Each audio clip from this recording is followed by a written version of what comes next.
where it's like, what's in this? Caffeine and B12, and you take it, and it's like, it makes you boring. Yeah, it is incredible. You are probably my least favorite artist that I've ever seen on heroin before. All right, Clayton. Well, you like drugs. You had one could say what you had a better set in Des Moines. You feel? I liked Des Moines. It was a really cool city. But you're on like gas station pills, so hey, tonight feel better. We're in Talia, the Thalia Hall. There you go. He's really connecting with this audience. How about a hand for Clayton Baker, everybody? There he goes. Keep it moving along. You got up the other day. Put the mic stand where you found it, Clayton. Be a goddamn professional. What do you think? You're in fucking Winnipeg? Wave shit wherever you want. It's goddamn America, boy. Gotta do your fucking side work. Goddamn fucking Canadian tourists. Taking gas station speed. Oh, Chicago! I bet they have the best. I bet they got the best gas station pills. Oh boy, there. Skyscrapers as tall as you can imagine. You watch your tone, son. I've never seen quite as many cars on a freeway as I'm seeing today. This name looks good. I love one-word names. I like this name. Put your hands together for your next comedian. Kookie. K-O-O-K-I-E. It's all happening here.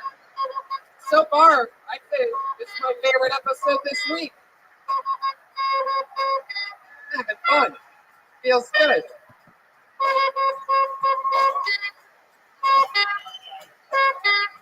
That's the Rough Riders roll.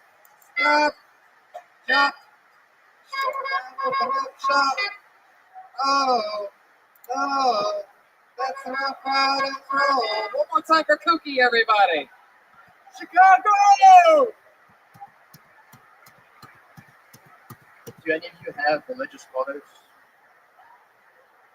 Well, luckily for me, my wife and I, our mothers are Christians. The best part about it is we're both Orthodox.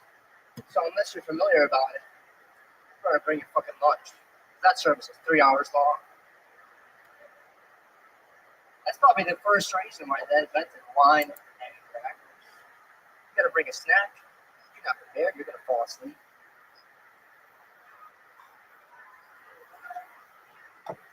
So, my wife and I are not religious at all, but to appease our mothers, we go to church twice a year, Christmas and Easter. Last Easter, I suggested we take some gummies. Per usual, she went up. She said, let's take two. So about halfway into the service, Jesus starts talking to me. As the priest is doing his sermons, Jesus starts calling bullshit. What the fuck is going on over here? Kookie. You're Kookie. You're the fucking guy. Yeah, that was my nickname in college, so I figured you love one-word names, might as well go with it. Jeez, you seem like the kind of guy that would go by a fucking 3-word name, you serial killer looking motherfucker. I mean, holy shit, dude. You look like you got fucking skeletons in your closet, like you are one of them. Yeah. How long have you been doing direct IVs of whole milk into your blood? Just started. Also, were you looking at your damn phone in a sold-out theater for 1 minute? For 60 seconds? Yeah, there's a homicide in progress, and it might be a dirty cop.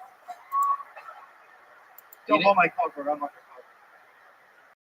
You'd be a better performer for somebody that looks so much like 18 Neil Patrick Harris.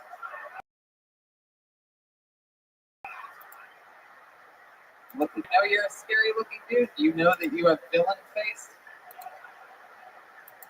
You're Chicago's very own William H. Macy with leukemia. It's exciting. It's fucking Greasy Doogie Howser. William H. Gacy. It's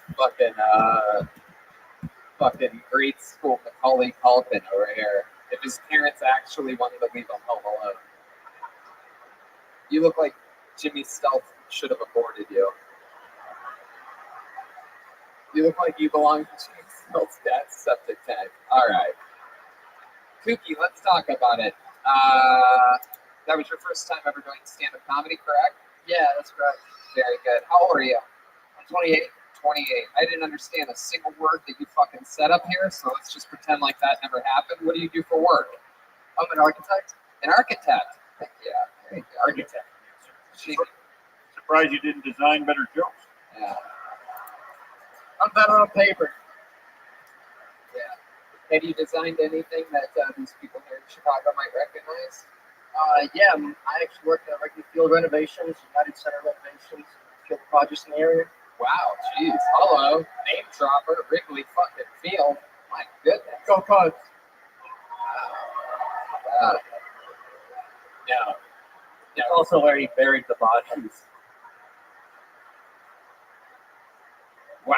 So, Kooky, why the name Kooky? Why are you called Kooky? So my last name's Kukar, and then college when I was hammered, I got a Cookie Monster tattoo. Wow. Look at you. Hey, can I see that real quick? Oh my lord. Oh my god. Wow. That gets girls wet. Yeah. I'm married. Yeah. Yo, girl, I'm from the streets. It's just to be streets. What the fuck? My god. Look at you. Look at you, you fucking creep. Tell us more about you. What do you do? What do you do for fun? Architect. I just picture you even scarier than you even look. Like now, like I picture your like big, lofty, high ceiling apartment with just like very simple, like the drawings that you're working on, and fucking a room that no one's allowed to go into. So tell us more about you, Kooky. He's laughing really hard at that. Do you have a room that no one's allowed to go into? I do have an office. Ah, that's what you call it.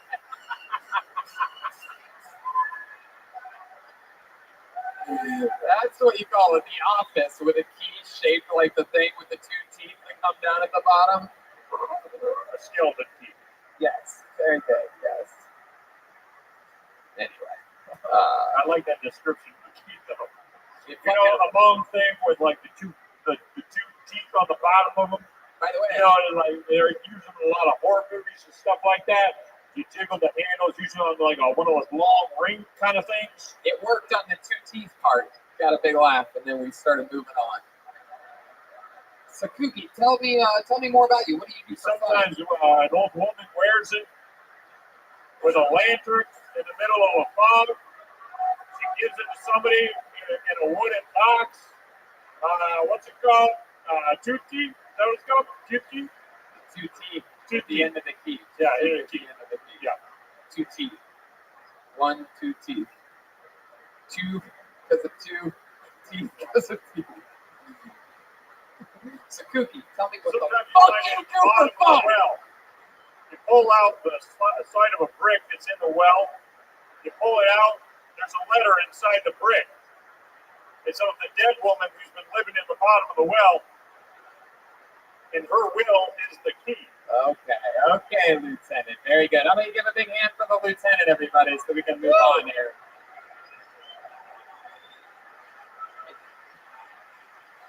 Did you shave your mustache at some point during the show? Yeah, my lead officer said that it didn't comply with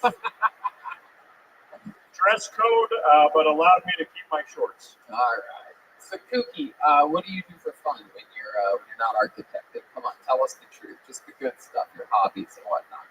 Get to it. Start fucking talking. Architecting. I like that. Nope. Just got my motorcycle license, so I'm shopping for a bike. Wow, motorcycle license. Did you say a bike? Yeah, he lost his bicycle. He's talking about a motorcycle. Are you talking about Vespa or? You seem more like a sidecar kind of guy. What kind of motorcycle did you get? Yeah, I haven't got one yet. I'm still in the market. Wow. What are you looking for? Like, what is it going to take to be your type of motorcycle? I'm looking at a Suzuki SB650. Naked sport bike. Is it made of human bones? It is a naked bike. Hell yeah. What else? I mean, I asked you what you do for fun. You're like, one day I'm going to buy a motorcycle. So what do you do for fun now? Snowboard. Yeah. I'm snowboard just talking to you right now. Can you tell me anything interesting about you, about something you've done? Maybe you almost died once, or you saved somebody, gave them heart surgery with a pen or something like that. Go ahead. Go ahead. There must have been something that's happened in your fucking life. Your mom used to beat you when you were a kid. Am I correct? She has hit you before. I am Ukrainian, so I used to get beat a lot. Say that again? I am Ukrainian, so I used to get beat a lot. So yes, the answer is yes. And your mom used to beat you a lot. My dad usually. But your mom has hit you. With a slipper. Do you think you have this slipper? I've taken a couple whacks with a slipper before. It's never fun. They take them off. Get over here. He's a sniper. You're damn right. So are you 100% Ukrainian?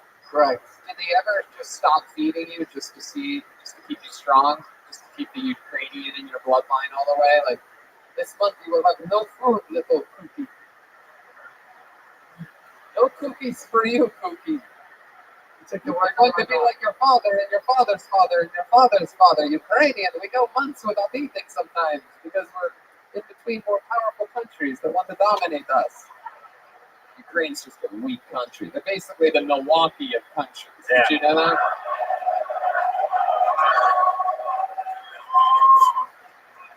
Fuck Laverne and Shirley. What do your parents do? They're construction. Yeah. I think they would have built a more interesting kid. Kooky? Snowbird. I love it. Even the comedians are chanting it. Kooky, it was a pleasure to have you up here. Thanks for signing up. We got through it. Congratulations. It's first time ever on a stage before. Thank you guys. I'm a huge fan. There he goes. Come on, make some noise for Kooky, everybody. Come on. People are up here living their goddamn dreams. Kooky.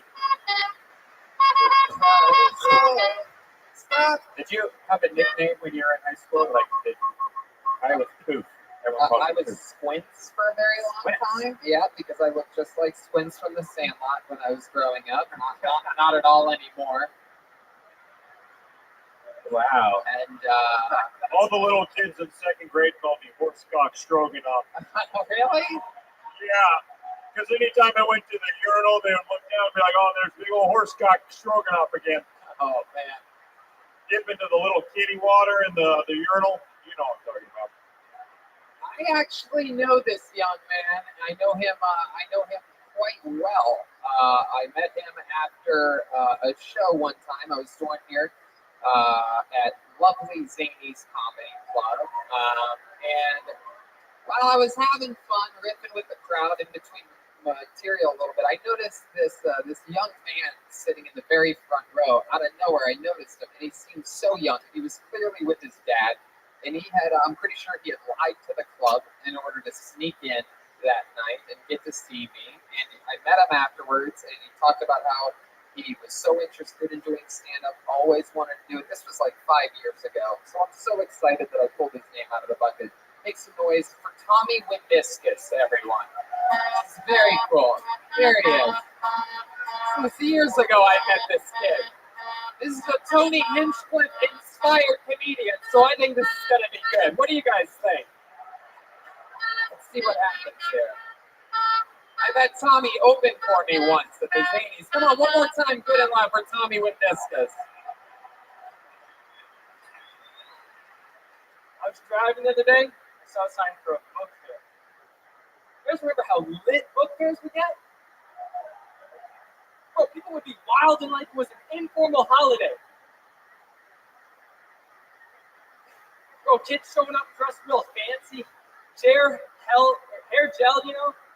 And you know, an hour earlier, kids were at school and they hated reading.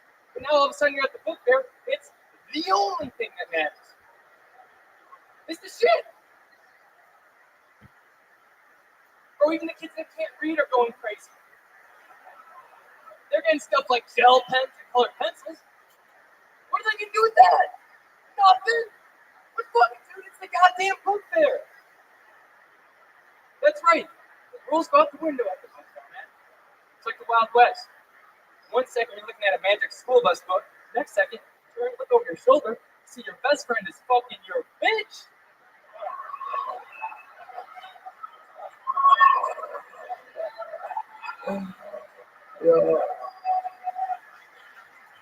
There you go. That's the right move.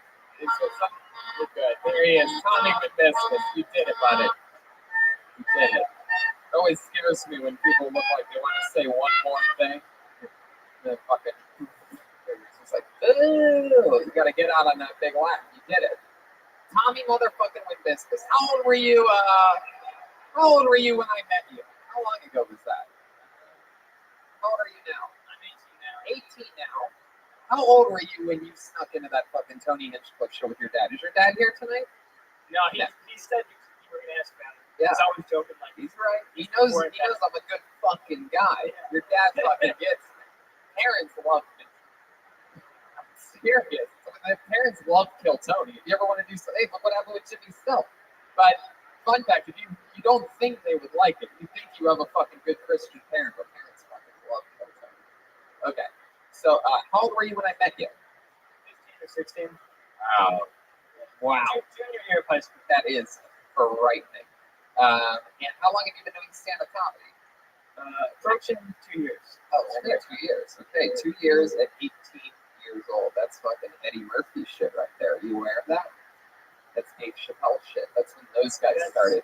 Highly considered two of the three best stand-up comedians of all time. You've been doing it 2 years, and you already look like a healthy Neil Brennan. Yeah. Which is very hard to pull off. We've always wondered what a healthy Neil Brennan would look like. Have you been getting up a lot? During the school year, it's tough because I live in the suburbs. So with the homework. Yeah, what suburb do you live in? Northbrook. Northbrook. Oh. What's Northbrook known for? A bunch of rich people up there? Yeah. Yeah? Is it? But Yeah. Wow, someone just said fuck Chicago. I mean, just the whole city. claim that, man. Yeah, he knows it's not Chicago. He's not trying to I know claim my role. Chicago. Guy doesn't have fucking Cookie Monster tattooed on his chest, all right? He's acting like it's a movie. He's not trying to claim Chicago, dude. All right, just because you're from the fucking South Side, let this kid fucking relax, all right? All right. He's got it 4 times this week. Oh. No idea what's going on right now. Officer, Lieutenant. Oh. Hello, live show. What was that? It's a Family Matters theme song. Oh, there you go. Very good. What were you saying? Talking about suburbs of Chicago. I love it. Everything's okay. No one thinks you're claiming Chicago by saying I'm sorry that one of the fucking aldermen, fucking Lori Lightfoot over here, is trying to fucking mark your territory. What were you saying? I was saying, now that it's summer, I just graduated. I have a lot more time for mics. This is my 4th time this week so far. Oh yeah, it's awesome. Very cool. Heck yeah. You're 18 years old. What does an 18-year-old do for fun when you're not doing comedy and you're not doing fucking homework and shit? What are we talking about? What do you like to do? You ever go down to fucking Viagra Triangle and jerk off them? You ever pick up a dirty hooker? I play basketball with my friends. Ah, hell yeah. You run the Viagra Triangle offense while you're doing that? How does it feel to always be picked last? You're doing all right. You look like a fucking point guard, right? You bring the ball down, pass it to one of the big black kids. Hey, Tyrone, here you go. His name on the Good job. Yo, Wimbiscus. His real last name is Wimbiscus. Like, it seems like you were written in a comedy writer's room. What's the name of it? I don't know, fucking Tommy Wimbiscus? Huh. his basketball nickname is Over Here.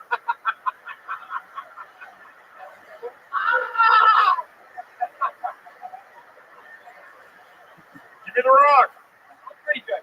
You're pretty good? Oh, yeah. Does anybody have a basketball here? Do we have a basketball here? Let's see this guy dribble. Let's see your fucking skills. So they do still have book fairs in school because those used to kick ass back in the day. Book fairs, and now they just sell everything. They don't even sell books anymore. They sell like pencils and. Tim, Brad, you guys don't have a basketball, do you? They have a basketball. I mean, if you just hold them, we can hear them. Brad, They said Tim, no. I already asked if they had a bike here. They do not. Okay. Did you really hear them say no, Lieutenant? Or you just saying No, that? I'm Very good. not trying to derail the show. Very good. Because they might have a basketball. It's worth taking a fucking shot. No, I want to see this kid dribble. I would not say. I would not say they don't have a basketball. Come on, look at this guy. I know. Fuck yeah. This guy looks like he was built in a laboratory in Streeterville. Tell us something we'd be surprised to know about you. You seem like a pure, clean, good, well-behaved 18-year-old that has everything together. What's like the craziest, what's the wildest thing about you, Tommy, with business? See how funny his last name is? It's a lie. It seems like it's a joke. What is the farthest you've gone to a woman?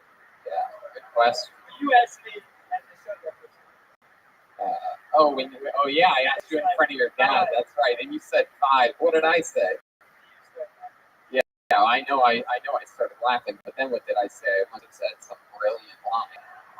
Do you remember what it was? I could go back. I'll listen to the recording. I have every set I've ever done saved on a database. We have archives like that at the police station as well. So 5. What does that mean? What is the part? You've gone all the way to the girl, right? Yeah. So what is? Why didn't you say that in the mic? Say that in the mic, son. no.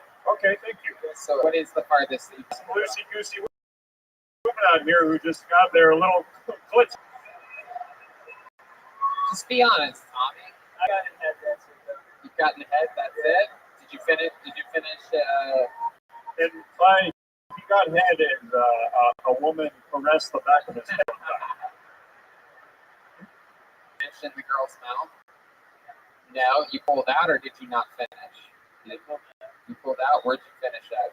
With your math notebook? He finished in Milwaukee.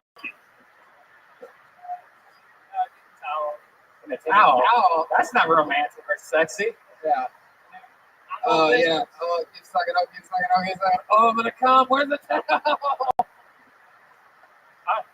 I imagined him like telling her before she started, like, all right, this is an awkward request, but can I place a towel on top of your head while you're going down there, and I'm just gonna quickly. Yeah. It was an Arab girl that sucked his dick. That's how the towel was so accessible.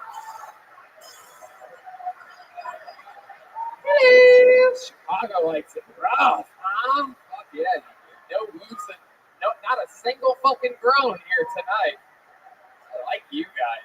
Have you gone down on the girl yet? No. No? How would you like to? I've got a sister. She's 350.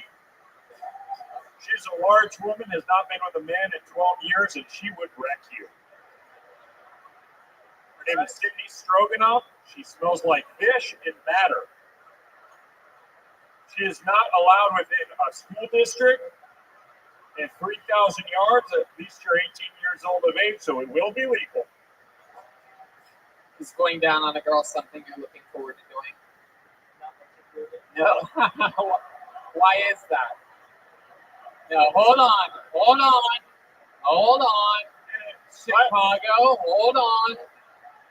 Everybody relax. I gotta ask you, why is it something that you aren't particularly looking forward to? Just tell us the truth. Tommy, over here, Tommy. Tell me why it's something that. What are you afraid of Stroganoff for? Look over here. Tell me why it's something that you're not particularly looking forward to. I need an explanation. Dude, I just doesn't seem that fucking enthralling to me. I'm not like actively interested. I don't know if you know this, Tommy, but Chicago is famous for their pussy eating. Right, people? Tony. By the way, Jimmy Silk's dad once ate a pussy for 2.5 weeks. I'm not from Chicago though. Yeah, it's because all of their pussy is deep dish here in Chicago.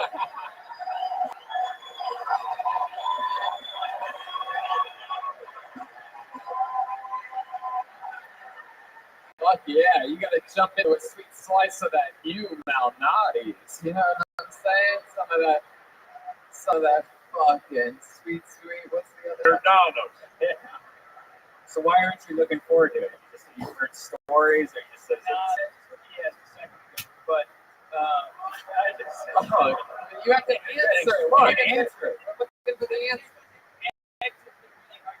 There's something you are excited about doing? Is there like what's like your biggest looking forward to sexually thing? Is it like doggy style?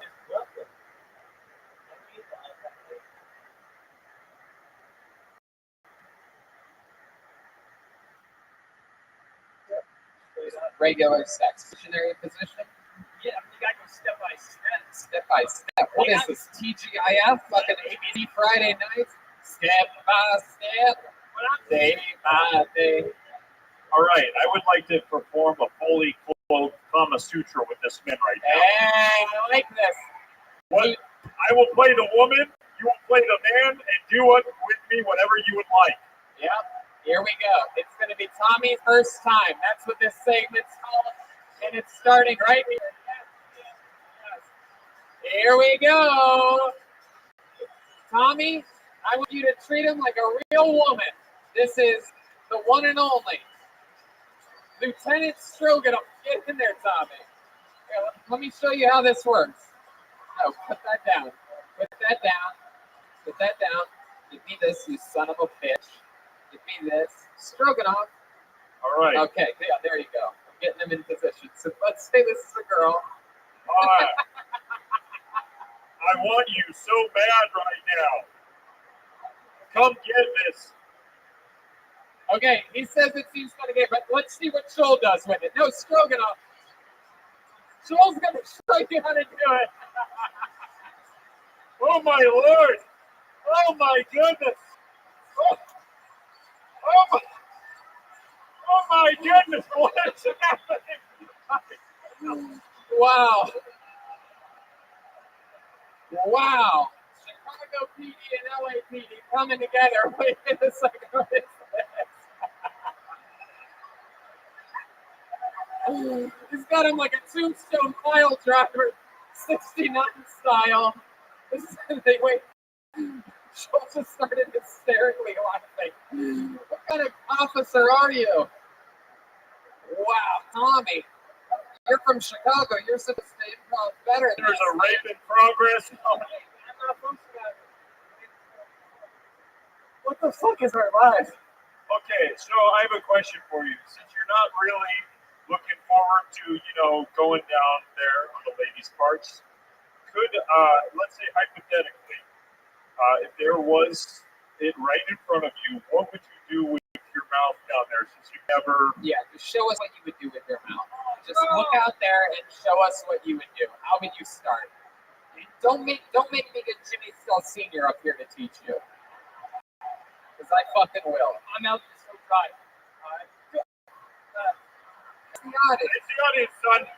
Face the audience. Look right out Face there. the audience. Give it a little bit more. You gotta keep going. Eat the fucking pussy, dude. What are you doing? Yeah, get in there, bro. For the audio listeners, he stuck out his tongue a couple times and wiggled. Oh my god. Oh my god. Ever since we started talking about pussy, you started looking like actual Neil Brennan. Before you were so jovial and jolly. My god. Is there a woman out there that'll let this 18-year-old boy eat her pussy right now? Oh, yeah, look at this. What do you think? You want to go to the green room and eat this girl's pussy? Look at that fucking hog sitting there. Holy there's shit. some in the back. There's some goth chicks. Man, she looks like a meat lover if I've ever seen one. Oh, yeah. There's a lot of sluts here in Chicago. I like this. Tommy, I bet your luck changes really soon once these Kill Tony fangirls get a hold of you out there. They're gonna fucking break you like a toothpick. How about one hand for him? 18 years old. You're gonna see this guy probably for a very long time. And you saw him here tonight on Kill Tony. Tommy motherfucking Biscuits. You remember that name.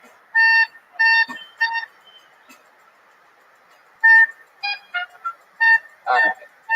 Here we go. Hold another name out. Make some noise for your next. You guys having fun out there? Make some noise for Tom Santucci, everyone.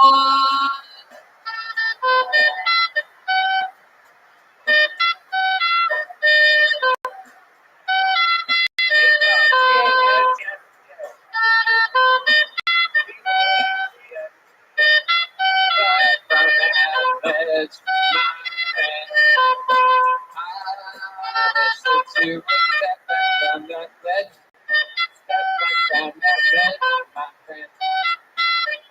One more time for Tom Santucci, everyone.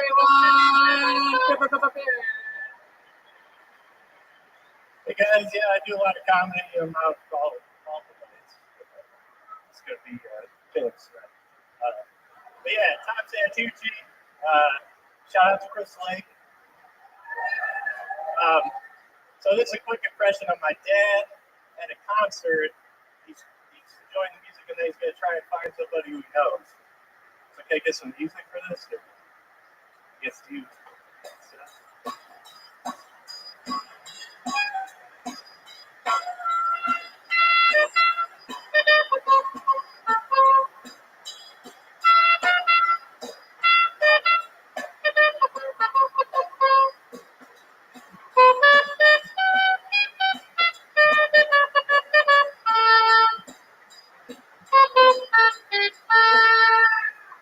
Thanks. That's it? Saying thanks as in like that's it?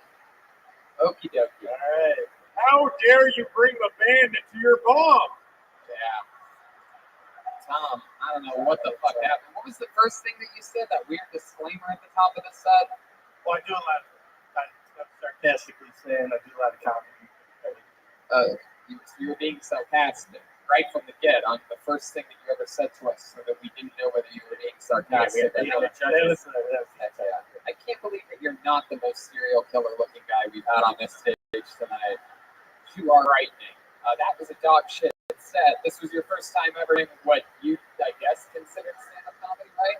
I've always wondered what Will Forte would be like if he wasn't funny at all.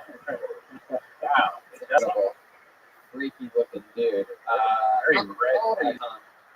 28. 28. You don't live a day over weatherman. What do you do for work?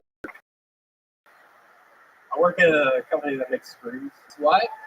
Screws, fasteners, bolts. Screws, fasteners, and bolts. So you really fucking screwed up the show's momentum with Yeah, he didn't even have the proper nuts and bolts for a stand-up set. Yeah. That was something else. Tom, is stand-up something you've always wanted to do? No, it's something I've always respected. Yes. Huh? I don't even know what the fuck you're saying, dude. I said I've always respected stand-up comedians. You guys are great. Well, I wish we could say the same about you. What made you sign up then? Well, I was told to sign up, so I did. Who told you to sign up? My friend Dario. What's his name? Dario Romero. Take his ticket away. Get him out of here. Dario Romero. We have a Mexican man on foot, suspect, that's 5'9". I'll tell you what, Tom. There's a lot of people that signed up waiting for this chance, and I'm going to dismiss you and keep the show moving. How about that? There he goes. Tom Santucci, everyone. Keep it moving. How many of you like it when comedians do good on this show? How many of you like it when comedians do bad on this show? How many of you like it when comedians do that bad on this show? Pull another name out of the bucket. Make some noise for your next comedian, Danny Radovanovich. Danny Radovanovich. Here he comes. Here we go.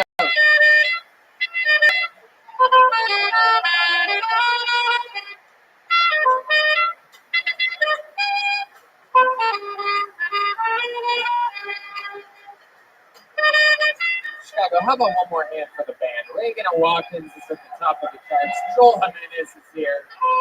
This is Danny Radovanovich. Hello, everybody. That was like a Price is Right for college dropouts.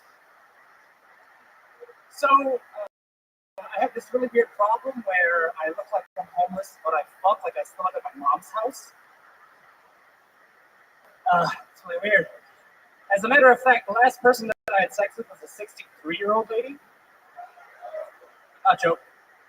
It brought together two of my favorite things in life: beanbag chairs and tits. Sadly, it also brought back my childhood motion sickness.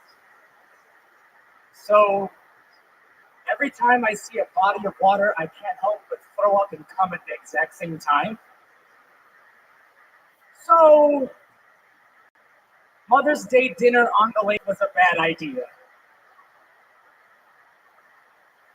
I'm a former Yugoslavian. Thank you. So all that means is that we are the only well-respected white in the NBA. Thank you. Hell yeah.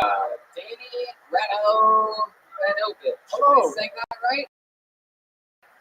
Radovanovic is the right way to say it, and if you want to be all fancy, you can say Radovanovic. Radovanovic. Very good. Yeah. All right. Time doing stand up. No. Oh. Close. But close. Pretty close. You're not far. For those of you podcast listeners, Tony Hinchcliffe was doing the disappearing elevator act behind his table.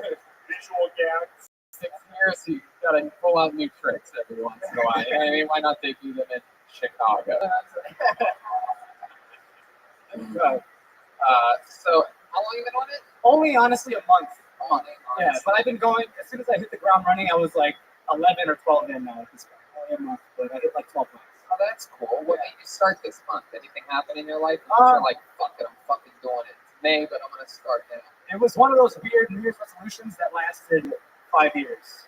So I was like, fuck it, I got nothing else going with me in my life. Why not just try the thing I've been thinking about for the last like 3 or 4 years? When you say you have nothing going on in your life, did you like have a breakup or something like No, that? that was about 4 or 5 years ago. Your big breakup? Yeah, a big break. How old are you? 28. 28. Yeah. And that big breakup, did she cheat on you? No. No. How did it end? You cheated on her? No. How did it end? The funny thing is, like I said, I'm from former Yugoslavia. I'm Serbian. So she was Albanian and Bosnian. And that doesn't really mix well. Their parents hated me for being Serbian. God. We have a terrorist threat in progress. Yeah. So, and also amongst other things, I'm sure it was You about guys sex. must have crazy sex, huh? Yeah, it was You wild. guys did she ever got the strip for you? She was very pro-Palestine, and I was pro-jizz on her face this time. Wow. Yeah. Look at that. Should have said Jizreal. This guy's wordplay is off the charts. Damn. So you said that you fuck like you still live with your mom. Yeah, I Explain that to us, the audience, Sure. every single person listening to the podcast. What that So I get that I look like I'm homeless often. I thought like it'd be a funny juxtaposition joke to say that I look like I'm homeless, but I felt like I still got my mom's house. And that was the only basis of that joke, was to be like, you look like you're homeless, but you still live with your mom?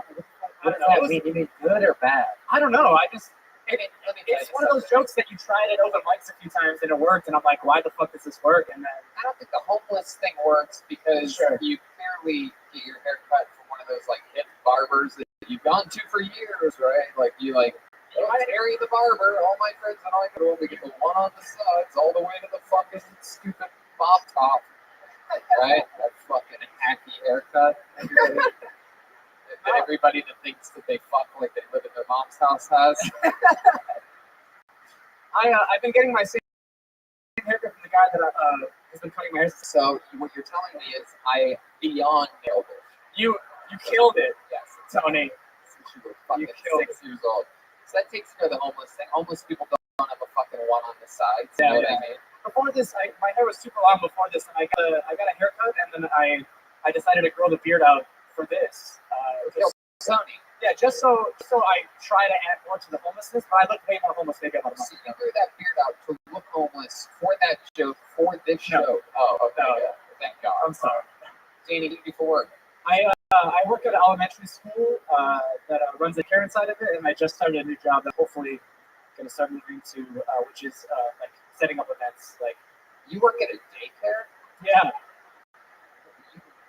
With the kids? with the little itty bitty, hopeless, helpless children. Yes. Oh, How you met the 65-year-old that you did that? No, I met her randomly at a family friend's house. yeah. So how did that go down? Like, what happened? She Uh, fell and she couldn't get up, and you helped her. Yeah, I saw a perfect access point. Give us an example. Tell us the truth without All trying, right. without trying to punch it up or Sure, fucking sure. make it funny. Just tell us No, okay, so step by step, as Tommy Windiscus would say. all right. Before I actually talked to her, I kissed 4 dudes before I talked to her.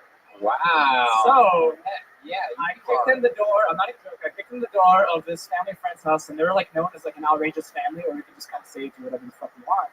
And I saw like 3 friends that were dudes, and I just kissed them in the mouth, like and then they have this family friend, and I kissed him in the mouth, and then she's like, well, what about me? And then I kissed her in the mouth, and then she started doing like these like weird penny jokes. Weird what jokes? Penny jokes, like a coin. Uh-huh. So she was like an old person joke that would like not make sense at a party. She was like, these pennies. What are these 2 pennies? Do you see a fruit? There are 2 pennies. She's like, no, I don't see a fruit. Well, this is a pear. Like she would Oh do my shit god. like that. And then This fucking. I didn't write the fucking joke. She wrote the fucking joke. Yeah, but you fucked her. This 63-year-old lady. There was a lot of alcohol involved. Hypnotized you with pennies. So then what happened? So I had. So Believe it or not, I did not think I was gonna fuck a 63-year-old that night. I think you're leaving out a huge description of this story is that she was a gypsy. Because All right. Whoa, Archie. Danny, for the love of God, beyond the pennies, what happened in this fucking story? Okay, no, that's literally, I was starting from the beginning, and then I got like really drunk at their house. We made our way to a bar, and she just showed up, and then I got really drunk, and she started like getting really into it and hitting on me, which, you know, is dope, but what's she look like? terrible. Wow. Did you sleep with her? Like, you wake up next morning with her? No, we went to a Motel 6. Oh. And How many bad decisions in one night did you make? I mean, I don't know if any of you have ever had alcohol before, but it's one of those nights. Let's go to the type of hotel where we can pay with these stupid pennies. I think you guys should be with. Did it feel different? Like, To be honest with you, it wasn't the worst sex I've ever had in my life. wow. Really? No, it Really? wasn't. Did her pussy still get wet? Yeah, it just took a little bit more time. Yeah, more time. There you go. A little Jimmy Stelt Sr. reference right there. And foreplay, Yeah. scored 7 years ago. Yeah. Wow. Well, Danny, that's fucking interesting. 63-year-old lady. Yeah. Did anything else stand out to you? When you came, where did you come? In the condom outside of her. In the condom outside of You her. can't get pregnant. Even if fucking cram you 5 times. I know, but What, were you afraid of STDs? What do you think? She has some kind of fucking dinosaur STD or something? you know what? You can never be too sure, so I just decided to go for the 100%. Look at you. You look like you already have everything. When you were done, should she give you a Werther's?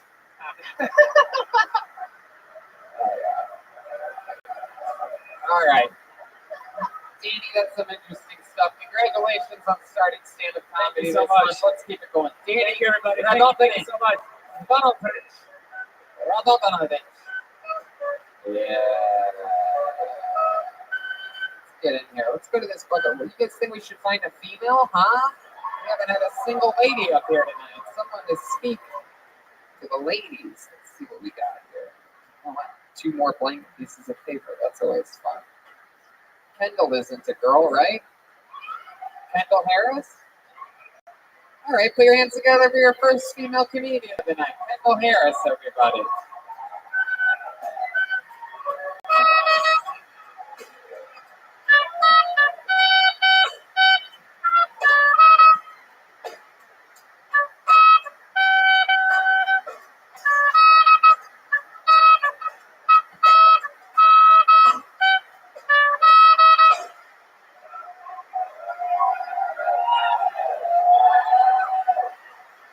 Hi everybody, my face is gonna get really red, we're gonna move past it.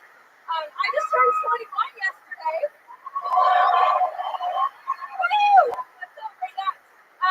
But I am here tonight teaching, so love that for me. I don't really drink anymore. I went to college, so I kind of got it all out of my system.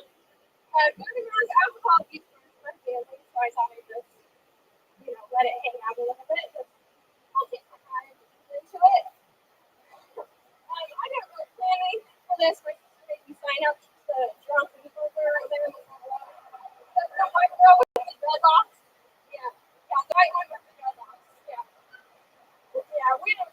wanted in my family either. Yeah, she's a big fan of the show. I just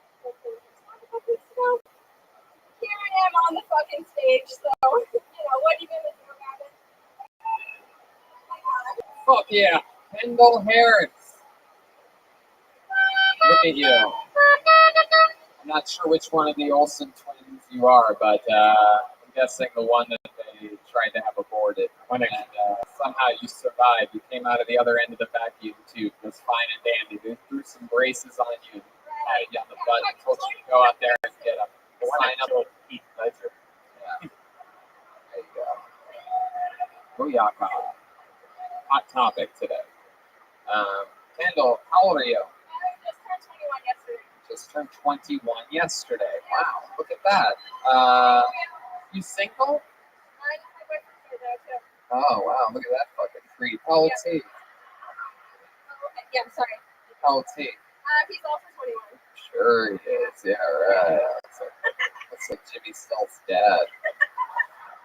How long have you two been dating? 2 years. 2 years. Where'd you meet in high school? No, we made out at a frat party. Wow, made out at a frat party. The first time you guys met, you almost went farther than Tommy Windiscus has his entire life. That's incredible. My goodness. Yeah. But I just imagine what Tommy Windiscus would do to you if you were laid out in his race car bed. My goodness. Kendall, you're 21. What do you do? I clean houses. Yep. Yep. That's funny. You don't look like What do you do for fun? What do I do for fun? Well, to be honest, I own every single Sims 4 expansion pack. Wow. Heck yeah.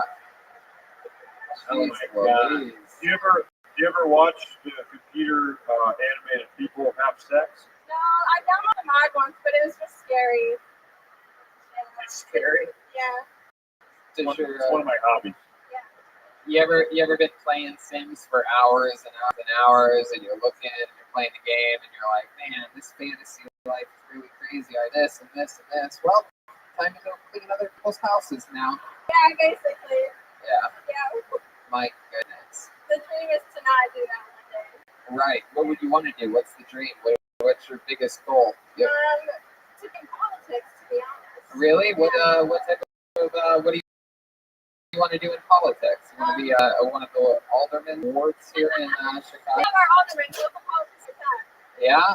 Can you? You're the first person in the history of the show to say that you wanted to get into politics. Can you give an example of a couple of your stands or something like that? Perhaps tell these people what you would do there in the city or whatever. Go ahead.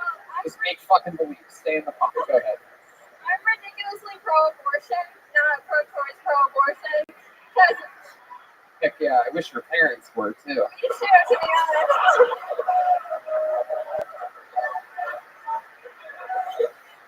I'm just kidding. Go ahead. That's okay. I wish my parents were pro-abortion too.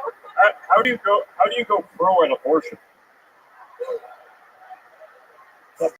This is kind of like we're amateurs. They get like one or two in their life, but you go pro. It's faster, more memory. Right. Yeah. You have to work your way up as an amateur.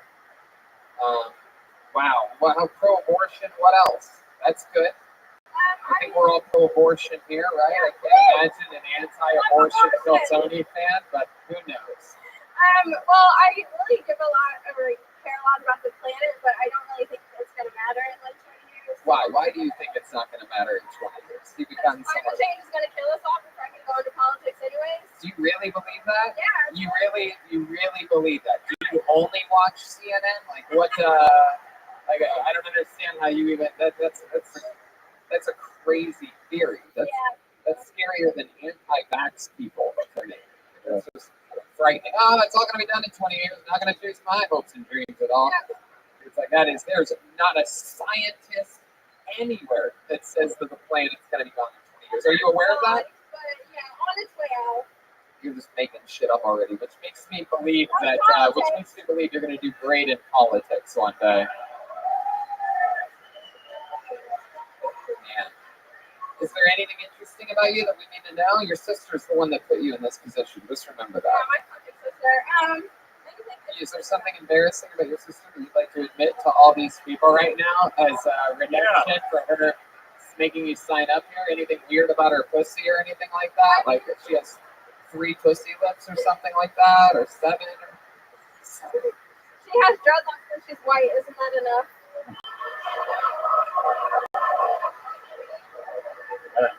She has a what? She's white? She has dreadlocks. She has dreadlocks? Oh my god. She's a dirty girl. Wow, look at her. We have a cultural appropriation in progress in the front row. Incredible. I can't believe that a girl with dreadlocks is in the front row here and not at Grateful Dead at Wrigley Field right now. You ever used her hair to mop a floor in a house that you're cleaning? How much Please tell us too. how much longer you got the braces on for, Kendall? I actually won a couple months ago for today. Is your boyfriend shredded? I mean, it's Yeah, do the outsides of your teeth ever scrape up against his dick? full of I try veins. my best. I try my best. Try your best. Yeah. All right, you little fucking 21-year-old innocent victim. I think we're just gonna keep moving along here. It's nice to meet you. There you go, Kendall Harris. You guys think we should go to the bucket one more time, huh? Running out of time fast. Look at that, William Montgomery looking motherfucker back there. Jesus, scary looking people out there. All right, Taylor Adams. Here we go, motherfucking Taylor Adams. So Taylor Adams, where's he at? He coming? Yep. I wish that you would step back. I wish that you.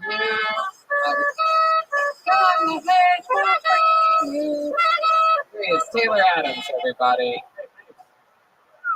He's your final comedian of the night. Put your hands together for Taylor Adams. Yeah. Hell yeah. Yeah. So, happy Pride Month. I'm gay and have AIDS. Yeah, I don't know why you're cheering for that, but okay. I was diagnosed with HIV January 2013, contracted esophagitis. Shortly after that, it goes on your medical record for AIDS because the healthcare system sucks. And people always ask when they find out I have HIV, like, how did you get it? Like, I'm offended. I sat on a big part of the car. It's not Blue's Clues. And then they want to know, like, well, do you know who gave it to you? Like, why? Do you know this number? Like, do you think this is fun for me? But I did find out. I was reminded by someone. I'm 99% sure I'm not making this up. The guy who gave me HIV, his name, he lives in Austin, Texas. His name is Thor. Yeah. Thor gave me AIDS. I got the hammer. Out of all the Avengers who could give you AIDS, Thor's got to be the best one. He's the only one that makes any sense. The Hulk couldn't give you AIDS because you'd already be dead from his cock that's bigger than your whole body. If Captain America gave you AIDS, then you'd be black, and it wouldn't be AIDS, it would be syphilis, and that's not a joke. That's just a reference to when the United States government gave black people syphilis. Wow. And Taylor, that's it. Thanks. Taylor motherfucking Adams. Hell yeah. Hell yeah. That was so good. I'm going to donate some of my white blood cells to you. I'm doing okay. There's millions of other people who do this. Right. Yes. The white blood cells here in Chicago are good. It's the black blood cells that we're worried about. A lot of the white blood cells are. I heard there's some pretty good new medication now that's really helping the HIV AIDS community and stuff like that. Yeah, I'm really undetectable. How long have you been doing stand-up? Pockets between for the past couple of years. Well, putting your dick in pockets is how you got AIDS in the first place. Yeah. Well, yeah, I don't remember, but how long ago was it that you went from Dallas Fires Club to the Comedy Club? Is what I'm asking. a couple of years ago, I started doing stand-up. Those jokes started working out, so That's awesome. I fucking love it, man. And how long have you had HIV for? since 2013. 2013. That's incredible. Is it just a normal checkup or something like that? I mean, I knew I was like at risk, So Yeah. I was like, I wanted Because you had really done some risky shit. Yeah. What, like, can you give us an example of like what risky shit to you is? Like Austin, Texas. Like, I mean, what happened? And what was up with Thor?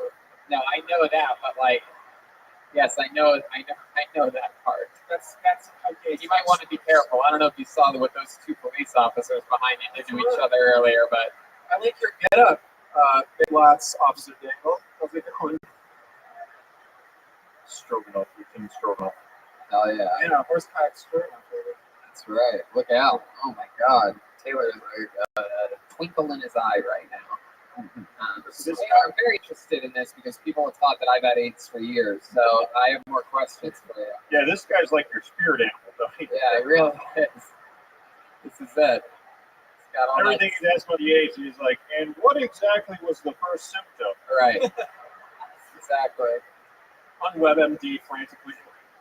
But were you doing riskier stuff than usual, or was it just? I mean, my question is. Yeah. So I mean, this is that kind of a show. So I've been clean from drugs and alcohol for like 75 days now.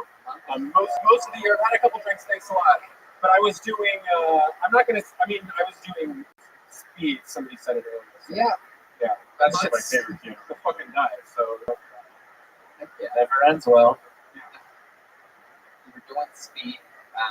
Poppers. Favorite. Yeah. I've done. Riskiest thing you've ever done sexually? Like craziest? Did you ever do like a big gay orgy or something like that? There's been like more than a couple people in my. Wow. Do you have any tips for like anal and how to make it easier? What the fuck? I did not heard of that. Do you have any tips? I think he has one tip. Yeah, I'll probably show you. Big Get all the broken glass out of there before you fuck it. I would just say, breathe. Wow. Yeah. Time. That's good advice. My goodness. So what do you do for work? You born and raised here in Chicago? I'm from Central Illinois, but whenever I go out of state, people are like, yeah, What are we I'm from talking about? Charleston. What are we talking about? Skokie? What the fuck are we talking about Over here? I'm from Charleston, Illinois. So Wow. the original What home. the fuck are you excited about? You're from Naperville. Shut the fuck Yeah, up. that's not. All right. That's not. What do you do for work? I work at a restaurant. Yeah, what do you do at a restaurant other than not cough and sneeze in your food? It's an horrible. Did you come out of a time machine from like 19? Oh, I fucking knew he was gonna do that. I knew he was gonna fucking do that. You can make those jokes to our other buddy. We have a buddy with HIV back in LA. He's the house pianist at the Comedy Store for 26 years. Jeff Scott, and one thing we've learned is people with HIV or AIDS get extra fucking. If you say, "Oh, you don't know, they can't get it that way," everybody freaks out. Nobody in a time machine. Just like, oh, the spit's coming at me. No, I'm kidding. I'm kidding. I know you still don't sneeze and cough on the food anyway, right? So there you go. Is it a fancy restaurant? That's pretty. I mean, somebody asked me that, and I was like, yeah, it's pretty nice. It's not like McCormick and Schneck's. Oh, right. Is it? Does it have a hepatitis A, B food rating, or what are we talking about? C? It's actually it's in a hospital, so we get a lot of sick people. That's what I associate with quality restaurants. Attached to hospitals. Yeah. Wow. A lot of babies and old people coming in. A lot of food allergies. So. What do you like to do for fun? I've been like glued to the E3 coverage, like the video game convention coverage. I don't have enough money or time to even play video games, but I'm still like reading about them just as much. I just think that industry is really fascinating. Right. Our friend Malcolm was on the panel today. Malcolm Hatchett. Oh, cool. He said the voice in the new video game from the guys that do Rick and Morty. Yep. The great Malcolm Hatchett, former regular on this show. What else other than E3? What else do you do for fun? Any other fun hobbies? I'm in a theater company, like a brand new theater company in Oh, that's Chicago. cool. Can you give us like a big theatrical line? Can you act something? What's the current work that you're working on now? We're called Connected Theater Company, and we're doing a When you say production. connected, you mean penis to butt? Those are some of my pitches, but no, we're called Connected Theater Company. We're doing a show starting in July called One Flea Spare. It's about plague refugees during What are you? the plague. What are you playing in that play? I'm not in that play. I didn't do post in that play. Jeez, But I'm gonna be the scary. The guy with HIV and they cut you out. I know. Oh, and I cut them. I've been Was method that acting. what? What are you in a time machine? They cut you out of the play. That's incredible. What have you been in past theater experiences? I was in Philadelphia. Jesus Christ. All these great actors winning trophies for pretending to be gay men who died. That's another weird thing that gay guys do is they get mad when straight guys play gay guys. You know what I mean? They could have hired a gay actor for that. What are they in a time machine? That's not. That wouldn't be acting. Yeah, exactly. It's a crazy thing that's happening where straight white males aren't allowed to work on anything anymore, according to everybody. Clearly, couldn't we get a disabled black man with one leg for this? There's a race riot here. It's all right. Crazy time we live in. All right. Anything else we need to know about you, Taylor? I don't know. All right. My hometown is the original birthplace of Jimmy John's. And We have the answer is no. We have nothing else interesting about you to talk about. There he goes, Taylor Adams.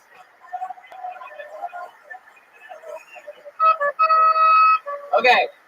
Now, I made myself a promise before coming here tonight that we weren't just going to fizzle out at the end.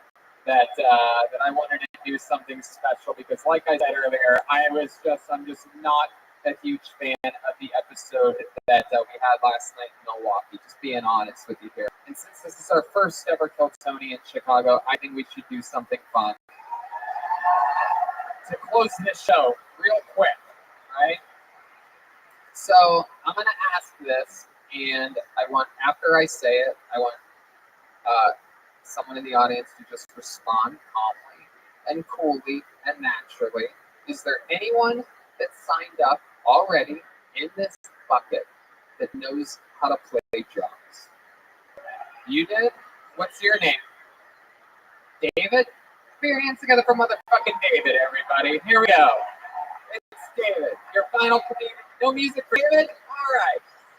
There we go. Here comes David, everybody. Signed up in the bucket. Signed up in the bucket.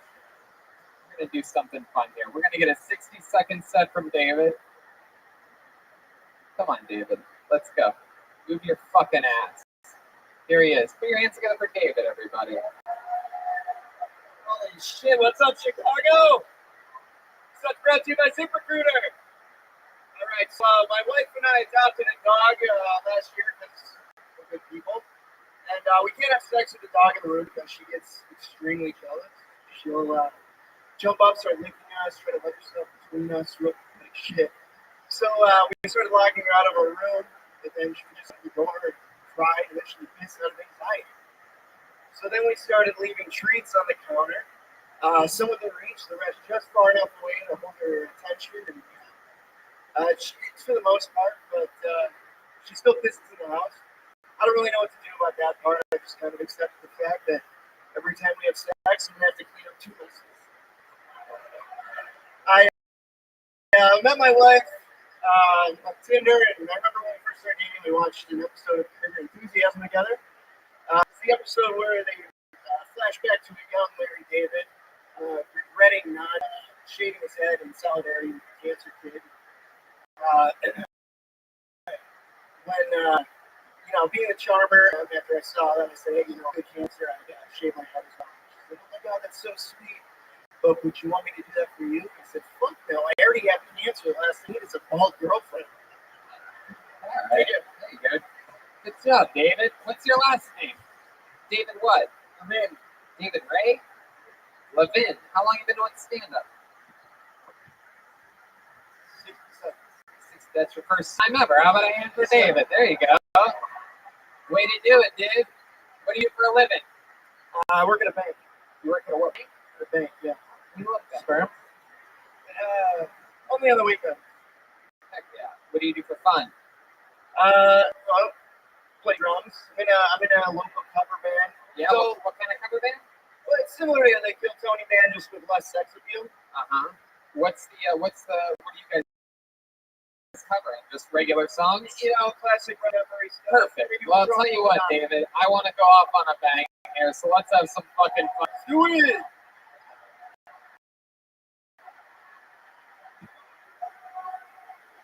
What do you guys think? We live from Chicago. What do you guys say to a little? What do you think about a Mexican drama? Huh? Wow, how exciting! We're going off on a bang. David, now do you know the rules of this fucking thing?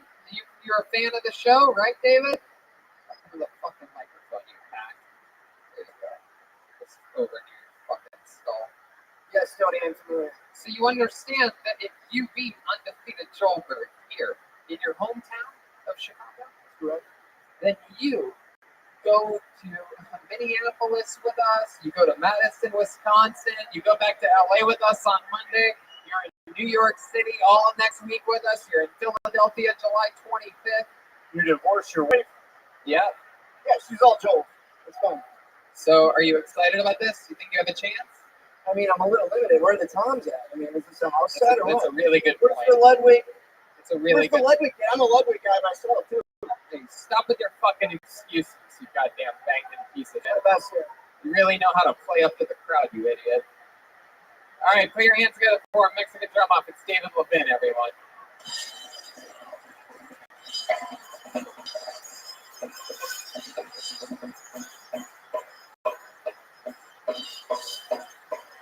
I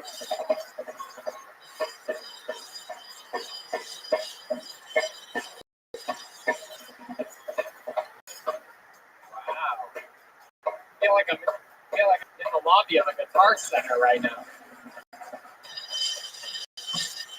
Wow. Yeah. That was great. My goodness. Very good. Very good foundation. Has anyone ever told you you played drums like a stepdad? That was incredible. Good job, David. What's the name of the band that you're in? Missing Ted. Well, all right, there you go. I didn't come up with it. David, are you sure there's anything else you want to? Is that it? That's your whole performance, right? You know it's all about. You know that it has to do with drums and overall showmanship, right? There you go. He walked in. That's David Levin. Get up, David. Go stand next to Lieutenant Stroganoff. And now I present to you the reigning, defending, undefeated drummer of this band. If he loses here tonight, he has to start fucking that guy's wife. Make some noise for him as loud as you can. It's Joel Jimenez.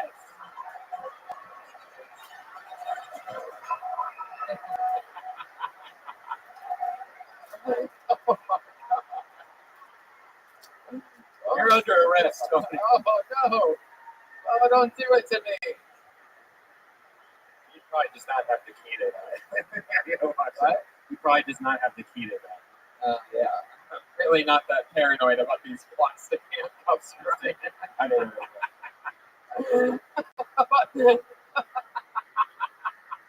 know. Come on, people. You gotta fucking do it. You ready for this shit? This is a Mexican drama, and this is Joel Jimenez.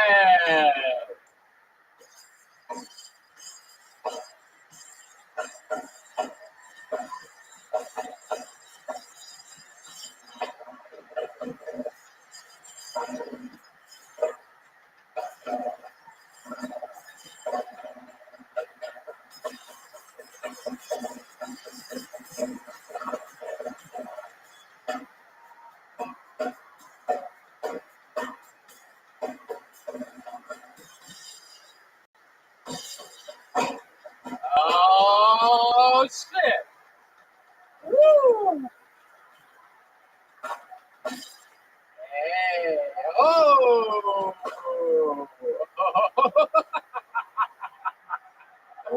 Whoa. Come on, Chicago.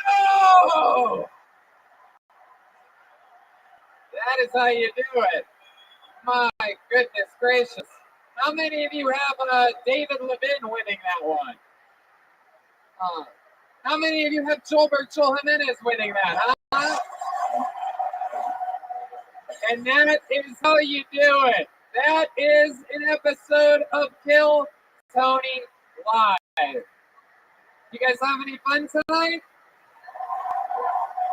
Fuck yeah, you did, you goddamn animals. How about another hand for the great and powerful Jeremiah Watkins?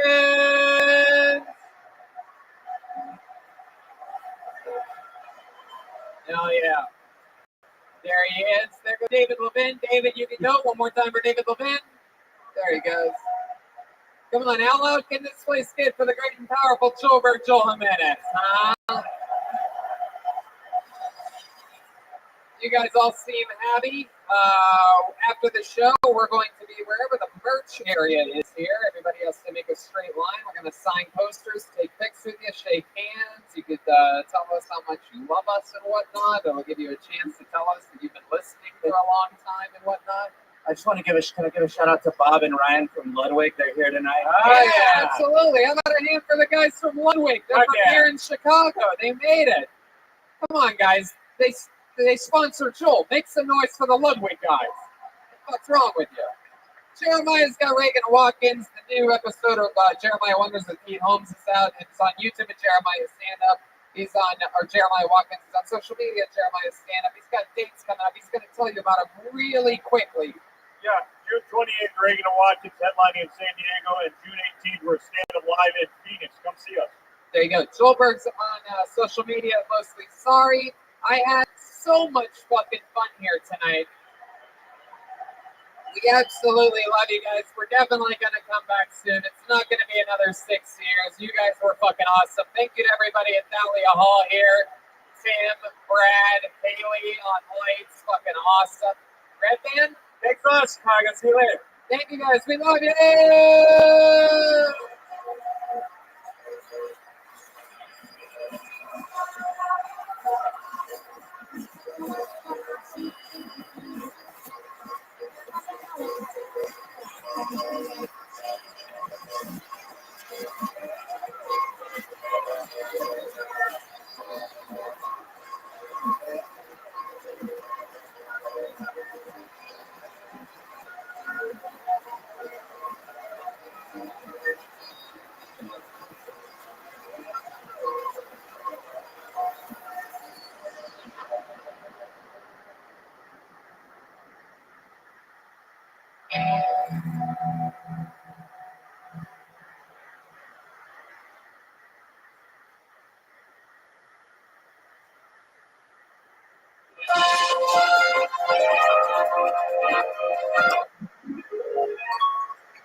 Hey, this is Rabbi coming to you live from the Majestic Theater in Madison, Wisconsin.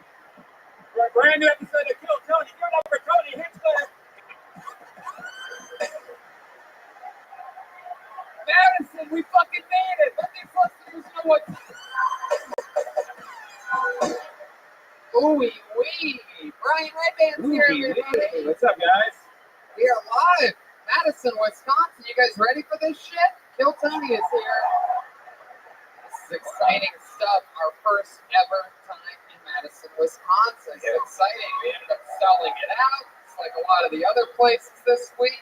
And it's very exciting to be here at the beautiful Majestic Theater. I love this place. Look how beautiful this is. Yeah, can we turn those lights on around the stage again? I love those. Yeah, I like that. Look at that. Yeah, keep those on. I don't know if you guys know that here at the Majestic, but that's what it's one of the things that makes it special. So I like those on. Minneapolis tomorrow night, then we go home to Los for our 6th-year anniversary with Brian Holtzman.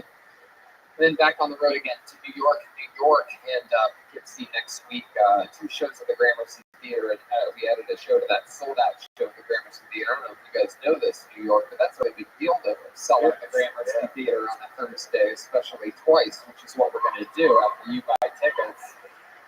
Listening to that mention of it. Don't forget, we're at Skankfest and Kiltony Mania is coming up fast in October.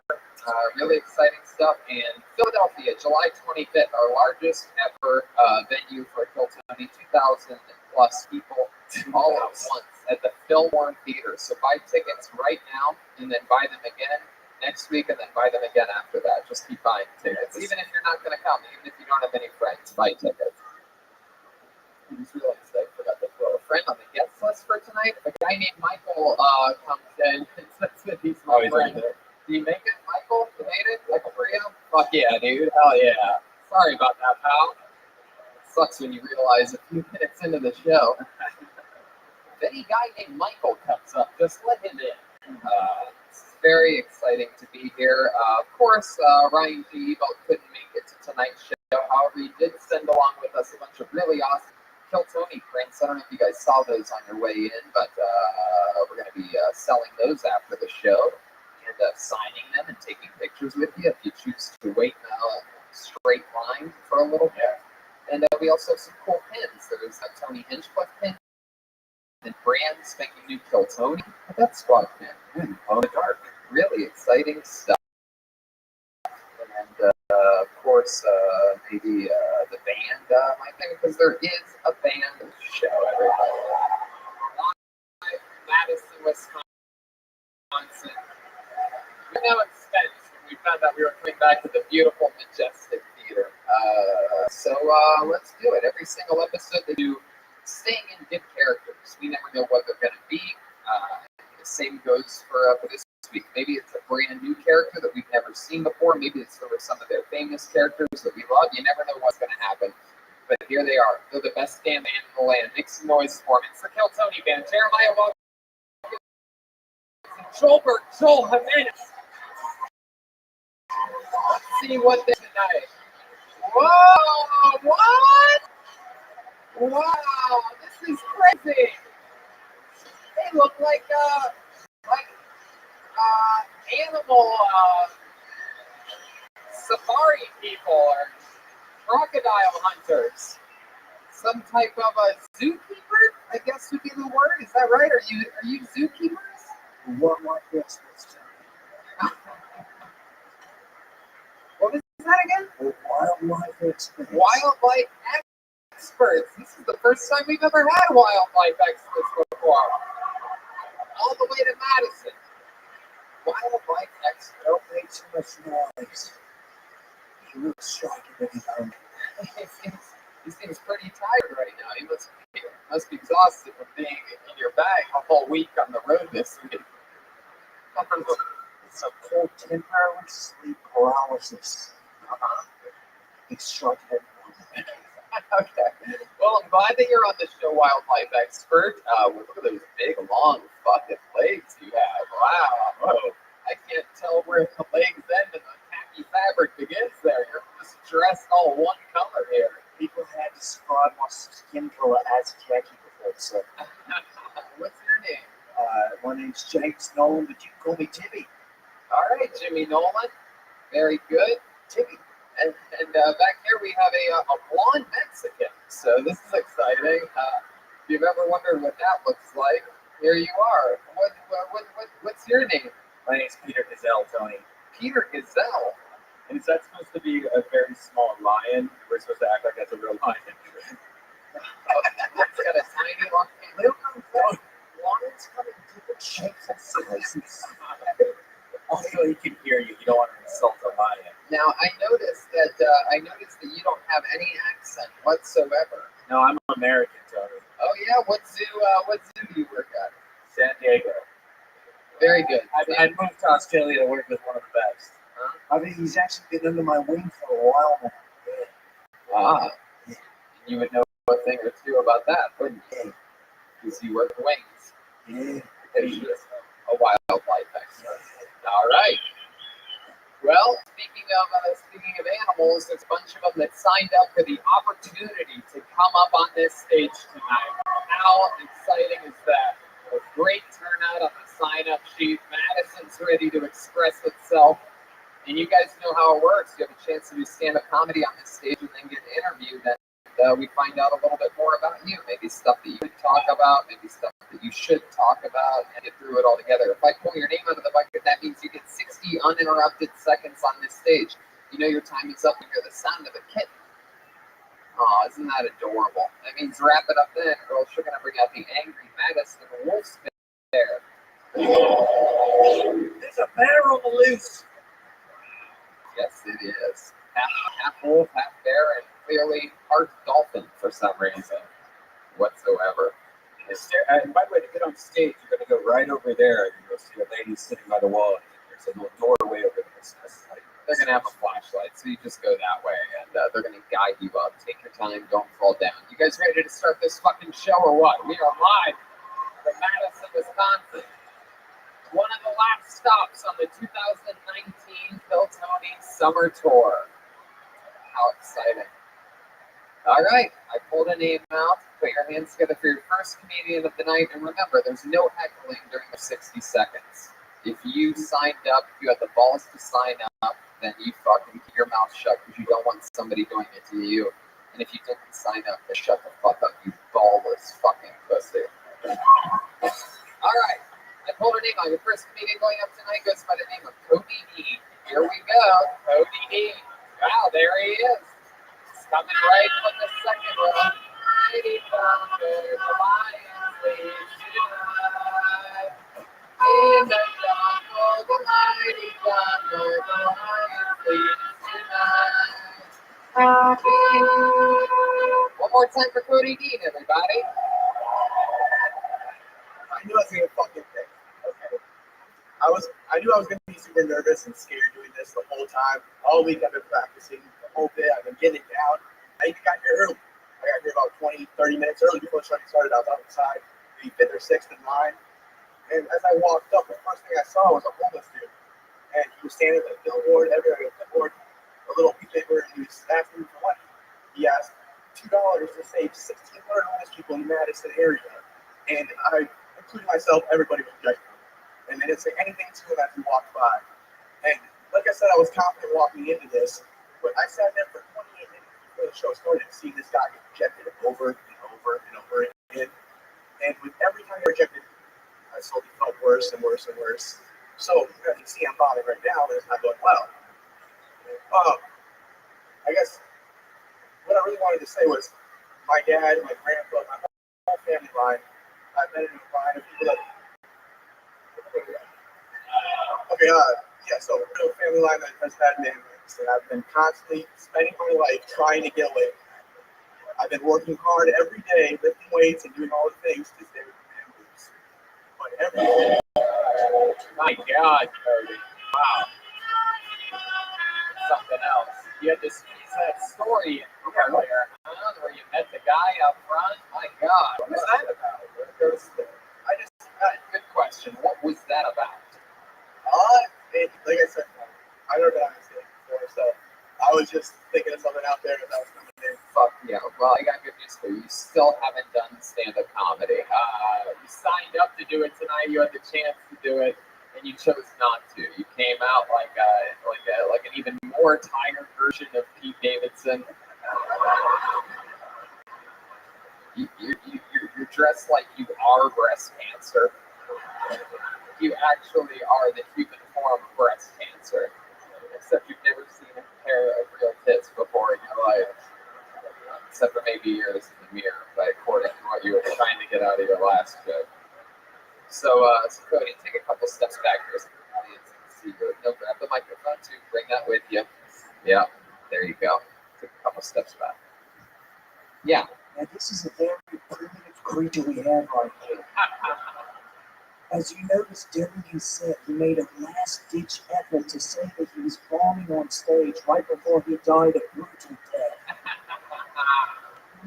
Heck yeah, there was definitely some struggling going on. It's the first time ever on a stage. You've never done anything before. No music, no nothing. I've been with my friend a few times, and I've been thinking of jokes in my head. Uh-huh. I've been just stand up. The predator examines his prey. Yeah. So how old are you? I'm 23. 23 years old. That's adorable. Look at you, you little baby. This animal does not stand a chance. Born and raised here in Madison? Middleton, about 20 minutes away. Middleton. Heck yeah. What's Middleton known for? Being Mediocre. nice. It's one of the nicest cities in America. Really? Yeah. I voted that a couple years back. Sounds like a fucking fag town. Can I say fag town? Heck yeah. Now, what's very odd about this male is he actually has female reproductive organs. Is that true, Cody? Do you have female I reproductive mean, not that I know of, but I guess I don't really study too much. He is dressed like a female animal, not to be trusted at any moment. What is the deal with the pink? Is that like your trademark? It's the new Madison Pro Soccer team. Go ahead. Tell me again.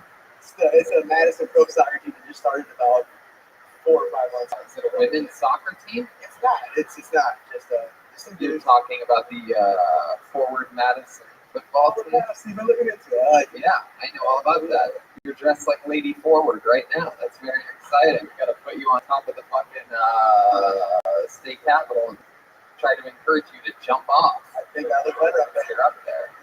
So Cody, you're 23 years old. What do you do for work? Solder wires and circuit boards. Not really anything. Solderizing circuit board starter. Sodomizing? Solder wires. Solderite. Solder. Basically the same. Yeah, that's what I said the first time, but okay. I don't know if that's the right word. I'm just trying to get what you're saying.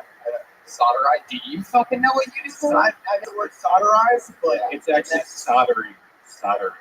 Soldering? what I would refer to it as, yes. Oh, then why the fuck did you say you solderize things? I know, I said I solder wires to circuit boards. Oh. I guess I'm not going to talk in the mic yet. I'll get there. Yeah, maybe you should get there. Maybe Maybe you should just keep regular talking. So wow, you're 23 years old. You're soldering wires to circuit boards. So what does a 23-year-old like to do for fun? Seems like you're a gigantic fan of this football team that hasn't even come here yet. That's hilarious. You really don't know what's funny and what's not. The young male tries to relate to his prey before he gets eaten. So tell us more about you, Cody. What do you do? Hang out with my dog and sing music, I guess, and normal shit. What kind of dog do you have? He's a puggle. His name's Puggle. Nice. Beautiful. Beautiful. Yeah. So you hang out with your dog. What do you do with your dog? Yeah, I guess go on walks, play a little tug of war eventually. Oh, a little tug of war. Look at you fucking athlete. You. What kind of dog was it? It's a 40 pounds, so he gets me into it. Really? Yeah, I mean, Isn't it a pug and a poodle mixed? it's a pug with a beagle. So it's a Wow, ferocious. Interesting. Wow. So you hang out with your dog. You have a girlfriend? I do. You do. She even let you wear her clothes out tonight. That's How long have you been with her for? about 6 months now. 6 months. What do you guys like to do for fun? Go on walks, play a little tug of war? Something like that, yeah. Yeah. Where'd you meet her at? At a party through a friend. She actually lives in Michigan, so Oh, it's only sort see her of once a month. Yeah, you only see her once a month. My goodness. And that's been going on for 6 months. Around I've there, seen her about 6 times. About 6 times, yeah. Have you So, guys, yeah, we're almost serious. have you guys like hooked up? Have you gone all the way yet? Not all the way, third base, I think. Third base? Wait, you went down on her and she went down on you? Of course. Of course, yeah, sure. Like you fucking It's the pussy king of Middleton over here. Yeah, of course. You gotta be nice, of course. Of course, you know, I just fucking eat that pussy. You know what I mean? Tell me. Come on, tell me. Hell yeah. My goodness. So, like, you guys, when you guys hang out, where do you hang out at? When you guys meet up for your 1 day a month? In your car or something? Like, what do? You guys meet at a halfway point? Some fucking Portillo's on the outskirts of You think about an airport or like her up at an airport. She flies in. Yeah, fly. Oh, so she's got the money out of the two of you, huh? Well, we split it. I was just got nice. What do you mean, the ice? The half and half. You got the one of those. I don't know what the fuck you're talking about. What does she do for work? She goes to school mostly, and she works at a little cafe. A little cafe. Yeah. So where do you guys, when you guys meet up after you pick her up from the airport, you bring her back to your place? Usually bring her back. You live by yourself. I do. My dog. Just you and your dog. Just me and my You have dog. a little one-bedroom apartment in Middleton. It's a studio in Madison. It's like a watch. Oh, that's cool. How long have you lived in Madison? About 5 years. 5 Years. Yeah, for sure. So you left the family in Middleton. Yep. Are they supportive of you trying stand-up comedy? Do they know about you doing this? No, not at Are all. you close to your parents? I'm very close to it. Yeah. How close? You still sleep in bed? I smoked weed with both my parents since I was about like 9 or 10. Really? You started smoking 9? weed with your parents at about the age of Well, I didn't start smoking weed with them, but eventually we talked about it, and they slowly came around. Yeah. Wow. Interesting. That's very fun. Is there something we need to know about you, Cody? A fun fact about you that we would be surprised to know? You once saved somebody's life or anything like that? No, man. No. Nothing like that. No. Just walk around. Just in Madison in a nice city. Yeah. Just a nice guy in a nice city. Nice guy in a nice city. He's a murderer. There you go. Yeah. Look at you. Look at that. Shouldn't have been here. Look at that shit-eating grin you have on your face. I'm way too happy for what happened here tonight, Cody. But you got the show started for us. It was your first time ever doing anything, and we appreciate that. Cody Dean, everybody. Let's keep it going.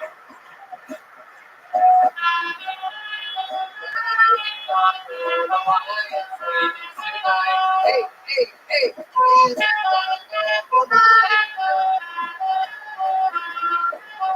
Imagine being that nice.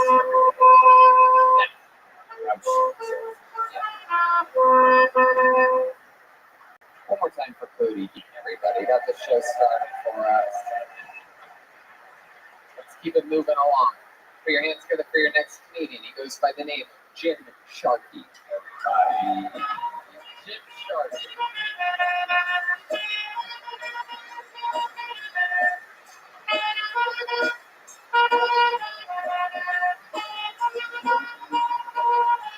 Jim Sharkey.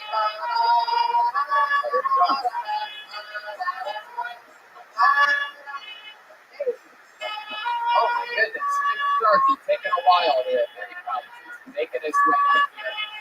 I think he's a very tough boy. Horse with no name. Jim Sharkey, ladies and gentlemen. So as a retired chef, I want you guys to know that in a pinch, you can safely use olive oil for lubricant. But if you're gonna do anal, turn the lights off because you'll never, ever eat balsamic vinaigrette again. That's true. I've got a love-hate relationship with living a healthy lifestyle. In case you were wondering if this physique was one sculpted of discipline and good choices, you're incorrect. I don't know why all my punchlines are for him. I have 600 fucking people here. My wife was a personal trainer before we met, so she works out a lot. When I say before we met, I think that's unrelated. They say living hard and healthy is the way to be, because you're going to live longer if you do a bunch of cardio to keep your heart strong. I'm going to tell you something. Cardio makes me want to blow my fucking brains out. So it's not actually making me live longer, is it?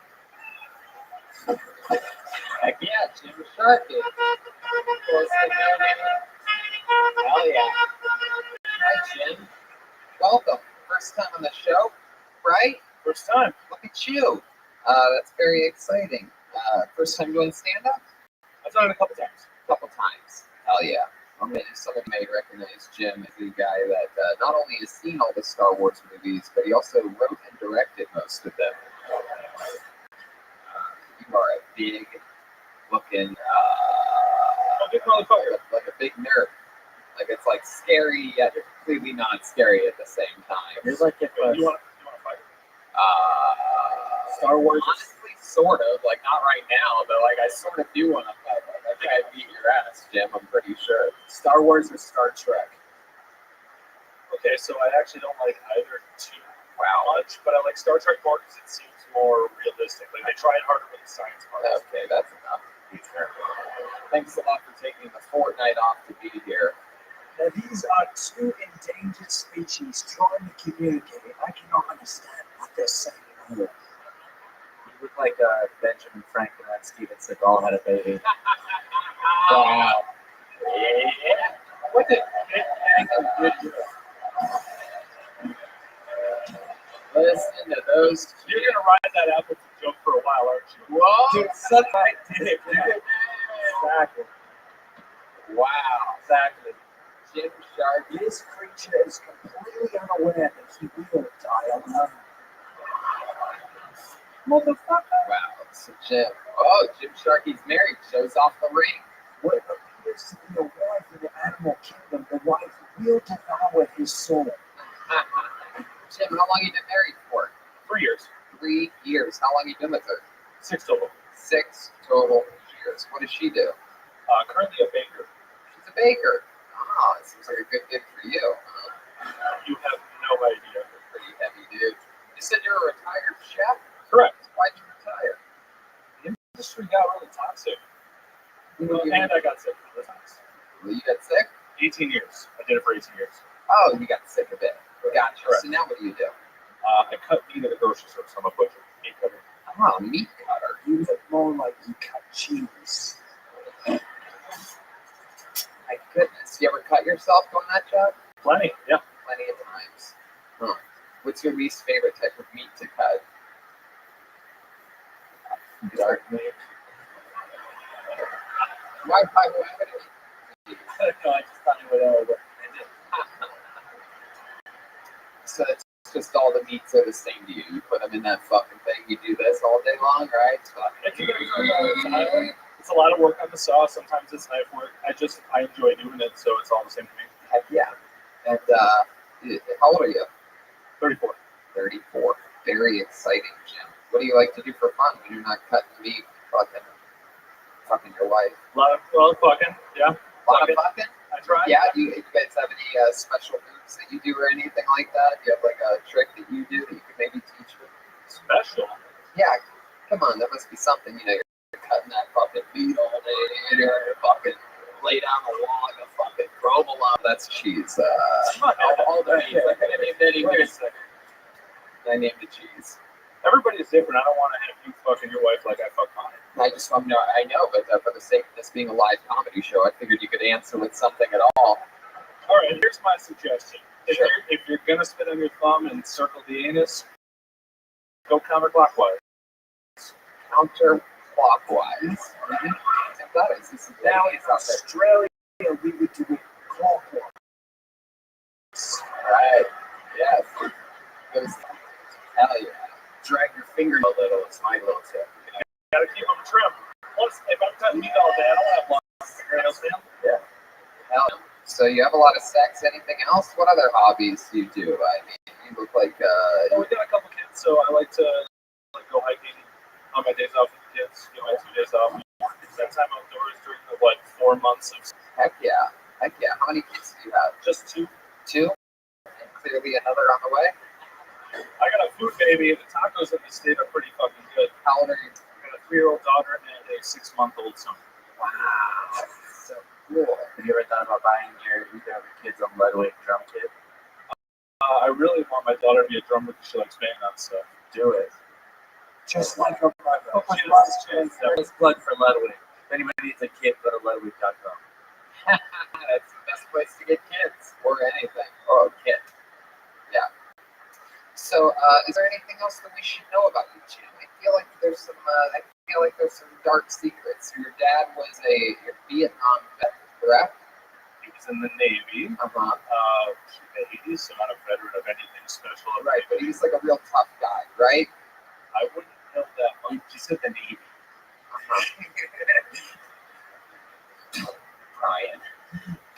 My dad, okay, so he told me a story that I found out later, I think is untrue. It might be a comedy bit from somebody about how he was on acid when I was born. He had just gotten off the Navy ship and got a flat tire and had taken some acid that his buddy sent him. And so, when he gets to When he gets to our house, he has messages from the family, realizes my mom is at the hospital, and he goes there, and he sees me being born tripping on acid, and that's why he passed out.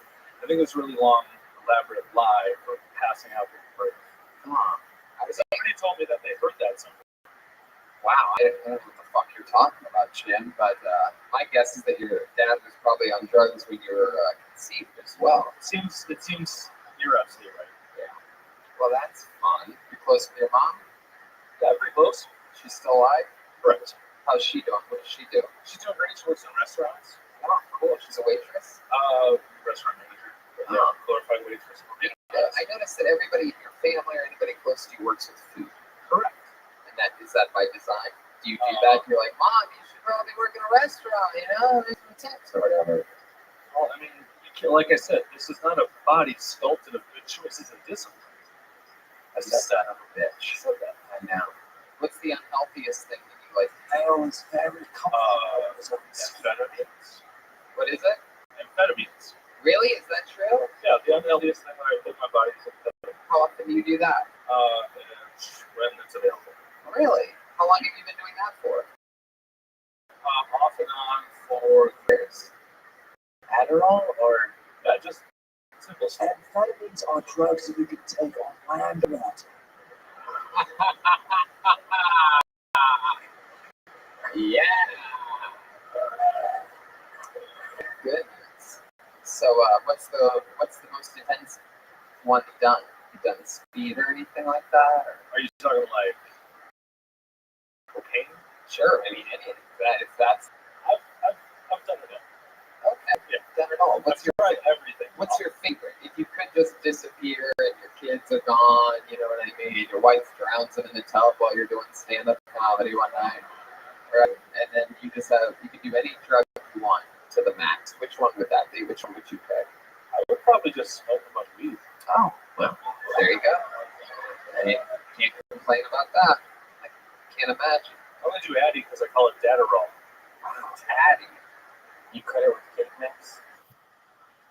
No need. Well, there you go. This is a man that likes cutting meat and fucking doing amphetamines. It's exciting stuff. Do you dip the Adderall in gravy before you take it, or? I mean, it is a speed, you know. Like, what's going on there? What's going on? Keep adding what's going on there, right? Everything that you say. Brian, I'm about your build. You can't really play it that way. Yeah, but I don't do Adderall. Yeah, he can suck his own dick, son of a bitch. This is a very unique situation. These two have challenged each other to a fight. One will walk out the survivor. Let's see what happens. Okay. All right, Jim. Well, thanks for coming on stage tonight. You fucking got it, dude. Jim Sharkey did some time. We found out some stuff about Jim. You guys get the show right? You understand what's happening here? People sign up, anything can happen. It's like a date night out here. A lot of people, couples out there. It's like couples night here in beautiful Madison. Couple of substance. Yeah. Here it's going to be our next comedian. He goes by the name of Seth Raven. Seth Raven.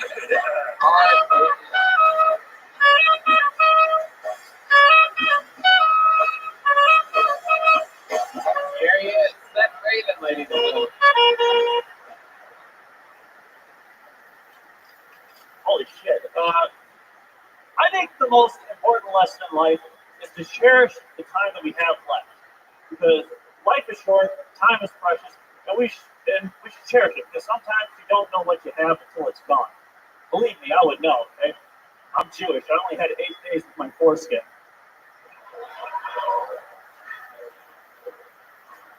Ladies and gentlemen of Majestic, I have come up with a brand new game for this summer that you can do indoors. It's fun, it's fast, it gets your adrenaline pumping. I call it the Porn Olympics. And here's what you do.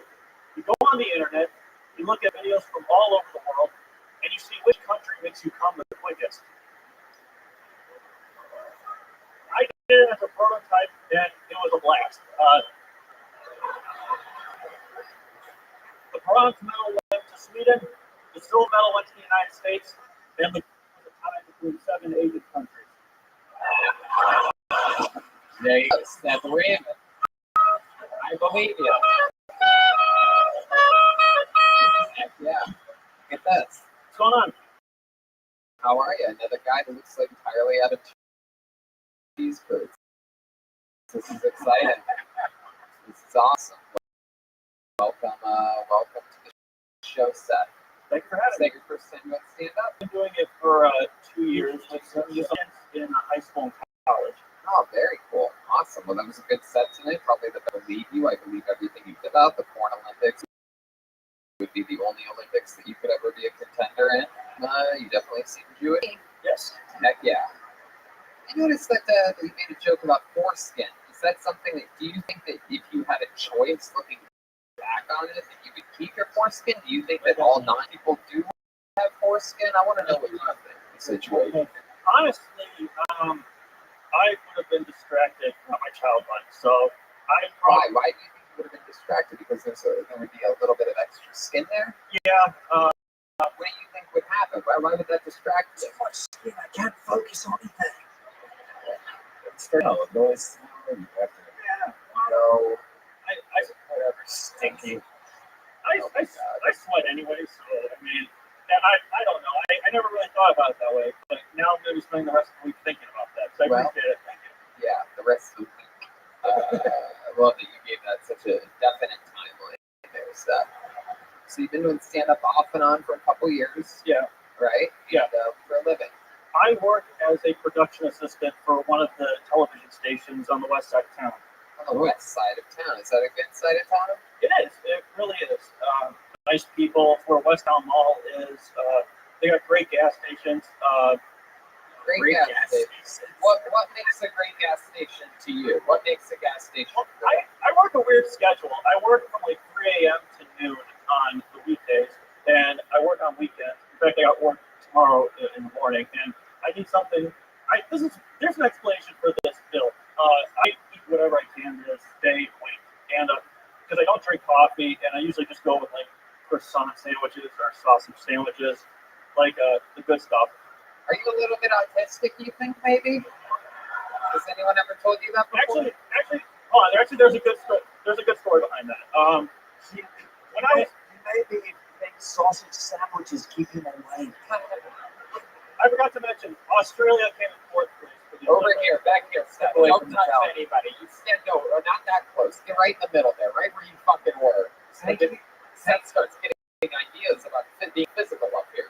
You were mentioning about autistic, and when I was little, I was actually put at the bottom of the autism spectrum, like because I didn't talk a whole lot when I was a baby, and I didn't make good eye contact. Doctors were basically saying, yeah, you are autistic, but not enough where you can go around bragging about it. So right. So now what did they say? When's the last time you followed up on that? How old are you? I am 28. I have my half birthday next Wednesday. Half birthday. You're autistic. Yeah. Well, now this is undiagnosed autistic.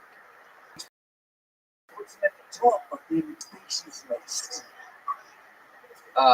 What's something that you would tell us about you to prove that you're not autistic? Like if you were going to, I'm not autistic, I blank and blank. What would that be?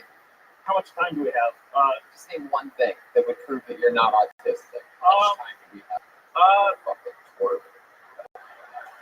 Let's start with the phrase, I'm not autistic. I mean, I'm not autistic because I'm not autistic because I have, like, I don't know if this is a good excuse, but I have the same love for things like other people do. I'm not that. like what? You sound like a guy that is autistic trying to not sound autistic. Oh, I just love things that everybody does. I'm just like everybody. That's why I'm not autistic. I love sports. What do you love about sports? Statistics.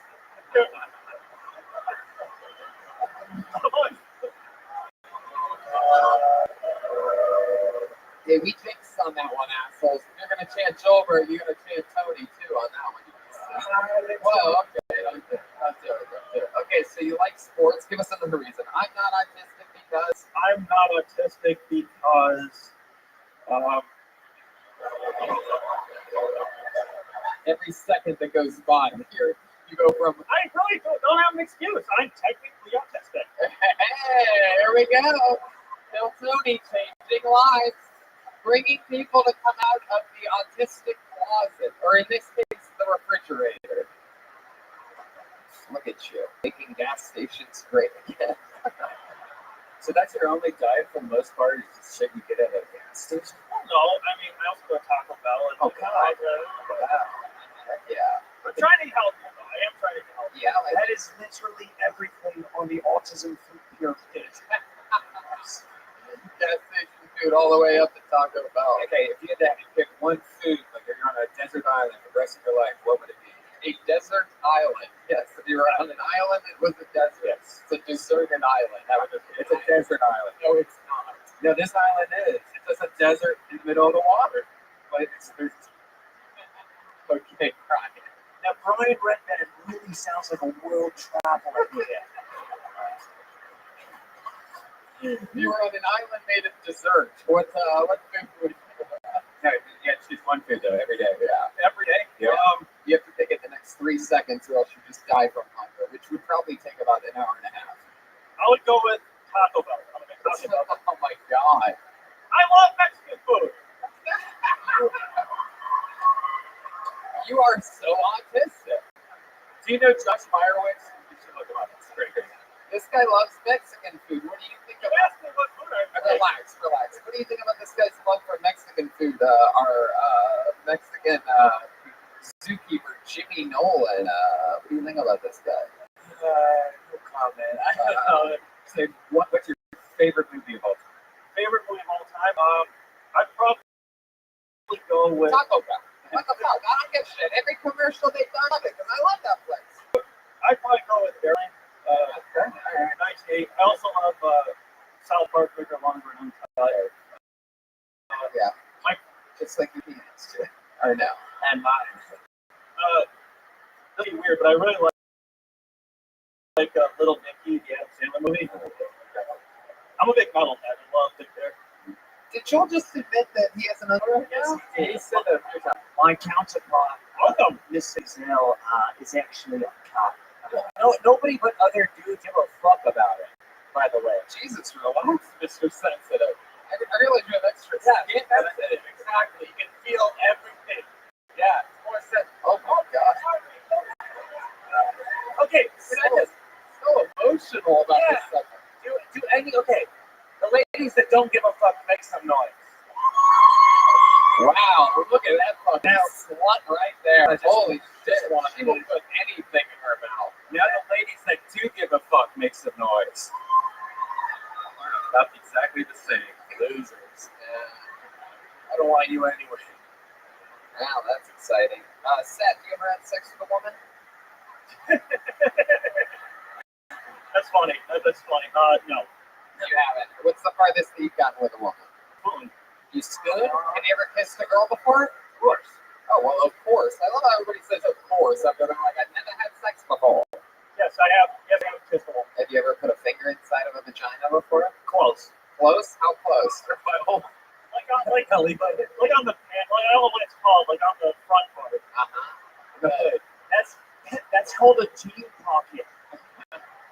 The front part, like her pubic bone, basically. Basic, yep. Like where the pubes are. There we go. There you go. Did you feel pubes or was it over the pants? I felt pubes. You felt pubes? I felt poops. Pubes? P-O-O-B-S? I touched the pubes. I never think it again, but I felt the pubes one. I'm not autistic at all. That's adorable. You are very adorable. Now as the host completely flexes his dominance over the Oh, come on. That's not true. Stop it. That's not true. In fact, I'm gonna get him on here. Is there anything else you want to tell us about you, Seth?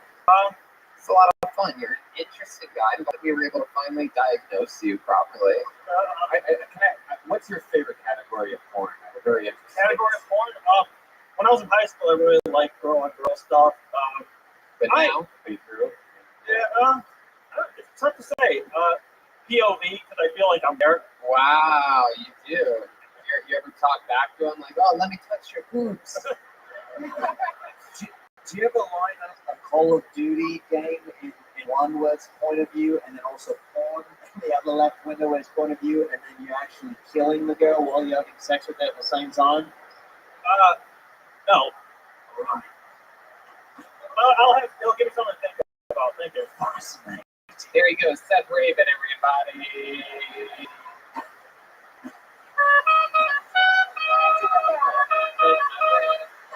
I wish you would step back. Let's see, if I was gay, that would be my kind of guy. If I was a gay, If you were gay, that would be your. yeah, that's just to me adorable. He's an adorable man. There you go. I don't want no buff guy. Wow. Right now, telling us the kind of guy if he was gay. Why it's legal to mix Red Bull and vodka, I have no idea. The Red Bull gives him energy to say things, and the vodka clouds his judgment at the same time. What kind of guy would you be? Great combination. What kind of guy would I get if I was one that looks like a girl?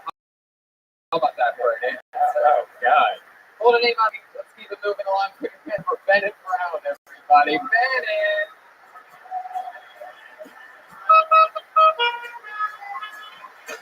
You're kidding. Indica?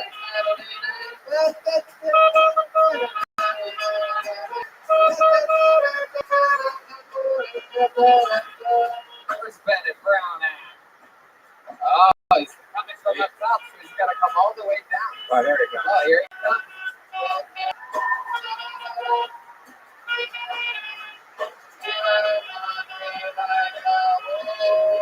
Bennett Brown. Hey guys, grew up Catholic, kid of Catholics, former Catholics. Yeah, I grew up Catholic, altar boy twice a week. I did every camp. And growing up, this woman had this metaphor that stuck with me forever. She would say, to dissuade us from having premarital sex, she'd be like, if you have sex before marriage, it's like popping open an Oreo, you lick the cream frosting, hand it to the next person. They lick the cream frosting. Next person, cream frosting. Hand it to the next person. They marry that Oreo and they have to eat all of it. Yeah. It's disgusting. But that's my sex education for like 8 years. And then I got a little older. I got a couple problems with that. Like, first of all, it's a non-issue because most girls that I know wash their Oreo. So it's like, Yeah. and like the, want to do more time? Sure, go ahead. And the other thing is like, this metaphorical Oreo, we're not in it for the taste. If an Oreo had like piss and bodily fluids coming out of it, I really wouldn't give a shit if some guy named Gary licked it before me, So, There you go. Bennett Brown finishing off. Oreo joke. This guy brought his beer on stage with him. He refuses to let it go. You are adorable. Look at you fucking Hannah Gadsby looking at that fucker. It's incredible. You young Michael Moore. Yeah. I've never seen anybody look like a stepson and a stepdad at the same time. It's quite incredible. And it looks like you never take the steps anywhere. It's a lot of escalators and elevators for you. You're built like everybody else that's been on this show so far tonight.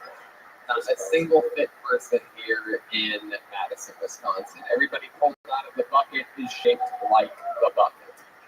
Jonah Hilly. Yes. So Bennett, you've been doing stand-up for a little bit? Yeah, for years and some change. 3 years and some change. What do you do for work? I work for a software company. Obviously. Go soft just thinking about it. That makes sense. Like I was talking before. Come on, Tony, what the fuck are you talking about? Anyway, and how old are you? By the way, before you answer this, I want to let you know that any answer I find acceptable. Anywhere between 13 and about 57, I say. What did you say? I like gray hair that you can't see too. So Really? Yeah, but I'm 25. Oops. Yeah, you're big boobs. Not yet. 25 years old.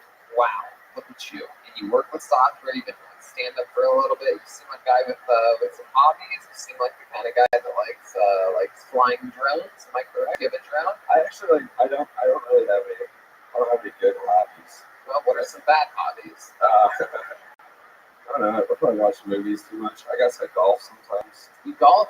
Yeah, sometimes, yeah. Yeah. Sure. Okay. I feel like you're lying, but I mean, I went once this year. I used to do a lot more. But I wish I had better hobbies for sure. Like, I drink a lot, you know. you say you jerk off a lot? I drink a lot, but, you know, a fair amount too also. Yeah. You drink a lot. What's your drink of choice? Bud Light? No, actually, rum and Diet Coke. That's my Diet Coke. Doesn't seem like it, but crowd favorite. Yeah.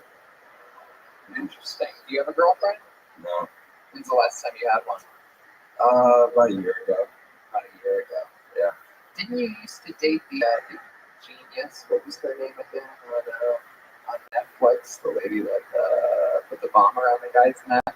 Oh, Am I the only one that saw that fucking documentary? That's what you look like. You look like that guy, the mastermind sort of of it all. Did you ever see that? You said you watch a lot of I videos. did watch that. Yeah, yeah. Did you see that guy and think that you look like that guy? No, I didn't. No, I get the Fire Festival guy sometimes, but like What? the Fire Festival guy.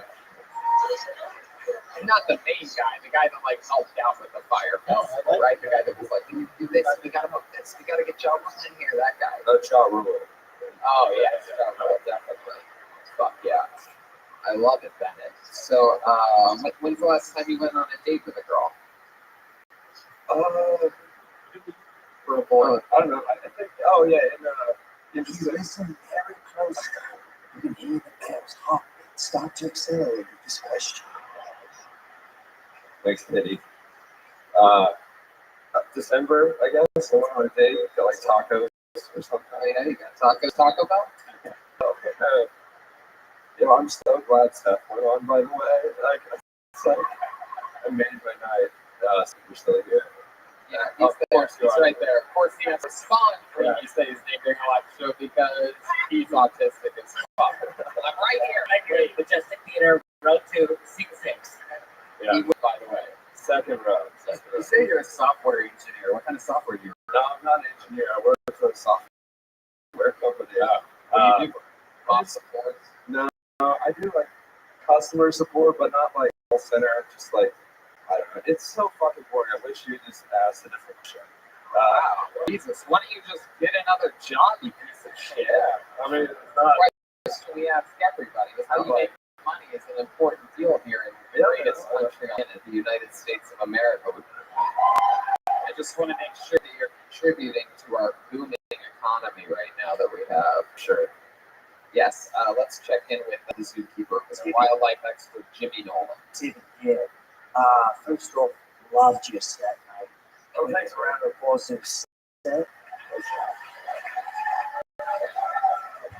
Great comedy. I want to know a bit more about the Catholic stuff. I found that fascinating. Let's talk about it. How Catholic work. Really Catholic. I don't know. I taught Sunday school for like a year in high school. That's pretty Catholic. Wow, in high school. Yeah, I taught like 4 and 5 year olds. How to make Sundays? Yep, literally. Like, it was like we had a whole year, and they only had to teach them like the Lord's Prayer, which isn't that long, and like how to do the sign of the cross correctly. Yeah. Man, you must have gotten all the boy pussy. Yeah. That's great. Wow. Good.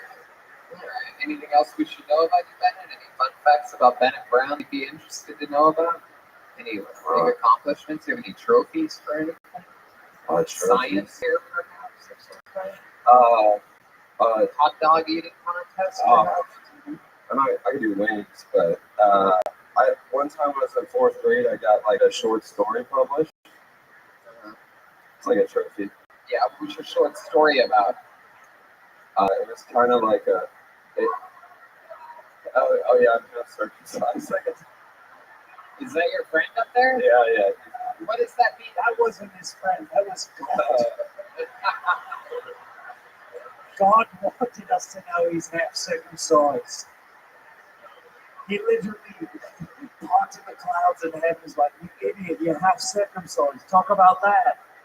What does that mean? You're half circumcised. It's like, well, I got a bit about it, so I won't go into that.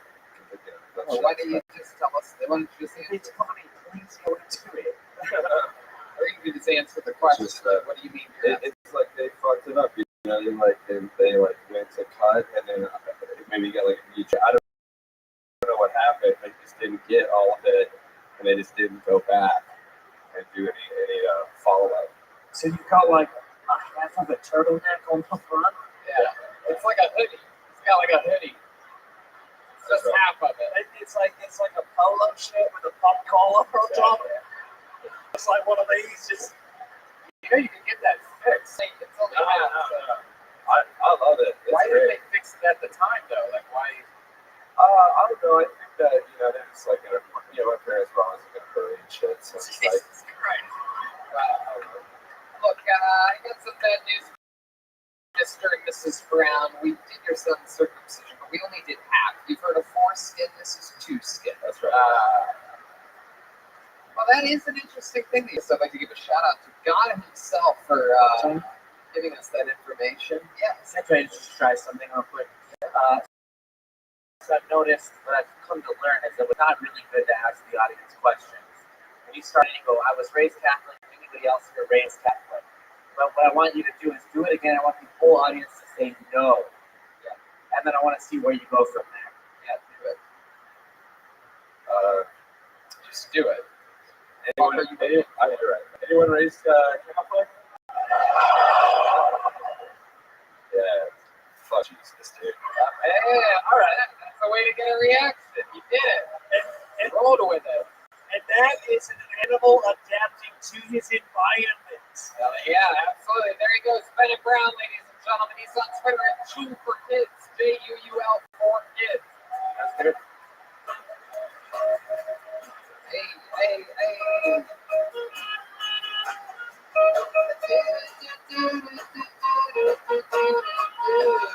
Your next Canadian goes by the name of Trevor Cook. Make some noise for Trevor, ladies and gentlemen. Wow, he's high-fiving his friends. Princess Right style.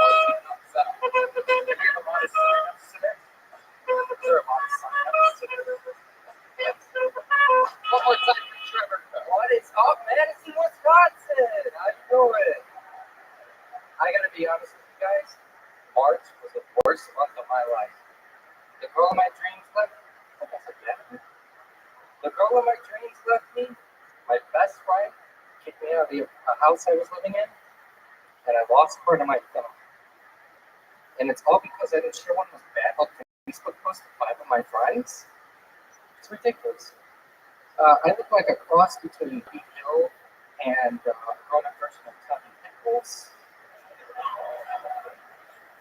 I recently found out my ex-wife is pregnant.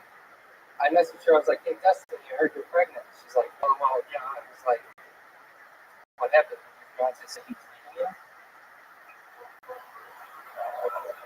I often get told that I look like a school shooter.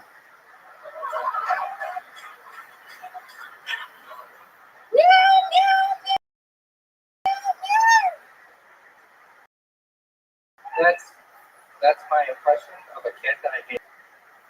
That's all. Wow. Hell yeah. There you go. There he is, Trevor Cook. Or as I call him, Brock Lesnar with leukemia. Welcome to the show, Trevor. First time going stand-up? 14th time ever. I love it. That is so fucking cool. Did you just start in March when the whole crazy month happened? April, yeah.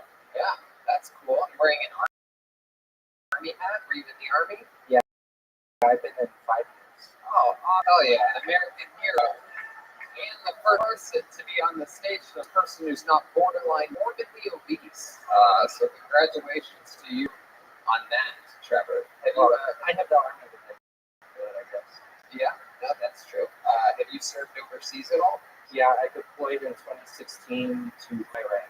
Wow. Can you share with us anything that you saw over there that we might find interesting or that's different? I saw another soldier die. Yeah, what happened there? It wasn't what you were expecting. It was a simple car accident. just a regular old car accident? They had a flat tire, and they ended up rolling over like 3 times. And there was a lieutenant in the car that smashed his head up against the side frame. And I was taking EMT classes at the time because they have like college programs. And I actually tried assisting and respirating him, and he was frozen. Wow. Yes. Call of Duty style. Wow, that's incredible. My goodness. Wow, that's crazy. And you performed mouth to mouth on him?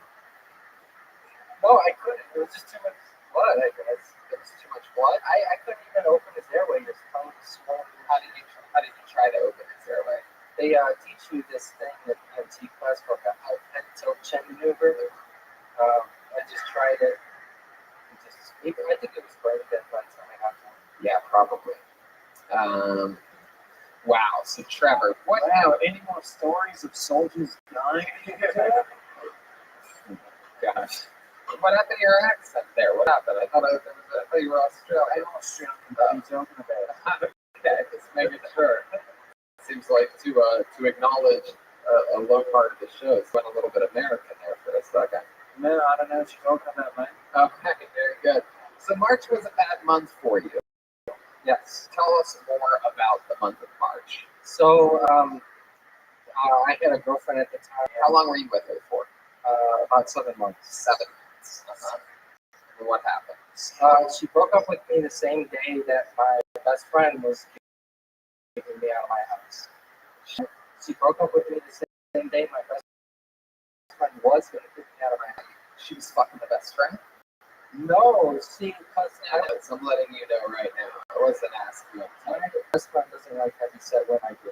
Whoa! How heavy is this chick? She's got Was she the car that killed your buddy overseas? Yeah. Army of one over there, huh? You fucking hook up with your own tank? trying. No, she wasn't that heavy. Maybe 200. What?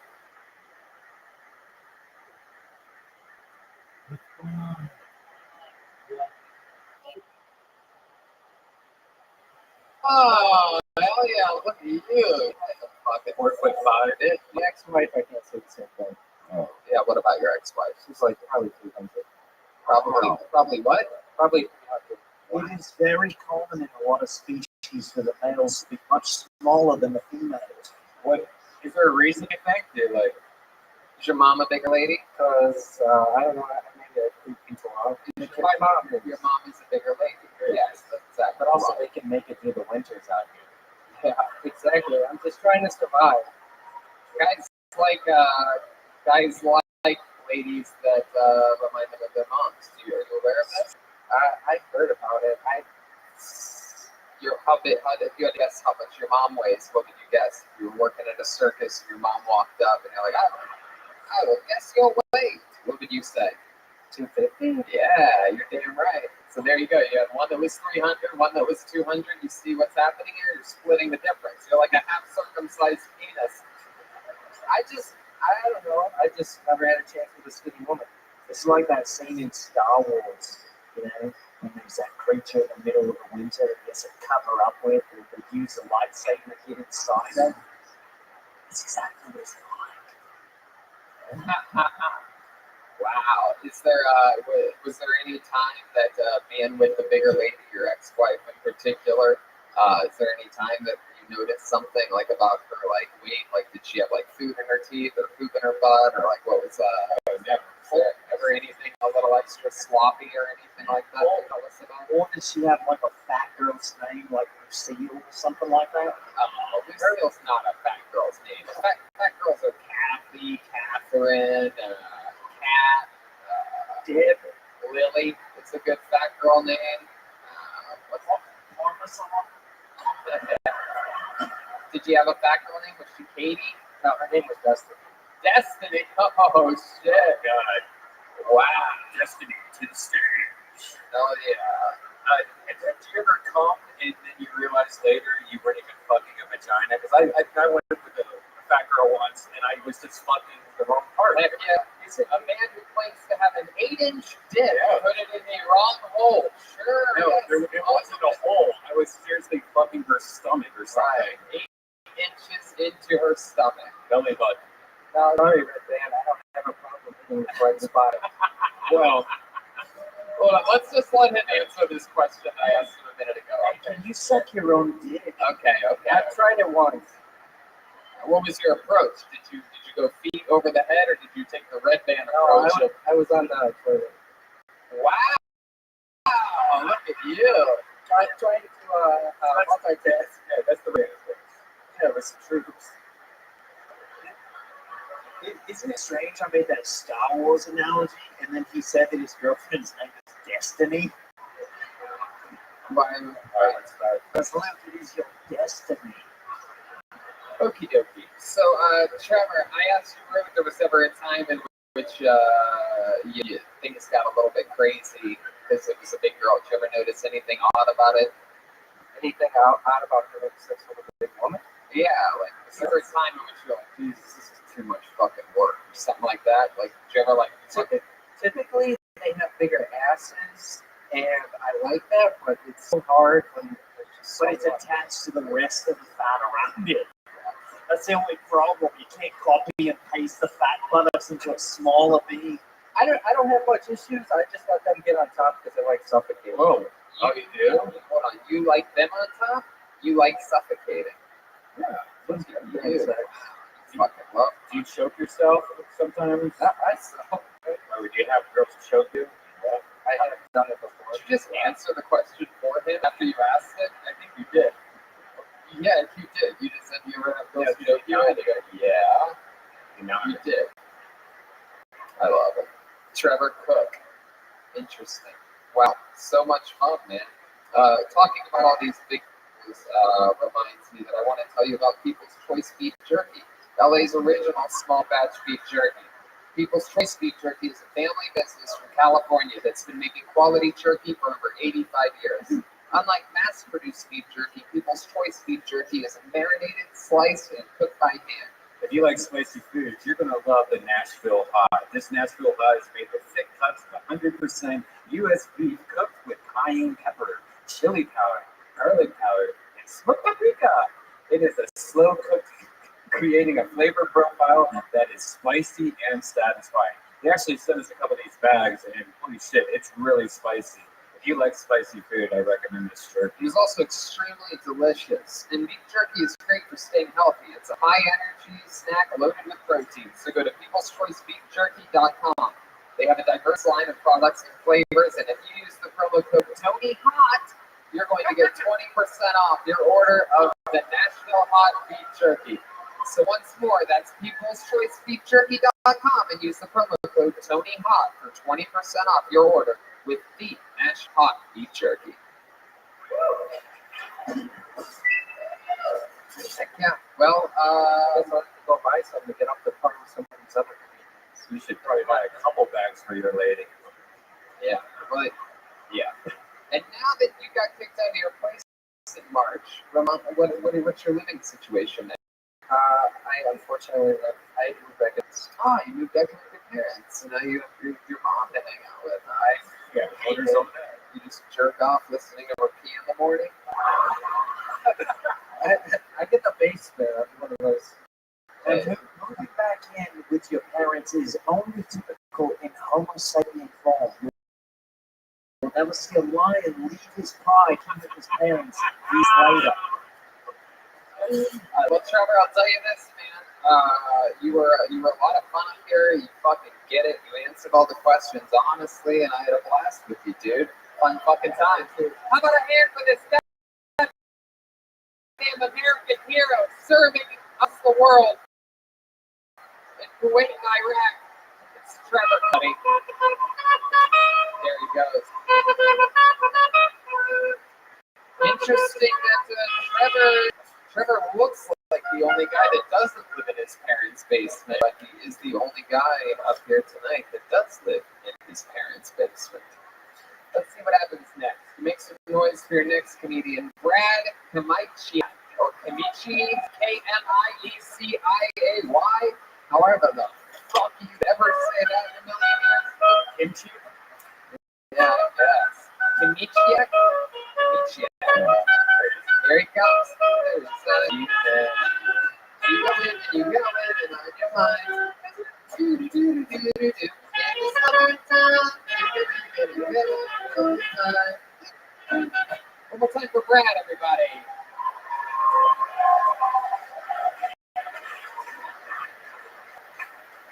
How's it going, Madison? This isn't a popular opinion. Some races are not as good as other races. I was watching Kentucky Derby the other day. That's a big build-up for a shit race.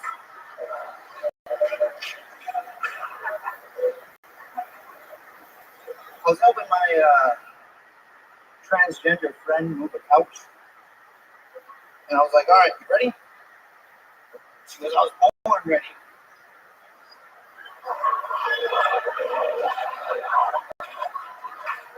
If you say so, absolutely.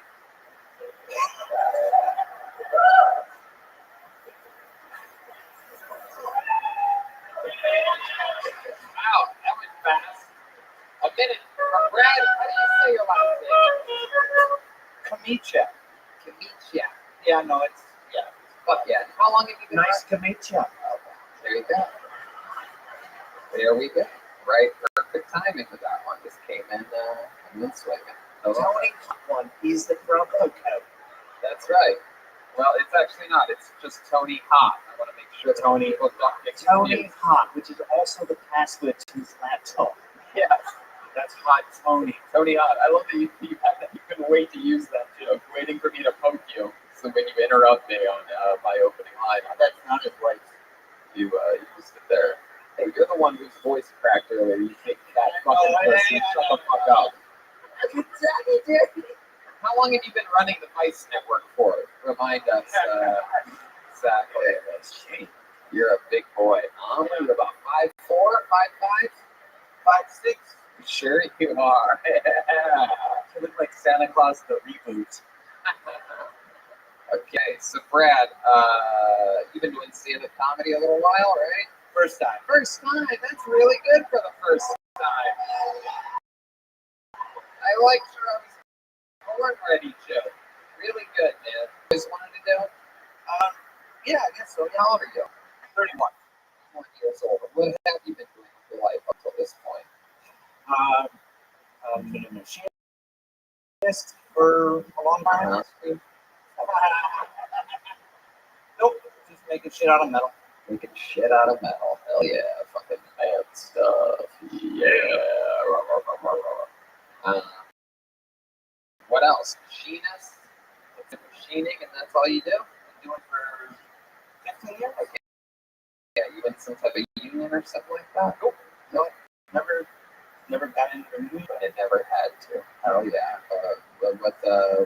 Why are you shaped like that? What's your excuse? A lot of beard curls. Huh. Yes. Now, are you wearing camouflage shoes so other people can relate to you not being able to see your feet either?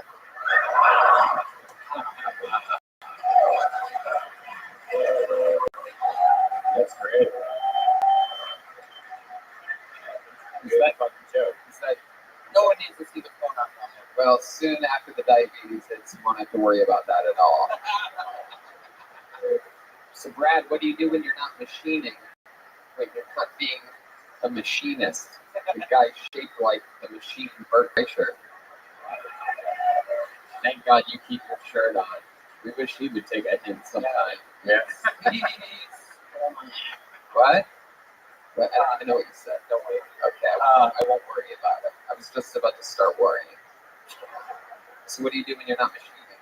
I like bow hunting. I like Bow hunting. Yeah. Wow. Do you hunt? Yeah. And do you eat what you kill? Yes, I do. Do you know do you ever dry it out and eat it like beef jerky? Because I want to tell you about People's Choice beef jerky. LA's original small bag. That's right. Turkey. Nashville Hot. Use the promo code Tony Hot for 20% off your order. What do you like to hunt? You ever hunt any bison? No. Never went bison hunting? Never went up to Idaho and away from Salt Lake City to Boise and you saw a bison on the side of the road and you're like, I'm gonna fucking kill this bison and eat it, and then you kill it and it's just a gray cow? Yeah. No, I've never bison hunting. That's never been my thing. Right. White-tailed deer. What happened? Just deer? White-tailed deer, yeah. White-tailed deer. Beautiful creatures. Beautiful. Do you ever feel bad? Do you get, or you don't give a shit? You ever? No, I mean it's not like just a an easy thing. It's not something you just. There you go. Right here. Yeah, no. Oh, It's you respect the animal if you're really into it. Yeah. Okay. You made love to one of them, correct? Yeah. Let's check in with Jimmy Nolan over there. Now, do you typically have a ceremony of anything after you've killed your prey? Do you go over there and kneel down, take a moment, or anything like that? Because I've seen people do that sometimes. Do you ever do that? Do you ever just selfie? Not a moment. No. You just gotta. You just said a moment ago that it's so often sometimes to kill the creature, but as soon as you kill it, you're like, I'm ready to eat. Papa's ready. Despite the way I look, no, I pray. In other words, I got it. Sometimes I butcher it. Sometimes I take it in and get butcher. Something like that. Do you ever feel bad? That I no. Yeah. Yeah. Oh, maybe you should. Wow. All right. Remind me, how long have you been one of the Pawn Stars from the hit show? Pawn Stars. What else do you do for fun when you're not hunting? What's the sitch? You have a girlfriend? Yeah, I do. Yeah. How long have you been with her? Couple of years. Couple years. Yeah. How long did you have to hunt her before she agreed? Where'd you meet her at? We were friends. Yeah. First time you hung out, We hooked up. Yeah, you just went straight to the hookup? Yeah. Yeah. It's like, hey, looks like we just catfished each other. Let's do this anyway. Just straight to the We hookup? did actually match on Tinder ahead of time.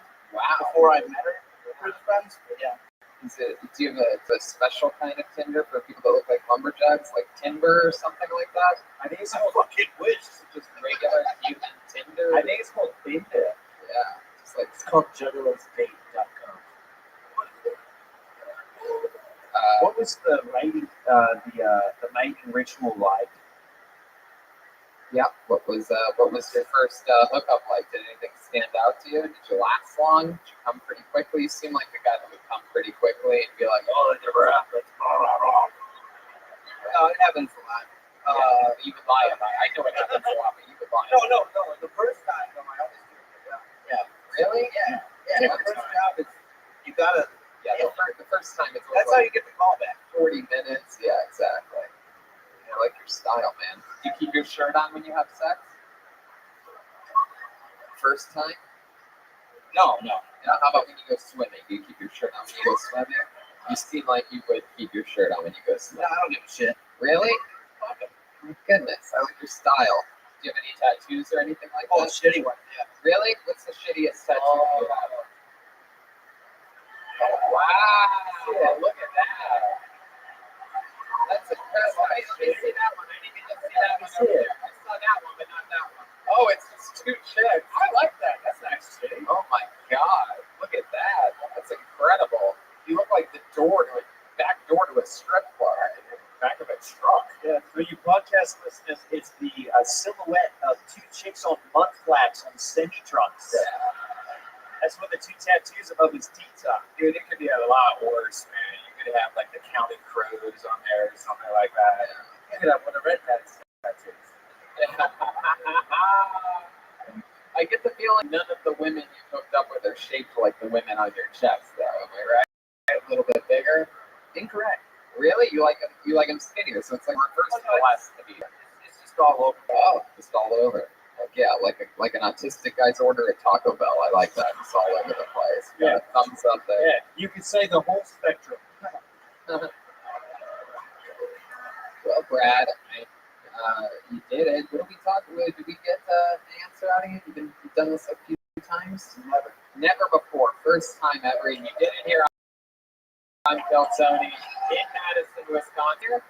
No, I'm actually from Milwaukee. From Milwaukee. Oh, wow. Look at that. Little fun fact about you. We don't like Milwaukee. Yeah. Yeah, no shit. Yeah, we were there. We didn't like the episode. We didn't like the hotel. We didn't like the people out of the bucket. So you're just going to have to face the facts, Milwaukee. You might like us, but we don't have to like you. Can I just say? Go ahead, yes. I know something's brewing. No, I went to that show, and I was like, fuck it, I'm buying a ticket to Madison. Hopefully I get up to semi-redeem what the fuck happened there. You didn't like it either, right? Well, I mean, there were some good people that count up. We all A lot of wet blankets. yes, we were all literally depressed after that show. And if you're wondering how often that happens in the history of this show, never, not once have we been depressed. I guess Manchester, England, but we all had full-blown food poisoning that we had to go to. We should have gone to a hospital for it. But think about that. Milwaukee was worse than that to us. After the show, Tony turns to us and goes, "Hey, do you guys maybe just want to go back and go to bed or something?" Like, Or you say it like I invited us all to sleep in the same bed together. Hey, you guys want to maybe just all go and take a nap or something? All of us? That night, we used each other's body warmth. We survived the depression that was Milwaukee. We strived again and came to Madison later that week. Yeah. I love it. Fred Kamichiak, there he goes. His first time ever on Keltoni. His first time ever on stage. He went to Milwaukee. He saw what happened. He made the trip, and he fucking did it. Come on, make some noise for Brad.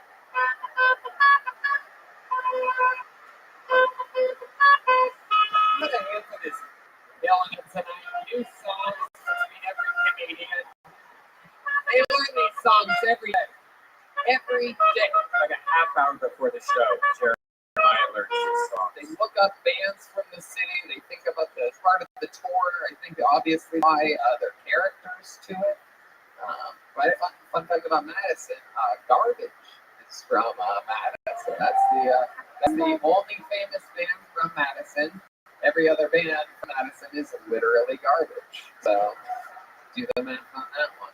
Let's see what your next comedian is shaped like. Put your hands together for Andy Weigman, everyone. The bucket of destiny has spoken, and it has called Andy Weigman.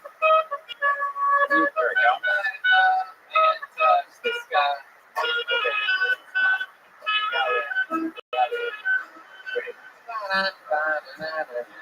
Here comes Andy Weigman.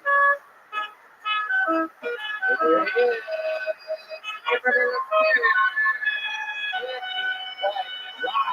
Madison, Wisconsin. I just say woo a lot sometimes. Woo. Woo.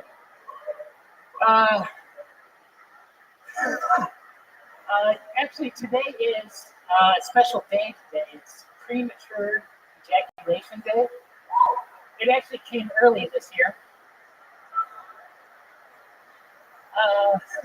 I've got a nephew, newborn nephew. It's not really an accomplishment for me, but I have it. I'm not going to wipe it or change a diaper at all because I don't like wiping my own ass. It's gross, dude. Poop is gross, right? Red band. Oh, fuck.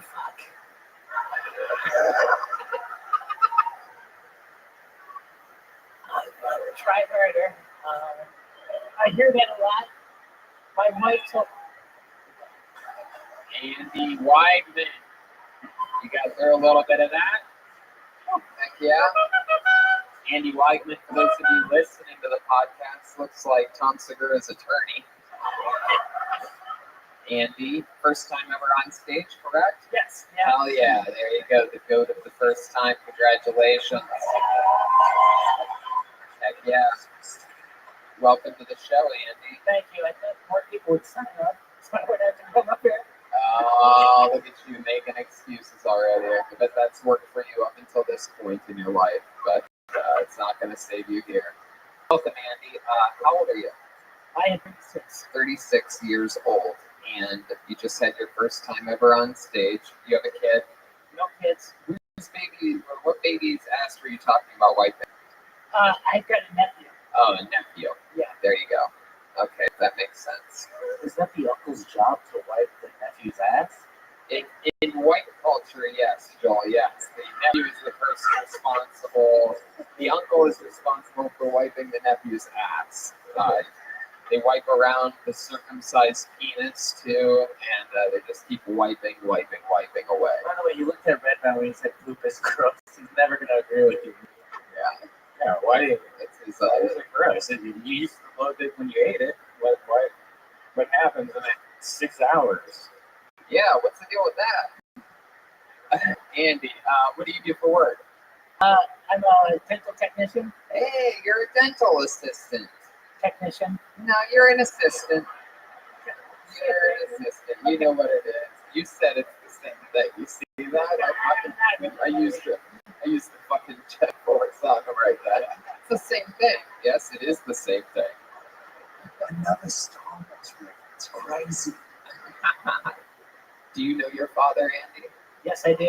Yeah, what does he do? He's a police officer. No, No? What's he? he works at a hardware store. He works at a hardware store. Oh, that's interesting. Ace True Value. Wow, it's the friendly hardware place. Yep.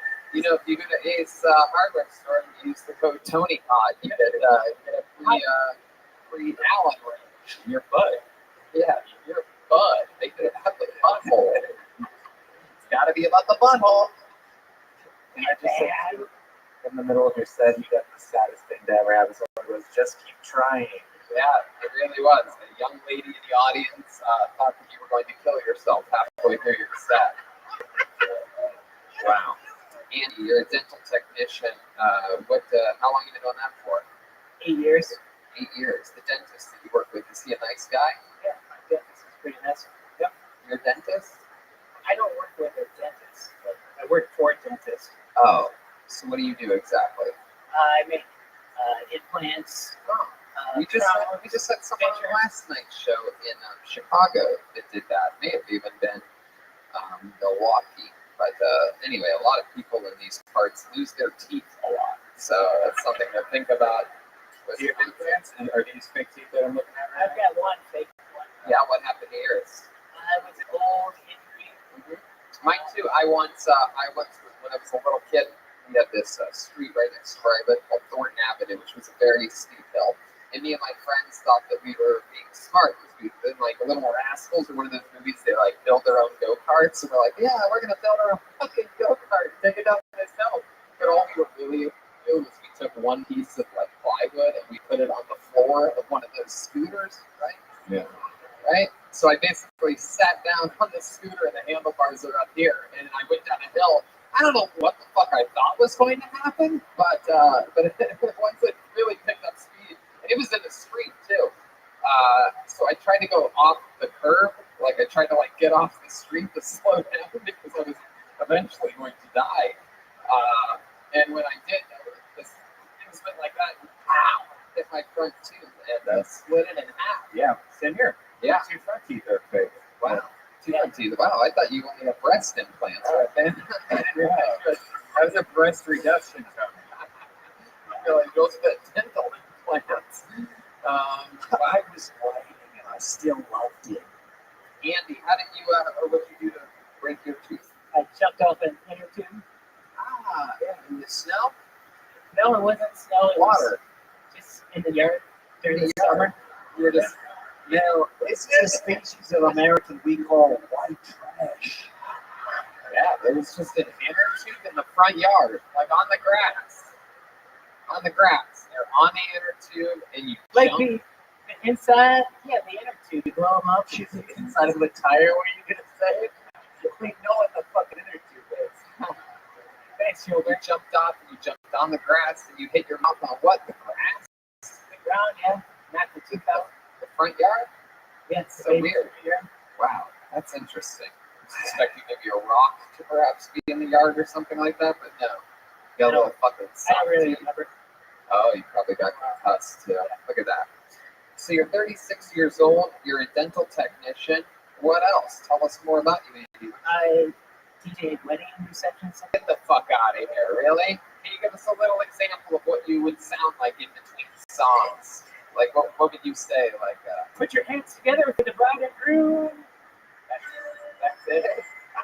And then they say their names. Yep. Wow. For the bride and put your hands together for the bride and groom. What risks you take artistically at your job, Andy? That is incredible. Do you ever mix up your jobs and you start like announcing things where you're taking out people's teeth and stuff like that? Could you give us an example of that? I'm trying to help you out here, mate. Open up your mouth real wide. We're coming in. Wow. Hell yeah. Sounds like the kind of guy that's about to jump off an inner tube in his front yard. Wow. Andy, who are some of your comedic favorites? Who are some of your favorite I comedians? listen to Your Mom's House Tom Segura. Yeah. I mean, has anyone ever told you you literally have a face like him? Like if you shaved your head down to a 3, you would at least be like the Tom Segura that is like the Instagram filter over Garth Brooks, basically. Like you at least have that. It is incredible. You have a very Segura-like face. What's the best toothpaste? Like, which one would you recommend? Well, I go with Oral B. Why? Because you love oral. Yeah. Hell yeah. That's right. Does it have something in it that all the other ones don't have? I don't know. It's just nice. I get 2 packs. I could answer these questions for you, Brian. That's what you use. What do you like? Honestly, I go back and forth right now. I'm experimenting with one of those charcoal toothpaste, but I decided on this tour specifically that I hate it because it just fucking gets everywhere. And I have an electric toothbrush, so if I put it on there and just start doing it, the entire bathroom turns black eventually. It looks like every hotel bathroom I've been in is going blackface by the time I'm done with it. So, but now one thing that I've noticed is just the fucking normal old fucking cheap travel, goddamn regular fucking whitening everything, just all the chemicals, you know. Good old honest toothpaste. Yeah. Fluoride. Bunch of fluoride. I use Gorilla Piss as mouthwash. That's great. Yeah. I love all toothpaste because it's a big deal, and tooth because of tooth. You know what I mean? It's something that everybody sees is your teeth, and yes, preach indeed. There's a guy with no teeth talking about it in the back. 3 out of 4 dentists recommend Crest, and the 4th one in Australia recommends Chameleon Chisholm. Yeah. 4 because of 4, tooth because of tooth. Andy, it was a pleasure to have you up here tonight. Congratulations on getting gold. There he goes, Andy Weidman. We're having a lot of fun. Hire him for your wedding, Andy Weidman. If you like super basic white dudes DJing your wedding, put your hands together for the bride and the groom. How many of you like it when comedians do good on this show? Madison, how many of you like it when comedians do bad on this show? Wow. Even the guy that did bad earlier likes that people do bad. You must be proud of yourself. All right. Put your hands together for Craig Smith, everyone. Craig Smith is your next comedian. Kill Tony, live, Madison, Wisconsin. I believe he's coming from the 2nd level. Jesus, why is everyone upstairs? Very exciting. For those of you listening, it's a very intimate yet large venue in which it's extremely high up in the air and not that deep. Really cool. But it's like, you guys having fun?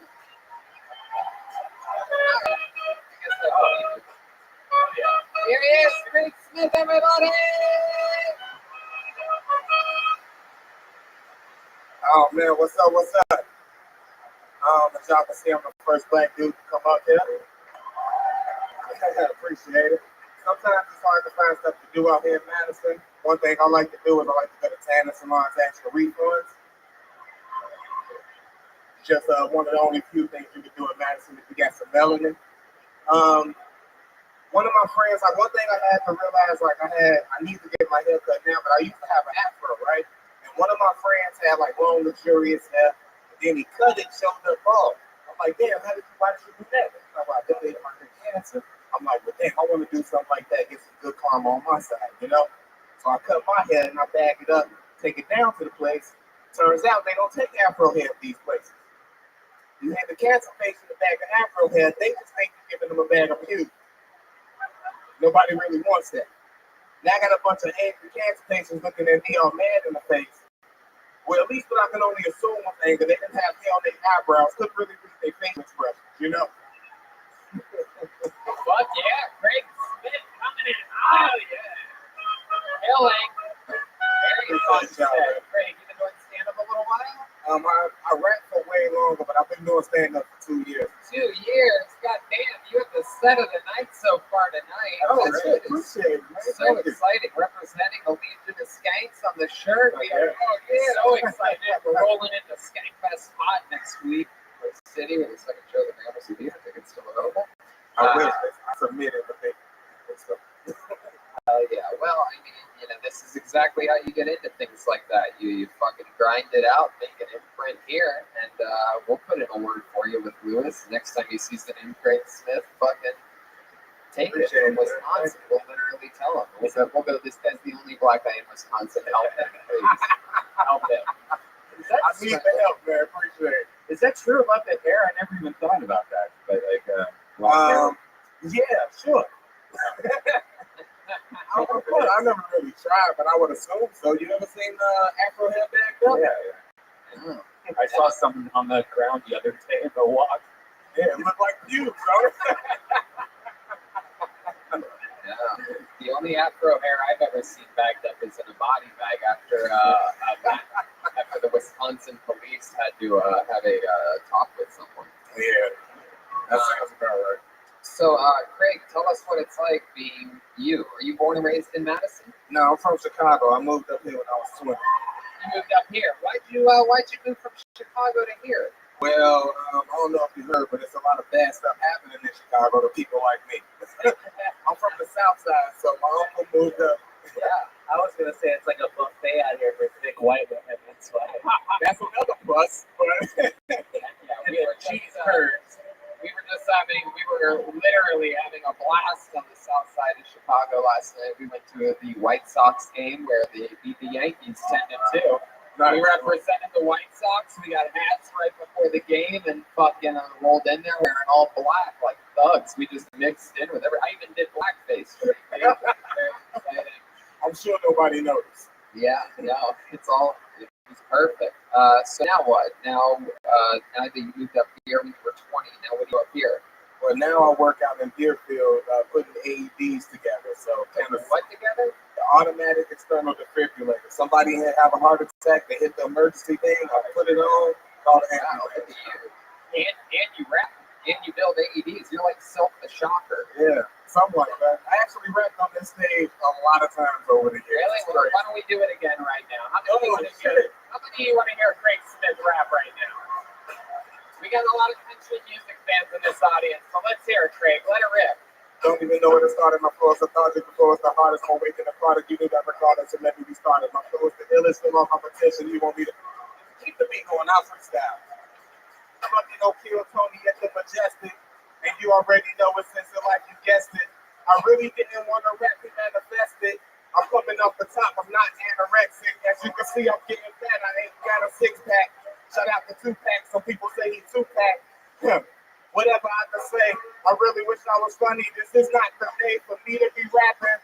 Throw up a hand, shout out to Henry Tubes and Samara. They ordered a fan, they fucking comedians. Who else didn't go up for white man? Don't worry, gotta give it up.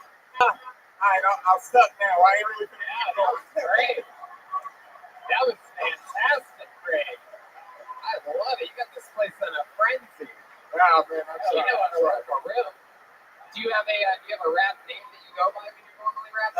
Yes. I'm just gonna be honest with you. Craig Smith doesn't seem that edgy. Nah, it's not, man. I wanted, when when I was younger, I wanted to change my name to like Mustafa or something, you know. Yeah. Something cool. But nah, Sincere Life is my rap name, and it's on Spotify albums, all of that stuff. What is it again? Sincere Life, regular spelling, SINCERELIFE, two names. Yeah. I love it. Sincere Life. That is so fucking cool. Appreciate it. It's funny because out here MC means most calories. And I asked you what you do for a living, right? Yeah, working Deerfield. Working Deerfield AED. And do you have a girlfriend? Yeah, she here with me tonight. Yeah? Yeah, shout out to Samantha. She here. Samantha, that's a white girl's name. Is she a white girl? Yeah, she a white girl. Wow, look at that. Hell yeah. Fucking all up in them curds, you know what I'm saying? Hell yeah. Fuck yeah. Where'd you meet her at? We actually used to work together about 5-6 years ago when I was working at Shotgun. So What's that? it's a huge website that sell like $600 jeans, $1,000 shirts to rich white girls. Oh damn! Look at that. You used to do that? I used to work in the librarian part. Mundane stuff. Something missing out of the inventory, I got to go find it. If the models need to put products on, I got to take it back there to them. Stuff like that. Heck yeah. Do you ever have any problems with the cops here in Wisconsin? One thing we've noticed is that in Wisconsin specifically, and you guys might not know this because you live here, but people are definitely afraid of the police much more than anywhere else. Crazy for this state. Yeah, I was telling them today that after being in Milwaukee and where else were we? There was somewhere else, right? And yes, after hanging out, we're realizing what the police state is like in this state. I have confirmed that I definitely think Stephen Avery did not do it. I really now, after everything, I believe that those fucking guys definitely framed him. Yeah, most of us believe that. It's quite frightening to think. Like, I would truly be afraid if I lived here. I mean, not me personally, like, I don't think it would happen to me, but I'd be afraid of autistic buddy over there. Like, I don't want him to get framed for every murder that happens at a Taco Bell. That guy did it for sure. Yeah, probably did do it. I don't know, man. The worst thing, one thing I say about Madison police compared to Chicago police, at least when they pulling up, they say, hey, I'm officer, whatever, and this is what I pulled you over for. In Chicago, the first thing they say is, do you got dope or guns in the car? And they don't want to hear nothing else. They actually mad if you got weed. So that's the biggest thing. I'm grateful that they asked me for my ID and all of that, and just keep it regular. All the extra stuff is what I don't want. Yeah, I love that. I love that. Sure. What does your white girlfriend do now? Does she still work at the fancy jeans place? Nah, she got a way better job doing stuff for lawyers. Stuff for what? Heck yeah. How much roses does she make every night? You said what? No one knows what you're talking about. I love it, man. I love it, dude. Well, Craig, you were amazing tonight. Fucking unbelievable performance on the stage. Appreciate that, man. Thank you. Thank you so much. For real. And I mean it. I'm going to tell Louis J that next year a guy named Craig Smith applies to really watch your tape. Bro, thank you, Tony. I swear to God, I'm going to do it. Craig Smith, everybody. Thank you for He's on social media at Sincere Life 7. Yeah,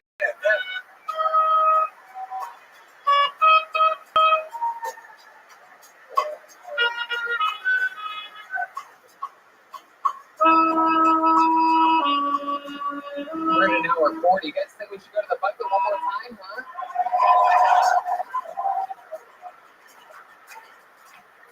Okay, let's see what happens here. Put your hands together for Joe Malloy, everyone. Joe Malloy.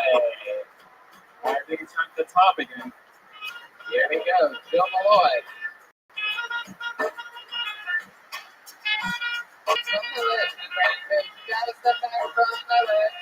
Hey, I will take you with step back from the list. Hey, I will take you with step back from the motherfucking list. Hey, Joe Malloy is coming, ladies and gentlemen. Here he is. Hey, Joe Malloy. So I am that of a much taller, more successful man. Yeah, you guys see that? From the neck up, I'm destined for greatness.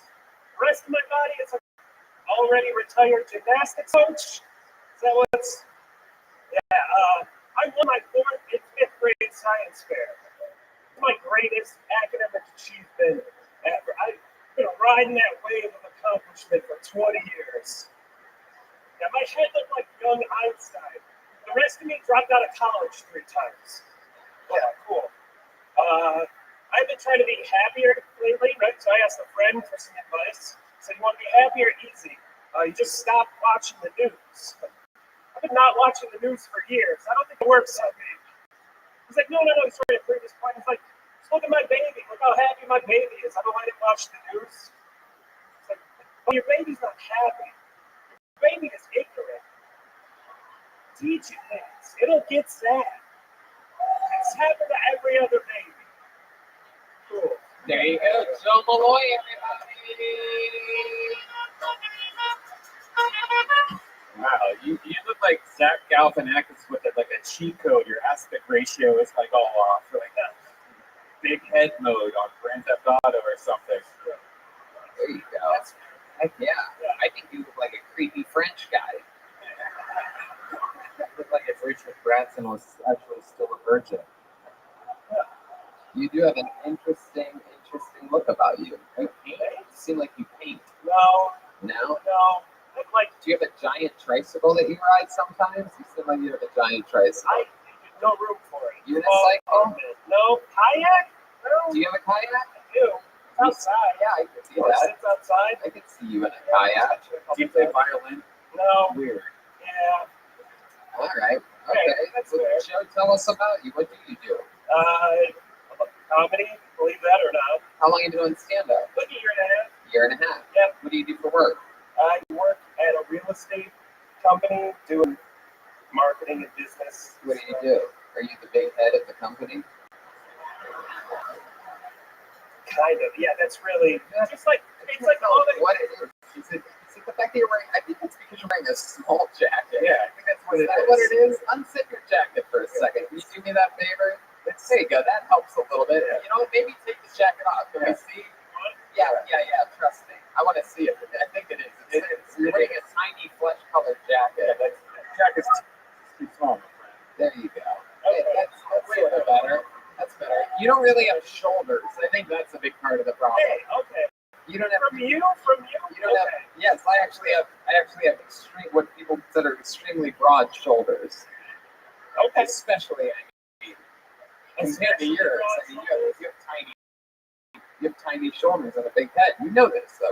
The first joke about my head. I know I have a big head. Thanks. Yeah. Okay, Joe. What do you think? We're fine. Yeah. Now we're going to need you to take your pants off. Just strictly for studies only. No, don't take your pants off. No. Has anybody ever told you that you look like you were born between a badger and a flamingo? Interesting. You would know. He's a wildlife expert. Yeah. So what do you do for fun, Joe? A lot of comedy. There's things other than comedy. You got a kayak, so you kayak. So that's one thing. Yep. Keep naming things. We do like some film shit, like a lot of related stuff to that. And how old are the children in the films?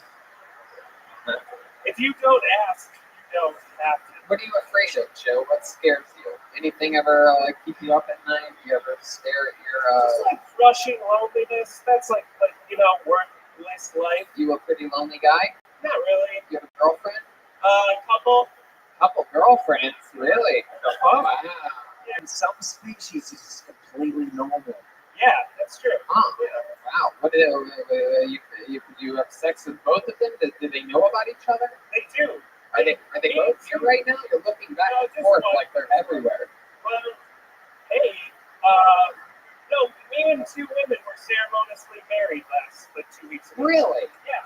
That is so fucking cool. Shout out. Wow. I wasn't sure about Did you have a threesome after that? You did. I'm being a gentleman about this. No, don't be.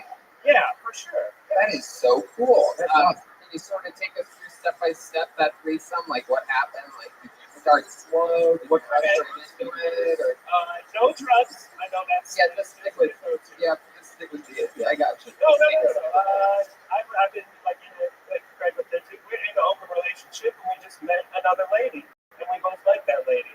So then we all Where'd you meet the third wheel at? Which brings me back to the fact that you ride a tricycle. Great. It's good. Where were you? Improv. There's a couple of improv troops. Wow, hell yeah. One in the big, troop in the state. Anyway, improv sex. Put it in her second shitty. It's second shitty. Instead of I do, they say yes and. Wow, that's cool. So instead of taking us through that pre-ceremonious marriage, can you just tell us like a highlight for you with a time in which you're like, wow, this part's great, like something that happened, like just like with us? The Sports Center clip. Yeah, I just want a quick tidbit. Okay, I went to Las Vegas for a friend's bachelor party. Pretty late. Flew back to Chicago and they both picked me up and we all got a little hotel room, hot tub. That's fun. Wow. Oh, there you Do you go. want more deals on that? No, that's fine. Did they give you, when they picked you up from the airport, did they give you giant roadhead? I sat in the back. Sat in the back. Hell yeah. You're like big head and no shoulders, but They spend a lot of time on each other and they do on you. Like, is it? Because I've been in like a relationship like that before, where it was mostly damn, and then once in a while. No, I think there's a good balance. Yeah, there's a balance. Good balance. Yeah. Yeah. Did they look like they love eating out as much as you do? No. Yeah. We're a fat area. Yeah, you really are. And you live here now. Yeah. Uh-huh. And you born and raised here in Madison? No, I was born in Detroit. Born in Detroit. Yeah. And you're like, I'm getting out of this. Them too. I'm getting out of this shithole Detroit. I'm going to Madison, Wisconsin. Yeah, more or less. Yeah. That's right. And you're happy with that decision? I love it here. This is That's great. very cool. It's great here. You have a good hockey scene? Heck yeah. Yeah. I love that. How bad's the weather for real though? Yeah, it's pretty bad. Yeah. It lasts 6 months. So that's. Yeah, but you can handle it, right? You look like snow cone. I'll take that. That's fine. Yeah. Well, Joe, we're going to keep it moving along. Congratulations. Thanks. Fun times. There goes Joe Malloy. Let's get one more up here. What do you say since he up here tonight? What do you say we pick until we get a woman, huh? Equal opportunity. Nope. It's not going to be Matt. It's not going to be Dylan. It's not going to be Dirk. It's not going to be Miller Baggins. It's not going to be Clint. It's not going to be Austin. Oh, well. Sweet Betty, my Freddie, put your hands together for Nicole Spaghetti, everybody. Here we go. She's coming up here. My favorite food in the world, spaghetti. Since I was a little boy, I would fall asleep on my plate of spaghetti, mom spaghetti, every day as a kid. As a kid in high school, growing up, my mom made an entire vat of spaghetti so that I could eat spaghetti throughout the week. I could just make fresh food, make the fucking mom sauce, eat that shit up in the microwave, eat radioactive fucking spaghetti. It's coming down right now. So, anyway, my point is, I love spaghetti so much that I am excited for the arrival of Nicole Spaghetti. She's your final comedian of the night. Believe it or not, we just had a 2-hour-long show here in Madison, Wisconsin, from start to now. There she is. Come on, make some fucking noise. Wow. Hello. So I just graduated college recently. Definitely experimented with drugs a lot. Yeah, I took acid and I thought I was having such a great time. I went to my friend's bathroom, sat down for a little bit, shot them balls, and another couple decided to come into the room. Wow. It wasn't like physical fighting, it was like they were yelling at each other, they were upset. Lasted about 4 hours. No, it was like 15 minutes. I was on acid time. Yeah, so they were fighting over which girl they had to pick to have a threesome with at the party. I did not have a good trip. Oh my God. She was pissed off. But yeah, there you go, Nicole Spaghetti. I feel like that's a true story, right? Yeah, very True good. story. There's balls. So adorable. Look at this girl. Heck yeah, look at her. She's like little Madison Mila Kunis or something like that. Little fucking cutie pie. Is that your real name, Nicole Spaghetti? My first name, yeah, not the last one. Oh, well, I was. All right, Yeah, well. sorry. Why spaghetti? Are you Italian? Are you like, Yeah, oh, very God. Italian. Yeah. Why'd you say oh God to that? Because that's just hilarious. That's just being like I'm just going to be the Italian person with the last Well, you probably have a hard Italian last name, and spaghetti's easier, right? Yeah. Yes, there you go. Very good. In that case, that's the correct move. Much better to do that than to be a doofball like fucking Brad Kamichiaki. Those fucking idiots up here. Kamicha. You're an improv group, aren't you? No. I've been doing stand-up for 1 minute. You've been doing what? Stand-up for 1 minute. Very cool. Yeah. You said 1 month? 1 minute. Oh, 1 minute. That's your first time. So cool. Heck yeah. That's fun, Nicole. And is something you've always wanted to do? No. No? Did you even want to do it tonight? Yeah, well, I mean, I have to put my name in like it. I'm here. Right. So. Right. Right. Are you a fan of the show, or is it more like your boyfriend or something like Yeah, that? my boyfriend's a huge fan. Your boyfriend's a huge fan. He's up there? Yeah. What does he do? He's in grad school. He's in grad school. What's he studying? He's studying to get his PharmD. Pharmacy. Uh-huh. There you go. Get your pain-filled prescription ready. An Adderall. How about you? I'm a first-year teacher, 2nd grade. Oh, wow. 2nd grade teacher. Wow. Let the boners start rolling. Damn. Mrs. Spaghetti. Spaghetti, you make me feel weird in my belly. Oh. Mrs. Spaghetti. Mrs. Spaghetti, you make my noodle hard.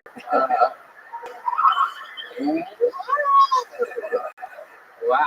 My God. Are you excited about that? You realize that these kids are all going to have their first boners to you. I mean, 4 of us on this stage have boners right now. We're not even in 2nd grade. We're just end of a long course. Just kidding. We wouldn't objectify a woman like that. Just kidding. It's 2019. We can admit it. We all have boners right now. Yeah. Did you say 2nd grade or 7th? I'm sorry. 2nd. All right, never mind. I was going to say a joke, but never mind about that one. 2nd grade. Heck yeah. That is awesome. And you're just about to start that? Yeah, in September. Wow. You a little bit nervous? Not really. Are you going to have a certain name since your last name's hard to pronounce? Are you going to be like Mrs. D or something Yeah, like I that? usually just go by the first letter. What is that? A. A? Yeah. This is A. Oh, it's always so much auto with this abbreviation. Yeah. Hey, this is A. Yeah. I mean, you want to put my queen bag on there. Wow. Oh my goodness. Hey, and trust me, I don't think they put it in the A. I don't think they put it in a lot of people's A's here in Madison. It seems to be they love their one-way streets here in Madison, and that's definitely one of them. Not gonna put it in the old. You don't want to put it in their old fucking Jamesville tunnel. You know what I'm saying? Let's just say in Australia we got roundabouts. Heck yeah, I love that. So you start that next year. What have you been doing up to this point for money? I work at daycare. You work at a daycare, so you love kids. I do. Yeah, why is that? Did you your mom wasn't a good mom when you were growing up? She wasn't there for you a lot? She ran an in-home daycare. She ran a daycare too? Yeah. Oh my goodness, she was a good mom. Yeah. So you killed her and took a job. Yeah. Incredible. Oh, daycare. That's interesting. Fuck yeah. So what do you love about living in Madison, Wisconsin? You born and raised here? No. Where are you from? I'm from Phoenix. Phoenix, Arizona. Yeah. Wow. How did you end up here? Yeah, what the fuck? I moved here with my boyfriend. You moved here from beautiful Phoenix, Arizona. Arizona. Mountains and bright red mountains. The best drugs in the United States of America. Yeah, you really are bringing up a lot of drugs tonight, right there. Are you okay? I guess so, probably. I think he's just trying to sound cooler than No, he no. is. I mean, Phoenix, they raves and drugs. They do a lot of. They do a lot of drugs. But I don't think that's going to stay in a city. Good place. Now, this is a real question. I see you got a tattoo on your left leg. Do you got to cover that up whenever you teach a second graders? Is that like a thing? No. Now with New age. Wow. It's coloring. It's like drawings. what's the tattoo? It's a mermaid. Oh, wow. I used to have teachers who, they bend over to like check my tests and stuff, and I'd see like a tit above their tattoo. It's like I said, like I hate my dad or something like that. It's crazy. You saw a tit above their tattoo that says that? That's incredible. Yeah, tit would say that. You say Right they to the point. necklace in Australia. Oh, yeah, dude. That's fucking awesome. So you think you're gonna last out here? I mean, you went from the opposite, like the hottest, like 120 degrees to mostly winter. How long have you been here? I've been here a month. A month, that's Yeah. it. How long have you been with this guy? 3 years. 3 years. And it was all long term for all that first time? Yeah. You guys would what, see each other like once a month or something? Yeah. Once a month. You'd fly in? Yeah. Very, very interesting. My God, that is incredible. Wow. What's your favorite thing about this guy? He's really funny. Is he funny? Yeah. Is he really funny? Yeah. Did he sign up tonight too? Yes. Really? Yeah. What's his name? Why don't you bring him up and Austin. close out the show, huh? Let's do this. You introduce him. Go ahead. You start walking, sir, and you bring him up. You say, ladies and gentlemen, your final comedian of the night. You say his name that he signed up as. Okay. Go ahead. Maybe you guys are in love. You just moved here a month ago. You ready to bring him up at one of the coolest venues of his hometown? Yeah. There you go. Do it. Ladies and gentlemen, Austin Starkey. Austin Starkey, brought up by his girlfriend, most likely his future wife. Who knows? He might even propose after this 60-second set here tonight. Wouldn't that be exciting? Oh, he's shaking his head, I think. God, you guys are a real fun bunch. Yeah, right? Here he comes, Austin Starkey! Look at this happy couple. Austin, come up here, do your 60 seconds. Let's fucking do this shit. Come on, this noise for Austin, everyone.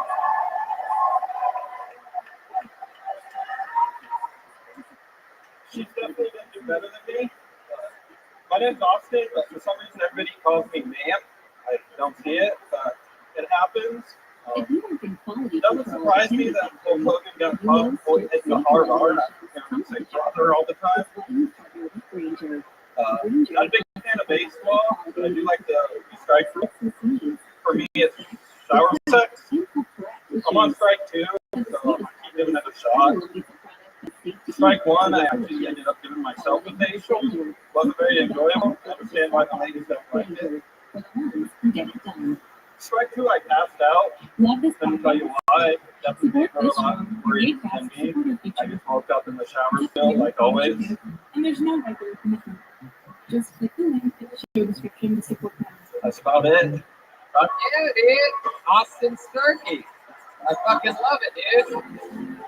So let's talk about it. First of all, let me tell you right now, that is a badass fanny pack you have. A lot of these schlubs would attack you for that. Look at that stupid fanny pack. Not me. I'm a believer in the fanny pack, and that, sir, is fucking real leather. Look at all those pockets.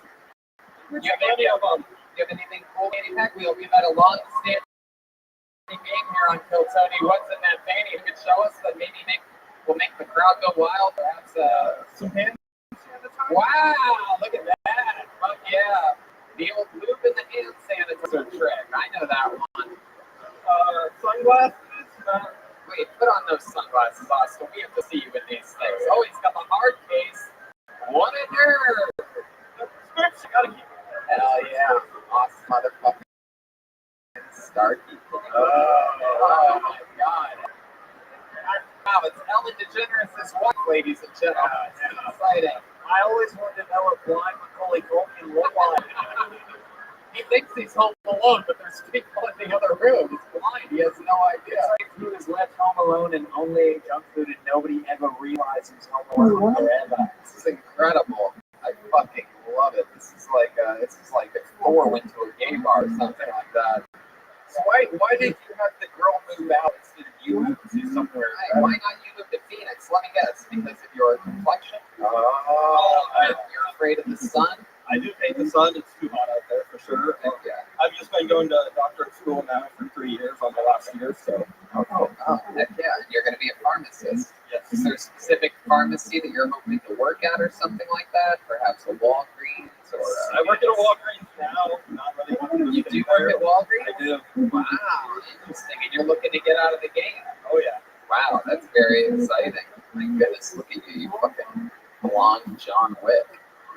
It's incredible. It looks like a bootleg Hong Kong in action figure. Very, very bootleg.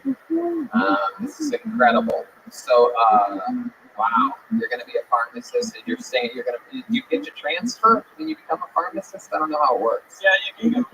And you're a bachelor. You're going to the University of Wisconsin. No, I'm actually going in Milwaukee. Oh, that's a shady school. That's shady school. What's the name of the mascot of the college that you go to? The Falcons. Falcons. Wow. What's something that we would be surprised to know about you, Austin? I have an ass tattoo. You have a what? An ass tattoo. On your ass? Yes. What's the tattoo of? Caveman SpongeBob. Oh, we have to see that. How many of you want to see his ass tattoo? There's only one way to close an episode in Madison, Wisconsin. Wow, look at that. Holy shit. That's a real SpongeBob tattoo right on his ass. Were you drunk when you got that? No, actually, I just flown out to Arizona to get it, and she was getting her first tattoo. Was that the mermaid one? No, it's not. Whoa, do you have an ass tattoo too? No? You don't have Squidward on your pussy or anything like that? There you go. What's that noise? Wow, Jimmy Nolan. She's got Patrick on a butthole. I guess he's a starfish because buttholes look like starfish. There you go. That's a joke. I love comedy. But yeah, well, I'll tell you this, Austin, and fucking double spaghetti. That was incredible. What a way to close the episode.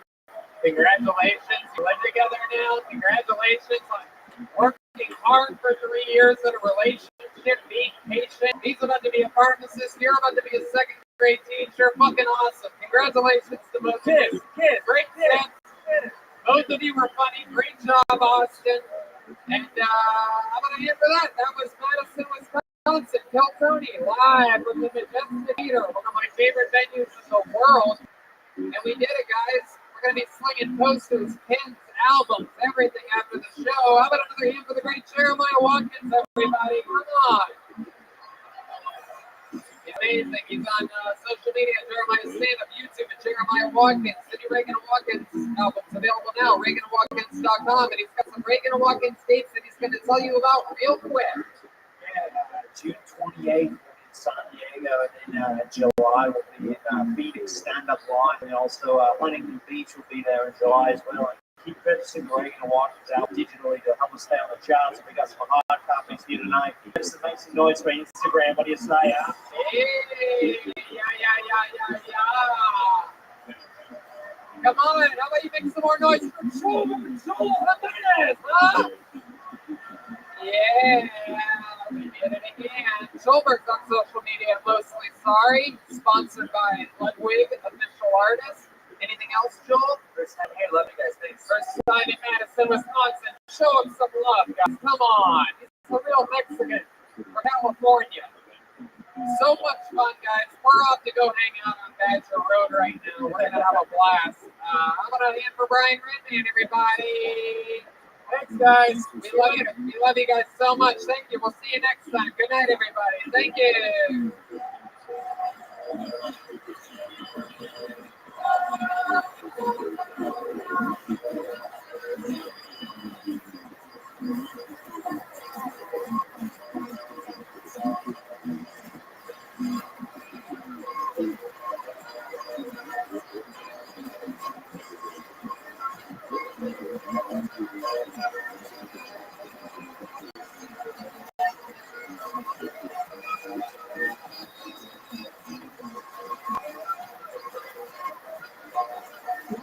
go.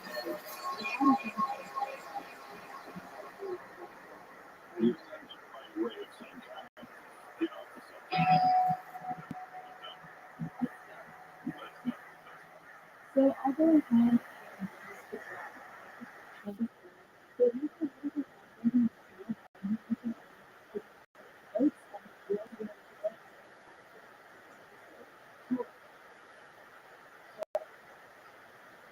of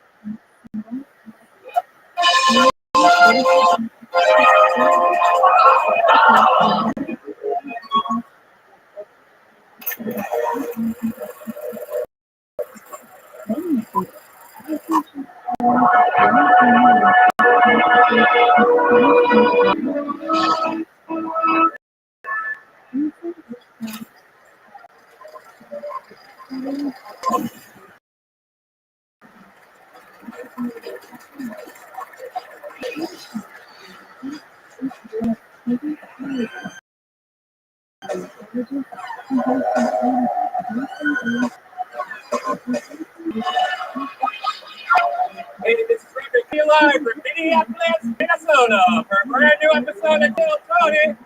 Get up on Tony Hitchcock. Minneapolis, make some fucking noise. Yowie, wowie. Brian Nathan's here. Hey, what's up, guys? Kill Tony in Minneapolis for the first time ever. How fucking exciting is this? Beautiful Minneapolis. Final stop on leg number 3 of our crazy summer tour. We flew through it this week. It's unbelievable. We're excited to go back home tomorrow to beautiful Los Angeles, California for a couple days and fucking catch our breath. We're all on our deathbeds, but we gathered up enough Alpha Brain and coffee to get up to 100% for you guys here tonight. The travels have been rough, and we're happy to be here. Back to LA tomorrow with Brian Holtzman, and then Wednesday we're off to New York. We're going to Poughkeepsie on the 19th, which is I believe sold out, and second show added in New York at the Gramercy Theater. That's a big deal. We're going to sell out 2 shows in one night in New York City at a big, giant, famous theater. And then we hang out at Skankfest. Big deal, July 25th, Philadelphia, Pennsylvania, our largest ever Kill Tony ever. Over 2,000 people. We're at the Fillmore Theater there. It's a big, huge Live Nation event. We're very excited about it. You can take it to deathsquad.tv or TonyHinchcliffe.com, really anywhere you want. Fucking Google tickets. We don't even care if you get it through a dirty scalper as long as you're there. Exciting stuff, and that brings us to here. We're here right now. That's exciting. Ryan J. Belt, of course, could not make it. However, we did make amazing posters that we will be signing and selling for you people if you'd like some for the show. Which is very exciting stuff. There's also pins. There's Tony Hinchcliffe pins, Kill Tony pins, and Death Squad pins. Yeah, and you draw the mustache on the pin. So it's Tony with a little mustache. With or without facial hair, I take a black Sharpie and I make a little mustache. I leave a little space in the middle, just like my actual mustache. So if you're wondering, it's a legit Tony Hinchcliffe mustache. So Ryan J couldn't make it. However, ladies and gentlemen, there is a band on this show.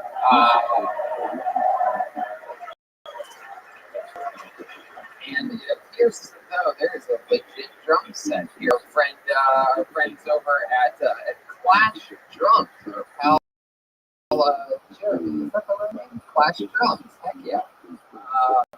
Supply drumming. If you ever need drums here in this, you ever think that you want to perhaps get good at it, maybe go for a Mexican drum off sometime, go to Clash Drums and get your drums there.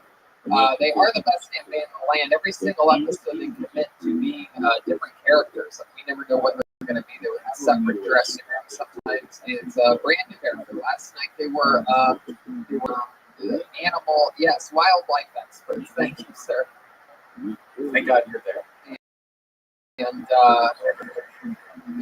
sometimes it's the return of some of our favorite characters. We're going to be, let's all find out together. You guys think for this shit? It is the Kill Tony, Jeremiah Watkins, and Joel Jimenez, ladies and gentlemen. Let's see what they are tonight. What? Wait a second, what? You guys are painters? This is incredible. Wow. Oh my goodness. How exciting. They're clearly painters, everybody. This is a brand new character.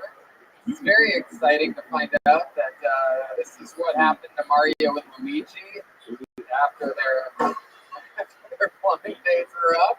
Hello, Mr. Painter. How are you? Welcome to the show. You guys are just getting socks. I love it. We don't want to scratch it before, you know. Oh, wow. Look at you. Welcome to Kill Tony, sir. What's your name? Toby. Toby. All right. I like that. Well, welcome to you from here in Minneapolis, or what's your story? Yeah. Hell yeah. Born and raised here. Minneapolis. Oh, beautiful. You got a local legend here for you. I definitely don't have a weather past. All right. I love it, man. Well, we're excited that you're here. And then clearly over here we have what appears to be a young Jesse the Body Ventura over here. Is that a cardboard mustache you have? What is that?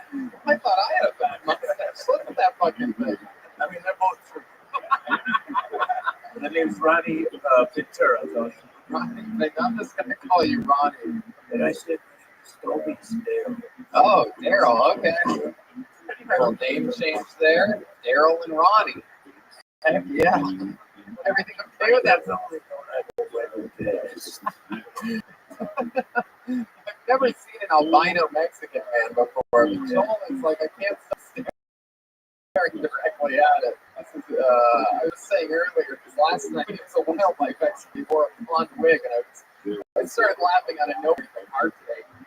And Jeremiah goes, what are you laughing at?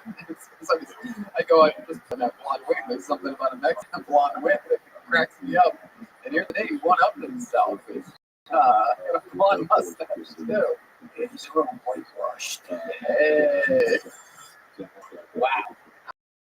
I'm excited to see you. I'm excited to painters throughout this episode. We have painters, we have Red Band, which brings me this bad motherfucker right here. It is the Kill Tony Bucket of Destiny Summer Tour Edition.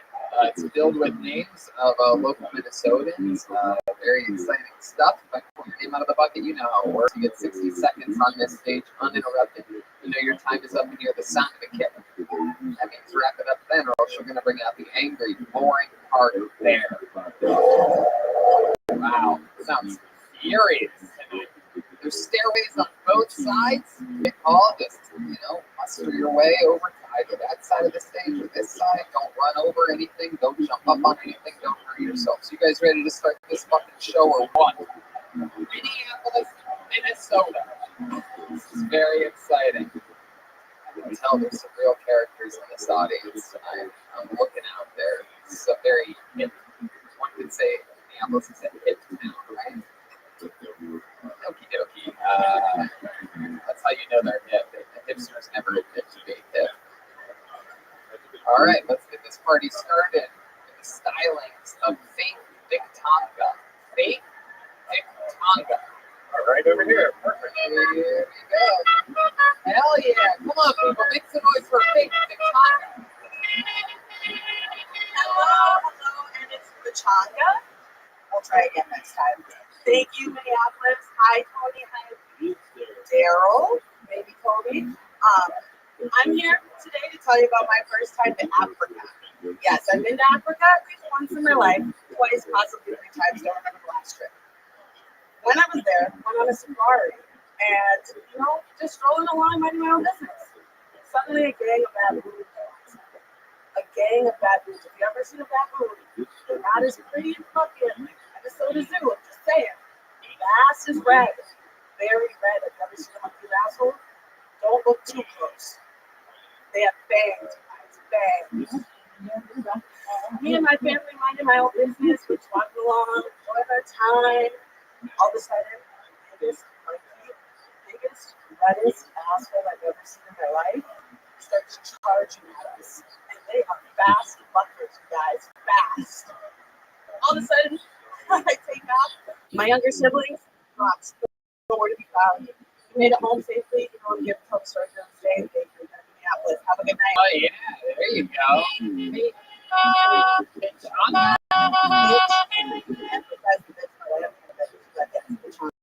Pachanga. Wow. Awesome. What is that? Just what's Pachanga? Is that Kenya? Oh, very cool. Did you go and visit Kenya on your trip to Africa? I did. Where else did you go? Africa and Kenya again. Third time out to Kenya. I family.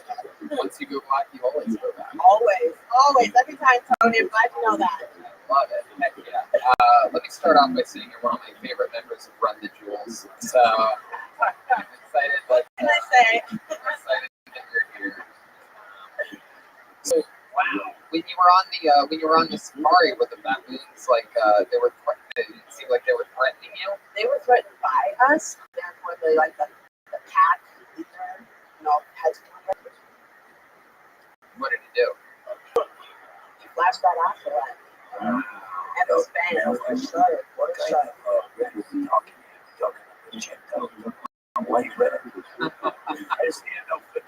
Yeah, it was more like fire truck bread. So you're saying that the asshole actually had like fangs in it? Fangs. The mouth had fangs, but yeah, the asshole probably had fangs, so I didn't stay too long. What else did you do for fun when you were in Africa? I shit in a hole because they don't have indoor plumbing. Wow. What else did I do? I had to walk 3 miles to the water to take a bath to wipe my own asshole after I took a shit in a hole. Hung out with grandma and grandpa. Yeah. Say that again. Hung out with my grandma and grandpa. They live in Africa? They do. What are their names? Not their like I'm not asking for like a big cool African names. No. Esther, Johnston. Esther? What the fuck? Esther, they're home. I don't know. Oh my goodness. So they're coming to America. A little bit burnt, but Africa gets a lot of sun. I don't know if you knew that in Minnesota. Hey, how long have you been doing stand-up comedy? This is my first time. First time ever. Cool. Congratulations. I had no plans of ever doing this. My boyfriend was a huge fan of yours, so I got there to sign up, and here I am. Wow, well that's cool. At least you just went through it like you had done before. I did it. You talk about not doing it before, and how your boyfriend wanted you to sign up. No, I was excited. He's really nervous. He also signed up, so if he gets called, I'm gonna laugh so hard. Your boyfriend, like, what's he like? He's really? He is. Shut the fuck up. You know that Black and Yellow song by Rabbi, the guy who wrote it about us? Really? From the Wu-Tang to the Pro-Tang. Yeah. That is incredible. Asian boyfriend. How long have you been with him? Has he loved you a long time? You better. If anybody sees you walking down the street, they go, come out, chicken. Maybe their heads at least. I've never seen such a man. I've never seen an Asian man with a black woman before. That never happens. First time for everything. Welcome to Minnesota. Is there, like, I mean, I think we're all built sort of, we're all built differently, right? I mean, there's many stereotypes. Black guys have big penises. Asian guys have small penises. Is there a large amount of your vagina that goes unused during sexual intercourse? We may do. Yeah, do you have like a screen and porch area in your vagina that's never used? Or like a sunroom? Maybe, very possible. I might need a new paint job. You got any recommendations? Yeah. So you guys figure it out. Sex is good. It's good. It's a work with a chopstick. Yeah, nickname is Kimchi. So Kimchi. That's What's your Asian boyfriend's name? Charlie Johnson. And he signed up tonight? He is on. I don't know about you guys, but I want to see this fucking guy. What are you sitting straight? Why don't you stand back there over in that corner? Maybe I'll talk to both of you in a bit. And let's just fucking do this. I've never seen an Asian man with a black woman, especially a badass, cool black woman. How about one more time for fake Machanga? Let's see what the fuck kind of Bruce Lee shit is going on in here. Make some noise for Charlie Johnson. Wow, sure. Fuck yeah. Are you sure this is him? You're fucking with me. You two fuck. All right, one more time for Charlie Johnson. Everybody. Hello, white people. So shittiest day ever, guys. Just a normal day. I was gonna go to jiu-jitsu. Stopped into work to grab a coffee, said hi to my boss, said hi to a few coworkers. That's it. I left, got the coffee, got back in my car, took my phone, took a sip, and I fucking charted. The first time in 29 years, I fucking panicked. I looked around, grabbed that coffee receipt so I could check the damage. Sure enough, there was not a coffee stain on the paper. So I got out of that car, I did what I had to do, and duck walked back into work. Tried not to run into my boss again. Like, were you in there just a minute ago? I shot myself. Yeah, then I told all my coworkers about it, and an older guy I work with named Craig, he's like, man, I shit myself every week. Wow, Charlie Johnson. Very excited. Look at you. Oh yeah, Charlie, you fucking did it, dude. That was a fun time. Oh, did you start shitting yourself so much that you decided to just wear brown all the time? Is that what's going on? Is that why you're dressed like a UPS logistics advisor? Yes, I'm gonna go ahead and guess you ordered that coffee black.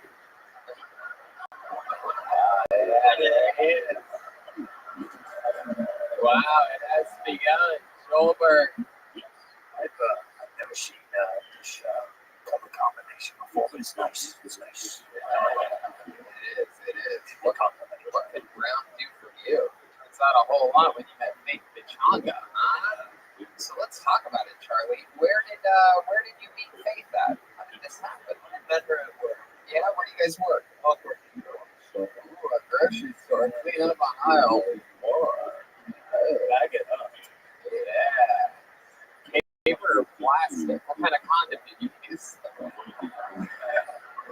That's exciting. So, what do you do? What did you do at the grocery store? Ooh, produce. Oh yeah, you got some crochet plant ready to rock, huh? I like your style, ready to deliver that candy loaf.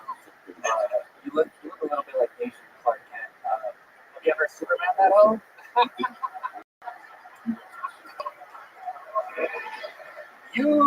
That should be his last name. So you worked in produce. What section was she in? Cashier. Customer service. Hell yeah. And you're like, I want some service for myself over there. Okay, Daryl. Yeah, step on back on. Well, give it up for this beautiful couple. That's amazing. If this isn't some goddamn Minneapolis shit, what a way to start a Minneapolis show. This is the most interestingly diverse couple I've ever seen in my life. Heck yeah. What was your question, Daryl? Yeah, are you one of the chassis customer service employees? Like, do you give it to people, or are you like nice? Oh, I give it to people. Yeah. Could you give He was one of my first customers. Whoa, heck yeah. could I sign up for that rewards card? That is incredible. Could maybe he come to you at the counter as somebody complaining, and then you give him the piece of your ride? Oh yeah, and a gift card. I'll do it. How about I do it? How about I do it? Excuse me, miss. You know, I have a real problem here. I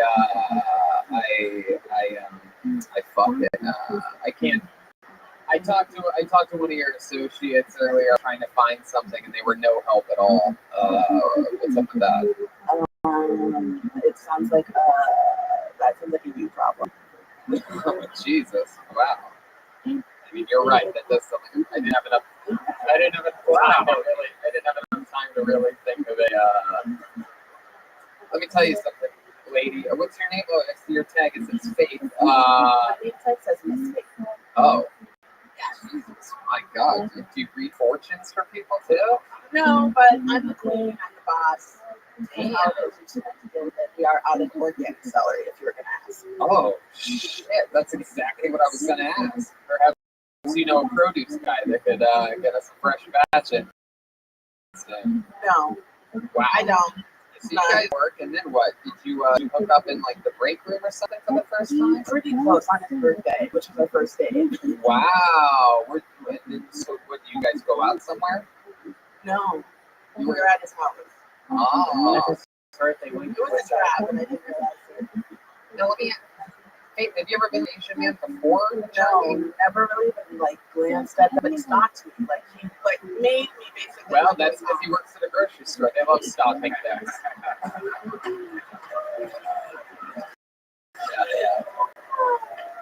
Yeah. Now, hand it to Charlie for just a second here. Now, Charlie, here's the $1 million question. Have you a black woman before? Faith? Wow. And what was it about Faith? You just saw her one day? Oh, beauty. Damn, Mr. Miyagi paints that fence, huh? Oh, yeah. My goodness. Now, are you intimidated by the fact that you have an Asian penis and she has a black vagina? Like I said earlier, I mean, I just have this theory that perhaps some of it goes unused. What do you think about my theory? At first, you were afraid, you were petrified. Yeah, I was better. But then you entered the 36 chambers. Oh, yeah. Daryl. Yeah, why does this look like the movie Predator in Vietnam? Oh, yeah, it does. This is incredible. This is how the magic happens here. And Charlie, do you still work at the grocery store? Yes, I do. Hell yeah, both of you do? Yeah, I love it. I love it. Do your bosses know that you two were together? Yes, they do. Out and on and check out for mine. Whoa, is that true? That's true. Oh, that is so funny. My God, like you possibly like do anything, break the rules. Yeah, I don't break the rules. Look at you. Charlie, I got good news for you, pal. You did a great job tonight. I loved your hello white people at the top, and this was your first sentence. Wow, so cool. That's how you do it. Told a real story. The type of story people begin with, sharding themselves. That's a good first set. Knocked it out, but the thing that I always look for in those sets is, pacing and delivery, because your first set, it's hard to know what to write about exactly. And on those fronts, you did a great job the whole way through. You got the crowd immediately with your hello white people. And congratulations, man. Did you have fun tonight? Yeah, I did. And how cool that you got to share it with your lovely girlfriend, Faith. There you go. How about that? Charlie Johnson and Faith Pachanga starting out the show, ladies and gentlemen. How fucking cool. Yeah, look at that. They double five like they're on Double Dare or something. What a cute couple. Yeah, it's a little fucking prince right there, huh? Live from Minneapolis. Daryl knows what that fucking small is. All right, pulled another name out of the bucket. Make some noise for Ben Roth, everybody. It's Ben Roth. Oh, very fast.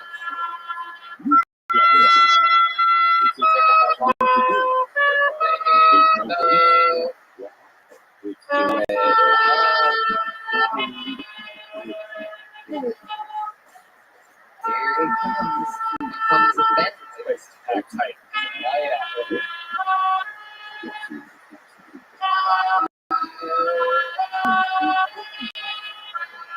One more time for Ben. You know when you're fat, when you need a plan of attack to weight grass. Like, I can do it, but I'm going to have to think this one through. That's actually old. I recently lost over 100 pounds. I can now clap, you cannot clap, it's not that hard. You start at 4 bills, it's goddamn easy. So now I'm just taking the Midwestern fat instead of learning channel fat.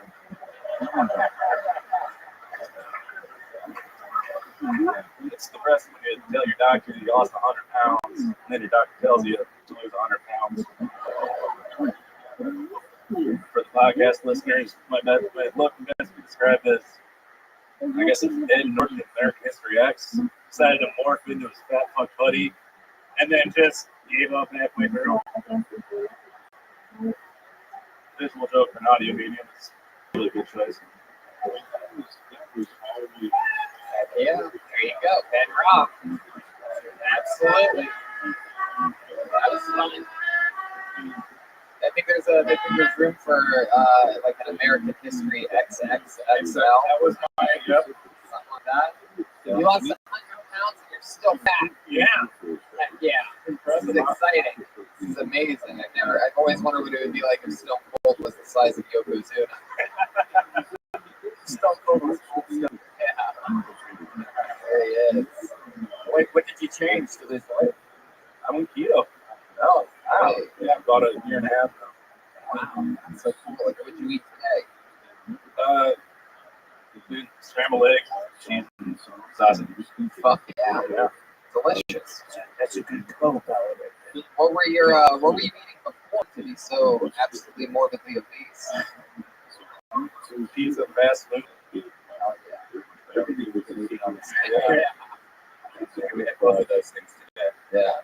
It's true. We had to stop off at Hardee's was what we stopped off at today. So watch for us to be all dead soon. Yeah.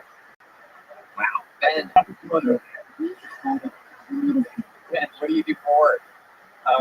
I just became a partner in CPA firm. Wow, partner in I'm a tax account. I thought you worked at a radioactive field.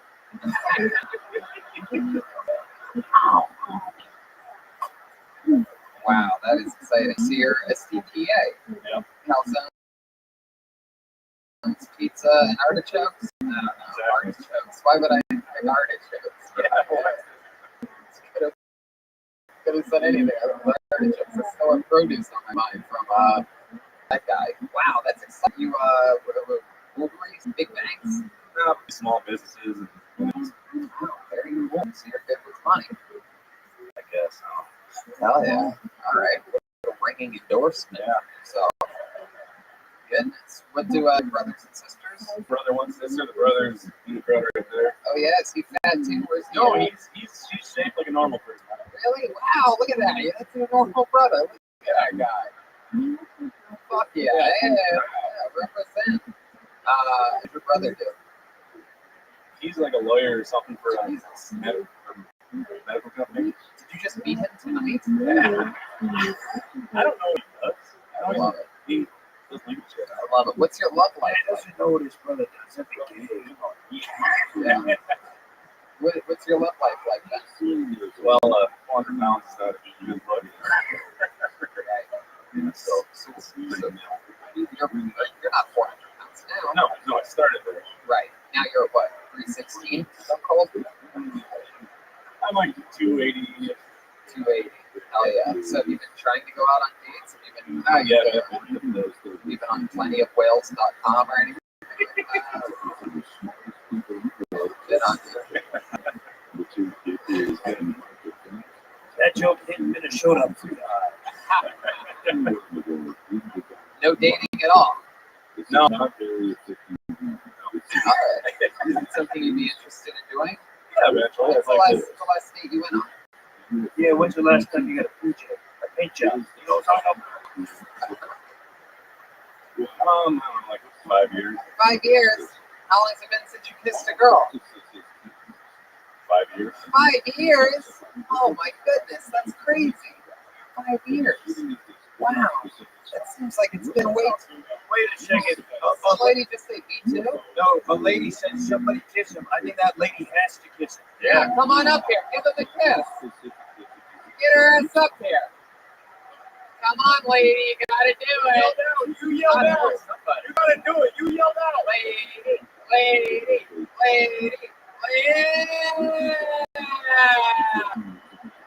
Here we go. Kill Tony making magic happen every single day. Wow. Hey. Hell yeah. He's going to murder her later tonight. So exciting. That's lovely. Yeah. Wow. I'll follow her to the bathroom. It's fun. Yeah, that's great. Hell yeah. Look at you. You're blushing. You big fucking tough blushing big boy, you. My goodness. You're gonna have to stir. She said he smells good. Ooh, Yeah, what do you smell like? I don't know. Ask her. Yeah, it smells like scrambled eggs and She just started. oh. Oh, no. From the paint to the taint. You smell hot. Hey. Well, Ben, very exciting. This is, you've done Santa before? Or? First time First ever. time ever. Wow. Very impressive, dude. Very amazing job. Congratulations. Something you're going to do more of, you think? Honestly, probably not. You should, man. I mean, that one joke, the Learning Channel joke or whatever, it was great. Yeah, you have a real knack for it. How long did you spend preparing for this set? I don't know. Because I've been a fan of the show for a while, and somehow I just kind of thought about what I set up here. You did everything right. You talked about stuff that only you but you talked about losing 100 pounds the whole time. It's all about you. You're a big guy, and that's what people want to hear. They want to hear you talk about you. You fucking did it, dude. You did it good. Thank you. Ben Roth, ladies and gentlemen, we're having fun here already. Oh, yeah.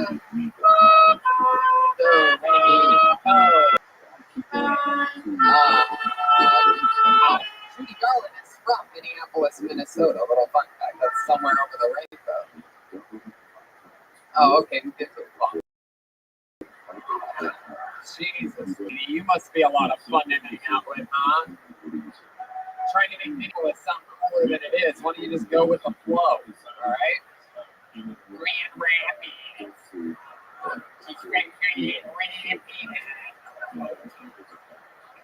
would have thought we would have had a Judy Garland fat checker here? Did you say fat checker or fat checker? Fat checker.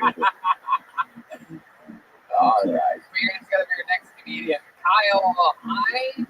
Kyle Hine, H-E-I-N something, maybe a G or an O. There he is. There's Kyle. Come on, one more time. Good luck for Kyle, everybody. It's I wrote it like a 3-year-old. I apologize. I just like to start off by saying that I haven't had a blowjob in 5 years. Hey, no? Nobody? That's all right. The savage like penis will cleanse itself with these. Anyways, yeah, never really gotten up on stage. I am a drummer, so I couldn't help but with those. They're pretty cute. They're pretty cute. So is that drummer too.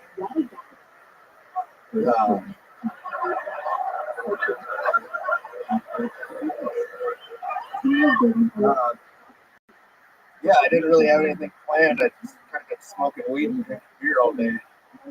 So, I don't know, I'm pretty fucking high. I see that guy is too. Yeah, I'm just going to chug the rest of this 300 here. No, it's okay. You don't have to do that. Kyle, ladies and gentlemen. Hell yeah. So, Kyle, you gave it a shot. I thought you were about to murder the entire time. The way that you started, you came in with pure momentum, haven't had a blowjob in 5 years, rolling right off of the last guy's heat. That was great. And then it just fucking all went downhill after that. Pretty much. Yeah, what really stands out to me is that incredibly tiny fanny pack that you have. I don't think I've ever seen a fanny pack. I got it to cover this incredibly average size penis. Yeah, it's cute. Yeah. What do you, man, I'm sensing some real friction up here between you two. What's happening? Oh, shit. What did I get myself into? You know exactly what you got yourself into. Shoulder it up. Kyle, do you really play drums? I do. You really do? 15 years. 15 years? Yeah. I mean, god damn it, we have to do it. It's going to be a Mexican drum off, everybody. Tony, you can't be that good if you had a blowjob in 5 years. Oh, come on. I got one last week, dude. Get those. Oh, That's only because I've been on tour, oh dude. my god, that's incredible. Some chick put her face that close to your creepy blonde pubes that you have. That's right. Joel, why don't you make some room for this guy? Thanks for My pleasure. Kyle. Oh, so cute. He said the drum set from Clash Drums, Minneapolis' own. He's cute. He's played drums for 15 years. Now, here's how it works, Kyle. You can do whatever you want. It's about entertaining the audience and having a great drum solo. It's about playing drums well, but also perhaps being funny and getting the crowd riled up a little bit. If you win, you become the new drummer for Phil Tony. You fly to Los Angeles, California with us tomorrow, and you're a blow tag from Joel's Girl. Yeah, you're part of the band, and yeah, you're going to be internet famous if you win. You're going to be the newest cast member of Phil Tony. However, I'm going to warn you, Joelberg is all-time undefeated in Mexican drum-offs, and the crowd decides afterwards. Sound good, everybody? This is the goddamn real deal Mexican drum-off. Kyle's been playing for 15 years, and Joelberg's going to have to defend his throne. Kyle, are you ready? Let's do it. Make some noise for Kyle Hano, everyone. Here we go.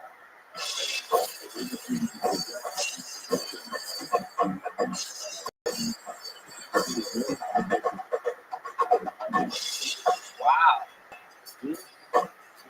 That's good. Yeah. Wow, he's looking at me. Oh, God. Uh-oh. Whoa. He knows what to do. Whoa! Kyle has seen the show before. Oh! That is not good pressure. Wow. My goodness. Oh, wow. Oh, he drops the stick. Kyle Hano.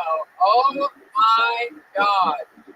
He holds up his fanny pack like it's a championship belt. I think it's so tiny. For those of you listening to the podcast only, it looks like a watch. Yeah. It is such a tiny fanny pack. All right. Well, Kyle, that was a hell of a job. Kyle took off his shirt halfway through, and let's see how Joelberg can. I don't know. I mean, he's undefeated all time. Let's see how he does it tonight. Make some noise for the defending undefeated drummer of Kill Tony, the one and only Joelberg. Joel, Jimenez.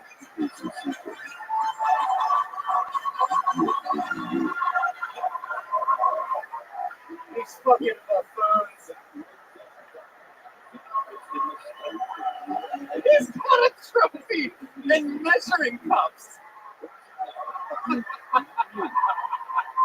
He came up with a trophy. He's on the chair. He's got a lot of stuff in his underwear. I can't do it because of YouTube, but I got a sock on under here. An XXL sock stuffed in his underwear, which are tucked deeply into his asshole, and are rolled up for some reason at the top. His underwear that don't fit him, and he is mad. I don't know if I've ever seen him this mad before. He cannot wait for this. Are you excited, Joelberg? Yeah, I love killing a man. Here we go. Here's something you can't understand. Here to defend the throne, ladies and gentlemen, Joel Jimenez.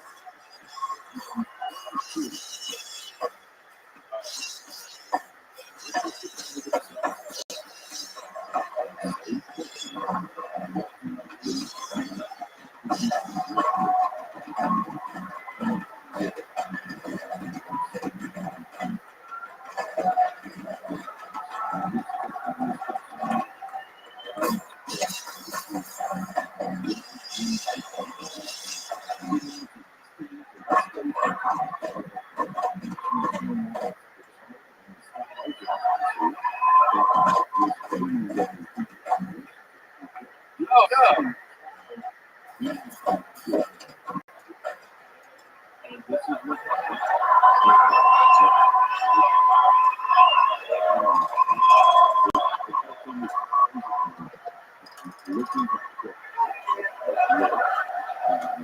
Wow.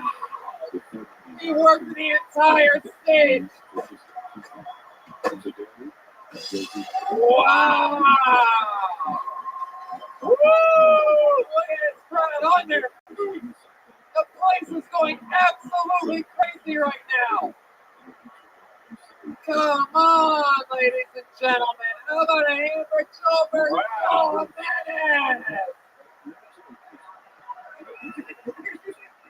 Complete chaos. All right, let's see what happens here. How many of you have Kyle winning that drum off? Wow. Who this man? How many of you have Joel Jimenez winning this thing, huh?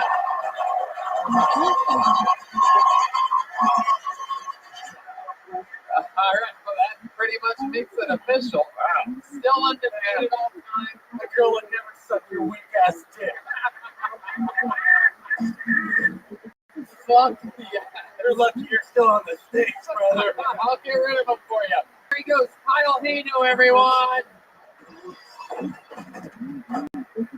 Woo! Damn, this party is bumping here tonight. It's fucking bleeding. Oh my god, I love it. Whew. Oh man, there's something about how you played the air for a second. Oh god,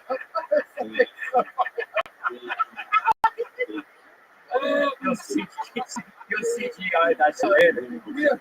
You don't even need to get drums for you. You can just do that. I'm telling you, relax and take notes. I love it. Oh, there you go. Back with your hair. Chocolate. Oh, one more time for Joelbert. Wow. Incredible. Place went absolutely nuts. Hold another name out of the bucket. Put your hands together for Chris K. Chris K. Chris C-H-R-I-S. Okay. Here he is. It's Chris K right here. One more time for Chris K, everybody. How do you guys feel about cyclists? Perfect. Fucking standard. So I was reading a local newspaper and I saw one article. It's some guy instigating shit outside Rick's Cabaret. He pulls up behind cars, calls 911, reports him. He got beat up by bouncers. He got his bike thrown over a bridge. Side of the story, guy busts red lights on. He gets mad and they're parking the bike lane. So he breaks the windows on the bus. So it got me realize something. These people were such eco-friendly idiots. They'd be on the floor taking shots at my grandma for cutting them off the traffic.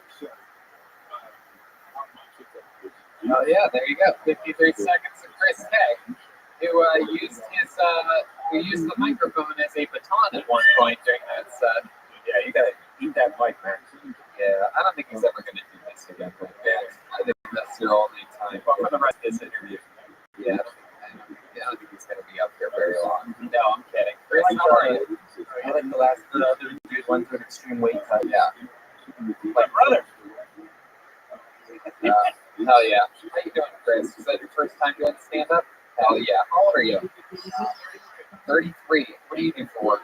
I climb poles. You climb poles? Yes. Hell yeah. Stripper. What do you do at the, when you get to the top of the pole? I punch rolls. Really? Yep. That's what you do for a living? You're like in the UFC for squirrels? I install internet. Oh, so yeah. You ever fall off one of the poles? No. You go safe. You have like a rope around your waist, right? You like use? No, nothing. But you don't do it. Oh. Thank goodness. How long have you been doing that for? 4 years. 4 years. Very good. And this is your first time doing stand-up. What do you like to do for fun? You from here in Minneapolis? Yeah. Yeah. Lived here your whole life. So what do you like to do around here? What are some things that you love to do in Minneapolis? I don't know. Play video games. Yeah, play video games, sure. What else? Biking. See you? Oh.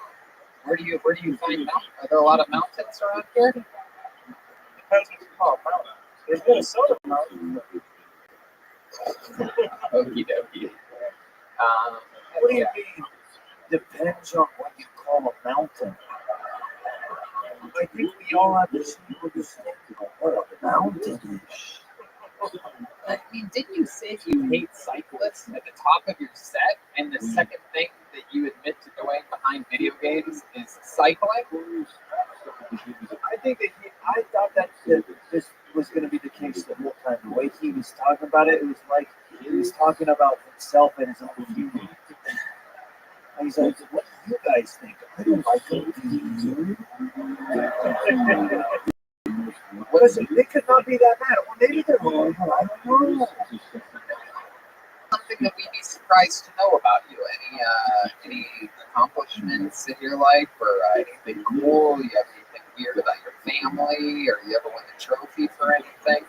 I broke my hero heights by skydiving. Oh, interesting. How long ago was that? 8 years ago. 8 years ago. I had a job starting at so I figured I needed to break my hero heights. And if I had to start a job in DirecTV tomorrow, I just wouldn't have pulled my parachute. Yeah. Straight into the ground. I would have had that skydive be one last hurrah. Looking back, that probably would have been better. Heck yeah. You get the left hand in the pocket, Midwest styling. Very exciting. You got your notes there? You took notes on that? Oh, okay. Wow. What's your love life like, Chris? Kind of involved with that. Yeah. You seem, for some reason, I'm getting the vibe that you are, you have how long is it girl, boy? Girl, how long are you with her? Little older. Yeah, I get the feeling that you have a lot of masks in the bedroom or something like that, like leather masks or ball gags and things like that. Does that sound familiar? I have a leather hat. You have a hat? What kind of hat do you have? It's a cyberpunk. A cyberpunk hat? Wow, you into cyberpunk? No, I bought it at Red Space. What is cyberpunk? I don't That's like mixing like old school with technology, kind of like steampunk. Yes, steampunk. Oh, man, I don't really. I still don't It really. looks scary, but you like it. It's cool. I like it. You're more correct. Thank you. Yeah, what's the nerdiest thing about you, Chris? What would it be? I went right past playing Dungeons and Dragons and played that. Pathfinder? Yes. What the hell's Pathfinder? It's a nerdier version of Dungeons and Dragons. And Wow. How is it nerdier? How can Dungeons and Dragons be nerdier? Like, what do you do? Like, do you play after locking yourself in a locker? It's the same way that beer can be nerdy. It's the hipster version of Dungeons. Oh my god! How do you even find people? How do you find people to play that game? Why did that get moved? And what is happening right now? I don't know. You should be ashamed of yourself. This is what this man likes, okay? Yeah, he considers mountains different from you and I, all right? Those are something you should have worked for, all right? Is it on? Daryl for president. That's important. Wow, Daryl just announced he's running for president. That's very. Is it online or is it like a card game that you play just like normal? Just like that. Wow. I mean, My goodness. What a story. What's the benefit of playing that instead of Dungeons and Dragons? I did it because I had a couple of friends last that I thought, So, like friends like that, friends that do friends that play Pathfinder, like you've been friends with these guys a while. And what else do you do that's nerdy, or what do they do that's nerdy? You ever see your friends and you're like, oh, you're really nerdy, and I can play Pathfinder. they're all married. Oh, that's what's nerdy to you. And that's something you don't ever want to do? Why is that? Why don't you want kids? You're afraid they're going to, or they're going to be playing video games that you want to play? No, I like that. You like having money? Yeah, that's an interesting way to think about it. I mean, it's who's back in a couple that does everything together. There they go. They are. I'm gonna get blonde highlights. Me too, babe. I'll just do it too, babe. Do it too. You want to get a drink? Let's get a drink. Go to the bathroom. Let's go to the bathroom, babe. Let's double stack it. Let's fucking do it, babe. fucking Minnesota. I don't want to leave you. You don't want to leave me, man. Let's fucking do this. I'll go with you, dude. It'll spectacle out of it. Fuck yeah, I like that. My goodness. Chris, wow. So what's your girlfriend do? The girl you've been with for a year?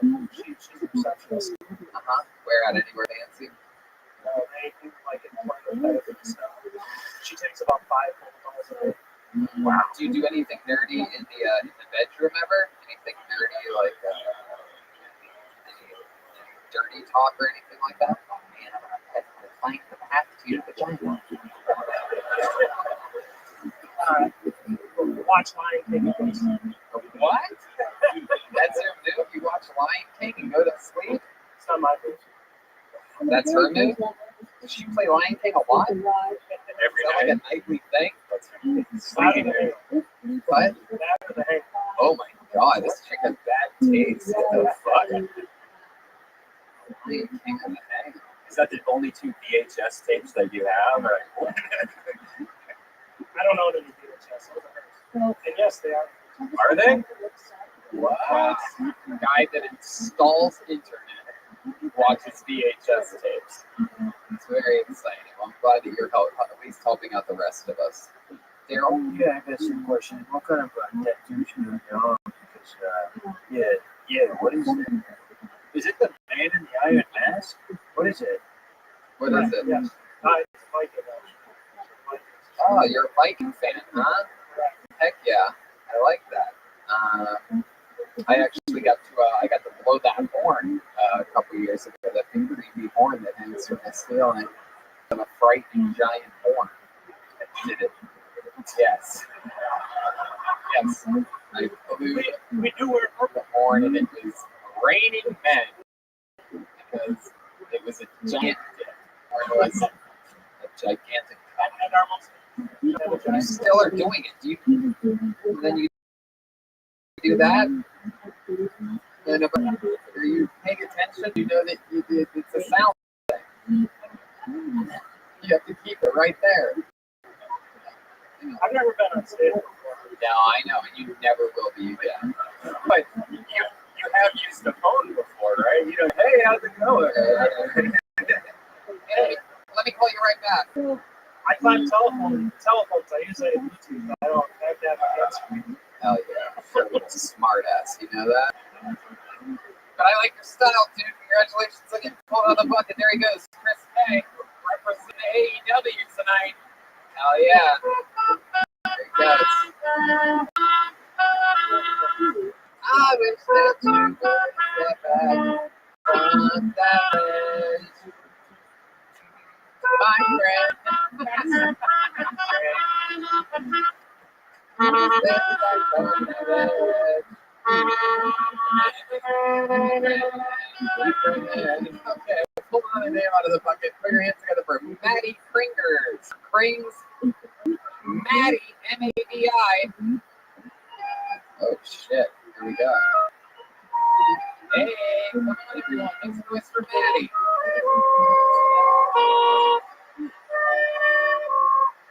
Hi guys, I'm Maddie. I'm a recovering anemic and alcoholic, so just had a gallon die once for home to mom and dad. My favorite part about having an eating disorder is telling people about it, wanting a reaction. My dad was really logical. You know, we had a serious talk. I told him what was going on. He goes, I know if it's just like shitting out of your mouth, right? But my favorite was that it takes some time off work, go to treatment. And I tell my boss, and he sits back and he looks at me. He goes, so you've been eating disorder. Why aren't you sitting here? That's all I got, guys. Thank you. Wow, look at that. Maddie, very interesting. First time you're doing stand-up? Yeah. Congratulations. How about a hand for Maddie? Maddie Krings. Well, that's interesting. How long have you been in recovery? I've been sober like 4.5 years. And that's also when you stopped being bulimic, or Go back and forth. you still dabble a little bit. The good thing is she didn't actually eat it on stage tonight, so that's good. Yeah. It's true. It's true. Have you ever tried any other ways to, like, just like cocaine or working out or something? Yes. Wow, that is that person lost it right there. Yeah, it really is. It's incredible. All right, first step, cocaine. Yeah. Not eating healthy, not exercise, cocaine was the easiest, laziest approach to losing weight that we could do. So Maddie, like, for example, explain to us, like, when's the last time you threw up and why? Like, what goes on? Is it because it's because it's like a big gross meal and you're like, I don't want this to. How long have you been for? Since I was 19 and I'm 27. I was a late starter. Heck yeah. Is it true that the last time you blew up was when that guy tried to drum battle me and lost? Yes. Wow. So, like, the most recent one, what's that like? Just give us an example of the day of life. I like really commit. You know? It's not just like I have dinner and I throw up. I think there's limits like that, but I like eat a cake. Oh, it's fucking crazy. Hell yeah. My cousin was she like went to the hospital, almost died, and everything was really serious. You don't feel that seriousness of it, or you just can't control It used yourself? to be serious. Yeah. In what way? Like, when you say it used to be serious, Like I would like binge and purge for like an entire day. Wow, that's wild. Heck yeah. What helped you get over it? What helped you curb that? I went to treatment. Right. And they teach you a bunch of stuff there. Therapy. Heck yeah. Did you get to the root of why you became like that? You willing to share with us? I Like, don't think there's a root. I would like that's not it? feel my feelings. Did you have a rough childhood? No. Really? No, I don't know what's confusing. Parents still together? Yeah, since I'm like 16. All right, don't brag about it. We all have that. Incredible. Parents still together. What do you do for work? I quit my job. Whoa, you quit your job. My goodness. You're quitting everything. Alcohol, bulimia, your job. Okay. What? Anyway, what was the job that you quit? I did like event coordinating and marketing for a home improvement company. Home improvement? Oh, I know those guys. They left a month ago. Do you need any new? No. This isn't my passion. So when are you going to end money? So I saved up some money and then moved to South America for a while. Wow, South America. That's exciting. Wow. Why these places? I got a volunteer position teaching at a college in Bolivia. Wow, Bolivia. That almost sounds like bulimia. It works out perfectly for you. It's going to be a little reminder of how far you've come. Bolivia. Have you been there before? Yeah. So you're going to teach English? Yeah, that's the only thing I can teach. Right. But how are you going to know what the fuck they're saying? She's not going to teach kids how to do it over there. No, they're like starving. Oh, so that would really be rubbing it in their face. And they're like, I've got all this food, little kid. You can't have any. It's all ruined with acidic stomach acid, you idiots. I know you guys are all starving, but I'm going to eat this entire cake right now in front of you. Guess what? I ate money earlier. I'm going to throw that up too. Show you how rich I am. Wow. So when are you going to go to Bolivia? At the end of the summer. Wow, that's very soon. You're going by yourself? Yeah. You living? This like house on campus with like a 57-year-old Australian guy and a 22-year-old Bible Belt guy. 22 what? Like from the Bible Belt, Tennessee. Oh, hell yeah. He's going to fuck you. Yeah, he is. Yeah, you're going to have to get used to swallowing. Yeah.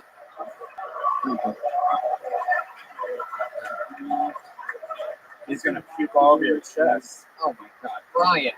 That was like everybody else does jokes. Brian does stupid poop poop. Bodily fluid. My God, that is incredible, Daddy. So you don't even know these guys. So you're just gonna be thrown right into it.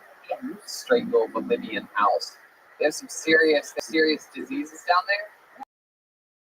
I have no idea. Yeah, I think you should look into that. Yeah. You might be Are you supposed to get shot before you go? Yeah, I got jobs last year. Yeah, who gives a fuck, right? Okay. I mean, you know, you go in there, you just shrug your shoulders and fuck it, right? Drink some water, done. Well, Maddie, fun times.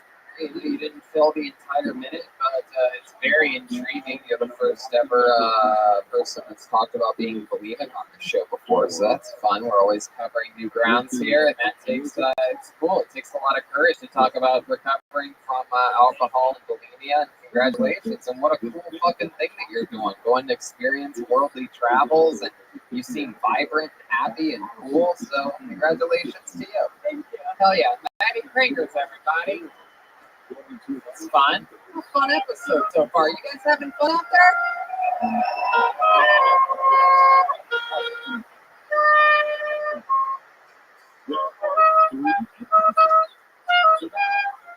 What song is that? Fireflies by Al Shady. She was a fucking. Oh. One of the most annoying songs. Pull the name out of the bucket. Make some noise for Ryan Middendorf. Ryan Middendorf. Oh, wow. Look at that. That's crazy. I believe he was coming back through his seat from outside, and now he's going back around. He's behind somebody with beard. The slow walking beer guy. Here he is, Ryan Middendorf. Hello. First off, shout out to Mountain Dew for making my headaches go away. In particular, tingling sensations out of my hands and feet, which raises the question, am I diabetic? Not yet. I only have one diabetes. I need all the diabetes. I recently quit smoking weed, not because I want to, because my psychiatrist told me to.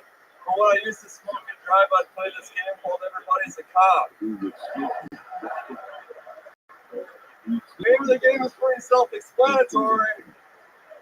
What you do is you stay in your lane and drive the goddamn speed limit.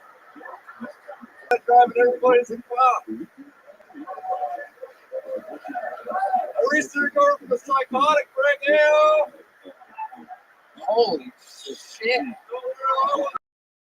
Ryan Middendorf killing on Bill Tony. Beat for beat, punch for punch. You had me at you gets rid of my headache. That was hilarious. You're great, man. You've been doing this a few years? I've been doing it for like 2 years. Hell yeah, dude. You are rock solid. That's incredible. All here in Minneapolis? St. Cloud. Where the fuck is that? St. Cloud. It's like an hour, it's like a half hour north of here. It's like 65,000 people. So, what the fuck are you doing there? Why are you there? You moved or you're from there? Actually, I moved from Longford. That's an hour north of there. Oh my god. You're basically a fucking Canadian, dude. What's happening here? I grew up on a dairy farm out there, and like I drove an hour and a half. I drove an hour and a lot to St. Cloud every week to do an open mic down there. And then I go like 2 hours to Minneapolis to do the mics down here. Wow. Damn, that's so fucking cool. You do this regularly. Uh-huh. That is awesome. And you said you grew up on a dairy farm. That's what your dad does? Yeah. He's a dairy farmer. Yeah. He has cows? Uh-huh. How many? 70. Is it 70 cows? My goodness, does he have any bison? My brother goes to NSU. I don't even know what that means, but it got a laugh and I like it. Wow. What do you do for work, Ryan? I work at Taco Bell at the moment. Get the fuck out of here. No way.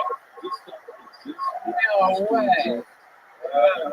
Oh my god, authentic Mexican food. What do you think about that? What do you think about that, Ronnie? This guy works at Taco Bell. You got a little bit of I prefer Taco John's. Since you drive so much for stand-up and you work at Taco Bell, have you ever thought maybe just going to like a city that has more stand-up in it, you know, and more Taco Bells? Yeah, I've entertained the thought. Yeah. Really? You've never thought outside the box before? I actually put together my own show on Long Prairie once a month for my people that are there. Your people. What do you mean? What do you mean? A clan rally? What do you mean, your people? What is this? You guys trying to make America great again up there? What's happening? No, I just. How many people show up to your comedy show at Long Prairie? Like 50 or 100. I mean, it seems like that would be like a lot of like hillbills, right? Like you're like, I have diabetes. They're like, me too. Why are you talking in the mic? Why don't you sing a song or something? You have any idea what the fuck you're doing? Stand up. I don't get it. There's some guy talking in this bar. He won't shut the fuck up. He's got a microphone, speakers. He's annoying. I love it. They get it. You say, huh? They have fun. You have a wacky name for your comedy show? It's just called Comedy at the 12. Comedy at the 12. Yeah, it's like an M&M charity diabetic, dude. I love it. How long have you worked at Taco Bell? It's been about like a couple weeks. A couple weeks? Yeah. Wow. How old are you? 23, 24 next week. 23. You're very funny for 23, dude. What did you do before Taco Bell? I was working construction. Wow. And then you really rather do anything other than that? Money doesn't matter to you. It's just you don't want to be a physical break back in work, especially since you have headaches that only Mountain Dew can cure. Wow, it's more than Mountain Dew. I got a limited Baja Blast. Oh my God. Wow. It's incredible. It's incredible. Construction sucks, dude. Those guys don't dicks. Yeah. You said unlimited Baja Blast by how Brian came in the past. Yeah, yeah. Fucking hilarious. And speaking of that, when was the last time you Baja finger blasted, bro? Oh, shit. Last night. Oh. Last night? Wow. You have a girlfriend. How long have you been with her?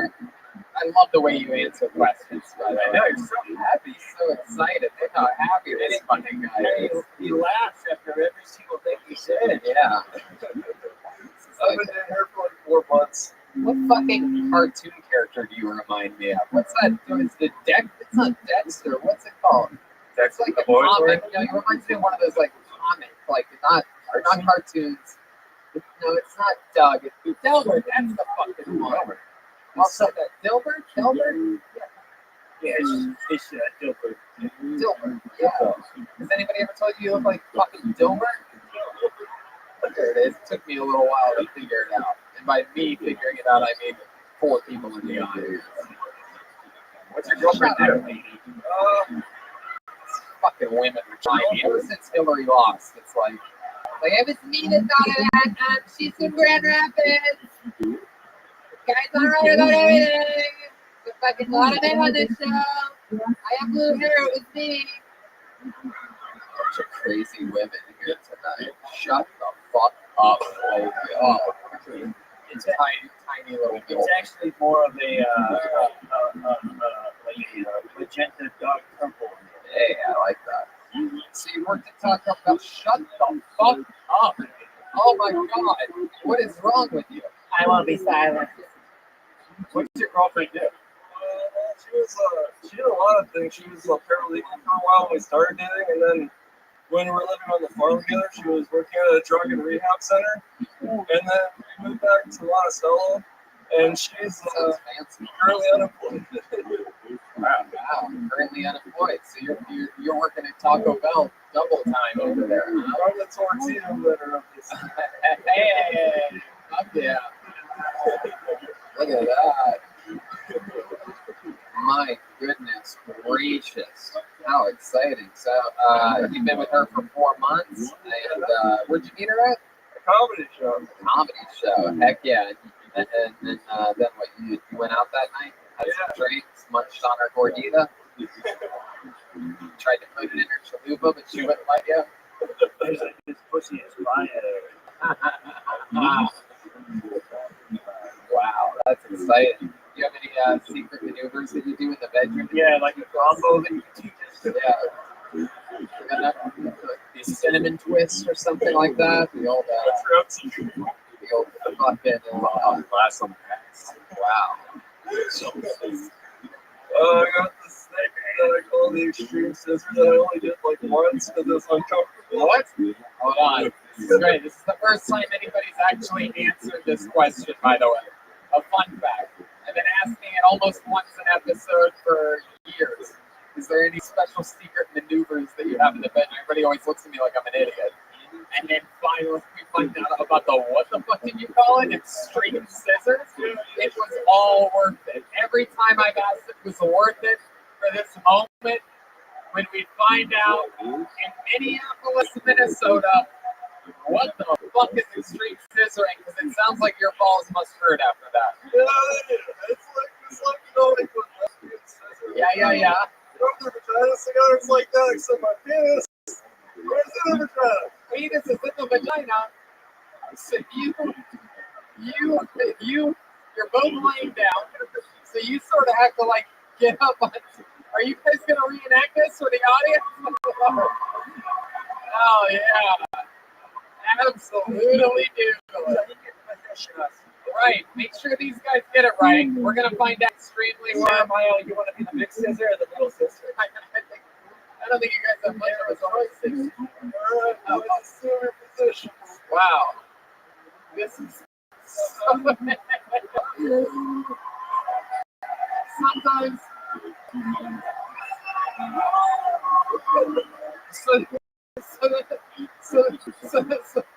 so different. Help them out. Show them what to do. Are you what? Let's just go at it. Yeah. Oh my God. This show is out of control. Oh my God. Extreme scissoring. Did you learn? How about a hand for the man, guys? Come on. These guys will do anything to make you laugh here tonight. It's actually a sickness. It's definitely.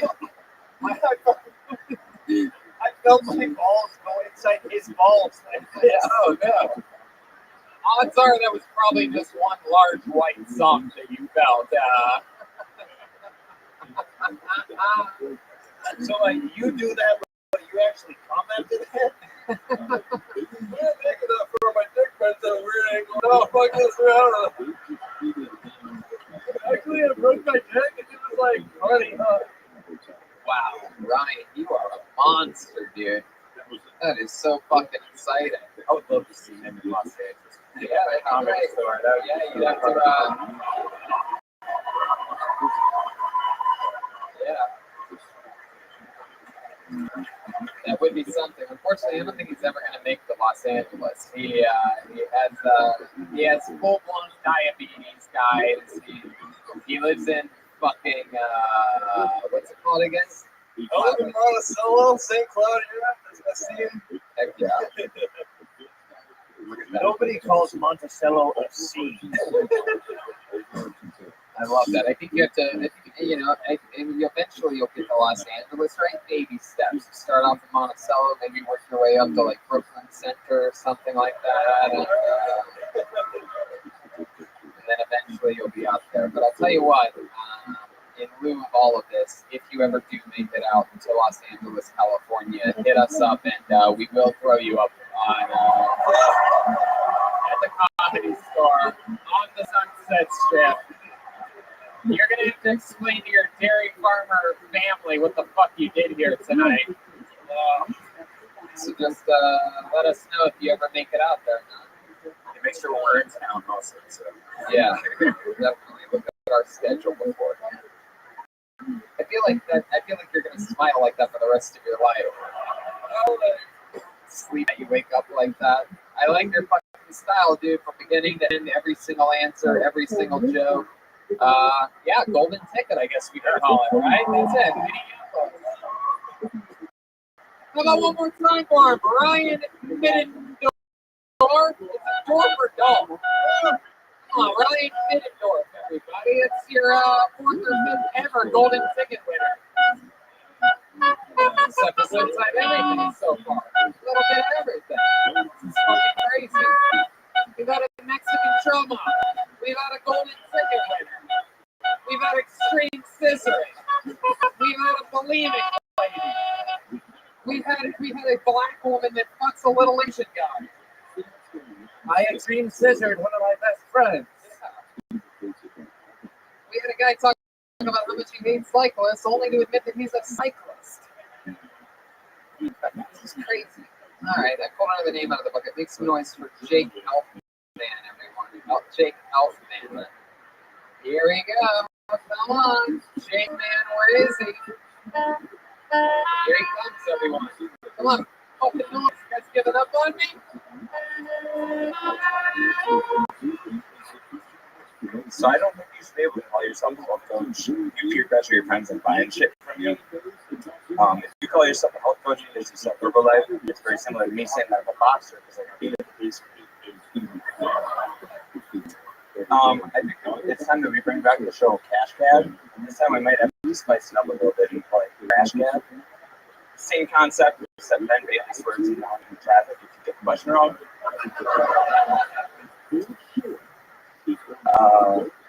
My family members eat roadkill. Not just any roadkill. They will only pick roadkill if they know who did it, or if they did it. We have standards. I came out by where the last guy was, so. Yeah, there you go. Welcome. You have a little interesting look. You remind me of the kid from the Nightmare on Elm Street one with that creepy kid. Yeah. Has anyone ever told you you look like the creepy kid from Nightmare on Elm Street? Like, I think it's called like the Dream Catcher one or something like that. Like, right? Never like three. Right? I haven't thought of this. Dream Warriors. Look at you. Wow, Nightmare on Elm Street. Might have it wrong, but said it confident. That's all that.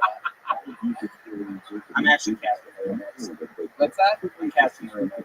Oh, very cool. Heck yeah. I've never gotten that compliment, but I have gotten before that looks sick a lot. So yeah. You look exactly like Pete Davidson, and he looks sick eternally, which is incredible. We even all know who the fuck that guy is.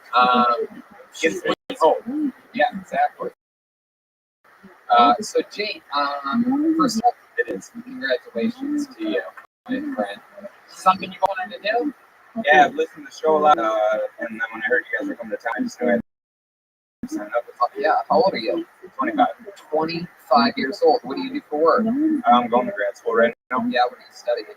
Nutrition and exercise. Do you ever practice what you preach? I try to. You look like you have a lot of vitamin deficiency going on. Do you ever recommend cocaine to people? Yeah. Like our senior health correspondent here, Dr. Redband. Mm-hmm. What do you got for him? Okay. There you go. It's a recommendation. You said your family only eats roadkill, but they don't eat it. What? So back from where I'm from, very similar to the last guy, kind of redneck, hillbilly style people. And so there are situations where if someone hits an animal, they will take it home and eat it. And if they know or they see that here, they're going to take it home. So hunting. Yeah, hunting with the ability to come in. Oh yeah. So, what do you like to do for fun? You're 25 and born and raised here in Minneapolis? No, actually not too far away from St. Cloud, Alaska. What's the name of your city? Maple Lake, Minnesota. Maple Lake. Fuck yeah. Canadian as fuck. You guys even realize we're in Canada. Yeah. This is basically this is the panhandle of Canada. We are the Canada of America. Yes, indeed. So what do you like to do for fun? Right now, just going to school takes up a lot of my time. I got engaged, so I spend a lot of time with my fiance. Wow, 25 and engaged. That's incredible. How long have you been with her? About 2 years. 2 years. You met in college? Yep. During our undergrad and during our final project. Is there a reason why you decided to get married so quick? It's the most cliche shit in the world, but when you meet in person, I just know you know. Okay, I agree. I'm absolutely with you. I married my wife after knowing her for only a few months. Yeah, there's not. A couple people question it, but I just tell them you must not feel that confident in your relationship. So, damn motherfucking right, my little friend. I like your style. Absolutely. Turn back on and make it feel all weird and shit. Like, oh, it happens a lot. So that's exciting. What is she studying? She actually was going to school for the same thing. I'm going to school to be a registered dietitian, and then she'll be doing the same thing. So. Oh wow, so you're both going to be women after you graduate. That's exciting. Very exciting. It's going to be a lesbian relationship. May I recommend extreme scissoring in your future? It is Daryl approved. I mean, there must be some things that you do for fun, right? To take your mind off of the schoolwork. I have a motorcycle. Damn, look at you. Really? A full-size motorcycle? No, just little bitch Honda. Yeah. I don't have a big one like yet. So. Yeah, you seem like you just have a motor on your bicycle. Fucking things. Wow. My goodness. You take your girlfriend for rides on the back of it? She's been on it a couple times. I never told her, but she's actually like the first passenger I had on it until after that ride. So I appreciate that. Right. And is it true that that it's easy to have sex with a girl for getting her a ride on the motorcycle? They get a little bit horny from the vibration. I don't know if she needs that, but we got that going. When you say you don't know if she needs that, you're saying your girl's horny a lot. Depends on the day, but usually. What do you mean it's on the day? Is she It's called a period. Daily periods? I would say depends on the week. Yeah. If that's what I was saying. I mean, but that's what you were referencing? Yeah, if you love your woman. Hey, you don't have to tell me, buddy. I'm not questioning it. I was just wondering what you meant. Like, so she only fucks on Fridays. I heard it. Listen, I would, but it is literally a work hazard. I'm wearing all white here. I have no problem painting the sheets. Hey, I love it. So that's a lot of fun. That's very exciting. What's your name again? Jake Elf. Heck yeah. Is there anything else we should know about you? Any fun facts? You ever see anybody's life or almost die or anything like that? I've never asked a fun fact. I just tell people I had heart surgery twice. Once when I was talking again when I was 13. Oh, really? Wow. Heart surgery at 12 and 13. What was that for? Supraventricular tachycardia? No, it was coarctation or disorder. So basically, the part that comes out the top of the heart is busted. Right. And why 2 surgeries? It didn't heal well the first time? The valve had to be repaired on the second surgery. Damn. And how long is the recovery for that? 3 weeks, 4 weeks, something like that in hospital? The first in the hospital for 2 weeks, and the second I was out 5 days. Oh, that's great. Yeah, so it just kind of, whenever people are like, oh, you look so sick and skinny, I'm just kind of like, yeah. You have a cool scar from your heart surgery? Yeah, I have one right on my chest. Can you show us? Can you mind showing us? Let's see those fucking man kids, dude. Let's do this shit. What do we got there? Let me see that thing. And you're really just missing a little bit of chest hair in the middle. Your chest looks like my mustache. That's pretty much what in between what we just learned. Well, that's fun, dude. You had your first time on stage. Very cool stuff. You're fucking 25 years old. Nutrition and exercise, fucking. You're gonna be a dietitian. That's so fucking cool. Looks like everything's smooth.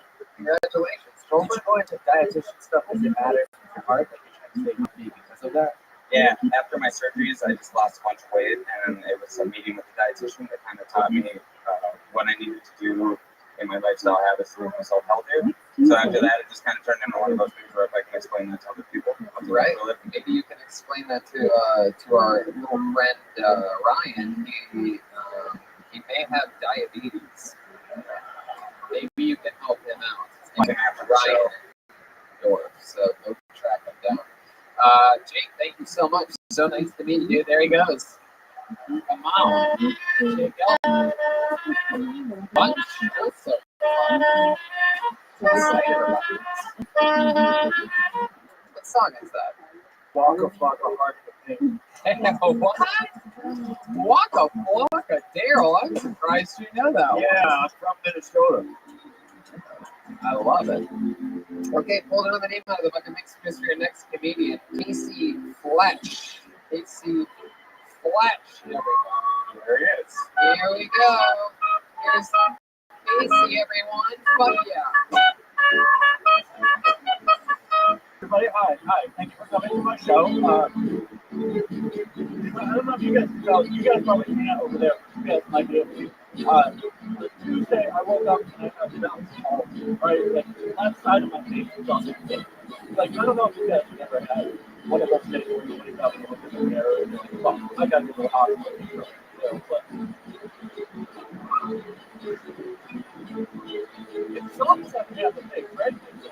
The biggest part, like the biggest problem I have is I can't have sex with a lady, right? Because I like to talk and have sex, and like now I can't say the right words, right? Because I'm just like, oh yeah, that feels so fucking good. Oh yeah, like I love your boobs. Like it doesn't work, right? Like if I go down on her, I got to do one side at a time, like.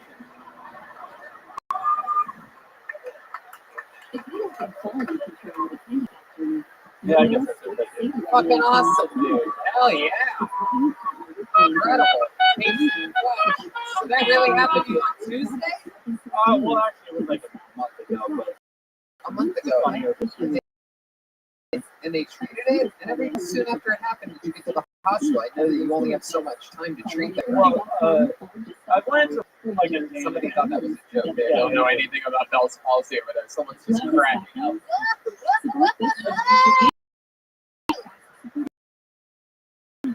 Hey, I had a cousin who used to cross his eyes a lot as a kid. So, Casey, tell us about it. Tell us about Bell's palsy. I'm very pro wrestling fan, especially as the main announcer Jim Ross. I guess he's going to be roasted Ric Flair, but it got canceled. It's going to be one of my one of the coolest moments in my life. No, he had to have some. People, he's like Jake Elfman, had to have a couple quick heart surgeries real quick. Ric Flair has had some fun in these days. Anyway, one of the Monday Night Raw started, and JR, who was always his normal face down south, like, oh God, this is crazy. 1 week he just came on, he's like,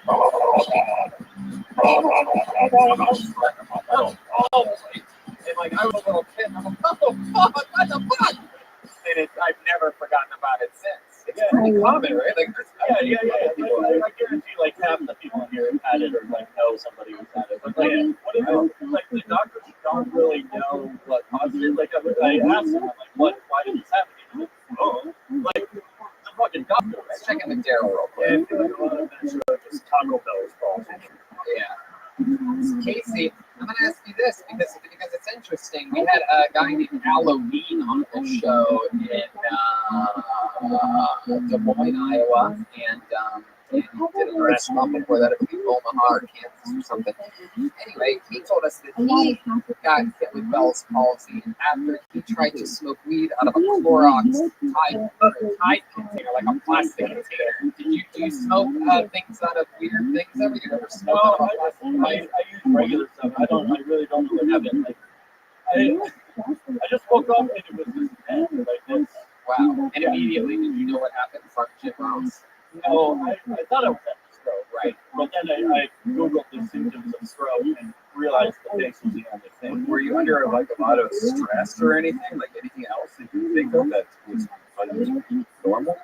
Well, they think it's an infection in the nerves right behind your eye, and like a week or two before that, I got jabbed in the real fucking. Oh my goodness! I knew. How did that happen? I was trying to put on sunglasses. I'm not good at it.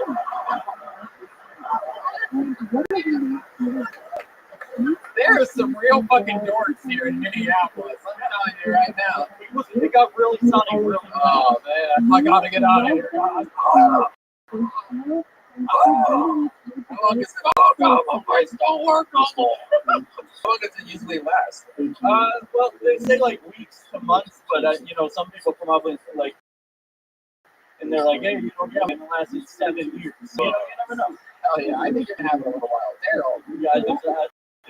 Yeah, I feel like he looks like a Jim Gaffigan played the sugar water guy in black.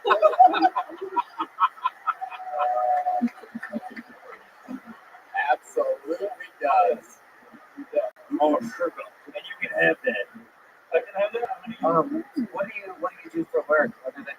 and I'm sure $5.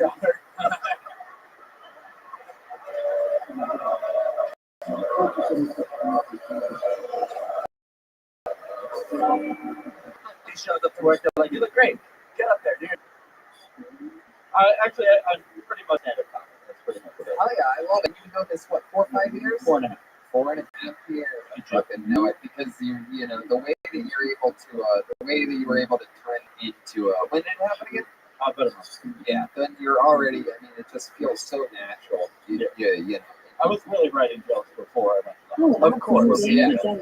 No, exactly. That's what real comedians do. Is everything that happens is like, fuck, and then immediately you're like, ooh, this could be fucking good. Yeah, that is so fucking cool. 4.5, 5 years, all here in Minneapolis. Most of it. Yeah, works a road. Yeah, that's so great. You get where you ever like work with other people, open for anyone big or anything like that? I work for Josh Bloom for that time. Good guy. Yeah, they're both handicapped. Yeah. Very good. Yeah, we were kind of palsy, but yeah. His legs are like your face. Yeah, it's all body. Yeah. His left hand is like my left. I love it. Well, what else about you, Casey? What else would we be interested to know about you? Man, I don't know that last joke about going down on my girlfriend. I got to do one set at a time both that. So That's so cool. really, I can't take the credit for it. No, I love that. Just like paying attention, you got to do one side at a time. How long you been with your girlfriend for? About 4 months. 4 months. And what does she do? She is a hairdresser and also. Oh, she also does comedy. Yeah. Look at that. She's way better. Really? How long has she been doing it for? About 2 years. Wow, that is so fucking cool. That is awesome. Great. Well, I love your style, man. You're absolutely hilarious. Great fucking performance tonight, and just great overall stuff. Congratulations to you, Casey. We'll see you again soon. There you go, Casey Flesh. He's on Twitter at Casey Flesh. KSEYFLESH. Yeah, that's right. This was that show. You know, I just want to take a moment to let you know that Infinite CBD offers the clean, healthiest, and purest forms of CBD available. CBD gives you all the benefits of marijuana without getting high, and I recommend Infinite CBD in a lot of ways. The end result is Infinite CBD products are over at CBD. Other companies use CBD oil, not Infinite CBD. This is the purest CBD you can find, and it is third-party tested for guaranteed purity. Yeah, it's really great. You have a bunch of other promotions, like if you have a neck sore or you're want to rub it all over your friend's body. It's really great. The gummies are great also. CBD you might use everywhere. There are all these new companies popping up all the time. The coolest thing about Infinite CBD is that they test the purity. A third party does do that, and I think that's pretty important. You never know what you're buying at some of the other companies. It's true. I love the CBD pills with caffeine. It's great for when I need to poke on and get stuff done. It works for me, and research has shown it helps people for a variety of ailments, anxiety, insomnia, and more. The point is, they've got a large product line, and if you go to infinitecbd.com, you can see which one of their products is going to help you with a healthier life. So go to infinitecbd.com, and if you use the promo code Tony15, you get 15% off your order. That's infinitecbd.com, and promo code Tony15. You guys want to go back to the bucket one more time, huh? Man, a lot of names in this fucking bucket. It's a fun show tonight, huh? You guys have fun? Pull another name out of the bucket. Make some noise for Tyler Anderson, everybody. Tyler Anderson. Here we go.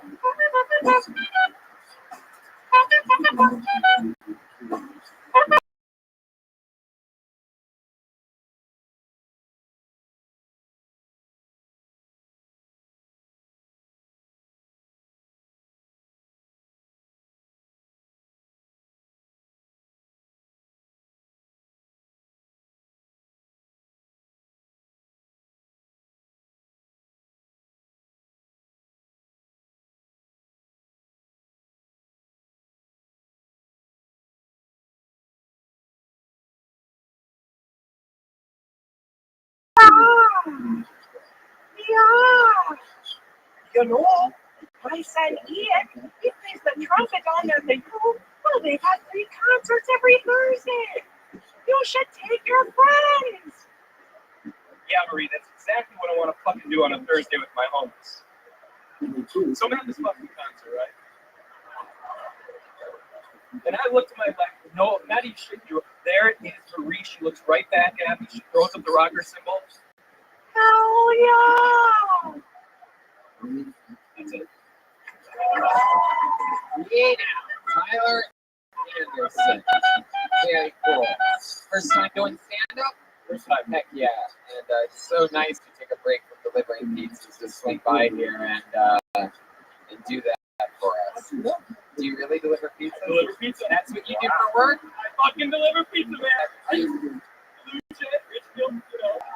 Are you fucking serious? Swear to God. So you dress like a pizza delivery guy even when you're not delivering pizzas? Black undershirt, red shirt. I don't just deliver pizza. Oh, what else do you do? I also sell. Really? What kind of You don't live there. what kind of vegetables do you sell? Sweet corn, tomatoes, onions, whatever grows in Minnesota. Wow, that is incredible. This is what many Minnesota Mexicans look like. White guys. My goodness. Showing off their ankles. TheTruckFarmMN.com. All right, settle down. Looking at you, you're wearing capris. You're rocking it, a little hip style, huh? I've never seen shit shaped like that before. Yeah, that's you know what that's from? That's from fucking that's from the grease in the pizza joints. It gets in your the rubber. It looks like fat feet to me. It gets in the rubber and it tilts up. I know about it. I worked at a pizza place for a while. No shit. Yeah, I made pizzas when I was in high school. Uptown Pizza, Youngstown, Ohio. Belmont Avenue. What did you say back there? I also worked at Starbucks. What? Are you the same guy from the other night? That is so fucking weird.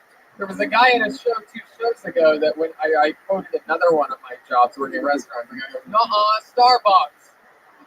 And I'm like, well, I also did that when I started stand-up. At a different time, I've had different jobs. That guy clearly works at Starbucks as well, and he's proud that you worked at Starbucks at one point. It's true. He's like, don't lie about your past. I love you. Yeah, no, it's true. It's definitely true. You ever deliver a pizza and a lady hit on you? No, not really. People invite me to their house and I've never come to this. So I'm okay.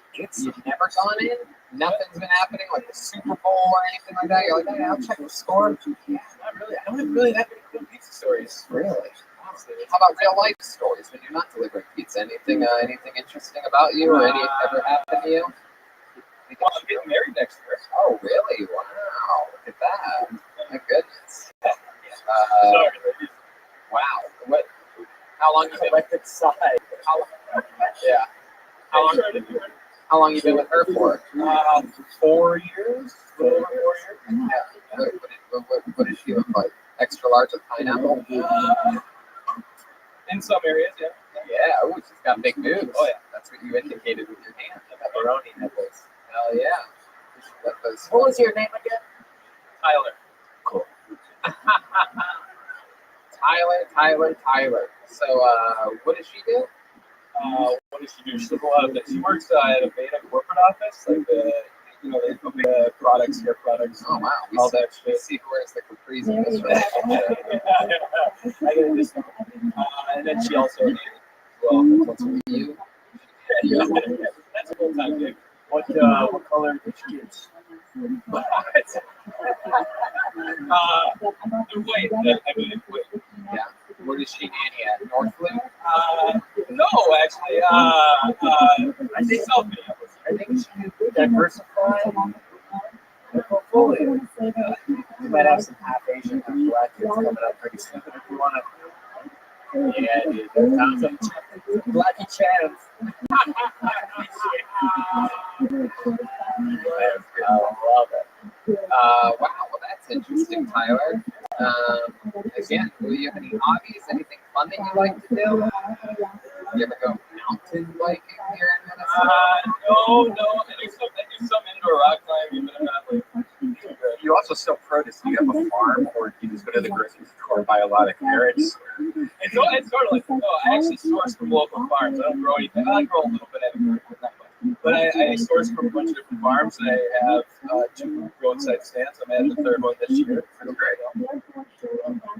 I just drove this. A lot of sweet corn here. So.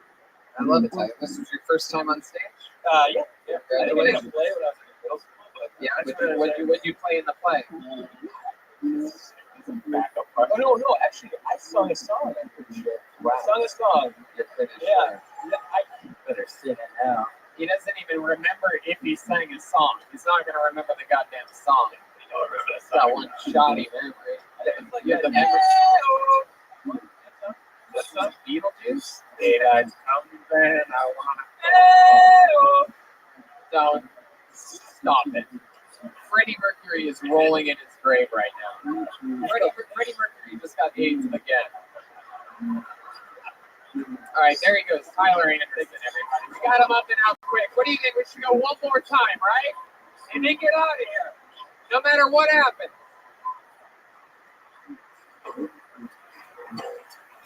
What do you think? Think we should do that? Really? You think so? Really? You think so? I think, okay, let's do that. We've seen this guy with the ukulele in a few of the cities that we've been to, and he hasn't gotten pulled out of the bucket. What do you say we give him a shot, huh?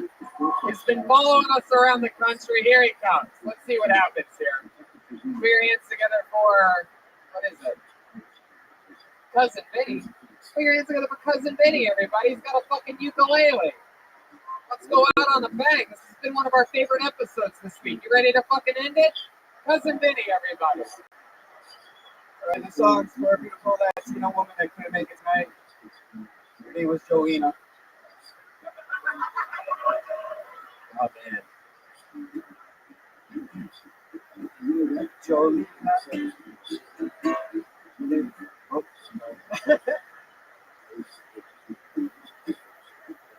Jolena, Jacquelia, in the back of the bus. Jolena, rejected me up, was in love or lost. Rejected me off on a train, jacking me off on a plane, jacking me off in the rain, jacking me off, and now I'm in tears. Jolena, you jacking me off in the back of the truck. Jolena, you jacking me up, and we did not fuss. You jacking me up everywhere, jacking me up in your hair, jacking me up on your snare, jacking me up, and you don't care. Jolena, you jacking me up, you jacking me up, you jacking me up, you jacking me up. Wow, look at that.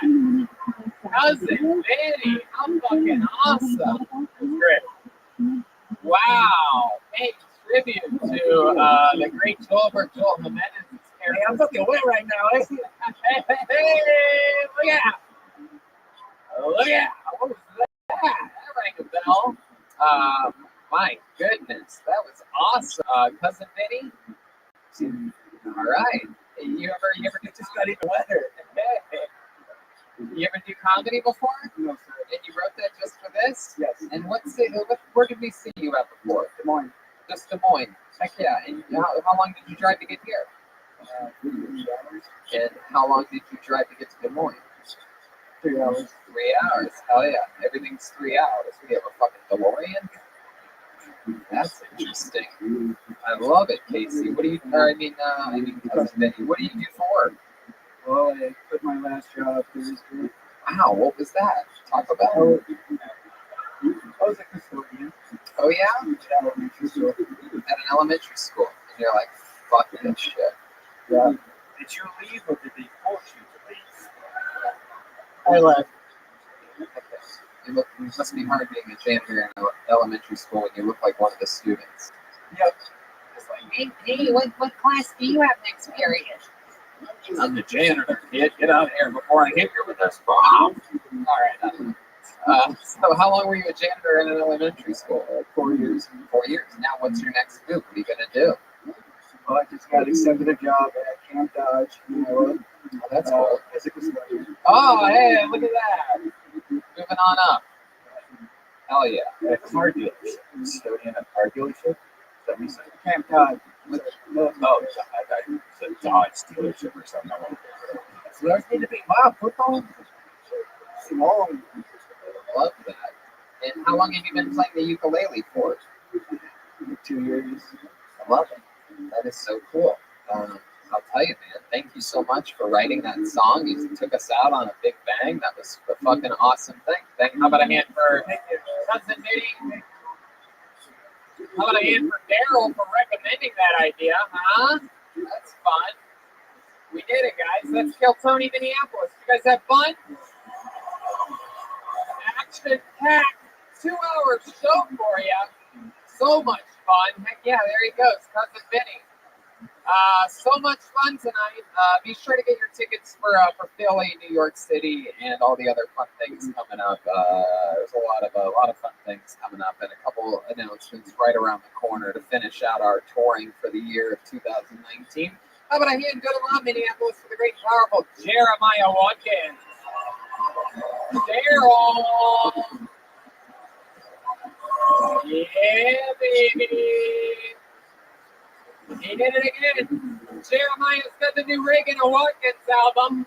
It's at the top of the charts. Be sure to get it, ReaganandWatkins.com. Listen to Jeremiah Wonders. A lot of fun episodes out right now. Key Homes, more roadcasts coming out soon, and other fun things. And follow him on YouTube, Jeremiah Watkins. Follow him on social media, Jeremiah Stand Up. And he's got some dates coming up. Phoenix, San Diego, where else? June 28th, Reagan Watkins headline down in San Diego, and then also coming up July 18th, Reagan Watkins will be headlining Stand Up Live Phoenix. Joburg will be opening for us, as well as the 21st.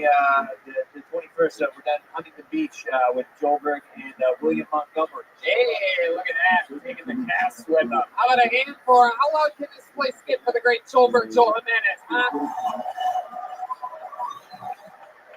He put it all on the line for you here tonight. That was a true Mexican drum off.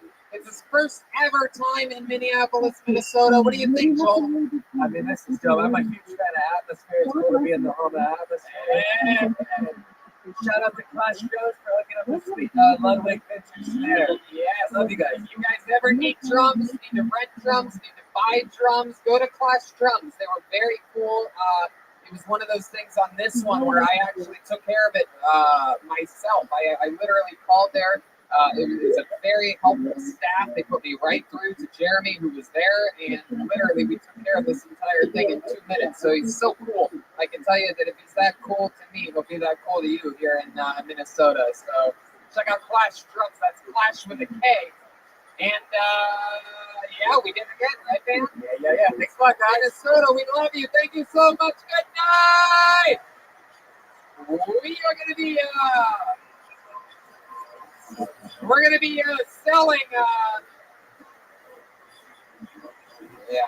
We're going to be selling posters, pins, and the new Reagan and Watkins album right over there in just a couple minutes. So if you want to make a straight line, we'll take pictures with you. We'll sign your poster if you get one, and whatever else you want to tell us about, whatever. We love you. Good night.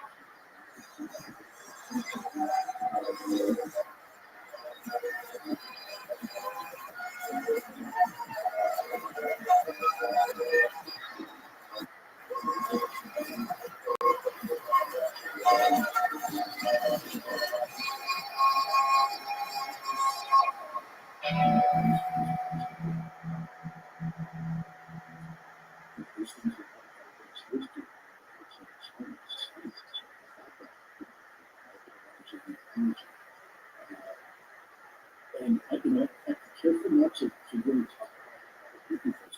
Need to go back. And it's interesting to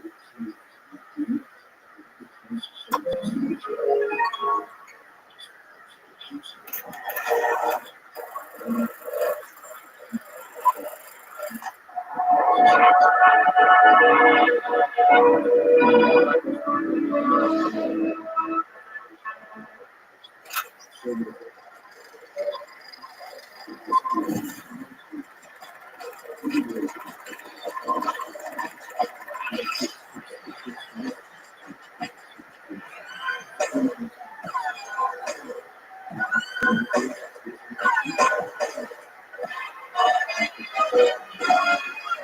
this is Rabbi coming to you live from the Root Famous Comedy Store main room for a brand new episode of Kill Tony. You're not my Tony.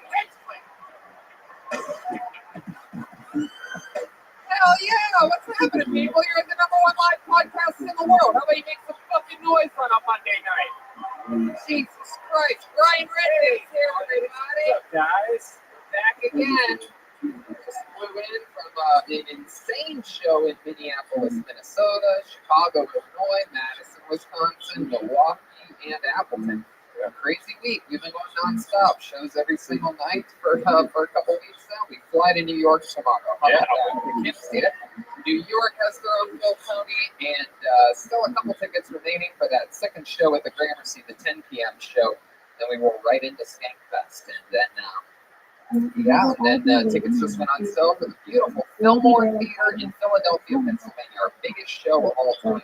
Over 2,200 people will be in attendance at the Fillmore Crazy as Theater, a live nation event for a show that started in the goddamn belly room 6 years ago. Belly room? Unbelievable. And of course, Kill Tony Mania still in effect, coming in October, the annual super event in San Francisco. 6 shows, 2 in Sacramento, 4 in San Francisco. And that's going to be a lot of fun. Those are very special shows where we have where we bring along with us an extra large cast and mix them in, put them on panel. Yeah, it's bigger cast than here. Yeah, it's going to be a lot of fun. But let me tell you, man, the traveling is exhausting. And I got home today, I was beat up, right? And the wife woke up early, went for a run at like 5 a.m., one of those fucking campaigns days for her. So by the time I got home around noon, I was exhausted. We napped out, right? Beat to death. I woke up at about 3 p.m., feeling good, but not good enough to cook food or anything like that, right? I'm exhausted. I have some extra money from fucking working so much. And you know what? I'm like, let's have some fun. And I went on Postmates and ordered a bunch of delicious stuff. Really treated myself. And you're being serious. Absolutely serious. Boom Thai brought the flavor. It had some tom kha soup, some drunken noodles, some spicy noodles, some wontons, had some goddamn shrimp dumplings. I went crazy today. And it feels good to reward yourself and to treat yourself with fresh food fast. When you need red wine at 4 p.m., sushi at 9 p.m., a breakfast burrito at 8 a.m., and ibuprofen at 10 a.m., Postmates it. Postmates is your personal food delivery service, grocery delivery, whatever kind of delivery service all year round. I was craving Wendy's the other day when I was in a hotel room in the middle of nowhere, and I ordered it like at 11 p.m. at night. It's great. Anything you're craving, Postmates can deliver. They're the largest on-demand network in the U.S. and offer delivery from all the restaurants, grocery, and convenience stores, and traditional retailers. You can even get them some places. You can go to Best Buy and stuff. Yeah, you could possibly want or need anything. They can get it 24 hours a day, 365 days a year. Postmates will bring you what you need within an hour. No more trips to the store. You don't even need to know what store it is. Postmates will deliver anything you want. Download the app for iOS or Android for free. Browse local restaurants and businesses. Track your delivery in real time. That's cool. You can see exactly where they're at. You know, the thing I like to do, because I live in a nice little neighborhood, but I don't want anybody knowing exactly where my door is, right? So I sort of like, when I see them coming, I sort of like go for a little 30-second jog down the street, pretend like I live somewhere else. Just in case the delivery driver knows me and hates me if I've ever made fun of them, you know, during a show or something like that. I'm like, you're not going to know where I live. But for the normal person, I probably won't. Yeah, exactly. So you just order, you know when they're in your door. And for a limited time, this is true, Postmates is giving our listeners $100 of free delivery credit for your first 7 days. To start your free deliveries, download the app and use the code KILLTONY. That's code KILLTONY for $100 of free delivery credit for your first 7 days when you download the Postmates app. Anything you need, anytime you need it, Postmate it. Download Postmates and save with the code KILLTONY. And, you know, let me tell you, that's a good thing for you comedians. I was broke and struggling and starving. I didn't have Postmates back then. I had to fucking either walk or, ride a bicycle to Subway or whatever. And I'm telling you, these deals are incredible. With $100 free, you get to eat for at least, 2 weeks? But it's only for 1 week. But it reminds me, me talking about my struggling days of when I started. It was so hard to find a job. You know, I picked up a shift working at Starbucks in the early mornings when I was still working the door here, and you know, I needed a job that could help me do stand-up comedy while also making some money to survive. And it's so hard to find a job, even with my crazy, restaurant resume. The best I could do with Starbucks, it was hard to get that. It's really hard to find a job. But what if you had your own personal recruiter to help you find a better job? Now, ZipRecruiter's technology can do that for you. Yeah, and after you, go download the ZipRecruiter job search app. Let it know what kind of jobs you're interested in as technology starts doing the work. The ZipRecruiter app finds jobs that will like them profile in front of employers. Maybe looking for somebody like you. If an employer likes their profile, don't look at it. If an employer likes their profile, ZipRecruiter lets you know. So if you're interested in the job, you can apply.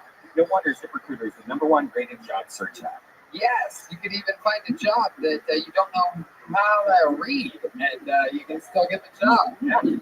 And our listeners should download the ZipRecruiter job search app today for free and let the power of technology work for you. Don't wait. The sooner you download the free ZipRecruiter job search app, the sooner it can help you find a job. ZipRecruiter. There you go. All right. Hey, Ryan J. Belts here, everybody. He's drawing tonight's episode.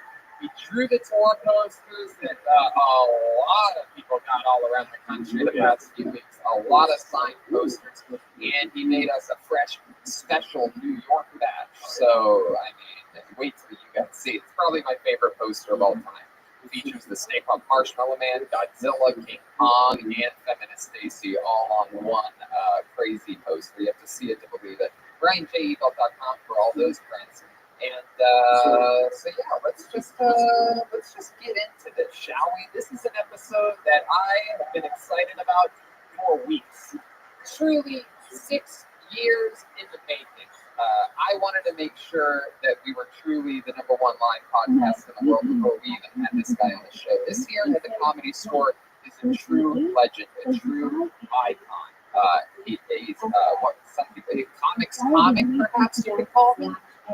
Very unhinged, controlled chaos. Anything can happen, and it's his first time on this show ever. A true Comedy Store, the king of late night now at the Comedy Store. Ladies and gentlemen, I present to you the great Brian Holtzman, everybody. Wow! Look at this. There he is. The great and powerful Brian Holtzman. Let me tell you, That'll be me. you are. This is the type of guy that everybody hustles in on a late Friday or Saturday night. We've all already done our spots and we're hanging out, and then we find out Holtzman is on in the main room with a buzz that circulates around the building amongst Do another 45 minutes of fucking commercial. Don't you have one for the morning after, Bill? Come on, I'm gonna come here for fucking commercial. Yes, it has begun. And you're also, on top of being one of my favorite stand-up comedians, you've blown our minds on Instagram. Follow him on Instagram. It's on YouTube. Brian Holtzman. BrianHoltzman.com. He's Brian Holtzman on Facebook, and he's at Holtzman Brian on Twitter, just for you dyslexic people that he actually had this printed and laminated. It got in there. For the first time ever, a guest that is a classy damn individual. And I'm just so excited to have you here, Brian. Anybody that knows my story knows that everything I do and am and have become is literally because of the Black and Red here at the Comedy Store. The first place I ever saw a stand-up show, the first open mic I ever signed up for, the first place I ever performed at. And I was built here for years as a door guy and a paid regular. And you are like, Oh, I'm sorry, I must be going off.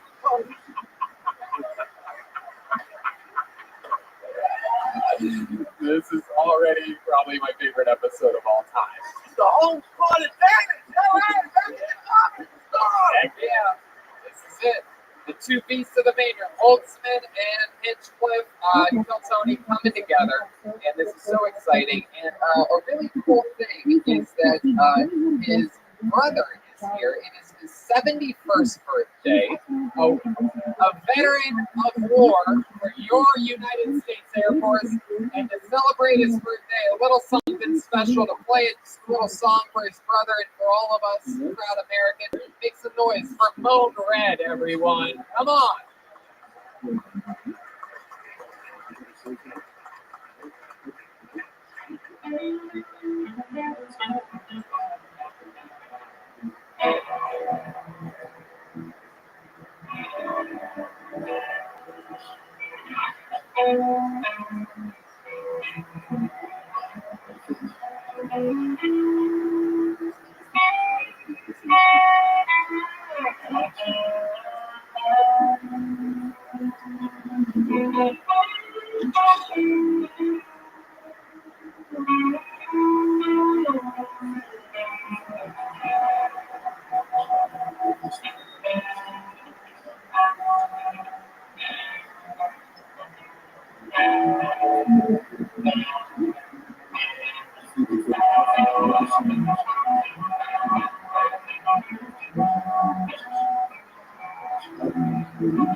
Follow him on social media at Moanred, MOANRED.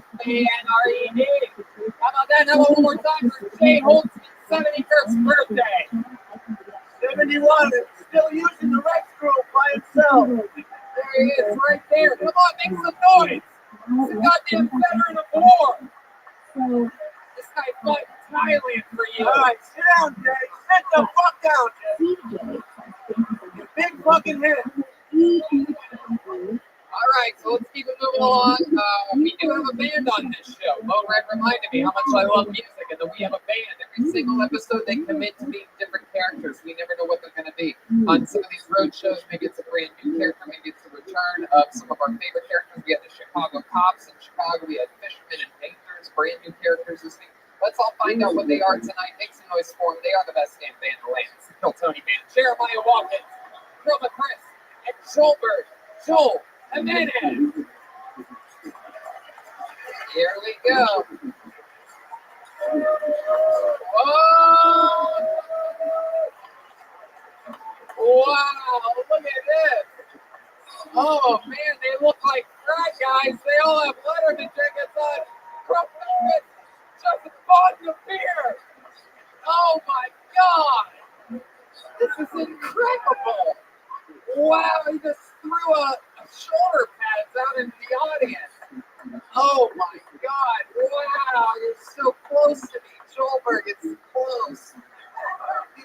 all wearing the same Letterman jackets. This is incredible. They're all fucking cheerleaders, too. Wow, Jeremiah Watkins. You're a frat guy, right? A college frat guy with an extremely good hairline.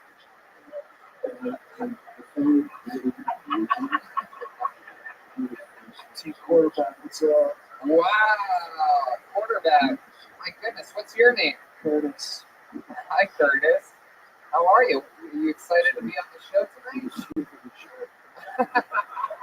Wow, and then back over there we have what appears to be someone from the movie Back to the Future, Chroma Crest. It's Cody Stevenson, safety, fullback, center. Cody Stevenson. Down with a little bit everything.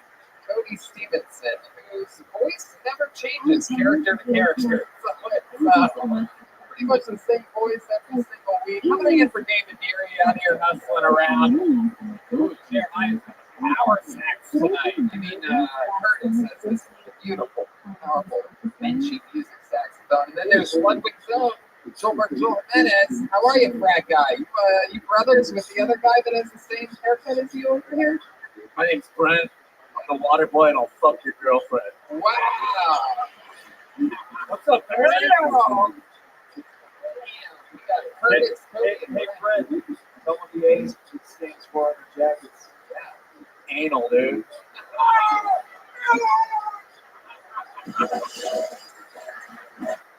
Oh, it makes me nervous. This is so exciting. We have, for the first time ever, frat guys on this show. You guys look great. This is our well done. How about a hand for the band, huh? We got the band. We got Hope. We got Red Man, Ryan Shea, Danny Lucas up in the bird's nest, which brings me to this, the one and only bucket of destiny, everybody. A bunch of people signed up before the show for the opportunity to get a chance at 60 seconds uninterrupted of an interview on this stage, the most beautiful stage in comedy, the main room of the world-famous Comedy Store. If I pull your name out of the bucket, you know what it is. You get 60 seconds. You know your time is up and you hear the sound of a kitten. That means wrap it up then, or else we're going to bring out the one and the only West Hollywood Bear. There. Oh, it's hungry, too. Look at that. It hasn't seen us in a week. All these other bears have had their shots and everything. Yeah. So this is exciting. You guys ready to start the show? We haven't even started yet. That's right. You thought you were already at the now it starts. Heck yeah. Applicants, get ready. It's going to be a blast. All right, your first comedian getting an uninterrupted 60 seconds tonight goes by the name of Kyle Kelly, everybody. Here we go. From the lucky spot in the farthest corner. What's that backboard? I knew you were going to say that.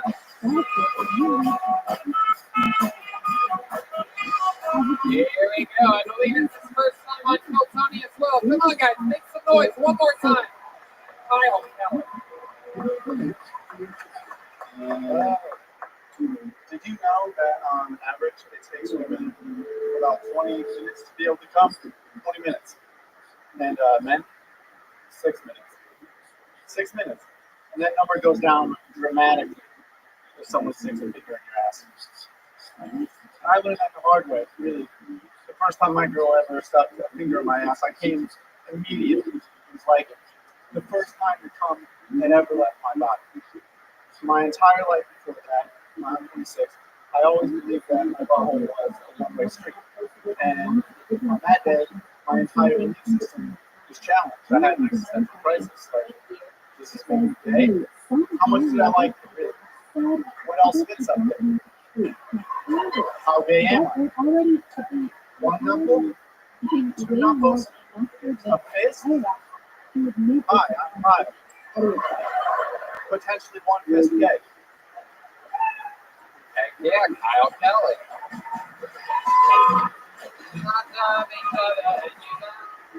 Hey, Kyle, this is your first time on the show. Second. Oh, yes, go right ahead, Curtis. Yeah, I'm no mathematician, but this guy's 5 foot skinny. 5 foot stay. Heck yeah. Your second time on the show. Is that all true? Yeah. That happened. So what did we find out? How much can you fit on your butt? I'm about one knuckle at the moment. Which finger? Which toe? Just that's a start. But coconut oil too much.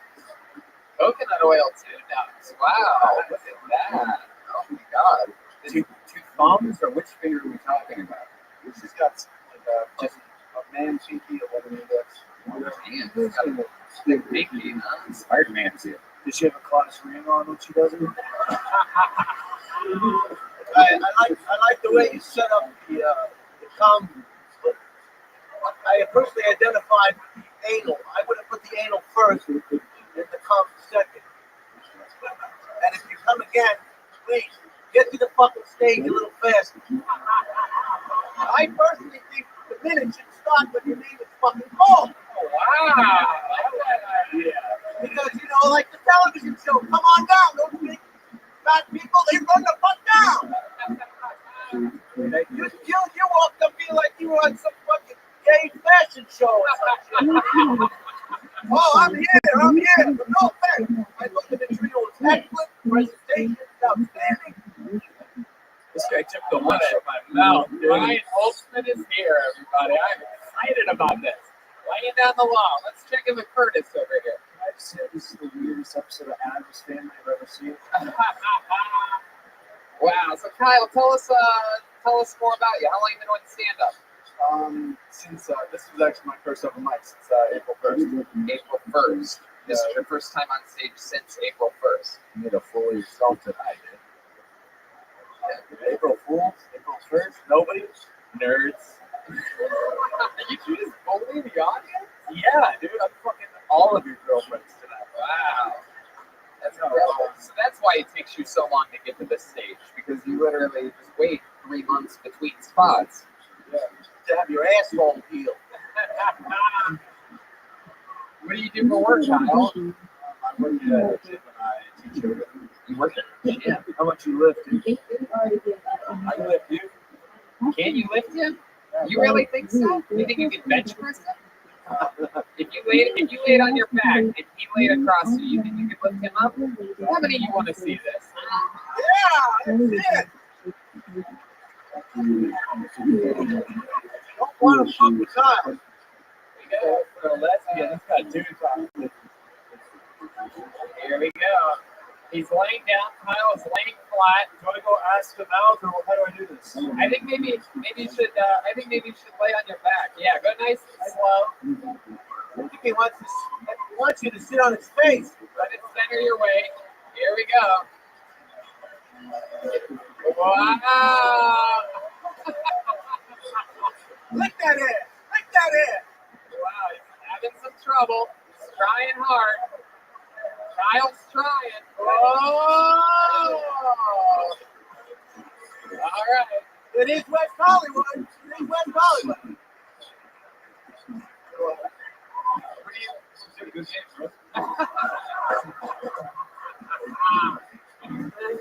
Wow, you almost had us, Kyle. Almost. Are you able to do any special yoga poses? Did you teach yoga? Is there anything crazy you could do? Like, no, not really. I teach it. Wow, are you able to fuck yourself?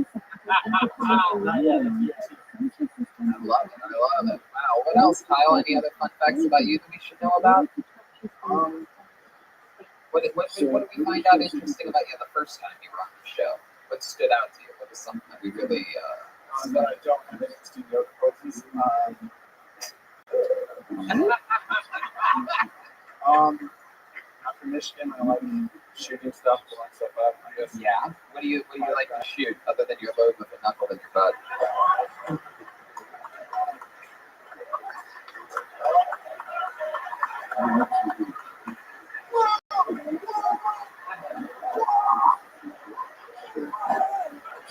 Did you ever get your watch caught up in somebody's ass?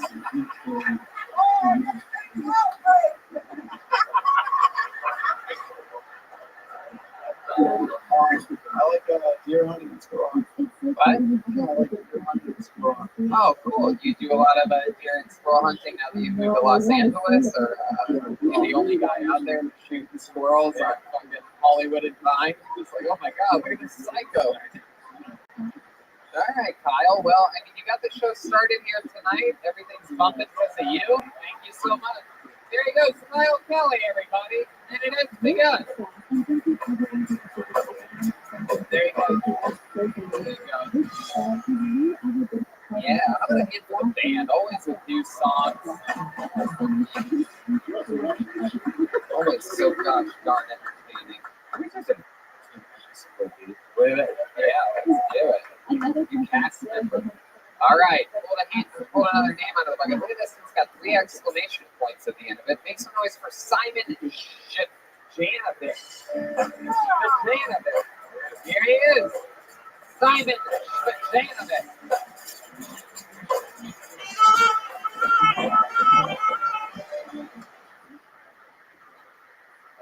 So, everyone's been freaking out about Donald Trump's tax returns for like 4 or 5, however long.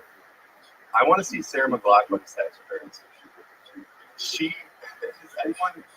Anyone thinking that she has one-eyed, 3-legged dog right out of her house? No chance. Those commercials are also shit. They address the problem and horrible for her themselves.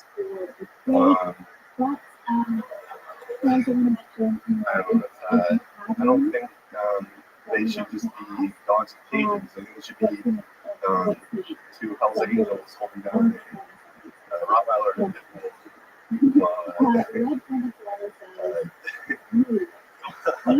well, in the arms of an angel is over. I think that would stop people from buying dogs that are bred. There you go, Simon Janovic. Oh, yeah. Oh, that was different. Yeah, you fucking prepared for this tonight?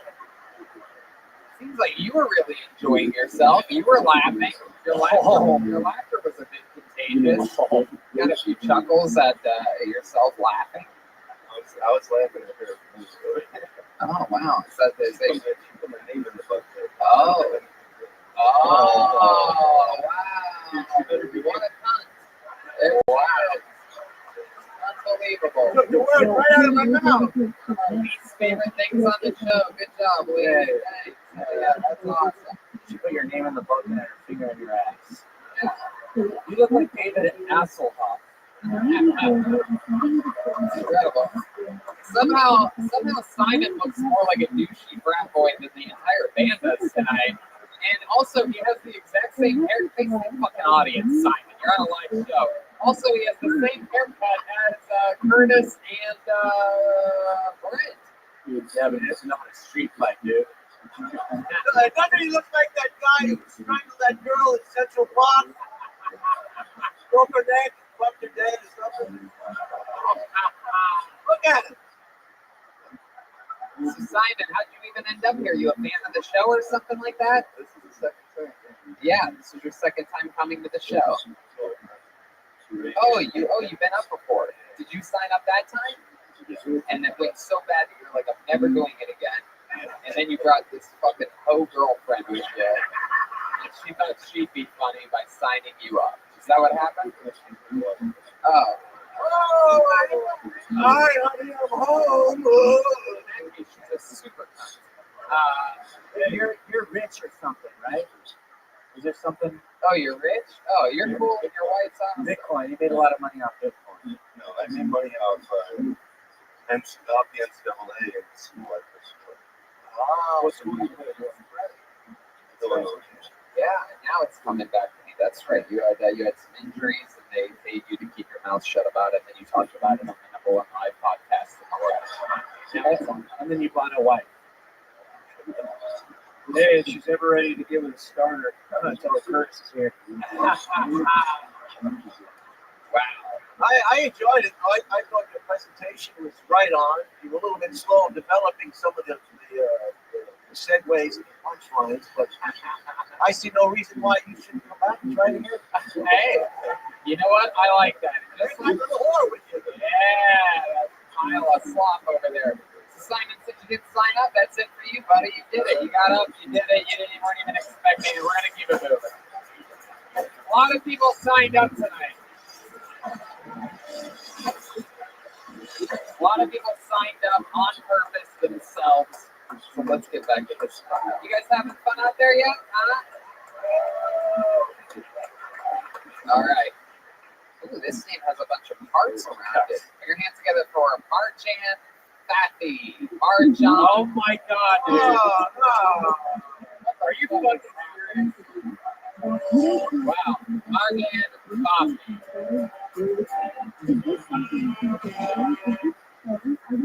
Hi, my name is Marjan Fathy, and I think I've met this probably won't be the first or last time I bomb because I'm Middle Eastern. So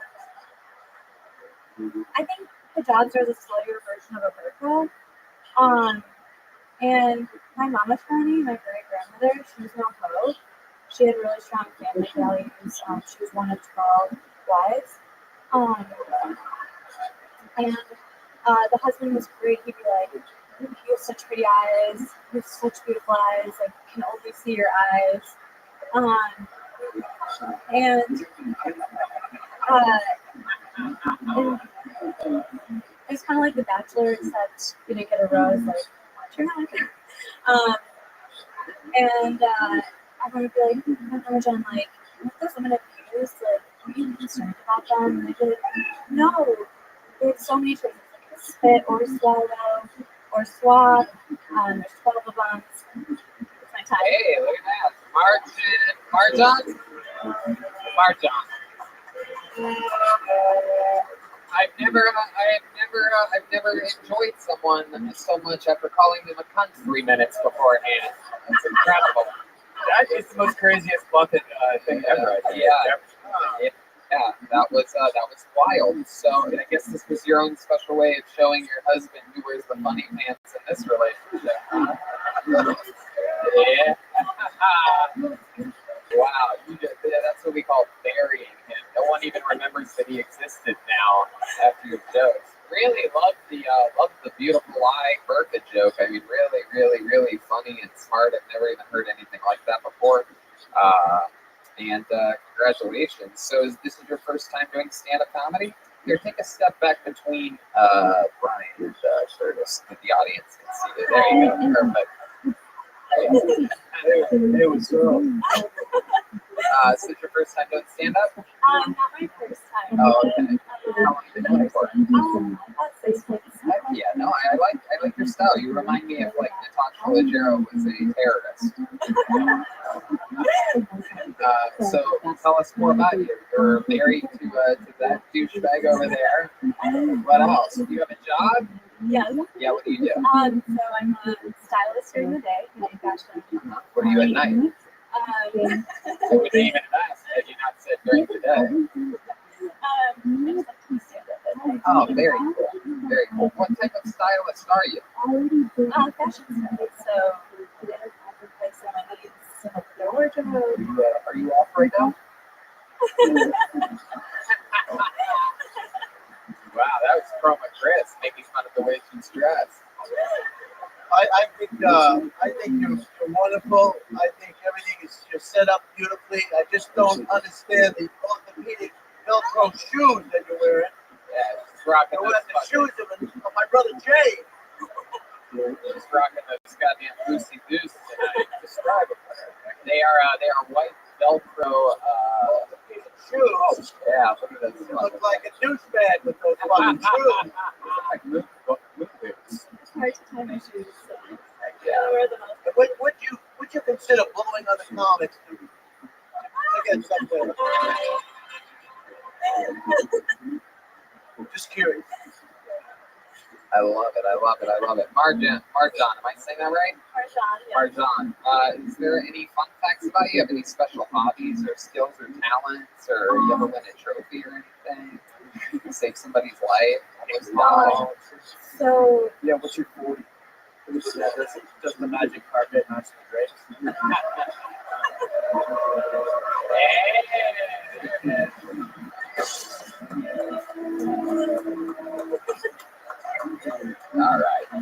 back to that question that I asked you about anything about it. Well, so I'm brown, so my parents, they didn't allow us to have like dogs or pets. So I guess like a fun fact, when I was like 5 or 6, I'd negotiate with my parents, and I'd say like, can we please just have like a bird, like since we can have a dog and cat?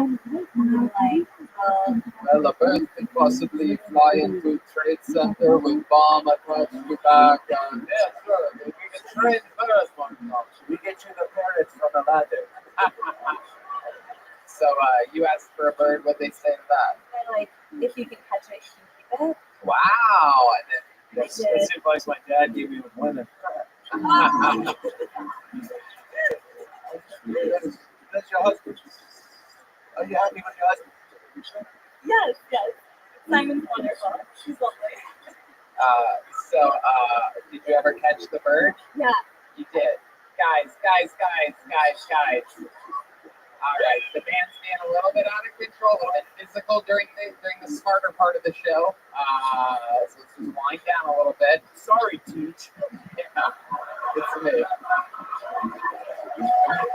There you go. All right, I'm kidding you. I'm setting up. These might be all fun and games, but I'm giving you detention for that. I'm telling you right now. Put the mic back. You're not gonna use that anymore tonight. No. You keep it. Marjan, I got one more question for you. Did you end up catching the bird? Yes, I caught it. Then what happened? I named it Fruity. Uh-huh. And then I put a rope around its neck. Oh, really? Yeah. And then my parents were like, they like let him go, and I was so upset. And I was like, what happened? Like, I know he didn't respond. Oh, he's okay. He has 72 virgin birds now. He died for a good cause, Marjan. They're like, he's living his natural life. They let a bird go. You don't need birds. They're dirty. They shit everywhere. There's only enough room for us in this house to do that. Wow, nothing on my dirty Middle Eastern joke. After I have a guitarist play the Star Spangled Banner for you, you go on American. So after they let your bird go, you married a camel.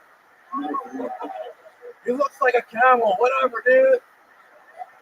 All right. Well, Marjan, congratulations on your incredible luck. You got pulled out of the bucket right after your husband bombed. Incredible. Marjan, thank you.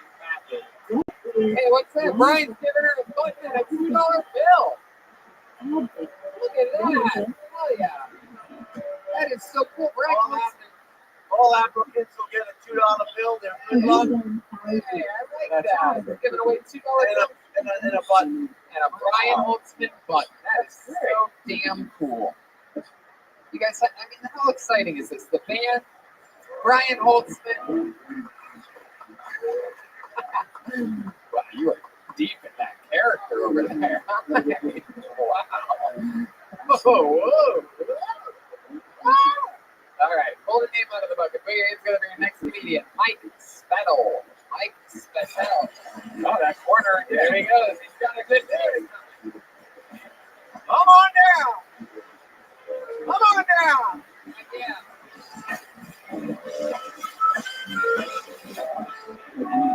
Hello. So I just got ghosted for the 11th time this year. Yeah, halfway through June, we're averaging about 2 per month. There's something seriously wrong with me. I think it's either that or it's like one of those Bruce Willis situations where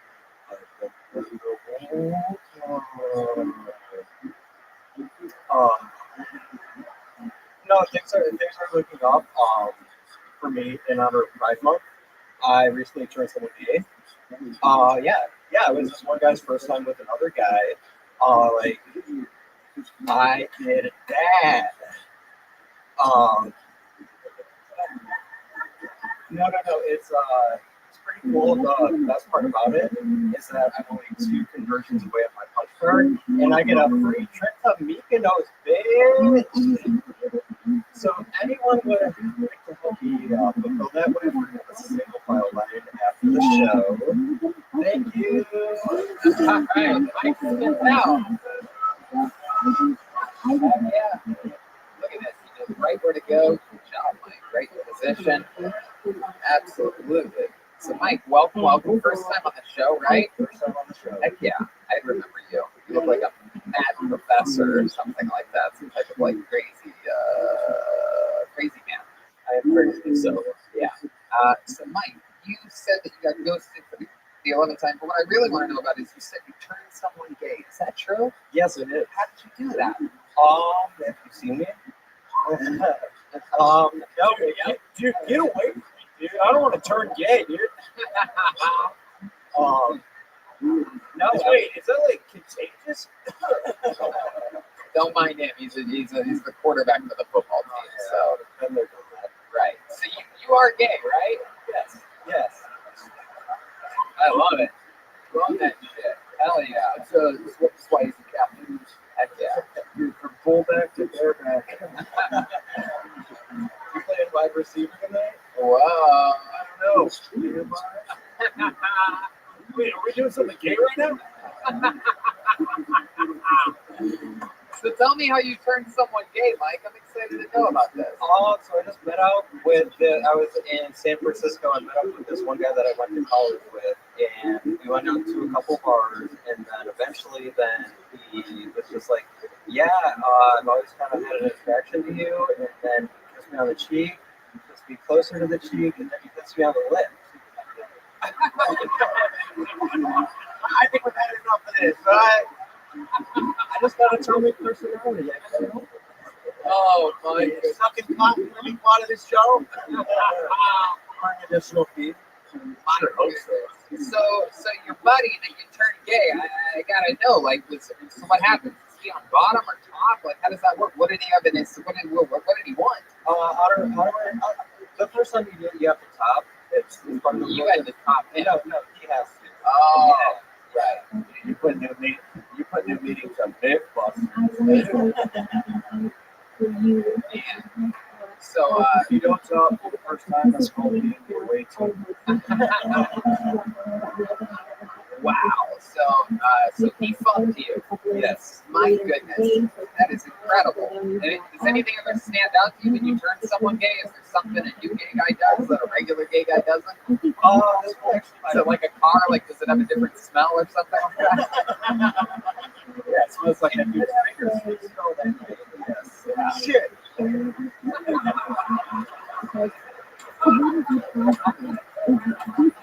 Yes. So you got a future in the Navy, perhaps you want attention. Wow. Down Periscope. So Mike, how long have you been on stand-up? About a year now. About a year? Heck yeah. Where are you from? I'm from Cleveland, Ohio. Oh wow, look at that. Heck yeah. I'm from Youngstown. Oh, nice. I'm sucking up Boulevard. And how long have you lived in Los Angeles? Going on 2 years. 2 years. Right here in Chico, right? Yes.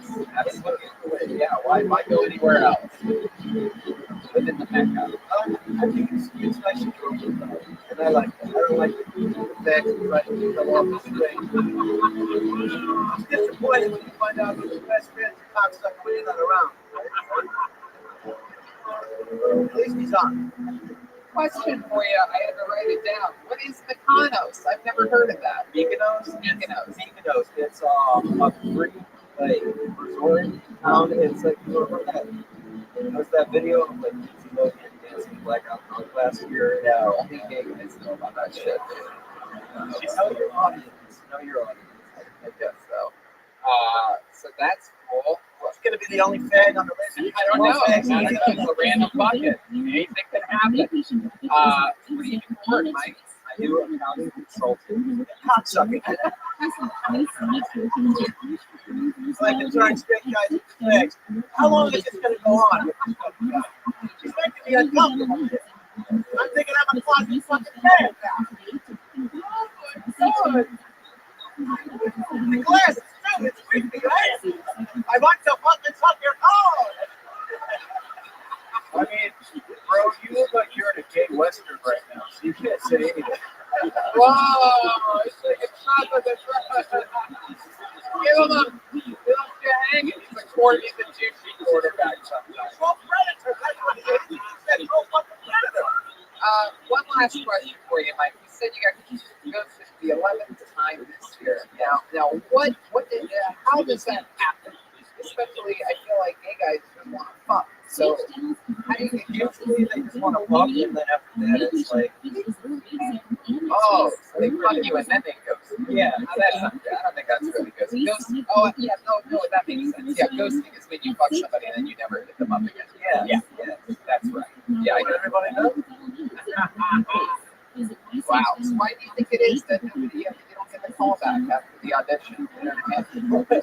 I mean, usually like I usually have one and then two, but then after the second one, it just cuts out, and I think that they kind of just get to really know the real me. Well, the blood tests are faster nowadays. That's true. That's great. When you say they get to know the real you, what is it that you think they find out that they find unlikable? That I really have the personality of the dentist world. You do? Yeah, like can you give us an example of the most boring thing about you? Lousy fuck. I'm an accounting consultant.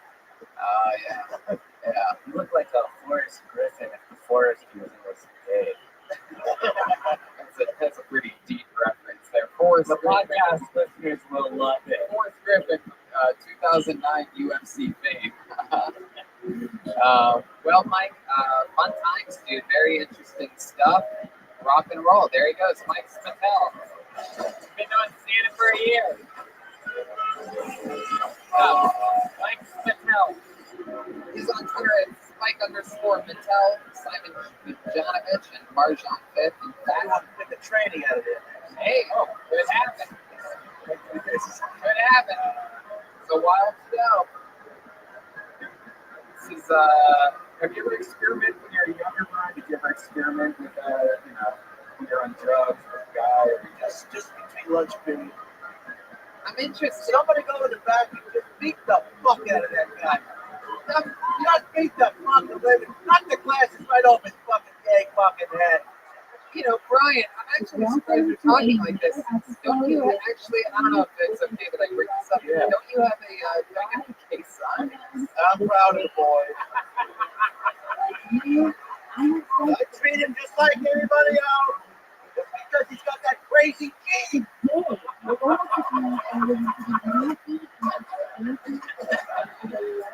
Yeah. My goodness. Mr. Holtzman, it would be an honor if I could wear one of those pants.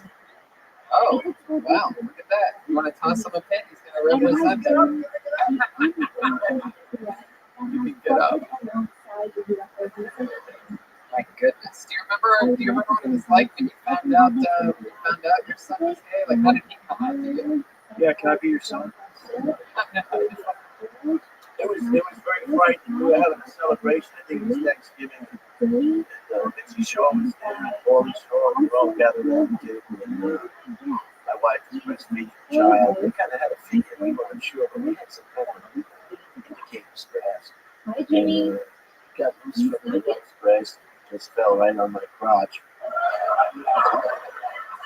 You could cut the tension in the Roman tension cutting knife. It was on. They cleared the table. Uncle Bob went and got the video camera. So I unleashed the bottom with my zipper and just pulled out my penis. And he saw the shiny part on the head. And he jumped on it like a fish on a fish hook. I don't want to take any more time with this story, baby.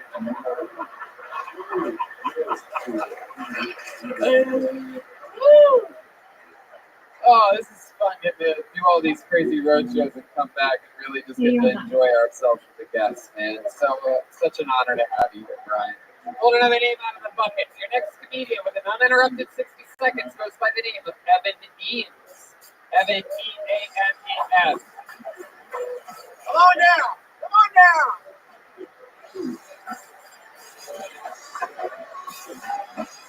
Come on. One more time for Evan, everybody. Woo! Excellent. Surprised. I always get surprised. Sometimes I get surprised about like stuff that's normal in my life. Like sometimes I get surprised when I don't have diarrhea.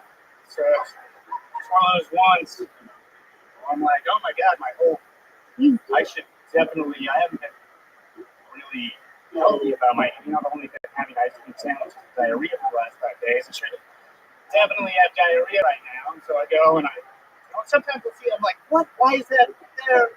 And so you got to be like a detective. You grab like a puncher, And like maybe if I break it open, spill out my chocolate lava cake. It's all right. I don't mind ruining chocolate lava cake for everybody in here. Like that movie, The Chef. Like, but that's what chocolate lava cake looks like. It's diarrhea trapped in a poop. Anyway. Molten! Wow. Evan Eats. My goodness.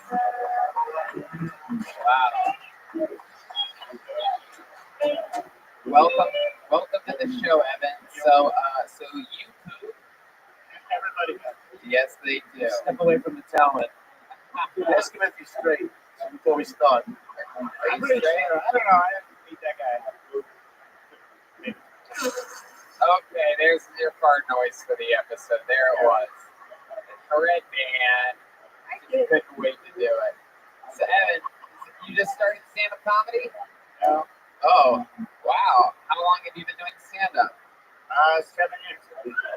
No, yeah, I know. What?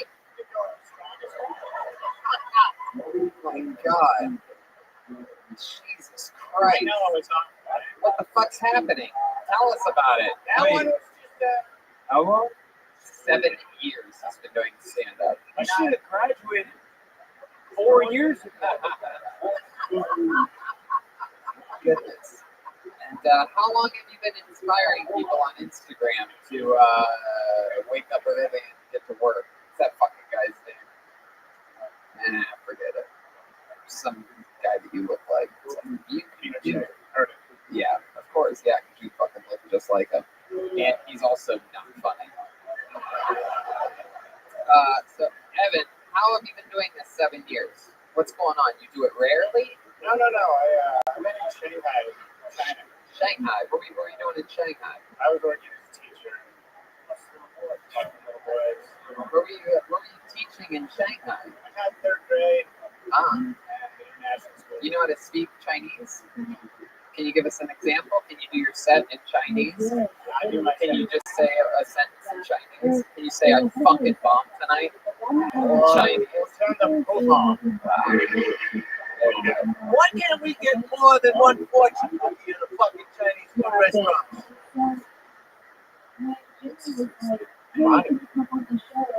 Good answer. Good answer. So you've been doing it 7 years, and what do you do for work now? You work at a gym. Wow, the second guy that works at a gym that looks like he doesn't fucking work at a gym. It's incredible. What are you guys, receptionists at these gyms? What's Jim's last name? What do you do at the gym, Evan? A while or something? Personal trainer. You specialize in any type of personal training? What? Look. Kettlebells?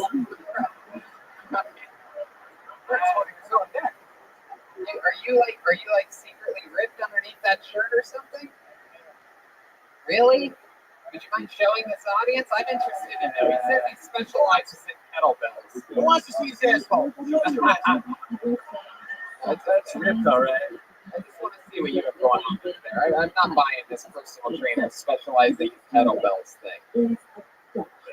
Wow, look at that. Oh, that looks like a cocksucker to me. That's a cocksucker to me. Look at that. What's the You gotta be a fan to get that on your body. Come on, that's a lot of sit-ups. You have a door knocker on your chest. Wow, that's the second gayest thing that's been on this stage. It's a door knocker because the back door is always open.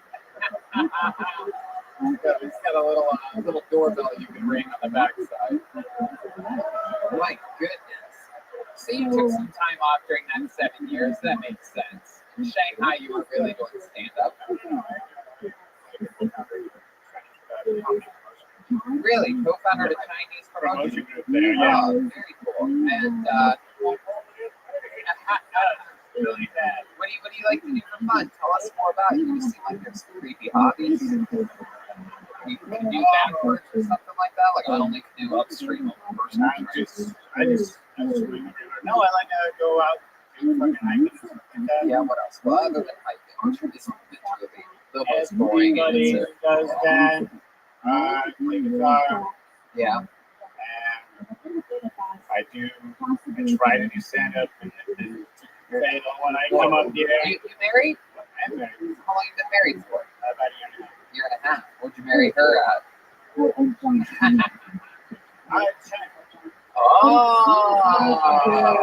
yeah. Shanghai to Shanghai. You You're from Poontang to Ching Chang. Is it true it's sideways? Is it up and down? I haven't figured that part out yet. I'm gonna go ask. My goodness. And you met your wife when you were teaching her third grade? It's a different culture there. Yeah, I love it.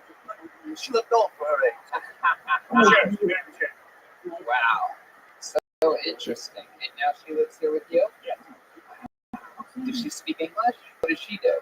She works at a freight forwarding company. Freight forwarding? Freight forwarding. It's hand jobs. Yes. Oh, very good. Yeah. Wow. A white guy with a fucking Asian wife. I can't believe it. Doesn't seem to be a thing. Yeah. My goodness. Wow. Evan, was the transition easy when she moved in with you? Can you tell us anything? Oh, looks like I finally fucking found something to talk about with you. No, I had a crush on her, and then I met her up with her in the pool, and then she had a shitty roommate, and I said, hey, you want to, not even be place to come with me? And she was like, yeah, sure. And then I went to Edinburgh for a month, and then I came back, and she didn't do that. She didn't move into your place. She moved into my place, but she didn't move out of my place. Oh. I was letting her stay there while I was in Edinburgh. Hell yeah. And then she didn't leave. Yeah. You tried to get her to leave? You're like, I invested so much in toilet cameras. It was bad. Normally, sometimes it's like really good, and you're like, I forgot this 6 months passed. I can't believe she stayed. Normally, Chinese people are very good at takeout. Did you have to marry the whole fucking family, like they say? That's a big fucking. Luckily, her dad's dead, so it's okay. It's a small family now. What happened? How did he die? All right. Car accident. Wow, who would have guessed an Asian Out of in a car accident? Out of where your seatbelt. My goodness, is there any bigger stereotype? Oh, he choked on an egg roll, Tony. All right, Harvard. Man, that's interesting stuff. Well, Evan, we got it out of you. You did it, dude. Sign up again next time. Get some redemption, dude. If you have 7 years of experience, do a different minute. Get back from that minute. All right. Yeah, that's what it was. Pull another name out of the bucket. Put your hands together for Bruce Lerner. Come on down, Bruce. Here we go. Come on down. Bruce Lerner. Here he goes. There he goes. All right, come on down. From the audience side, that's always interesting. Come on, make a good inlet for Bruce Lerner, everybody. Great to be here. Coffee store. Fuck yeah. Catch our breath in that run. All right. I live in kind of the rough part of Oregon.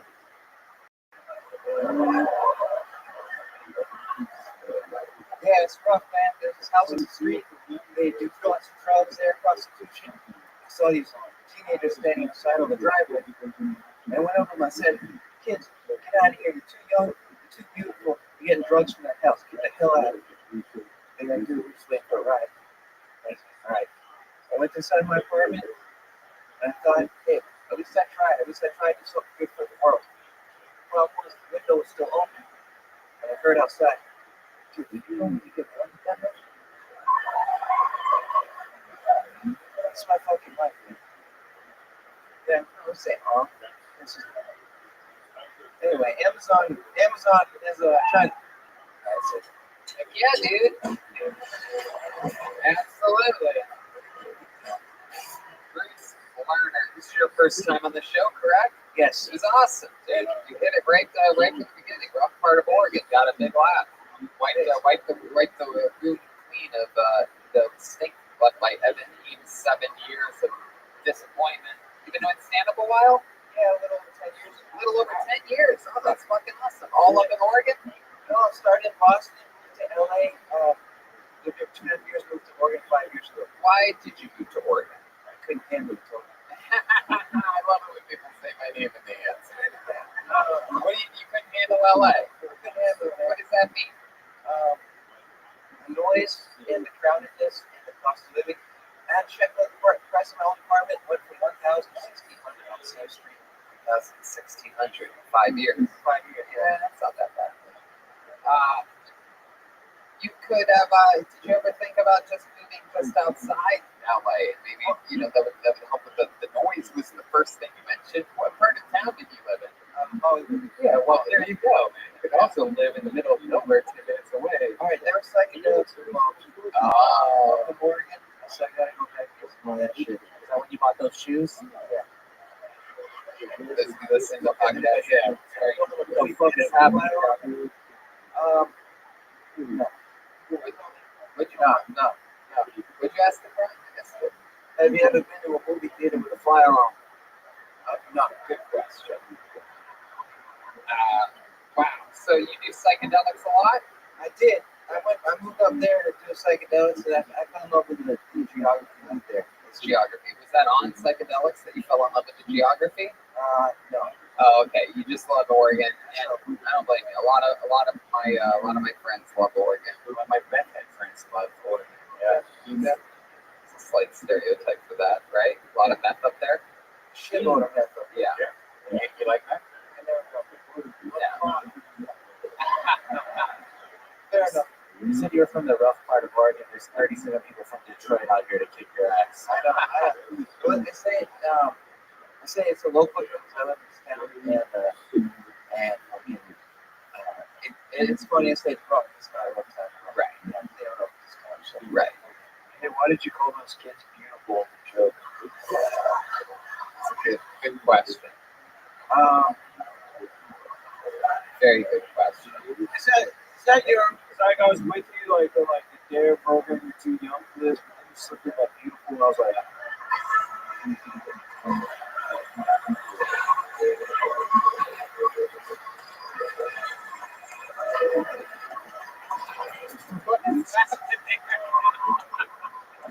I don't know what is happening exactly.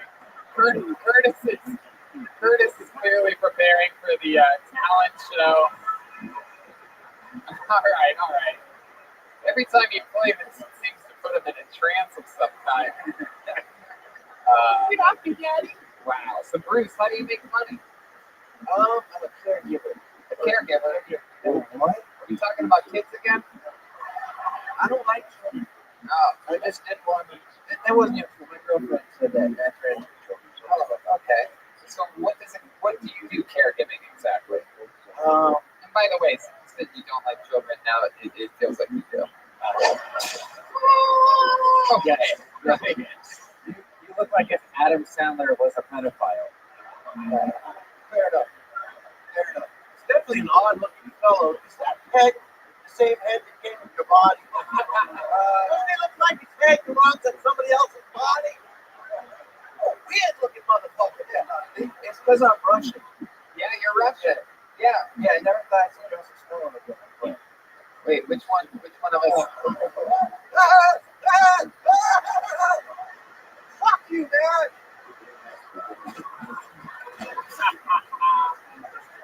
Maybe, maybe next time you could some more jokes. Yeah, there's definitely. I can tell you're Russian. In fact, I can tell by the shape of your head that your parents lived near Chernobyl for sure. He looks like that guy from the first Blade Runner, Leon. When they're asking him questions, Leon, you remember that? Not the second Blade Runner. That was a piece of hot steamy shit. The first Blade Runner. Look at him, Leon. That's insane. It does. Oh shit! No, I was a fucked up person. Look at this fucking guy. So Bruce, tell us more about you. What do you do for fun up there? What do you I do. Go out on the lake and play with the kayak. Smoke some weed up there. Is that true? Yeah. Wow. Go snowboard. Oh, that's so cool. Yeah, it's nice. That's why I love the nature. Yeah, the nature's nice. You have enough money to have a place that you like. You live by yourself. My girlfriend, dog and cat. Oh, cool. What kind of dog? Ducks. What kind of girlfriend? Girlfriend half Mexican. Half Mexican. Oh, yeah. Look at this. Nice. Yeah, Yeah, dude, put some cream on that burrito, dude. why do you prefer Mexican? Why do you say they're the best? What is it about her that you like so much? Just treats me right. Nice person. She's half German. She makes nachos in the oven. Damn. Wow.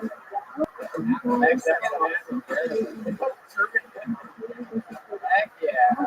I fucking love this guy, dude. You want to be in our front, dude? Fuck yeah. Fuck yeah, dude. You're in, dude. You just gotta suck my dick. 10 years he's been doing it. What a difference 3 years made. Just goes to show that after year 7, if you don't quit, you can be as funny as Bruce up here. Such an awesome set. Such a fun interview. How long have you been in Los Angeles for? So this is my last night. I've been here at the comedy store last 3 nights, last 4 nights. That is so cool. 5 nights. Make a fucking night. You flew here? I took the train. I should take the train back. That is so cool. I love trains. Oh, yeah. I love that, man. Well, I'm so glad that you got pulled out of the bucket. Fucking awesome set. So good. So cool. That's amazing. One last thing, I told you before. This is the greatest thing I ever did in my whole life. Right tonight, I wrote my door. I'm talking about taking acid anyway. Oh, wow. Yeah, we know anyway. You did that up in Oregon? Yeah. Is he okay? I don't know. How long ago was that? 5 years. Wow. Eddie Whitehead Jr. is the first person I met in all of comedy. I went to sign up for the open mic here, and that day I was extremely early because I had been preparing for months to go to the Comedy Store. Showed up by myself, and I was the first person there. He was here because he was homeless, and now he just disappears. He comes I back. just thought he was Samuel L. Jackson. He looks just like Samuel L. Jackson. Anyway, how about one more time for Bruce Lerner, everybody, all the way from Oregon. He's back on the train tomorrow. Good job, Bruce. 10 years in the game, signed up, got up. That nacho trip was hilarious. Yeah, got it. Look at that.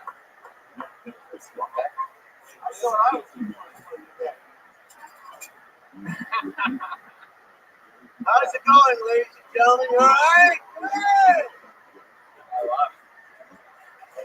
All right, pull the name out of the bucket. One word name. Let's see. Is there here? Parents gonna for Toby with an I? Tobi. Toby, come on over here. Come on down. Okay, that's Toby. That's a person leaving. Big girl. Oh, here she comes. Big girl. Big girl. One more time for Toby, everybody.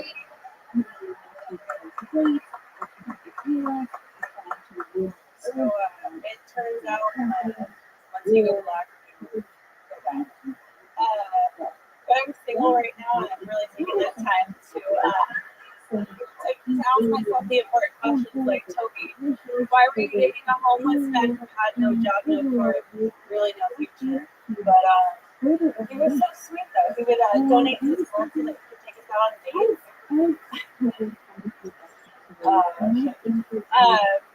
But that's only if he had money left over after buying his health care and cigarette. Can you guys believe that he's only 30% black? So I was talking to this bitch recently, and I was like, "Show me your tits." And she showed me, and I don't actually think that my mom's a bitch, but I just wish that I had her tits because she doesn't have any nipples. But that explains the hair comment I got.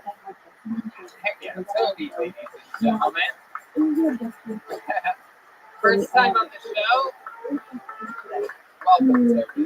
Welcome. How are you? When you answer everything, make sure you talk right into that microphone. So it's a little bit hard to hear some of your set, which by then I could actually hear it, and I'm actually glad that a lot of people couldn't hear it. Actually, I think I love it. I love every word of it. I love it. I love it. I've never seen it. I mean, I'm not woke or anything, but I was low-key racist. Man, Your name's Toby? Did you stand up when I was going to meet her?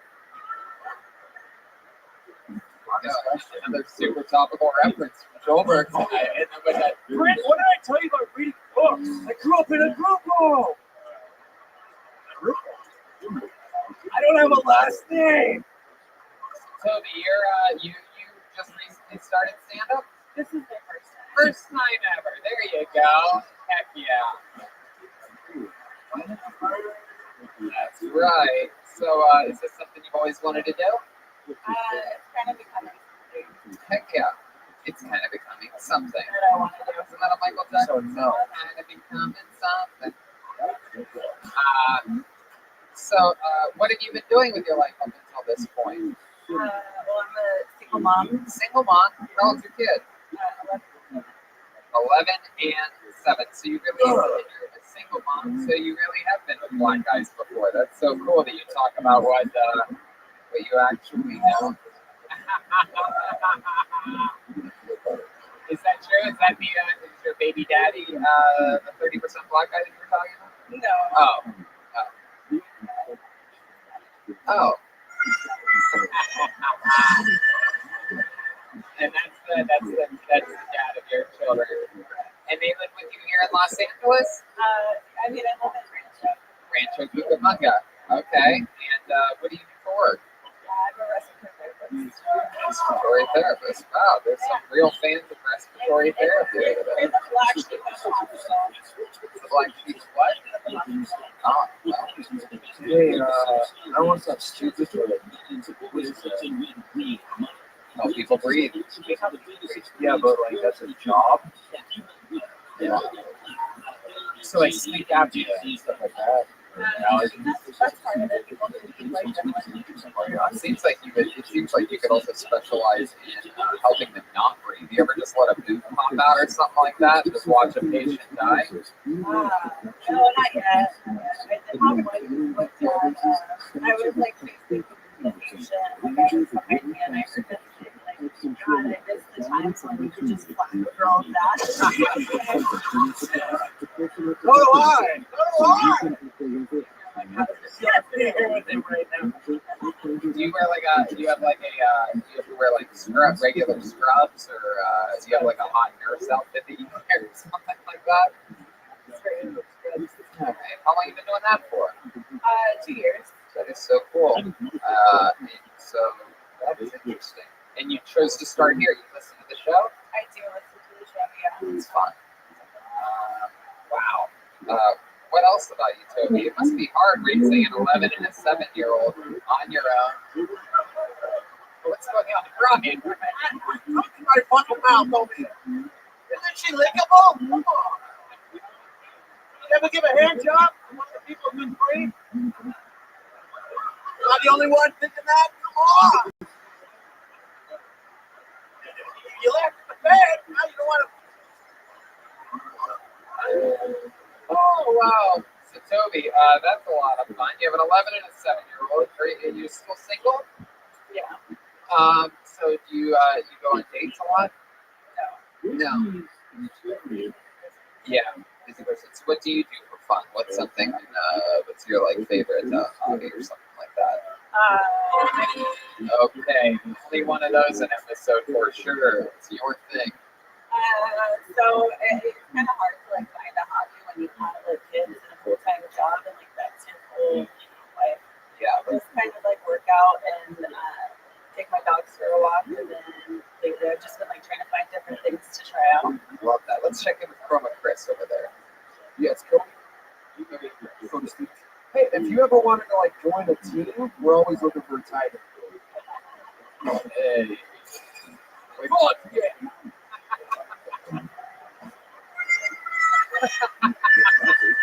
You suck our dicks, Red Man. Go stand on your high tower with your sound effects, bitch. Toby, what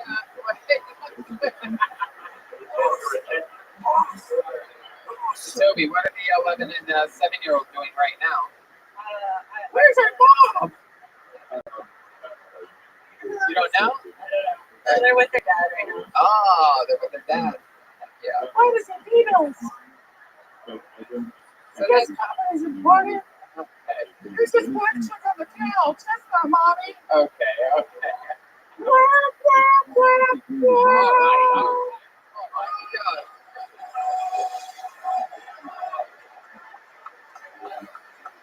Roma Chris just did a shot of alcohol. See about the bong another beer? What is going on here? These guys are in character. It doesn't matter. I still have eyebrows. Oh, come on. Take it like a champ. Pour it faster, Joel. It's a bong. Joel, pour the beer.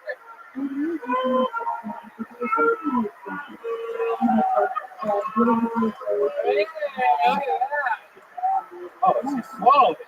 Little something for everybody to jerk off to. What a slut.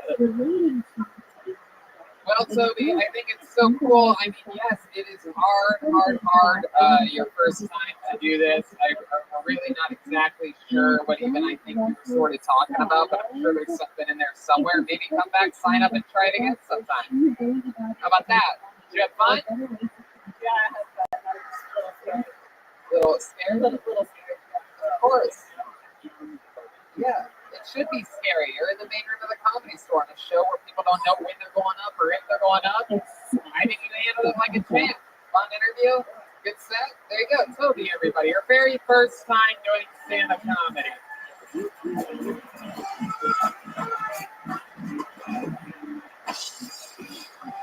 Yeah, man. Everything's moving along smoothly. We have a bathroom that's double gender or whatever, what they call it, in case anybody's not showing. Double gender, that's it. Gender neutral, I think they call it. If you're not sure where you want to go, so be careful. Shut your fucking cell phone off. It's okay. How many of you like it when comedians do good on this show? How many of you like it when I pull somebody out of the bucket and they do bad on this show? Wow, look at that. See, they like blood and guts, these people. They're animals. Put your hands together for your next comedian, Milan Patel. Milan. Here he comes.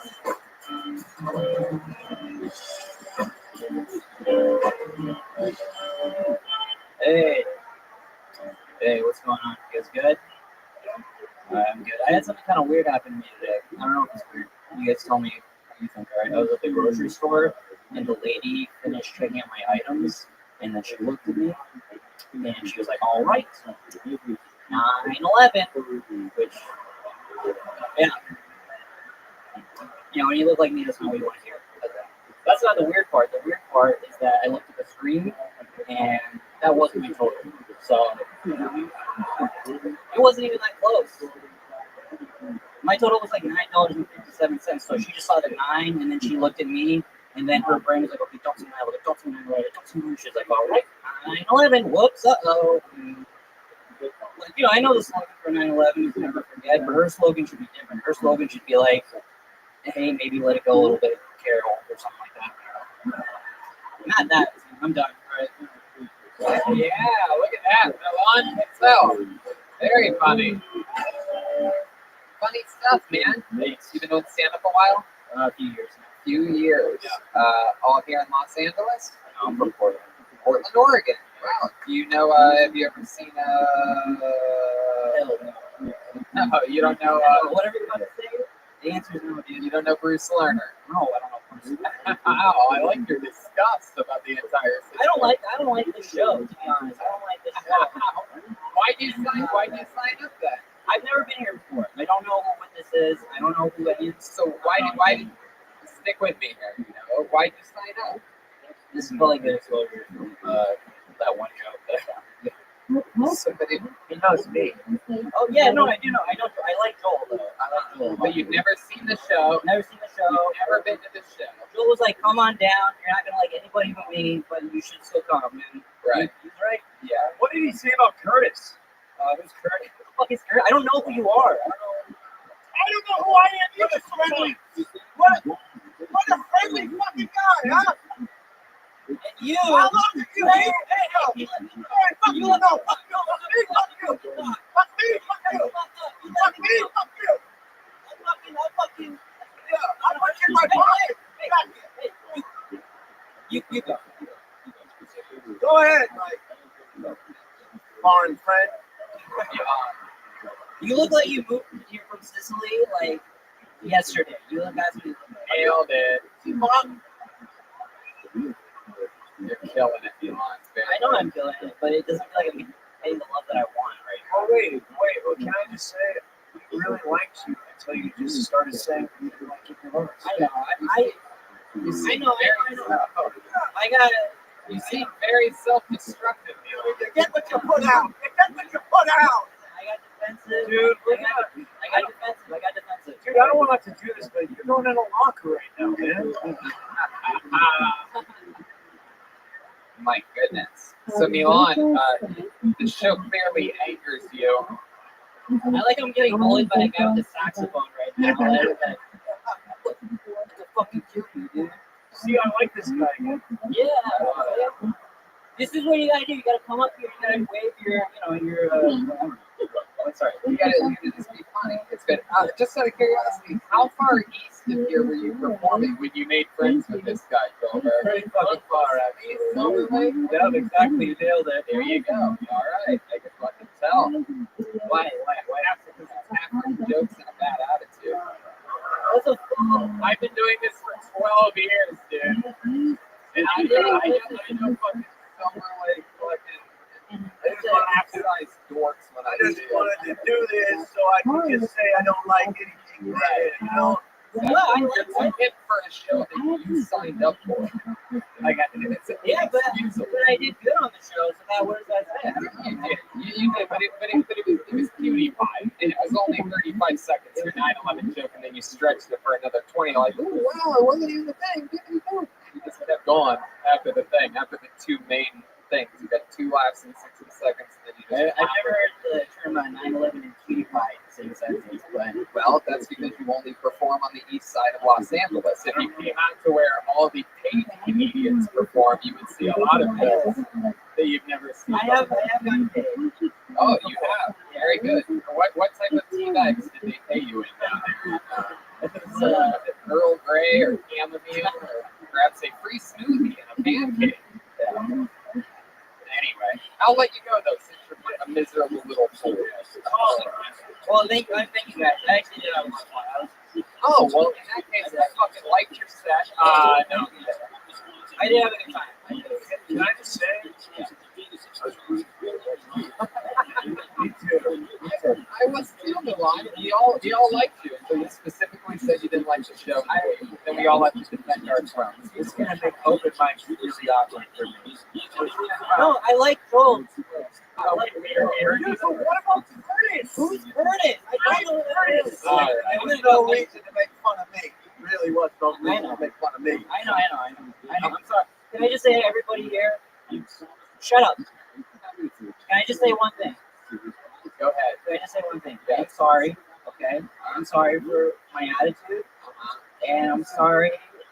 I'm not sorry. Very good. You're such a badass, Milan. So impressive. I hope that helps you sleep at night. There you go. Milan, everybody. There you go. Milan Patel. Now on to a guy who does like the show, can perform anywhere, can get laughs anywhere. Hilarious. He's a regular on this show, writes and performs a brand new minute every single week, and we love him. He's very unorthodox, very, very wild. Ladies and gentlemen, put your hands together for one of my favorite young rising comedians, the great William Montgomery, everybody. Hey, I'm crazy for you. Come on, people, make some fucking noise for William. I had to tell my daughter for the first time last week. I'm not teaching your ass how to rollerblade.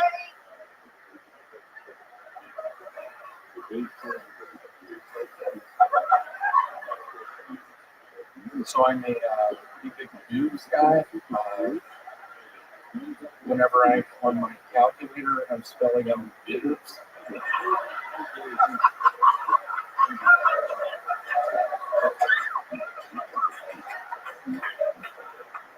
I don't know if y'all have ever actually seen Dracula pee, but I have. He drinks all that blood. Why? So I have an idea for a T-shirt that just has text on it. Not all who have big hands are good at magic.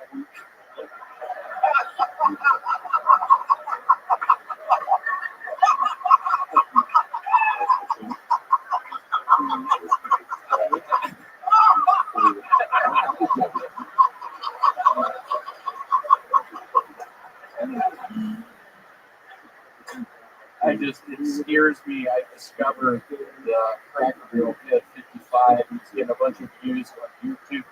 It's here. Are you Cracker Barrel Pit 55? How about an for William Montgomery, everybody? That's the set tonight. Hell yeah, William. Welcome. How are you, buddy? So much. I've been better. Yeah, why? Why have you been better? I almost got fired from work today. Yeah, what happened? I was talking to a man. There's a bunch of mentally ill people who have storage. Yeah, he works in a self-storage unit. For those of you that don't know, he's the one that sells the units. There's basically three sizes: too small, and then regular, and then 5 by 5, 5 by 10, 10 by 30. Yeah, 10 by 30 is like $500. Mentally ill, and you mean like homeless people? Like, there's a lot of homeless people that live in storage. Is that true? Yeah, no, there was a man today who goes to the bathroom a couple times a day. He's there like 30 minutes. He seemed strange. I was talking to him. He opened up the store today. And I started talking to him. He said he's an angel. At one point, he said that he corrected penis. He called it. So I can't remember. Basically, my boss even talking to this guy. Yeah. I was like, well, it's a friend of mine. You lied and said that it was a friend of yours to your boss? I did. And she started yelling at me. I was sitting behind the computer, and one more time she was like, you're just clicking on the mouse all day long. I know you're playing that men's tower defense game. And I was just like, what the fuck are you talking about that? I can't read. What else do you want me to do on the computer? Were you really playing the balloons game? Not at the time, but I do play it all. I don't know how to read. Like, what do I do at that job? It's my first assistant manager yet. Is that really true that you don't know how to read? It is. Can you give this a shot? Can you plug some of Brian's social media information? Don't fuck up, dude. How is it going? My name is Brian Holtzman. Wow, you really can't read. No, yeah. That's incredible. Wow. So you're going to be working at a self-storage unit for the rest of your life. Big guy all night long. I think there's gay guys that don't know how to read. Brian, I was wondering. I've been watching you from the back. Oh, are you gonna ask him if he just moved from Sicily? It's fucked up. Brian, do you know how to swim? Sure, what the fuck? Yes. William, are you okay? You seem like maybe you didn't sleep last night, or maybe you're dehydrated or something. Is everything okay? It's not. What's going on with you? I literally only fired from the job. You got fired? Yes. You said you got into an argument. You didn't. And we were talking about that girl with the weed delivery business. We don't have her number. Yeah, I specifically. Who is that? There was. You gotta find. There was a couple that was here. A fun fact for you last week. After the show, they come up and they take a picture right with me, and then you're right there, and they go, William, we have an opportunity for you. We want to hire you to work for us. You can make your own schedule. We're such a big fan that you can literally make your own schedule. It's $22 an hour, and you get tips, and you can make your own. And I was like, I can't read that. Are you Tino? Are you just Tino? Like, oh, we're not hiring you. And I was like, well, I mean, it's the 21st century. You're really telling me, an able-bodied person, I can't be hired because I can't read.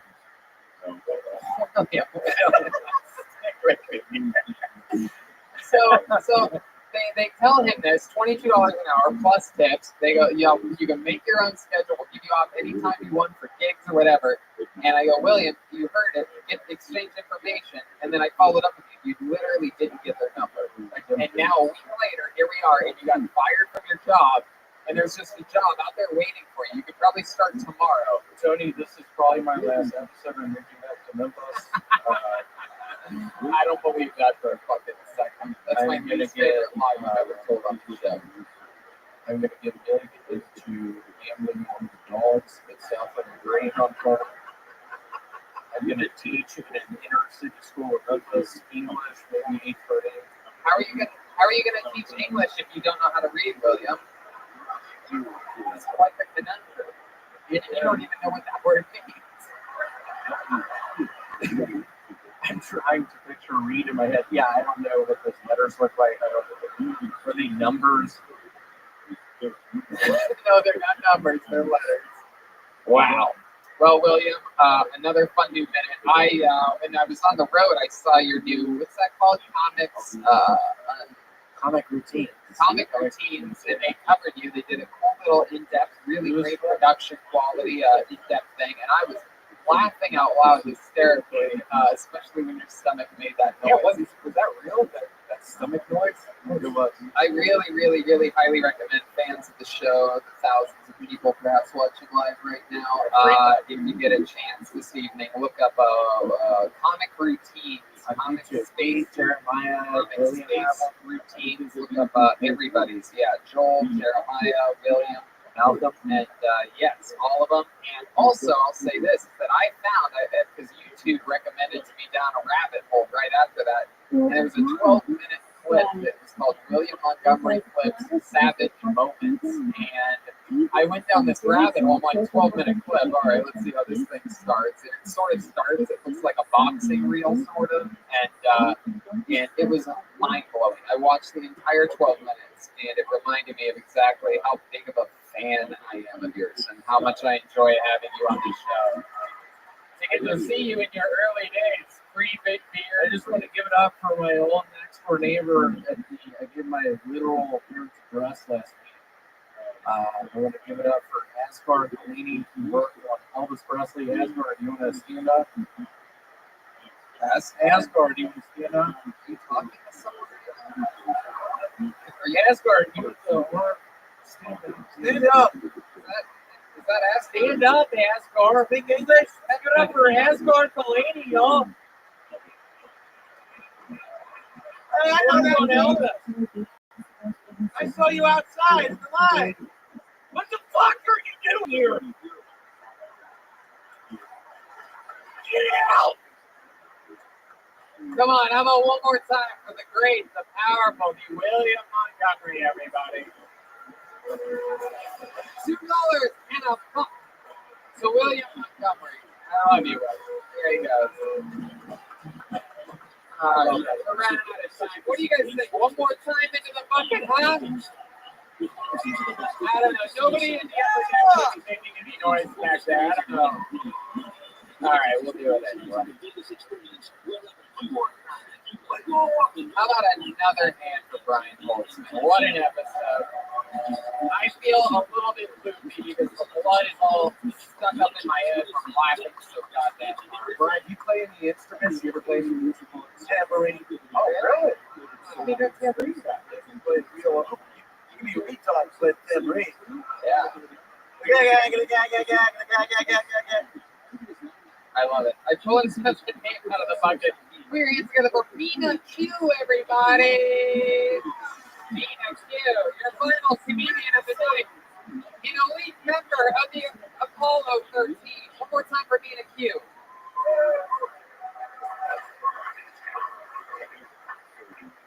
There are not enough black people here for everything I was going to say. Just start there. Listen, I'm gayer than I look. I've been a gay style of internet, so this is my life now. This is what I'm doing. I don't know any of you guys, so I'll let you know in a little secret. I just got out of a pretty abusive relationship. But I realized when I got out, I didn't even really have a problem with domestic violence. I figured, why can't people who hit people just find other people who want to get hit? I don't have that. So we don't have to ask for that yet. Really? Okay, stupid. Plenty of fists. So none of those exist. I got it. Plenty of fists always sounds like a very aggressive gay actor. You know, I just don't want to be on them for sure. All right, my name's Mina Q. Thank you so much. Heck yeah, Mina Q, everybody. One of our favorite members of the Apollo 13. She's here every single week, signs up every single week. Fun times. And you're a black lesbian. Oh, yeah.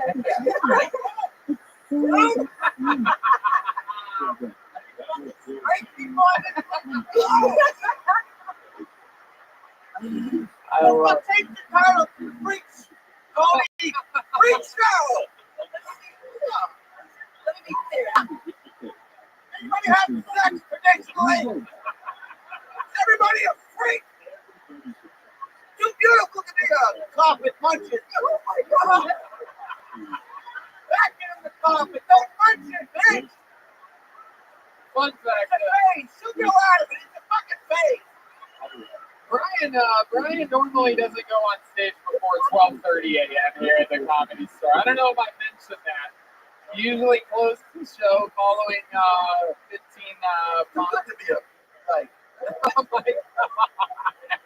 I'll be honest, I'm not like gay like that. I just like fucking these bitches. It's a very hard line to say. It's not everything. Your emotions aren't I'm not. involved. Yeah. It's just your tongue and your pussy. Yeah, that's it. I love it. That is so cool. How long have you been doing stand-up comedy? About 8 years. 8 years. That is so cool. All of it here in Los Angeles? I kind of travel around here. Yeah. But mostly I'm like folks out. Where have you traveled to? Anywhere? I'm from Atlanta, so I've been stand up out there, and Cleveland, and some up north. Oh, very cool. Very cool. What do you? How do you make a living? I don't do that. I work at a restaurant. Oh, cool. You work at a restaurant. That's interesting. Because you like eating out a lot. Yeah. I do. Made it a career.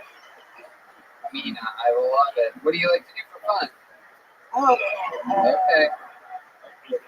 I'm kind of simple. I just like making ridiculous videos. Jazz and I make videos all the time. You know Jazz. Yeah. I follow you guys on Instagram. I follow both of you. Two of the people that I follow. Yeah, you guys do make crazy videos. Yeah, of course. How long have you two known each other? You guys ever hook up? Or no? You guys are both like tops or something like that, right? No, Jasmine is straight. Believe it or not. Really? Yeah, I don't believe that at all for a second. That's a fag. That's a fag haircut. Well, that's a freak haircut. Who the fuck's cutting your hair? You should put a monster fucking. You should put a disclaimer on this video to only watch after 12:30. Or if you're born before 1950. I mean, with that haircut, you're about as straight as a blade. So what's you this do? nice blade jump? Nobody. Okay. Yeah. I got HBO 20 years ago. bully this audience. Anyway, so Sabina, fun times. You live by yourself? No, with that. Oh, you guys are roommates. Oh, that's fun. That's cool. And a few other people. Oh, okay. Okay, what part of town do you live in? Southern Valley. 818. Yeah. That's Northridge is what, like 30, 40 minutes north? It's like 25. Yeah. There you go. Without traffic, 25, 30. The late great Brody Stevens. In the valley, we just got word that our friend over at Rocket Int, Mauricio, went to one of the big parks in the valley, went to a baseball field, found a bench, and they're going to dedicate that bench to Brody Stevens. It's going to, that's our friend Mauricio and Rocket Pins. You get a Death Squad pin, a Kill Tony pin, a Tony Hinchcliffe pin. What park is it? Is it Reseda Park? Yeah, I think so. It's Yes, Reseda Park. Left field. And you can check out, you can sit on Brody. Yeah, there you go. Sabina, any other fun facts about you? Do your parents know that you're into the ladies? Yes. And everybody knows it. Yeah. I've been dating for like 15 years. Who was the hardest person to come out to? I think my aunt, only because she's like very religious. Yeah. So I didn't think that was gonna go over well. How did it go? You know, for some reason when you come out, you feel like emotional about it. I was like, okay, I'm gonna bring somebody home for Thanksgiving, and we're dating, and she's a woman, and she's like, okay, yeah, you know, but she was very nice when she met her, and now And then she hung up the phone and said, I'm on your deal parents. yeah, basically. But now everybody's cool. Nobody really gets me. I'm curious. You're saying that you like women. What would the color of your dildo be? Well, I don't know if this could be No, I have two dildos. Are they white or are they black? Are they They're Mondo? I'm just curious. Nobody's curious. I'm curious. No, I'm curious. I'm the only one who wants to know what color the dildos are. No, I want to know. Come on, what the fuck do you like? What the fuck? The man, what? Odd man out. I agree. I want to know the colors of the dildos. You guys want to know the colors of her dildos? So I have two dildos. One of them, the first one I bought, is like, I call it the infinity ring because it's like the color of all the stones. If you remember Thanos' hand, it's like that color. So that's the infinity deck, and that was big. It's a big, thick one. And then I have another one that's like blue, and that one is just like,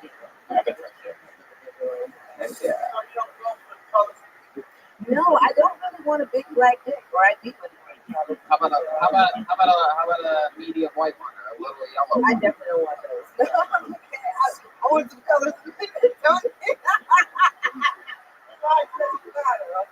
It does not. You're right. Not to me. So you have your own homecoming book. I have a what? Homecoming? Why? What does that mean? I don't. Cody. I come by myself at home. Oh. Okay? Yeah, I think so. It was a homecoming joke, bro. I got it. All right, Paulie Short. Thank you. I love it. But you're absolutely right, Brian. She is beautiful, and I love your set. Very fun, and I especially love you and Jasmine's loyalty here every single Monday. Always brings a smile to my face. You guys, Aphrodite, Abraham, I guess, right? Charity, Morose every single week since the belly room back there. It's always fun to see the regulars, Rick Cossack, Keel, everybody. So thank you so much. Amina Q, everybody. She's got $2 and a buck, that's for sure. How loud can this place get for its first ever appearance on Kill Tony? The great Brian Holtzman, everybody. Come on. Hell yeah. You be sure to follow at Holtzman Brian on Twitter, Brian Holtzman on Facebook, BrianHoltzman.com, and Brian Holtzman on Instagram. That's BrianHoltzman. As you found out today, wow, look at that comic book style. Look at you up there. Wow, that is incredible. Brian, make sure you show that to camera. How about another hand for the great Jeremiah Watkins, everybody? Jeremiah Watkins on YouTube. Jeremiah stand up on social media.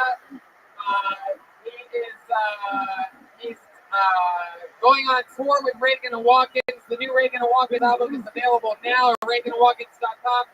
Where are you going? Tell us about the gigs you have coming up.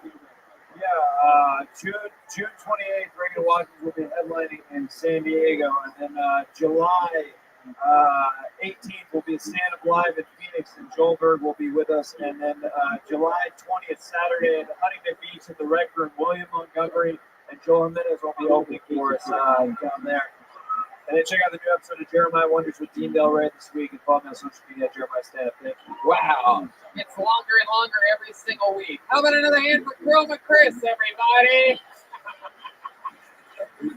Chroma, what do you think about tonight's episode? Oh my God. Of course, it blew my mind. Hey. Shouldn't have gone to overtime. Hey, how about one more time for the great Shoulder Joel Jimenez? Come on, people. Got the chance going for you. Keep that sorry on social media. Anything else, Joel? Shout out to Ludwig. I think Brian is going to be an instant fan favorite. What a great episode. We love you guys. Have a good night. Heck yeah. We love you, Brian Holtz, man. It's so much fucking fun. We're back on the road this week. New York. We're going to Poughkeepsie, New York City, and Skankfest. And then we're back next Monday with a very special secret guest. And we love you, live audience. Thank you guys so much for coming out. Brian? Hey, I'll be at San Diego August 17th. Headlining, so check that out. Oh, yeah. See ya. Heck yeah.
Hey, this is Rabbi coming live from Poughkeepsie, New York.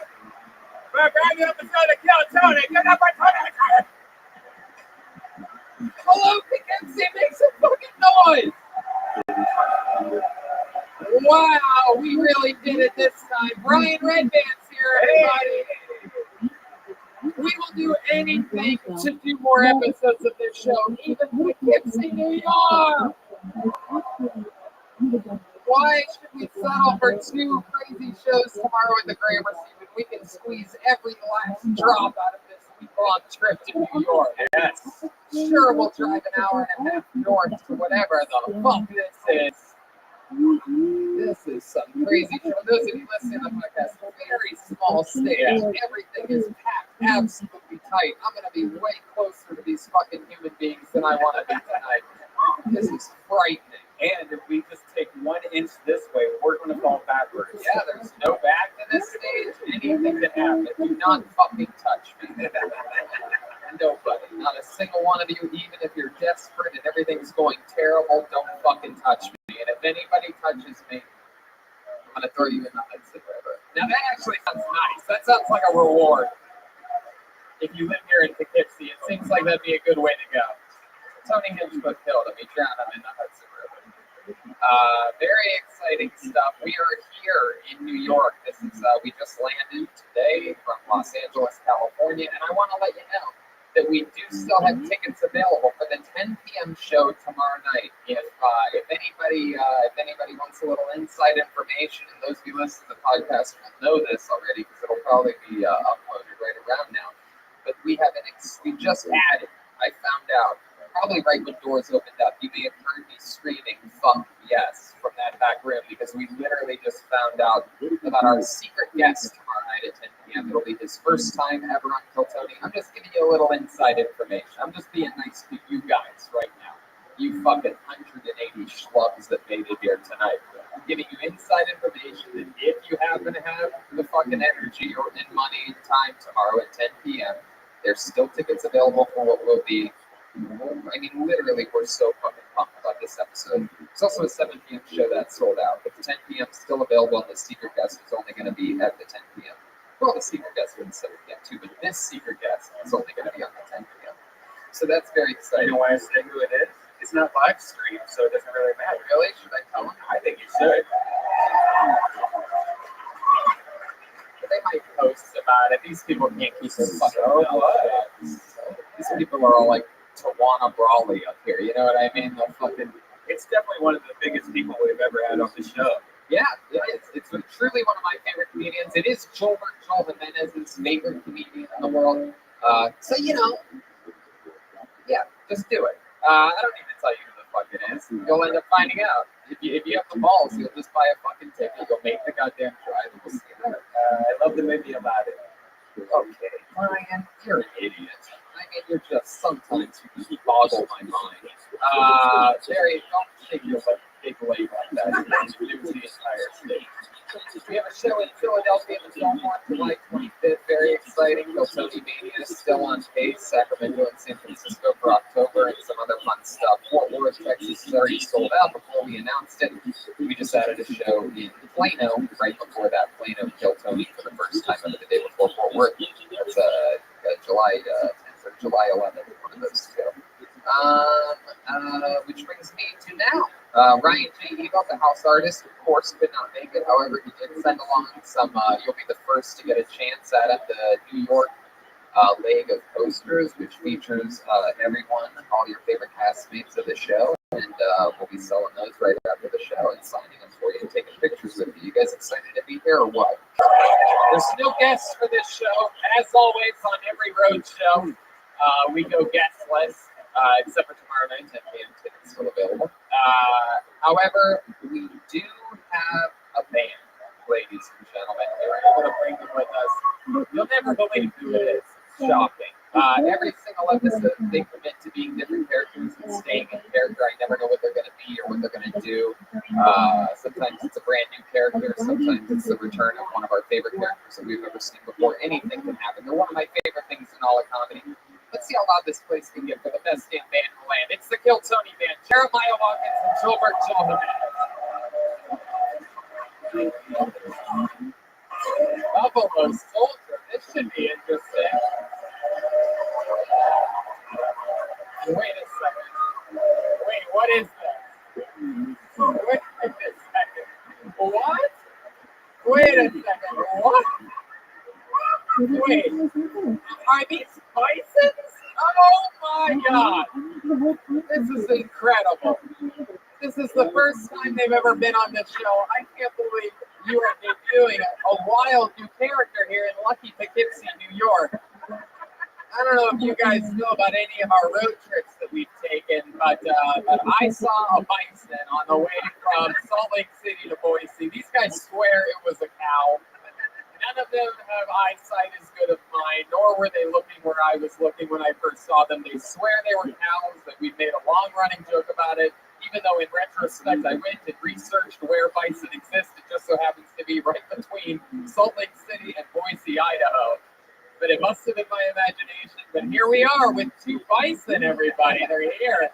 For those of you listening to the podcast, these are straight up cow uniforms from head to toe. They have hats with little strings that attach on. They have udders. Look how big those are. My goodness. Look at those fucking bangers. And I'm not even excited. What's your name, Ken Bison? Phil. All right. Hell yeah. And how about you, guy who looks like he took the strangest way to sneak in from Mexico? Just a cow. No need to check my papers. Ooh. I'm an American bison.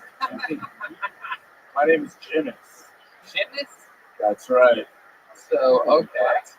Oh, yeah. Great American bison. I have to write these down to remember.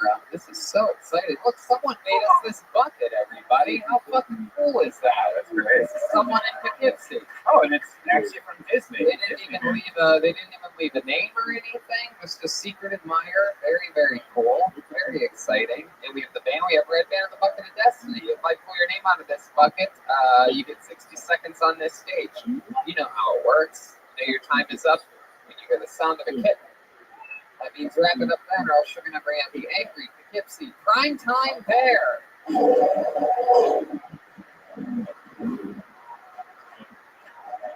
Is that the right reference? The primetime bear? Yeah. There's many arguments in the back about what the gayest part of Poughkeepsie is. Everybody just kept saying every party is the gayest part of Poughkeepsie. Then I asked what the trashiest part of Poughkeepsie was. They're like, it's 2 blocks away, dude. I'm like, what's the black part of Poughkeepsie? 2 blocks away. Is there anywhere where there's any prostitutes? 2 blocks away. To get on the stage, also, there's a little stool here. Just don't touch it when you get on stage. Yep. Brian is fully dialed in. It'd be hard to touch you. Yeah. They'd have to literally reach over me. Yes. At which point I would throw them in the let's it's very exciting. Everything feels absolutely perfect in here. You guys excited about this? Poughkeepsie. Poughkeepsie.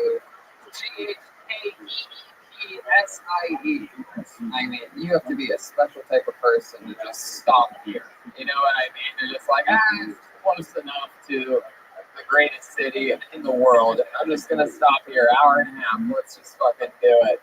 Raise a fucking family, hang out with my buddies from high school, and just die slowly. You know what I mean?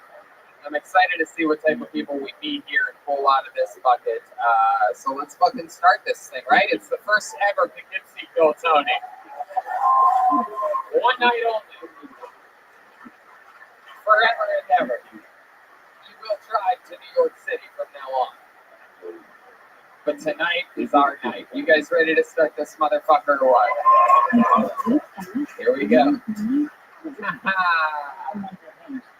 Pull a name out of the bucket. Put your hands together for your first comedian. He goes by the name of, Colin Kaepernick. This is retarded already. We're starting off with a bang. Oh, it's a real guy. Here he comes. There is a human coming to the stage. How's it going, everyone? One more time for Colin, everybody. Hi, everyone. Please don't let the rain clouds fool you. It is still wedding season in the Hudson Valley. As a musician, it's very exciting. I get to go make a little extra skrill. But you also become very aware of how creepy weddings are. Just all of them. Like, you don't have to look very hard. You find My Little Pony themed weddings, the Star Wars weddings, the Game of Thrones weddings. I'm pretty sure that's when you kiss the bride and then you take your sister back to the hotel room. But no one beats it like a straight up Catholic wedding. I drove down to my cousin's and it's at the First Church of His Most Precious Blood. I put a condom on under my pants just to be rebellious. But you go in there, the pastor spends half the time talking about the woman's place in the relationship, and the other half with some very surprisingly non-relatable anecdotes from the Bible. Like Job was laying in bed one night. He turned to his wife and said, "Sister." Wow, there you go. Colin Kaepernick. Is that your real name? No, it's not. Just out of curiosity, why are you going by the name Colin? Because I'm running for office in my town, and I have to be a little reserved. You're running for office in your town. Yes, I'm guessing that town is, 50 minutes north of here?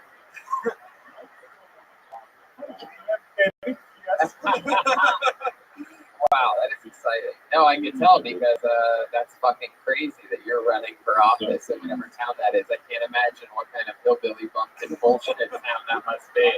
And I'm just guessing, doing the math, it seems like it would be more in more important cities, like an hour and a half, 2 hours north here, but right in that fucking middle, I can just picture a fucking, like a washed up fucking 37-year-old running for office. Yeah. No, and believe it or not, I do bring the average age of the politician in my town down by about 3 decades. No, I love it. I love it. And you're running for what, mayor? Town council. Town councilman. And what are some of your proposed things that you're going to provide for? There's. Can you give us a ballpark of the population? 7,000. 7,000. Heck yeah. Very good. You want to hear my platform? Yeah, I do. I want to hear your platform. I've already heard your comedy. I don't want to hear that again.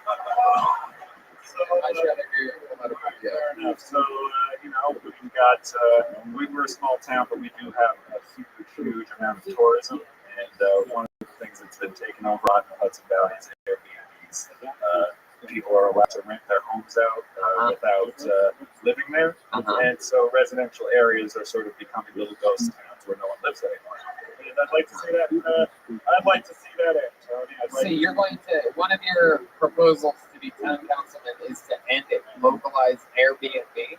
No, just the people who don't live there full time, because we have a lot of problems with trash, noise disturbances. The police are acting a lot like hotel.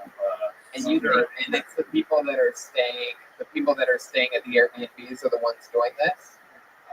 Well, when I knock doors, I always hear a story about, oh yeah, that Airbnb down the block, they're blasting music into the night and all this stuff. It's not. But how is it possible that everybody that stays at an Airbnb would be blasting music? Like everybody's a different person that gets it, right? Oh no, I mean, if it's the same house blasting music, it's probably not the Airbnb. Well, that's the whole thing is that these are the ones where there's no one actually living there full time. So the people who would be policing their own home are no longer there to do that. Wow, and you want to end that? So what that would do is that would minimize the tourism that you're talking about, right? Where would those people stay? So and I do promise there are much more. Your first idea literally shrinks your economy. No, this is fun. This is good because I'm not really a Canadian, and so punching up my politics is probably the best way to go. I love it. Let's do it. We'll go through all of them. I want to hear what you think about black people next. That's what he means. That's what he means when he says people blasting music. Airbnb. In my B&B, I mean blacks and bisons. You know what I'm saying? We need to get rid of these Airbnbs and these Air Jordans. Am I right, people? No, but it's probably my platform is basically I've been pressured to whittle it down to 2 words. It all comes down to unity first. If we've had anything emblematic nationally over the past several decades, it's just the idea of putting capital before people. And people want money, though. See, you're missing out on this thing. Putting capital before people. People want to make money. Oh, I want to make money too, but I'd also like permanent shelter. Permanent shelter. Say that again, Vice. Wouldn't we all like permanent shelter? He's a bison. He lives outside all the time. I would ask if you want to keep talking about the small town politics. I will. What do you think about abortion or black abortion? And two different issues. This is why I didn't share my real name. I'm all for it. I think your face isn't on this. Yeah, that guy's had a video on YouTube. I guess I took that for granted. I've only listened to the podcast over the last several years, and I just have to say I'm a huge fan of what you guys do. I think it's wonderful. It's all right. You got our vote. But you are pro-choice, right? Absolutely. Is there anything else about your policies that you'd be surprised to know about? If I was to vote for you, what are you going to do? Bison? Well, I've already pretty much cut you entirely out of my diet for the most part. Yeah, why? How is that? Well, what I'm casually referring to as a grocery store vegetarian. Yes. Yeah, a lot of dick, you know. Yeah, that's good.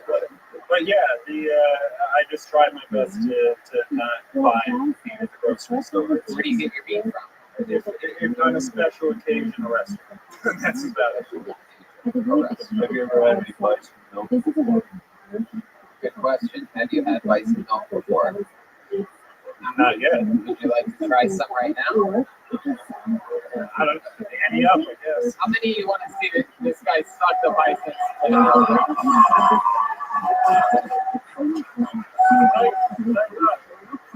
There we go. It's coming.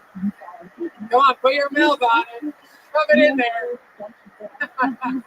Oh, no. You chickened out at me. Do I have to finish my syllable? I don't know where.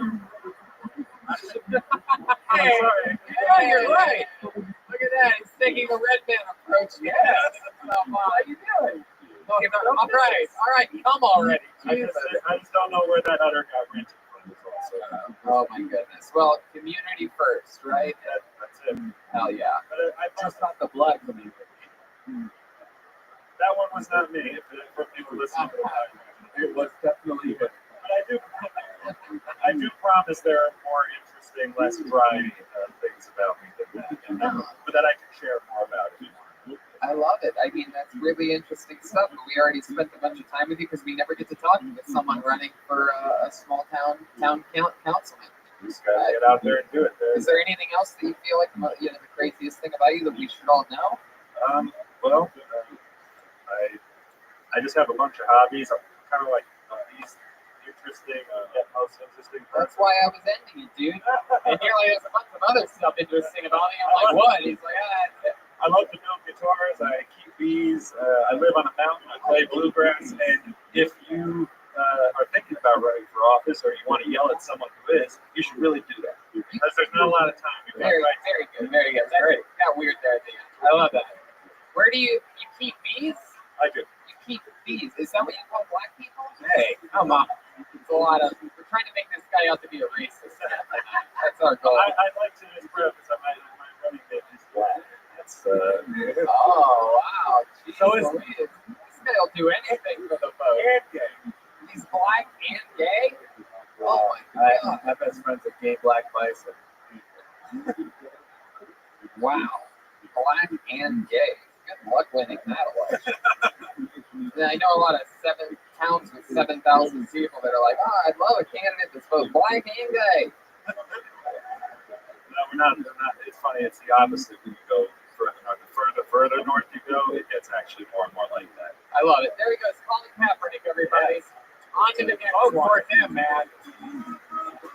E-I-E-I-O. Yeah, man. On that farm, he had a big E-I-E-I motherfucking hoe. Yes. From that ledge, my friend. Yeah. Pulled another name out of the bucket. Make some fucking noise for Nicole Pressler, everybody. Place goes crazy for Nicole Pressler. For love,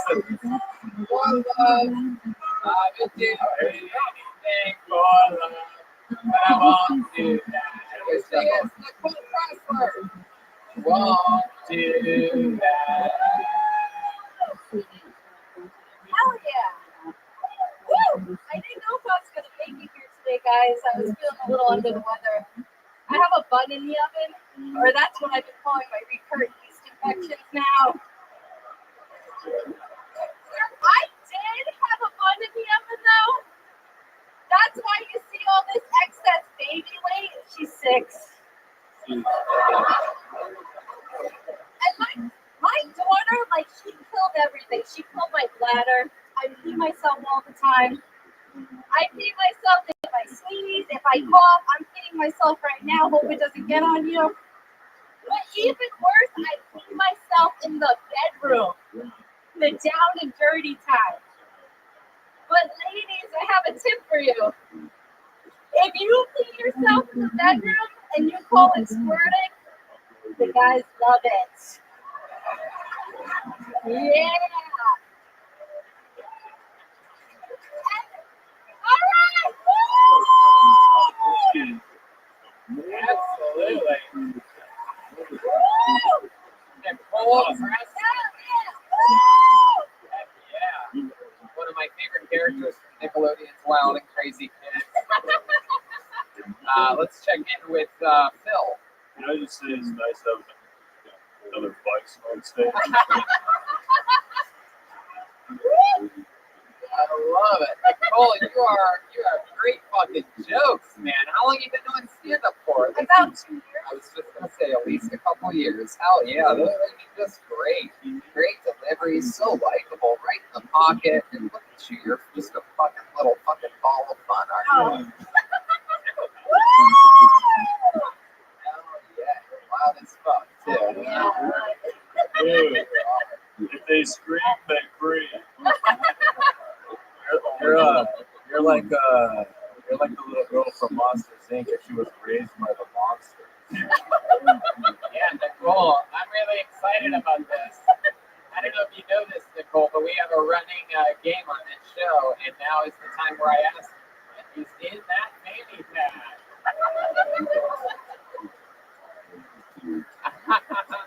Nicole, what do you do for work?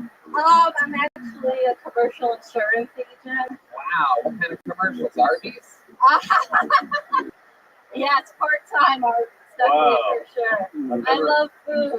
Yeah, I don't know if I'm pregnant or just having a full soup. I don't know. Commercial insurance. Yeah. That's so Never met anybody in the CIA. Do you really hear stuff all the time? Is that really? Oh no, that's so true. It's so bad. I have to play on my keyboard. Do you ever tell someone there to once or twice? No, I just change my pants and wash them a lot. So This is the happiest Red Man has ever been during This is Red Band hitting the Powerball.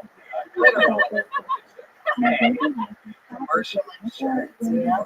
I bet you deal with a lot of people's bullshit all day. Oh god, it's so bad. How long have you been doing that for? About 9 years. You from here in New Hyde Park is close to it, still shit. Heck yeah. You call it Hyde Park because that's what all the kids do when they see you coming down the street. That sounds about right. I love it. You're adorable. You really have a 6-year-old girl? Yes. And that's your only child? Yep. That's so fun. You still with the baby daddy? Oh god, he's a Oh, is he in jail? no. Oh. Thank God. No. He's free range. He's a wild one too. Can you explain to us? I bet that I think these people would like to know. Yeah, this is down for, banging other, Yeah. Yeah, we can get real. I mean, we can get all kinds of Is he, sorry, it's such a racist episode. Oh, I have a Puerto Rican daughter, yes. A Puerto Rican? Yeah, she's a quarter Puerto Rican. He's half Puerto Rican? Yes. What's the other half? It's a mix of like German and Oh, a bunch of other stuff. Okay, heck yeah. And so he has sex with a lot of different women. Yes. And are you okay with that, or does it bother you? Oh. You have sex with other guys? Yeah, I mean, I definitely, the whole gay thing, and I was like, had one hole for a while, not two, after I had my kids. Rick Hart. Yeah, beautiful. Did you get the daddy sticks? Did they make it a little bit I bigger guess for you, or it's like something? tighter. Yeah. And then she looked at me like I was crazy. She was holding me down, Yeah, they get real intimate, God, do this on a phone. And they What? sew you. They opposed you. Yeah, it's a bad. First thing is like gross. Wow. What do you like to, when you're not slinging insurance and doing stand-up, what do you like to do for fun? I just think. You like to just lay on your back and float down the Hudson River? Yeah, hell yeah. Yeah, I mean anything with my daughter, honestly. That's what I enjoy doing. I mean anything with her. Going to the gym when I'm not in gym, Yeah. I Do it on your own. You set me up. I'm like, you are the I was trying. Yeah. I was That trying. is so fucking cool. You have so much natural ability. You ever go down to New York City and perform? I was for a while, and then just with having life, it's Right. just a little hard financially to keep doing that. But I definitely want to, as she's getting older now, to be able to do more. Yeah. Well, that is so fucking cool. And I mean, you know what? Just for that, I'm gonna let you touch me. Okay, I won't go too crazy.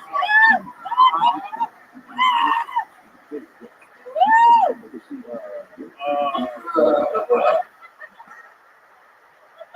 I'm gonna check in with Jimis. You ever thought of changing your name to Zoe Diaz? Why would you do that? Oh, because of Joey Diaz. I don't know. I think Zoe Coco Diaz. Zoe Coco Diaz. Okay, all right. Sorry, I was raised on a farm. Nicole, I think you're absolutely amazing. And I'll tell you what, if we ever do another show locally around here or anywhere in your area that you can make it to, hit us up on social media and we'll just give you a minute on that. That is amazing. I just love you. Then she goes, Nicole Pressler, everybody. She's so adorable. Be careful.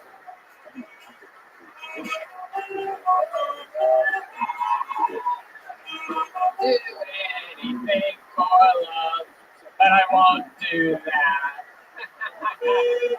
No, I won't do that. Put your hands together here next to me, and we're gonna keep it moving along. You guys having fun yet? We're in it. We're already in the fucking store.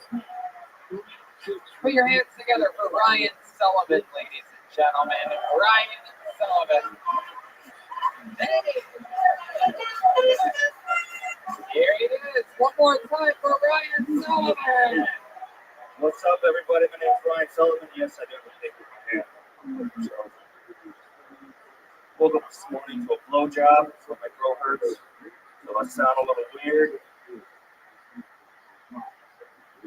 It's because of that. I'm not this fat. Beanbag. Before I got up here, service was amazing. Thanks, guys. Back. Beanbag. Oh, sure.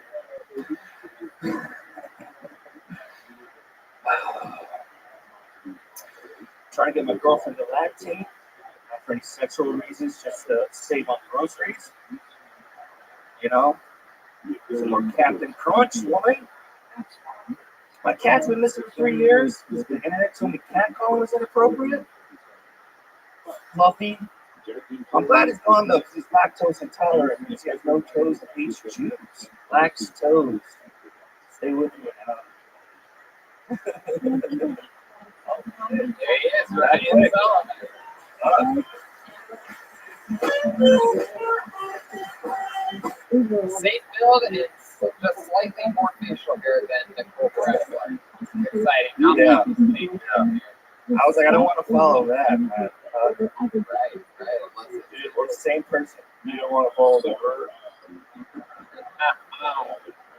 How's it going, Ryan? How long you been with stand-up? 7 months, 8 months. 7 months. Heck yeah. How old are you?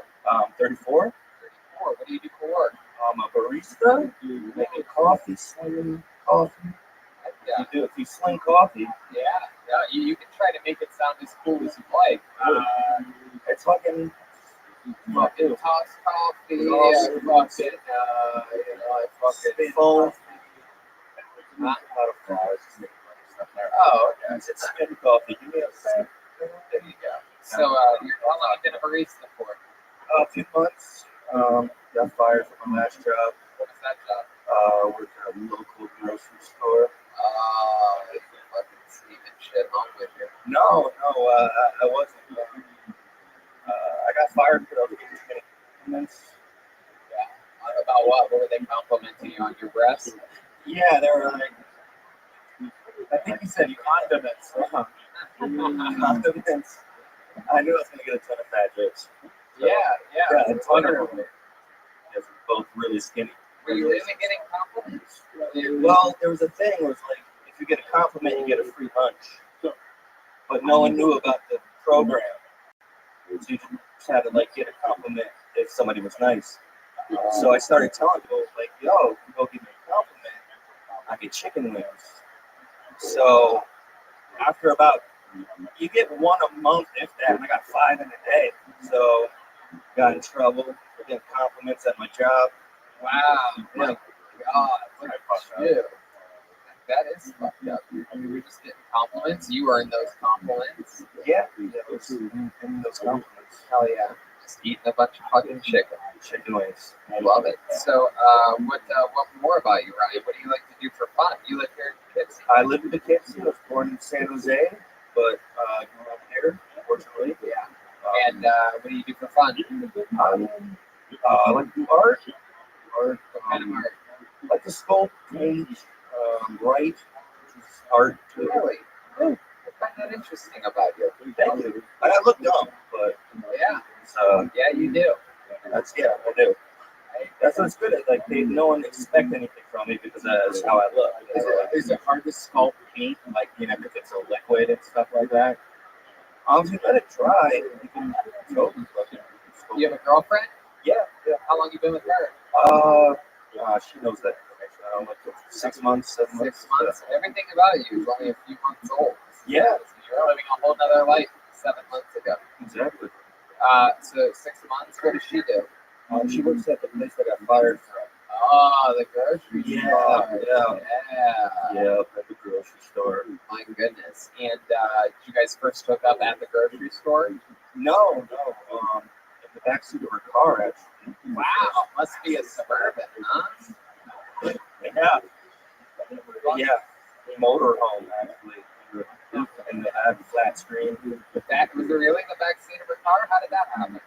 Well, she has 2 kids, and I have a dirty room. So I was like, yo, let's just sit in the back of your car. Damn. And then, so, like, what kind of car was it in real life? The Mazda. It's a Mazda. It's a full. It was a lowrider by the time you guys were done with it. So you're in the backseat of a Mazda, and you're like, let's fucking do this. Like, what happens? Did she get on top of you? No. We're like, we decide to lay down, kind of. Sideways. Yeah, like, So you're like knees are bent and your legs are like long ways against one door, right? Or did you guys go doors open? No. We didn't do doors open.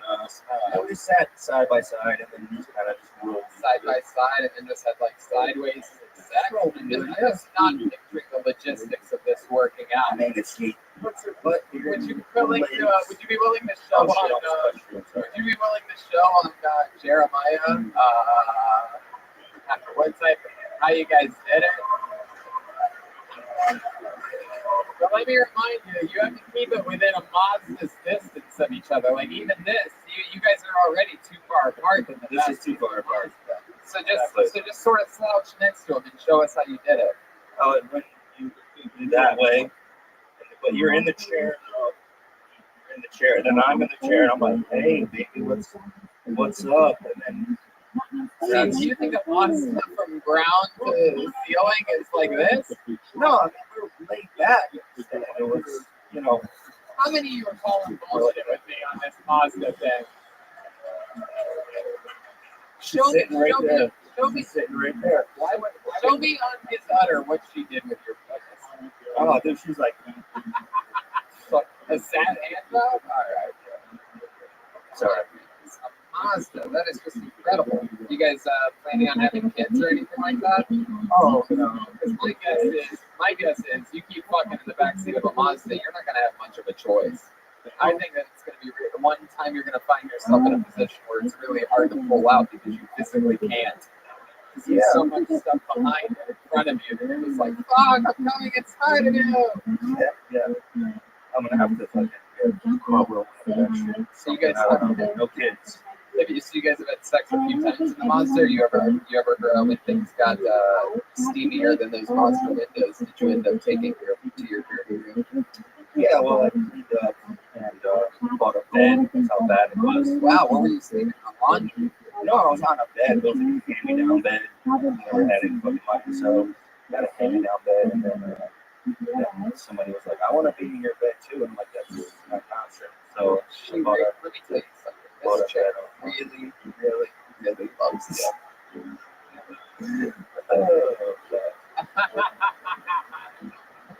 I love it, Ryan. So you've been doing this a few months. Did you have fun here tonight? Yeah. A lot of fun. I'm just glad to let me this place in 20 Really? Wow. You a heavy drinker? Like, no. Yeah, well, I'm a drinker, but no, they just don't like. They don't like the hats or Timberlands to this place. What are those? Yeah. You're wearing Crocs. Oh my god. Look at this. Why do you wear those? Because they're comfortable and cheap. Yes. So are slippers, but you're a grown adult. You don't go out. I got Red Band money. Oh, you mean you can go to like Payless and get $10 pair of shoes? No, Payless doesn't exist anymore. So tell me, so you got banned from here for wearing a hat? Yeah, well, it was coming in. They're like, no fucking hats. Tonight? No. Is that how big they are? Did you walk up with a hat? They start swearing? Yeah. I don't think those experiences, but I have. Yeah. Yes. Wow, they have a reputation as being a tough place. This place at the door. Well, they just don't want like. Yeah. It's the hat thing and no Timberlands. No baggy pants. No one. Black people. How dare you? Yeah, honestly, it's really what it is. I'm gonna have to leave right after this. So loud music. I hate that shit. This is a true story. I'll make it fast. But there was a bar that I was trying to get into in LA, and they were like, you have to have a collared shirt. Like, I don't have one. And I drove 45 minutes to go to this place for my friend's anniversary party. And so my girlfriend at the time goes, hey, I think I have a collared shirt. It's funny. My girlfriend goes, I think I have a collared shirt in my car. And she's a very small person. I'm like, let's try it. So I go to her car.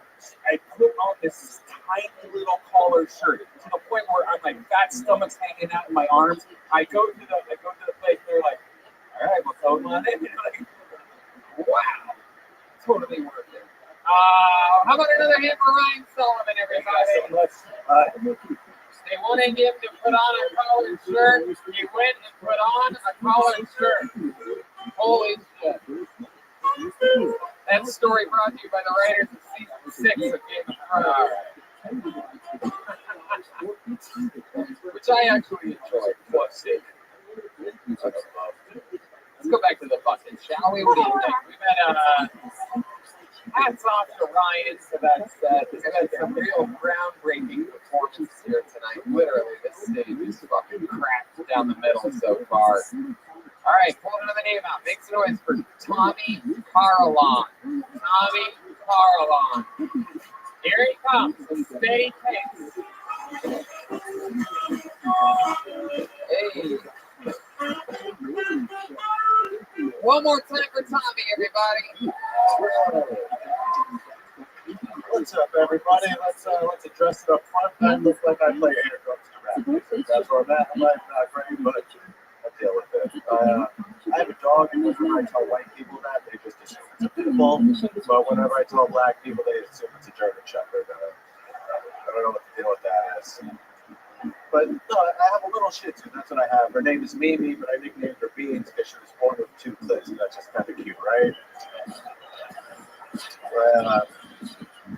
I had to quit drinking a while ago, which isn't so bad. I don't like going to bars after something crazy. I wish bars had a back sober area where I can hang out with other sober people to watch our drunk friends like they were dogs in the park.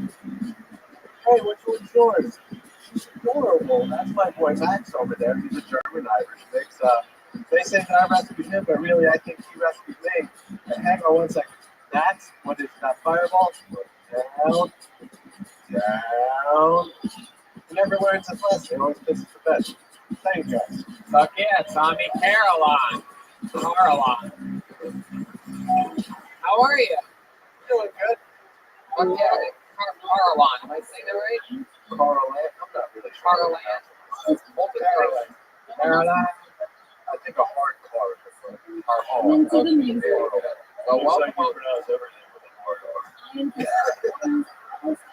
Yeah. I love it. Wow. So welcome, Tommy. How long have you been on stand-up? About 5-6 years. 5-6 years. Cool. How much longer do you have to live? Yes, we had an act too, actually. Really? Yeah, you got up at night? No, I was sitting in the crowd because Really? I did? You were in the audience and I roasted you? Wow. That just goes to show what you look like exactly. That is so fun. Did you sign up at NIAC and not get pulled? Yeah. Oh, that's cool that you got up here tonight. That's awesome, Tommy. fun. So 5-6 years of stand up. Where do you live? Peekskill, just in Westchester. A little right between here. I think there's a man running for city council of. I think I've seen the poster of it. Hell yeah! What do you do for work? Plumbing construction. Oh, plumbing and construction. Interesting. I'm guessing more plumbing than construction, right? Well, no, it's plumbing construction. You build the toilets. Oh, okay. Heck yeah. You build toilets. That's what plumbing construction is. I love it. You have a shih tzu with 2 vaginas? Is that real? 2 clicks, but yes, Brian. It's in vaginas with 2 different names. Clicks. All right. Oh, look. You find that out. How do you know that? It's just a joke I wrote one day. You never took it to the vet? You got it proofread for your joke? No diagnosis on it. I love it, man. So what do you do for fun up there in where you live? Hiking, kayaking, golfing, whatever white people do. Spray your face with metallic paint on Fury Road. It's over. It's heating up over there. I love it. My goodness, Tommy. Do you get confused for being a racist a lot? Do a lot of people tell you that you seem racist? Do black people avoid you? No, but old people generally like to tell racist jokes. Really? Yeah, that's. Can you give it? Do you remember any very racist jokes that an old person's told you? It's no pressure on you because it's not your joke. It's a joke that an ignorant old person told you. Can you do it on the show? Yeah, I was working at a Kmart a few years ago, and we didn't have the right size vacuum steaming liquid for an old woman, and she just goes, "Well, this store caters to the Spanish people. That's why I call it K Martinez." Oh, wow! All right. That's my cousin's name, you son of a bitch. Man, how old is this lady? And did she sign up tonight? I'm excited to see more of her work. K Martinez. That's so fun. You were really working at Kmart? Yeah, for 3 years or so. We're from Ohio and Kansas, where Kmart's. He definitely was working at KKK Mart. I love that. Heck yeah. So how long has it been since you played with the other members of REM? They used to play that at the Kmart all the time. I don't know all of it. I love it. Air drum and rap. Man, and singing for the Smashing Pumpkins. I love it. You worked at Kmart. Did they have Blue Man Group specials all the time? Kmart. They had blue light specials. Anyway. So Tommy, what else is interesting about you?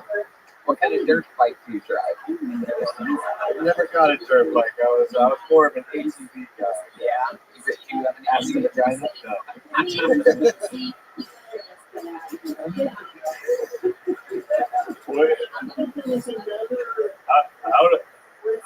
How does that work? Quickly. Causes infection. Vagina. I love that, Tommy. You have a girlfriend? No, single. How long have you been single for? 4 years now. 4 years? My goodness. You ever go on dates or anything? No, yeah. Yeah, like your last date. How long ago was that? Maybe. No, not 1 week. Maybe like a month and a half ago. Month and a half. So where'd you meet her at? Tinder. Tinder? And what was the conversation like? What'd you guys do when you first met? Did you invite her to your shed? No, she actually invited me to a concert down at, I forget where. Yeah, what was the concert? Do you remember? Sons of Bodom, I think it Oh, was. okay. And then what? What was it? Children of Bodom. It's a metal show. Oh, okay. And then what happened? Not too much. It was a weird little date. Yeah. You guys are watching the concert the whole time, not really talking much. Like, what? Yeah. What do you do? Yeah, that's exactly it. She got broken up with that day. I never thought it would be an easy one. Wow. You couldn't close, or you did? No, she was a little weird about it. Why? In what way? Did you force it on her? No, she pretty conservative. Right. Yeah, for someone who was going through my relationship. Right. I don't know, it was a last minute thing. I took a shower with baby wipes to the bar bathroom that day. So it was a surprise date, you guys. 2 in the gutter, 1 in the oven. Why? So baby wipes after working the toilets all day. You just baby wipe it up in a hard bath. Yep. Heck yeah. It's my style. I had to go down to an open mic one day. Awesome, man. I love it, dude. Well, you're doing fucking stand-up. You got real jokes. It was a great interview. Is there anything else we need to know about you before letting you out of here? I don't think so. There you go. There he goes. Tommy Caroline, everybody. Fun times. You guys had some pretty fucking decent comedians up here in Poughkeepsie. That's how it seems like the East Coast, like especially New York, always has some of the best comedies in the nation. Yeah. Yeah. Well, I mean, you gotta learn how to talk to people indoors in an area like this. You gotta get good at it. There's no way to be busy hiking mountains or doing beautiful things. You just gotta be funny and have a personality, right? It's all personalities, right? I feel like I made fun of you guys a little bit too early on in the show, and now you're getting defensive about it, but it's okay. I acknowledge it, and it makes it better. Hey, look at this guy's name. This reminds me of something that we're going to be slightly dealing with tomorrow at 10 p.m. at the Gramercy Theater. Put your hands together for your next comedian, Gilbert Hernandez, everybody. Gilbert, oh, he's right here. My goodness. How's it going, everybody? Good. A little bit about myself. I come from a Hungarian immigrant family, so right now it's scary for us. Because Trump ain't fucking playing. He support us like he's Ellen DeGeneres on her show to give out gifts. You get deported. You get deported. Everybody look on there and see Joe get deported. It's fucking scary. One of my cousins, he came over here when he was 1 year old. Now he's 30. He knows Spanish. So he's terrified. So I tried to take him to the bar, take his mind off, and so I take him for this country, right? And so we sit down, I order a drink, and the bartender goes, "Look, you want ice with that?" And fucking drink. I can't fucking work at this fucking stage too fucking small. The only good thing that came out of this bullshit though, that all of my aunts and uncles who had their who had the green fingers, they got their citizenship, guys. Give it up for them. They got the citizenship. Give it up. I said my one aunt though, she failed the test. I guess one of the questions on the test was who was the first president of the United States of America? Who was the first president? She put George Washington Bridge. George Washington Bridge. Last question. They asked her how many states in the United States of America. She put Ivy. She a taxi driver, guys. She don't know too much, motherfucker. There you go. Gilbert Hernandez, everybody. George Washington Bridge. I knew I was going to get called. I knew it. You knew that you were going to get called. Yeah, I just said it. I think you're a better psychic than you are a comedian, Gilbert. It's very exciting that you knew that you were getting called. At least you found your calling here tonight as the first ever young Mexican psychic boy. Yes, Honduran, we get it. You're Mexican. Anyway, Just take it. Yeah. You did joke about Ellen at the top, but like Ellen never says look underneath your chairs. That's how. Yeah, hold on, everybody. We're about to get whacked right now. I don't know what the fuck's happening. Jesus Christ. Yeah.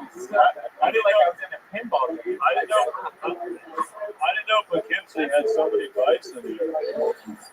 It's incredible. These fucking people. You look at the shampoo bottle head and shoulders. All right. We got one more joke like that. I'm gonna get you recorded. I know the jacket though. Thank you. Like gold dust. Thank you. Absolutely. It's a gold dust jacket. I like your shirt. You look like AT&T. That's why I came from. I just literally came from working out right here. You work at AT&T. That's right. Heck yeah. I love that. How long you been doing? What do you do for them? I sell cell phones. Oh, so you work at one of the stores. Yeah. Oh, cool. I prefer Mobile. I love that. I prefer for license. Hey, look at that. Very good. How long you worked at AT&T? About 5 years. Wow. And if you could give us a pitch on why AT&T is the best provider. How would you pitch it to us? I'd be like, guys, switch over from Verizon to AT&T because we can save you 25% and we're right up there with your service. But is that really true? Can you really say that's right? I'm just trying to get, I got 3 kids to feed, I'm trying to get paid. I love it. Well, you're about to get fired, so that's exciting. Are we sitting live stream? Right? No, we're not. All right, I'll put it on my list. I like your stuff. You really have 3 kids? How old are they? 8, 6, and 2. 8, 6, and 2. You still with the baby mama? Nah. Really? I got no joy. Say it again? What did you say? Did you just call her that new joint? Yes.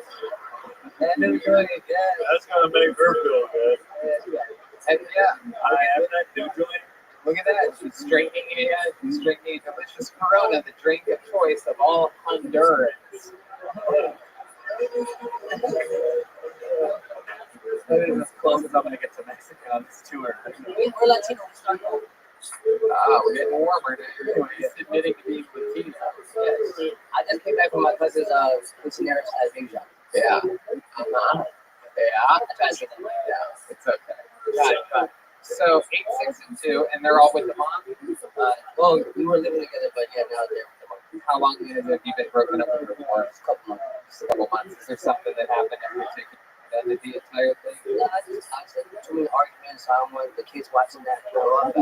You're absolutely fucking So you right. guys want me. Oh, even in the bison world. Yes. It's better to cut it off.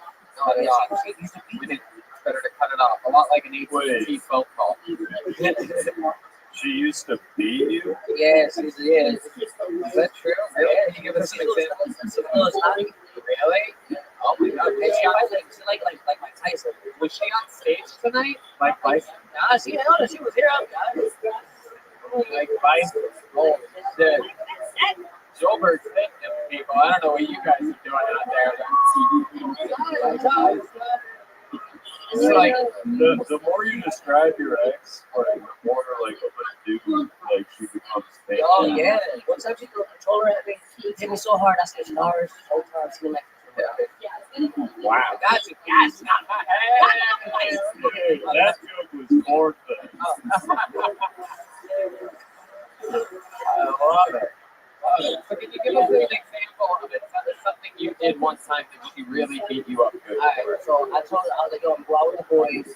She's like, alright, don't be out too late. I was like, alright, I'll be back at 1. I came back at 7 a.m. Oh. She said, don't be late, so I was early. Oh my God. I almost beat you up for making that change. That's not. Wow. And what did she do to you? She just literally throws punches. Yeah, like she got this one where she throws like the overhand and took the down. But I finally, like, after 3 years, I calculated, so I just did it in my chest. And then I just kind of like dropped. I think that's called New York. Wow. My mom told me we can't let you use our room, so I just kind of like chill. Right, of course. Yeah. That's how I run. Yeah. Yeah, that's what makes sense too. They run. Right. So Gilbert, what do you do for fun when you're not hanging out with your kids and hanging out with these? I like going to clubs. I like dancing a little bit. Really? You like dancing? Can you give us a little example of some of your dances? Let me see. There you go. Hey, look at that. You got it. Hey. Wow. I don't know if you know this. They don't allow hats like your kind in a place like that. I was dishwasher. Really? After you break up with the new joint and you get another girlfriend, are you gonna call her the remix? Oh. I don't know that. You got me on that one. You got me. Wow. Well, Gilbert, sorry. How long have you been doing stand-up for? Since August. Since August. That is so cool. How often do you get to see your kids? Every day. That's awesome, man. Well, I fucking love that, dude. You fucking made babies, you know, and you're in their lives, working hard, And you're also finding time to fucking chase your dreams while supporting for them and still getting to have some fun with the beautiful new joint over there. And that is so fucking awesome, man. You have a real cool, fiery, energetic personality. I would have loved to have seen you on like a bigger stage. I could tell you felt really confined up here. I could tell you're a physical guy. Yeah. And I think that's very exciting. So congratulations on being a good man and a decent comedian. Thank you everybody for having me tonight. Gilbert Hernandez. Yo, follow me on social media, Gil's Comedy. There you go. I got you, Gilbert. There you go. It's on Twitter at Gil's Comedy with a Z. Tommy Caroline and Tommy COKS. Oh my God, he just stuck up his little fucking sausage link middle finger at us. The fucking thick little middle finger. Look at you. You thought I wasn't gonna roast that fucking kielbasa? Stick a lash in your middle finger at me, dude. You just gotta roll with it. You know how to do that. Oh, you look like a cat mark. You're a cutie pie. We love you. Come on. We have to acknowledge the elephant in the room sometimes. It's comedy. It's comedy. Comedy is timing, and you, sir, you pick your moments perfectly. Right in between the segues. There goes their comedian. Okay, this looks exciting. I love this name. Put your hands together for Joyce, everyone. It's Joyce. Joyce, one name. Here she is, everybody. Come on, one more time for Joyce, guys. Hello. Hi, everyone. My name is Joyce. So, before I came up on the stage, when you heard the name Joyce, how many of you know I was an agent already? How many of you thought I was going to be an old lady? So I find it very interesting. Joyce's name is either for a young Asian lady or for an old lady. So I was working in my office, and I was Joyce 4.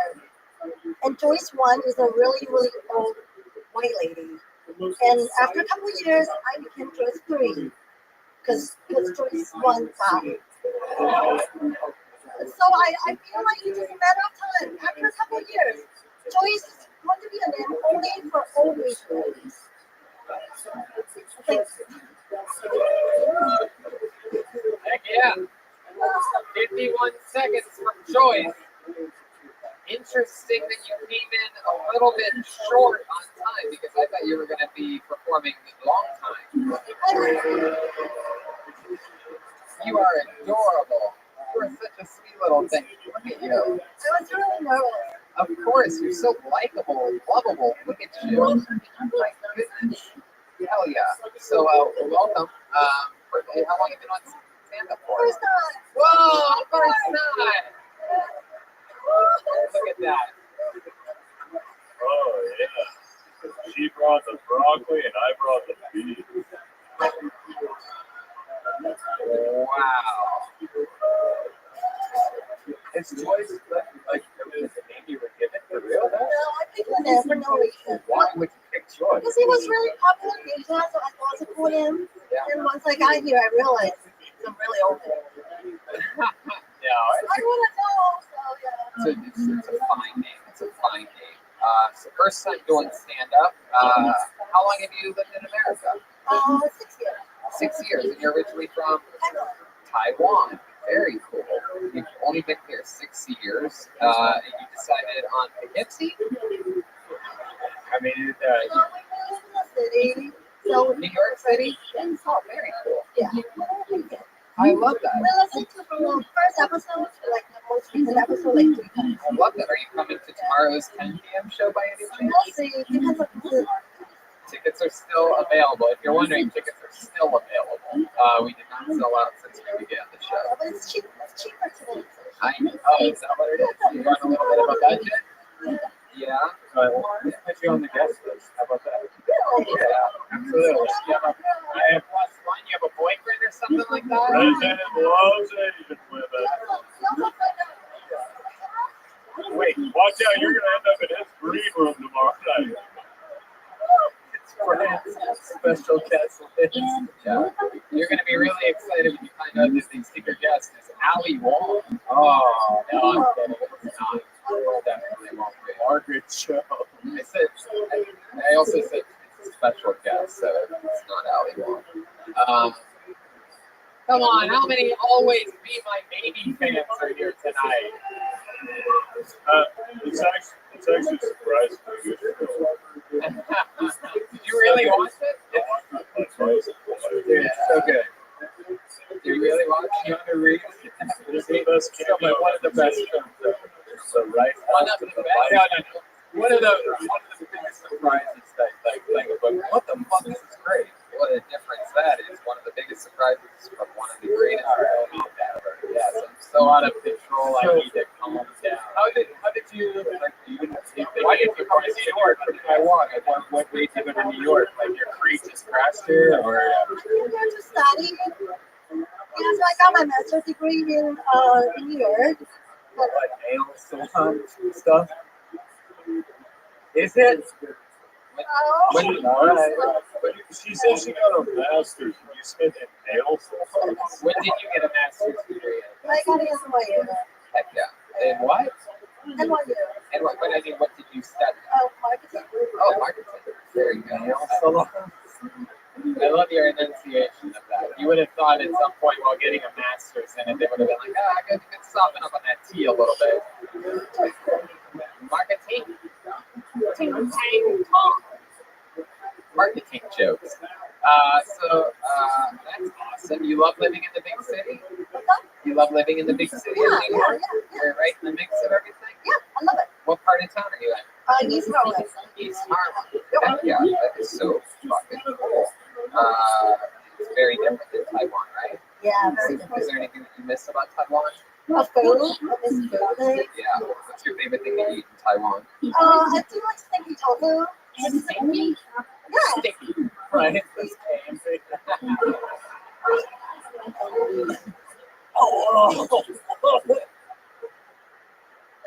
That's actually a safe word during sex. Sticky doobie, sticky doobie. What are you doing with that microphone? Where the hell are you going, Joyce? His other safe word during sex is Wendy's Postmates. So Joyce, where do you find your boyfriend at? In New York City. Where I went to see a show and he was sitting right next to me. What kind of show? It's a pole dance.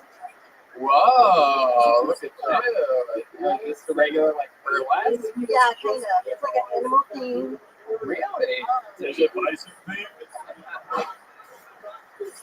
Heck yeah. Wow. And he was just sitting right next to you. Yeah, and they have some raffles. So, like, you do, like, a free class to take a free pole dancing class. And none of us got anything. So your lucky numbers were full? No. You didn't get the fortune that night? No. Alright. So how long have you been with this guy? 4 years. 4 years. What does he do? He's a juggler. Get the fuck out of here. Are you serious? Is he here tonight? Yeah, he was all signed up. Really? So he's into the insane clown posse? Something like that. It's not a juggalo, Joel. We don't have internet on the farm, He's a juggler. Yeah, wow. Has he ever done stand-up before? I don't think so. Really? What's his name? It's Justin Wood Circus. Justin Wood Circus? That's 3 names? Justin Wood Circus? Yes. His last name is Circus? Yeah. I love it. How many of you would like to see this guy do stand-up for the first time? All right, put it back in the holster there. There goes Joyce, everybody. Hey, Joyce, high five. You were great. Let us know if you want to be on that guest list tomorrow. Isn't she adorable? Joyce, everybody. One more time for Joyce. And with no more hesitation, I'm going to give us what we all want right now. For his very first time ever on Kill Tony, put your hands together for Justin Wood Circus, ladies and gentlemen. Look at this badass motherfucker. Hell yeah. Hello. Come on, one more time for Justin, guys. Hey. Oh man, you did great, Joyce. You did good. Now, Smudge, #1 juggler in New York. You didn't think I'd need more. No, yeah, it's kind of funny. You know, you spend your whole life training in the circus arts, and one night you learn keep 7 objects in the air at one time, or balance 6 chairs on your face. And you make a song on TikTok, and you get millions and millions of views and lots of attention. I've never gotten out of my juggling to get any more views than that, but you know, it's funny. You know how to draw. It doesn't matter. You're not even my target demographic anymore. No, seriously. No, really. 13-year-olds on TikTok. That's where it's at. Okay, there you go. That's the Wood Circus. Keep the microphone. True. Justin Wood Circus. So let's talk about it here. That was your first time doing stand-up comedy, right? Yeah. I love the part where at one point during that set towards the end there, you said it's funny, and it wasn't. What is TikTok? TikTok. It's like Go ahead. What's TikTok? Oh, well, it's like Vine, but for kids. Oh, okay. So it's like short videos. Yeah. Okay. All right. Cool. And you had a very successful video on that. Yeah. No, I was singing how to draw a pig. I made a how to draw a pig song. Okay. How long is the song? About 15 seconds. Okay. You want to sing it for us? Yeah. Awesome. One circle, one big circle, one circle, one big circle, one circle, one big circle, W, nipple, E. Wow. All right. I could see why that would be successful in this baby shark era that we live in right now. Right? Very cool. So let's talk about what can have you do in front of us. Is there anything that you can do or juggle? Because I think this fucking crowd. When we found out that you were New York's greatest juggler, I think we all got a little excited. Is there something that we can give you to juggle, or do you have something already? I got a couple different things. I got this slinky. You can do whatever you want. Juggling balls. Where are those at? You pointed over there. Oh, they're in my pants. Where are those at? Over here. Where are the juggling balls at? Joyce. Joyce, my lovely assistant. Yeah, the lovely assistant Joyce. These things just picked up big time here. I know a lot of you are here. I know there's probably a few fucking hipsters in this room like, dude, I'm here for stand-up comedy, dude. But you know what? I see that shit all the time. I never get to see New York's best juggler drive all the way to Poughkeepsie. By the way, Tony, it sounded like Joyce wrote his first joke. It said, I am #1 juggler in New York City. I love it. So if you want to put the mic in the mic stand, Brian's probably going to hit some music here. Is that the song you're going to play for this? Oh, God. Ladies and gentlemen, Justin Wood Circus, everybody.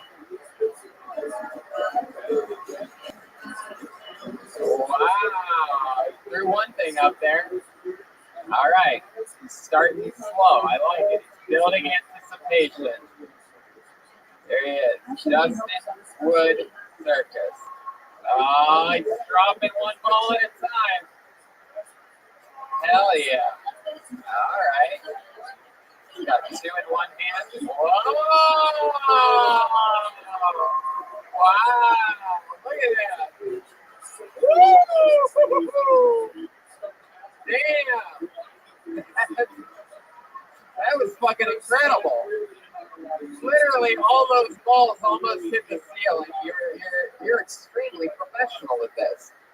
So you went to Thank you. Did you go to circus school or something? Well, I'm from Kentucky, and I didn't have a lot of things to do or options to get out of Kentucky. What are you? What nationality are you? I'm American. I'm white. I think.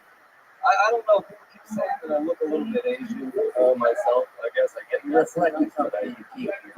Yeah, You just got a vote to yeah, no, that's true. There might be an Asian milkman or something, going on. You're olive. I have, sure, why not? All right, so let's talk about how you got so good at juggle. Oh, yeah, no, I went to street perform in New York, and you head down and you juggle, get maybe about like $10 an hour. I was like, that's much better than minimum wage. And I realized that instead of spending my time like on CBS and that and beyond, Little Caesars Pizza and stuff like that, I could actually just juggle for like 6 to 8 hours a day and get really darn good at it. Because I love it, man. You get time. What's the slinky for? What do you do with the slinky? Do you have any slinky tricks? Yeah. Can I see a slinky trick? Oh, most definitely. All right, let's see a slinky trick. I might just have. There we go. That music is good and loud. Wow. The slinky's going crazy. For those of you just listening to the podcast, wow. Wow. Fuck yeah. My God. That is so cool. I love that. Just an abundance of free time and a wasted childhood. I love it. All it takes. Let's check in with Phil. Little known fact, Red Man did the exact same thing with his sperm. Hey. My goodness. I love that. That is just so cool to me, man, that you found a way to do something that you love and to get paid for it, and you get to live in a beautiful city with what seems to be an awesome lady. Wonderful success.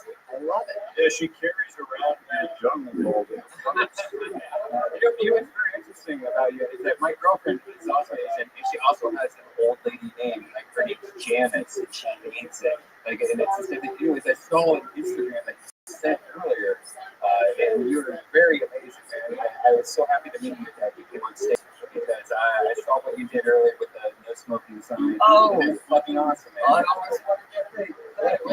What did you do for everyone else? Oh, well, I've been making stupid videos on the internet because apparently people care more about that than like juggling. I mean, I just want to like entertain people, and I really just started juggling just because I wanted to do it. 2 pieces of little tape. There's a no smoking sign, and you can see it on your Instagram. Really, once you get a shout out to it. Give me a Justin Wood circus. There's a lot of Justin Woods out there. You just take 2 pieces of little tape onto a no smoking sign and made it no pie. Like it turned it into a piece of pie. It's so weird.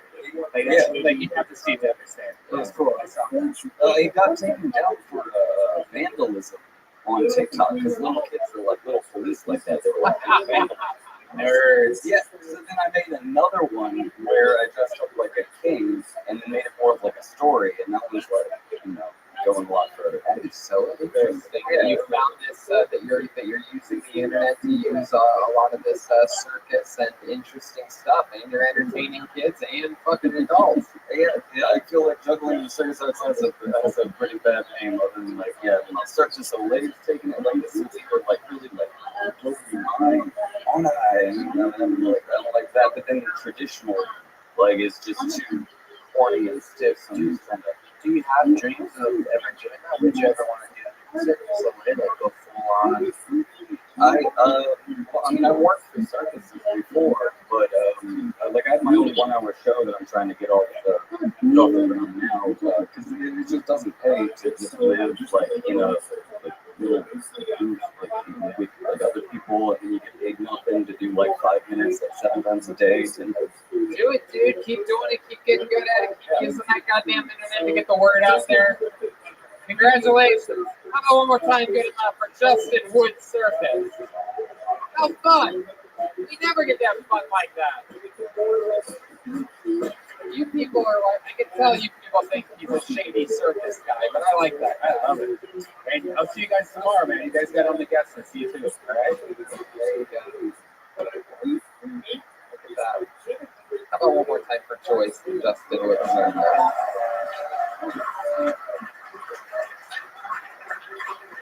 All right, pull another name out of the bucket. Put your hands together for Sally Torreggiani. Sally Torreggiani. This could be the female Sebastian Maniscalco. Who knows what can happen here? One more time for Sally, everybody. Oh my god. I'm so scared. I'm excited. I just got back from LA. Yeah, I wouldn't call it. Terrible place. Biggest place ever. Like, hello in Los Angeles means like fuck you. And it's confusing because like fuck you in New York means hello. I don't get it. Everyone wants to be an influencer. Yeah, so if you don't know what influencers are, they are the telemarketers of our generation. So they're just selling you shit you don't need. And they're all hot and not predominantly Indian. Okay, full of white people. We can loosen our buttholes. It's fine. Yeah, I was triggered by this one video. She was selling a serum that was basically CBD, and it changed her life. She's a 19-year-old girl. She's like, oh my god, it saved my fine lines and helped out my libido. I'm like, bitch, you're 19. That's what helps your libido. Okay. Yeah.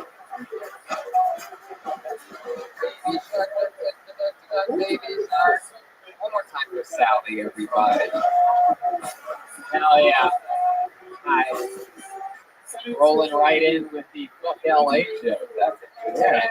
That's an interesting take. Oh, there's another guy clapping because he'll never be able to get out there either. That's exciting.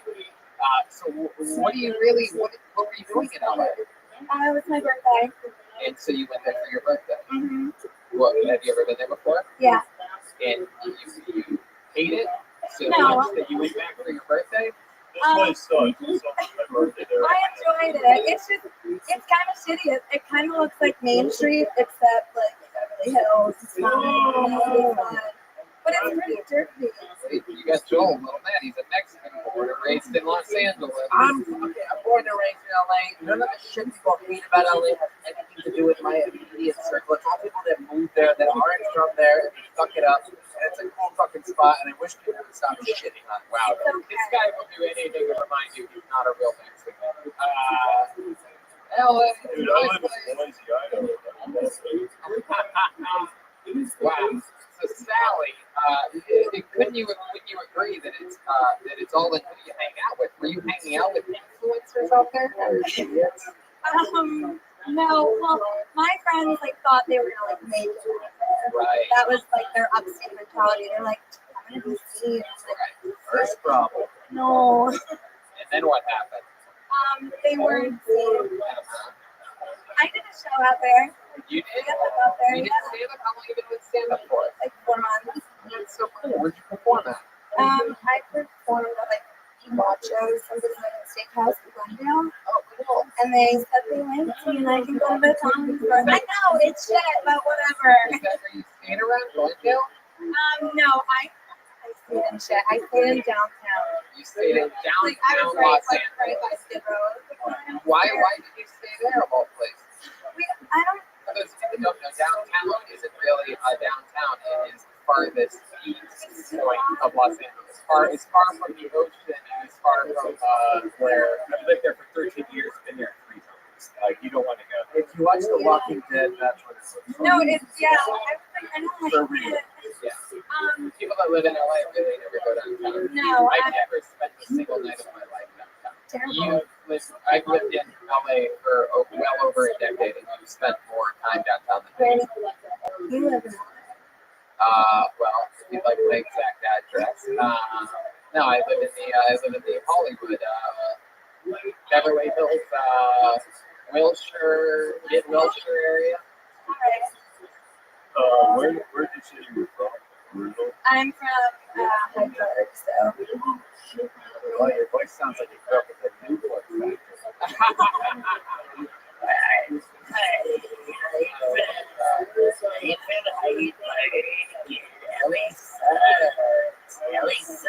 You have that real, like Italian mother voice. You know that? Oh yeah.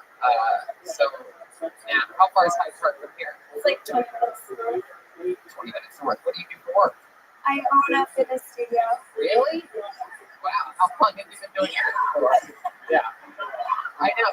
It's like, by the way, out of all of the people, out of all the women that have ever done this show, nobody reminds me more of an annoying type of influencer than you. Like, you ended up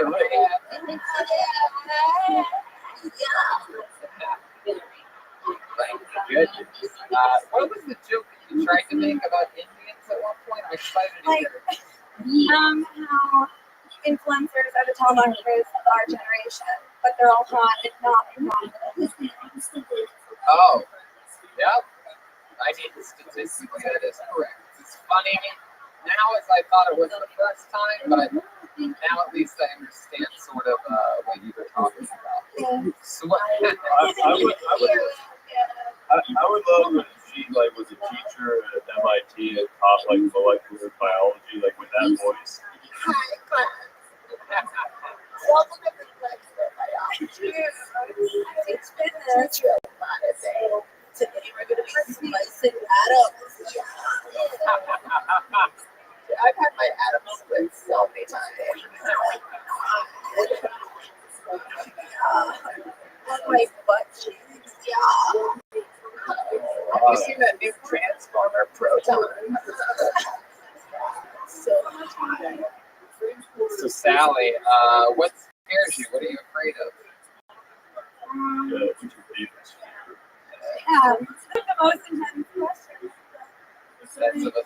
I don't know. I feel like if I asked you what 33 times 7 was, that's.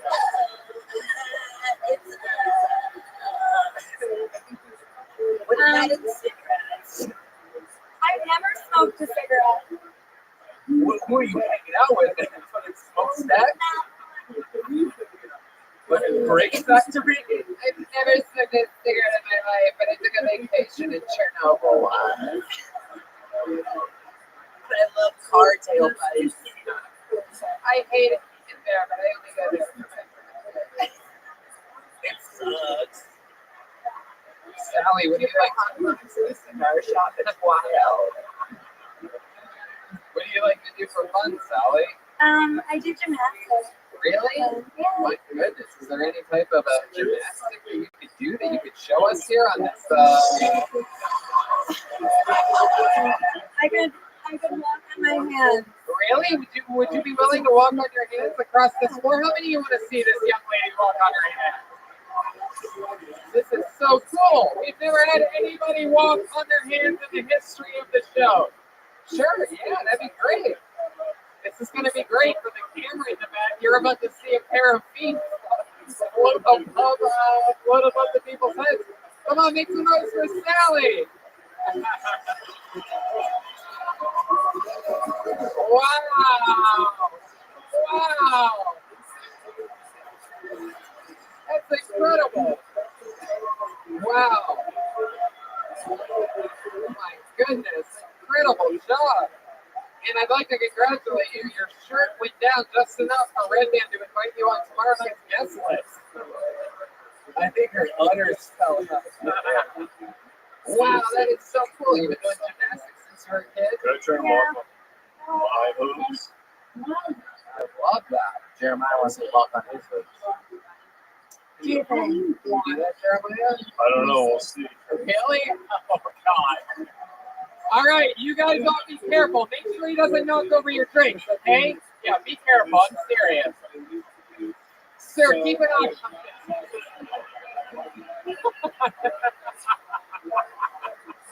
What? This is a fucking freak show here in Poughkeepsie. This is a goddamn freak show. For those of you listening, he was not able to walk on his hands. I was carrying him for advice, and that was great. Wow, that was amazing. And hey, Vicky, your floor is filthy.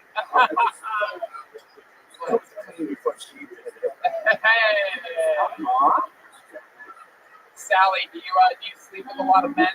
No. No. Do you have a boyfriend? I do. How long have you been with him? Like a week. Really? Wow. What Italian restaurant is he a bartender at? He works for Newport. He's not. He's not a bartender? What does he do? He's like director of like veteran affairs. Oh, look at He's a cool guy. that. I'm director of bicycle affairs. All right. So you met him a week ago. My goodness. No, I didn't meet him a week ago. Right, you just But we started. just started like dating. Right. You guys are like, should we make this official? Or should, like, I want to know what you want me to do. That's like, you did the old girl trap. No, he did it? Yeah. Whoa, yeah, look at that insecure bitch. That'll come back in a few months. Oh, is that going to come back? The first night your phone dies, you're in big trouble, Sally. I love it. Well, very, very fun, very awesome. I'm excited for you to, you've only been doing it 4 months, so if this is something you love, keep working at it. It's like walking on your goddamn hands. If you keep doing it, you're going to get good at it. So, there she goes, Sally Torreggiani. Torreggiani. You're welcome. Baby shark. Baby shark. Baby shark. Hey, back to the bucket, huh? How many of you guys like it when comedians do good on this show? That's good. That's good. That's good. How many of you like it when comedians do bad on this show? Oh, look at that. Very interesting. Okay. This has been a wild show so far. Yeah. First time you got people walk on their hands, juggle, slice feet. This is very exciting. Put your hands together for your next comedian, Scott Roherson. Scott Roherson. Scott.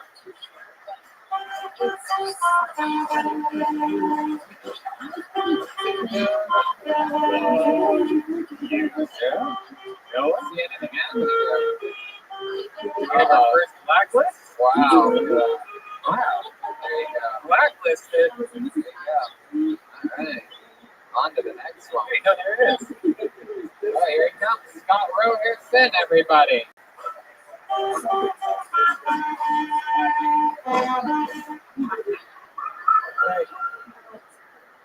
Go ahead. I'm not Scott Rothschild. Okay, now that you said that, we gotta get rid of you. Timmy, we have to pull another name out. So, if you do that, then people do that all the time. Yeah. But I will say this, is that I started stand-up with this man at the Comedy Store 12 years ago, and he moved to New York, and I absolutely love him, and he, Tony drives a bet. So I'll see you after the show. I'm sorry, I just can't let you up or else people do that. I know, and if you get pulled out, you'll come up. There he goes. Blacklisted. No, it's not blacklisted. He tried. Yes, don't ever do that. That's proof. And even if I've known you for 12 years, I'll still pick you off the fucking stage if you do that. But I'll see you after the show, Tim. I love you, buddy. It's got weed. Put your hands together for your next comedian, Stephen O'Brien, everybody. Stephen O'Brien. Wow, look at this. Holy shit. It's right here.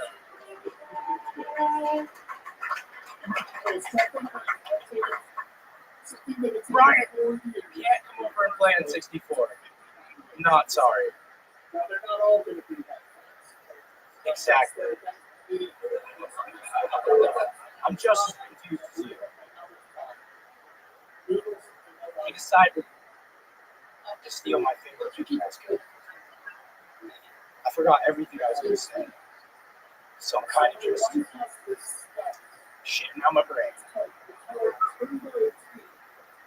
was fully prepared to totally fuck everything up. Just like most of the things in my life.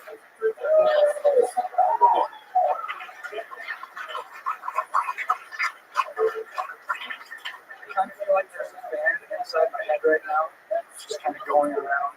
Everything's getting blended up. It's all becoming one giant mass of velvet cable hats. Stephen. Fuck yeah. Hello. This is Stephen. It's okay. First time doing stand-up, right? First time. You blanked out. Happens to a lot of people. Happened to me my first time. Yep, it happened to me. But I still got laughs my first time. Not fun. Yeah, it's okay. Do you remember anything that you prepared now that the pressure is lessened a little bit? Now that you're just talking to someone else? Do you remember where you wrote your jokes at? Where were you? You at a picnic table? Were you at home? Were you at a coffee shop? Where did you write the jokes that you wrote for today? In my bedroom. In your bedroom? Were you laying in bed? Was it about masturbating? Was it about food? No, it was about yours. Yeah, we're trying to help them masturbate. No, I don't masturbate very often, so I don't really have any material about it. Why? I'm actually celibate. And why is that? Why are you celibate? I just don't really like sex. Really? Is it just because no one wants to fuck you? No, I have a girlfriend. You do? You guys don't fuck? No, we do. I just don't like it. Really? Yeah. Wow. Well, this is what your joke should have been about the year road. I wish I was fucking right now. Have you always not liked it? No, I've liked it before. So why don't you like it now? Because once you go bison. All right. Why don't you like it now? I don't know. I just kind of shifted it. Now I'm not really into it. Are you sure that it's not into her? I don't know. I mean, I don't. Does your girlfriend have a huge dick? No. How long have you been with her for? I've been with her for like 6 months. She's actually in a treatment facility in Florida right now, so I haven't seen her. For what, drugs? Yeah, I haven't seen her in like 4 months. What kind of drugs? She's a heroin addict. She was a heroin addict when you met her. Yeah. There you go. That makes sense. Yeah. That makes you nice to get stuff like this, dude. Yeah. Give her that needle, dude. Yeah. It's weird that she's the heroin addict and you're the one that just likes to spin. Yeah.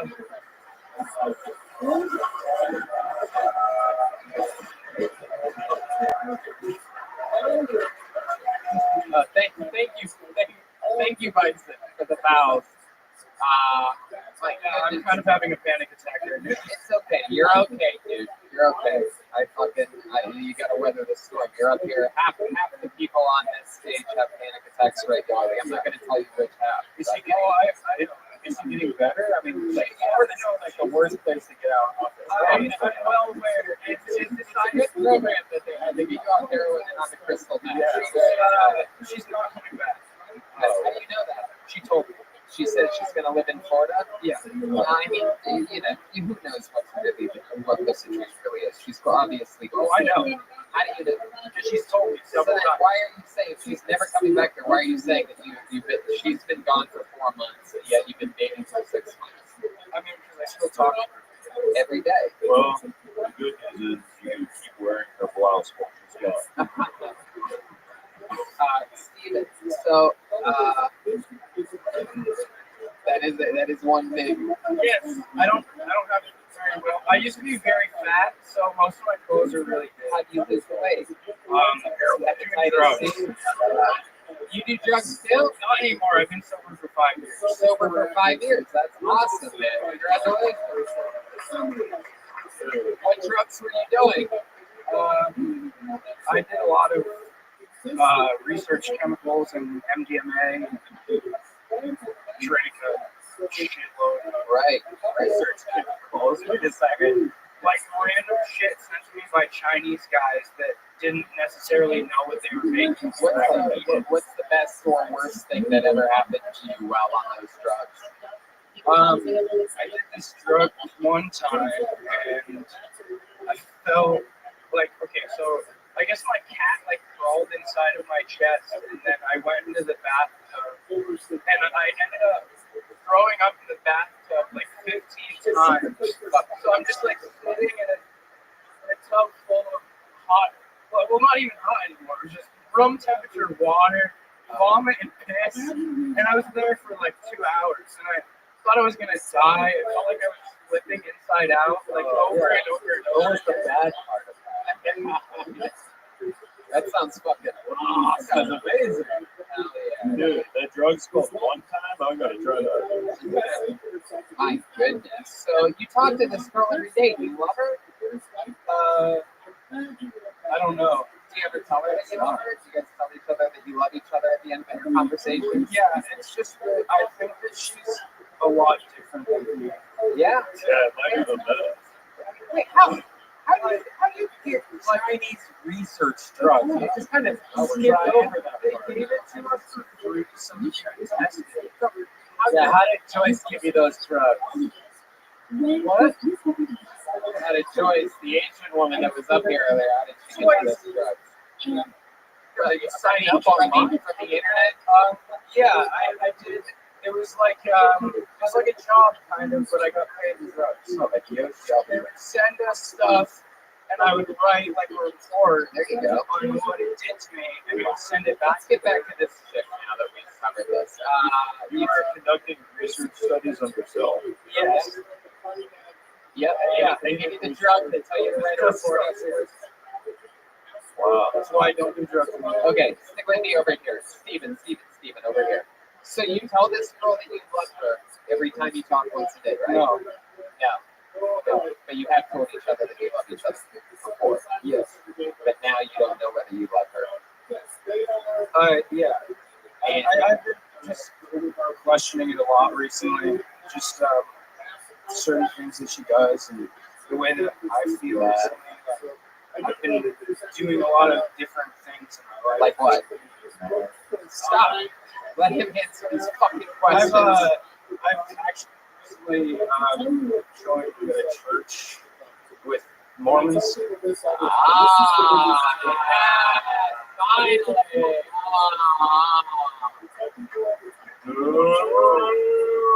Thank God. What kind of weird ass Mormon joins the church and then stops fucking? That's not the reason. I haven't really stopped doing anything that I did before, besides like cigarettes and alcohol. But I wanted to stop those anyway. Like I still smoke weed every day, right? And I still live my life the same way I did. Yeah. I just think it's nice to have like a group of people that care about your well-being. And these people do. Yeah, I've been surrounded by people who don't really care for a long time. So. Yeah, you close to your parents? My mom, yeah, my dad left when I was a kid. Yeah, where do you go? Florida. He's in California. Okay. Alright. So, anything else we should know about you, Stephen? That's very interesting stuff. I mean, the Mormon church, how did you even get into that? How did you just stumble across it? They knock on your door? I stopped and started talking to some missionaries and just kind of. Wait, you optionally? Yeah. I'm a very open-minded person. I don't really. No, me too, but that's a lot. I mean, I just have to be like in a lonely place. Like, wait, I am lonely, and I don't like. I'm not gonna like. I don't really have anything going for me. Like, where do you don't live? say that. Where do you live? Hey, you want to be my friend drove here from Burlington? From where, Vermont? Burlington. And is that a? It's a pretty big city, right? Yeah. It's Well, like what do you like to do for fun? I mean, I write music. I sing. So you got that going for you. You got music going for you. Yeah. No, I'm not like sad about my life. You quit using that tone. I'm just really nervous right now. Like, we're all really nervous, dude. We all have to do a show, and all the pressure's on all of us. This is our very first time. We have to supposedly get funnier every single episode. So who's really under pressure right now? You fucking pussy. Anyway, can you give us a little example of some singing that you do? I'm really excited to hear because you seem really soft spoken. You seem shy. We would love to hear you just belt out one line or verse of something. We just want to get a taste of what you sound like. So here he is, singing a part of a song, whether he wants to or not. Stephen O'Brien. It's gonna come into your mouth. Gonna come into your mouth and say I didn't mean to, but I'm not sorry. That's just it. Wow. Very cool. Look at that. It's gonna gouge out all your eyes. It's gonna gouge out all your eyes and say it's okay. Because I can see you. That's just me. Where the fuck did that come from? What the? I write like some serious songs, and some like comedy songs. Dude, you're meant to be a singer. You're secretly autistic, and I'm not secretly autistic. I'm very much autistic. You've been diagnosed? Yes. There you go. Very good. We had a guy that was secretly autistic a few episodes ago. Dude. You have an amazing skill set, and let me tell you something, Steven. You got to start owning that, dude. You have to get out there, and you have to do exactly what Justin Wood Circus did. You have to find a format on the internet. You have to fucking put music out there. Hey, look at me, you're fucking. You have to put music out there. You have to get on the internet. You have to find what outlet or website works for you. We've done something I never even heard of called TikTok. He has millions of fucking kids watching his videos. Find a way to get yourself out there. You'll end up making more friends that are like you, that have more in common with you, and then things are going to be okay. Fortunately. Yes. Can I just say that your confidence level changed 1,000% whenever you said, "Come inside your mouth." I mean, it was incredible. So, can we get to know that guy? Yeah, I've never really tried writing jokes or anything. Like, this show is literally my favorite thing in comedy. I don't know. Like, all you guys are like just my favorite comedians all put together. Yeah. And it's just so amazing. Well, you'll be excited to know that you've been the longest interview of the night, and the reason why is because I knew that there was fucking something there, and we cracked it here at the end. And the advice that I'm giving you, much more than I tell a lot of people, well, keep going on, fucking, this and that, and that's fucking, sort of bland advice in my opinion. But I'm serious. I really, really, really want you to fucking put stuff out there, start acting like a goddamn songwriter and a singer, and own that. You're clearly not a fucking comedian. You said you have hours of music? That's an incredible, dude. And then it seems to be funny. The first thing you fucking went into was fucking raw. You did not hold back at all. The total opposite guy that came up here and forgot everything that he wanted to talk about. There's definitely something with music where it just flows out of you. And if you have hours and hours of music, you have to get that shit out there. That's exactly what you need to do. Yep.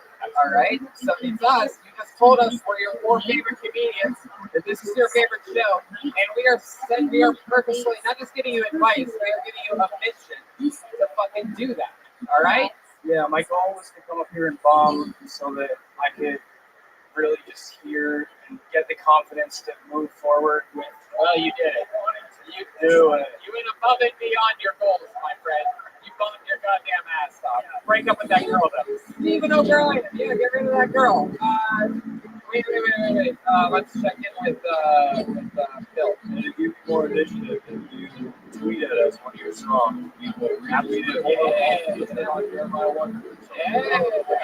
love that. I fucking love that. There he is, Stephen O'Brien, everybody.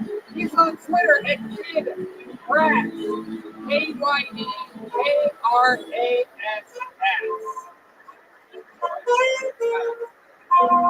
Jeez, Louise. Nope, that's not how. Fuck out of here. What the fuck are you doing, dude?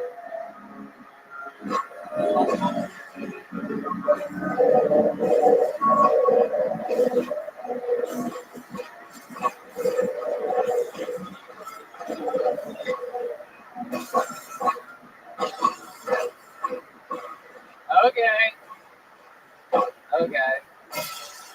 I'd like to give people that try to interrupt the show less attention, but you guys think we should go to the bucket one more time? We're running way out of time. I spent way too much time with my new fucking favorite singer, Stephen O'Brien. By the way, he's on Twitter at KidKrass, KYDKRASS. Fucking do it, dude. You have people that want to help you. Shut up. Put your hands together for your next comedian. And your final comedian of the night. He goes by the name of Sean Donovan, everybody. Sean Donovan. Here we go. Hey.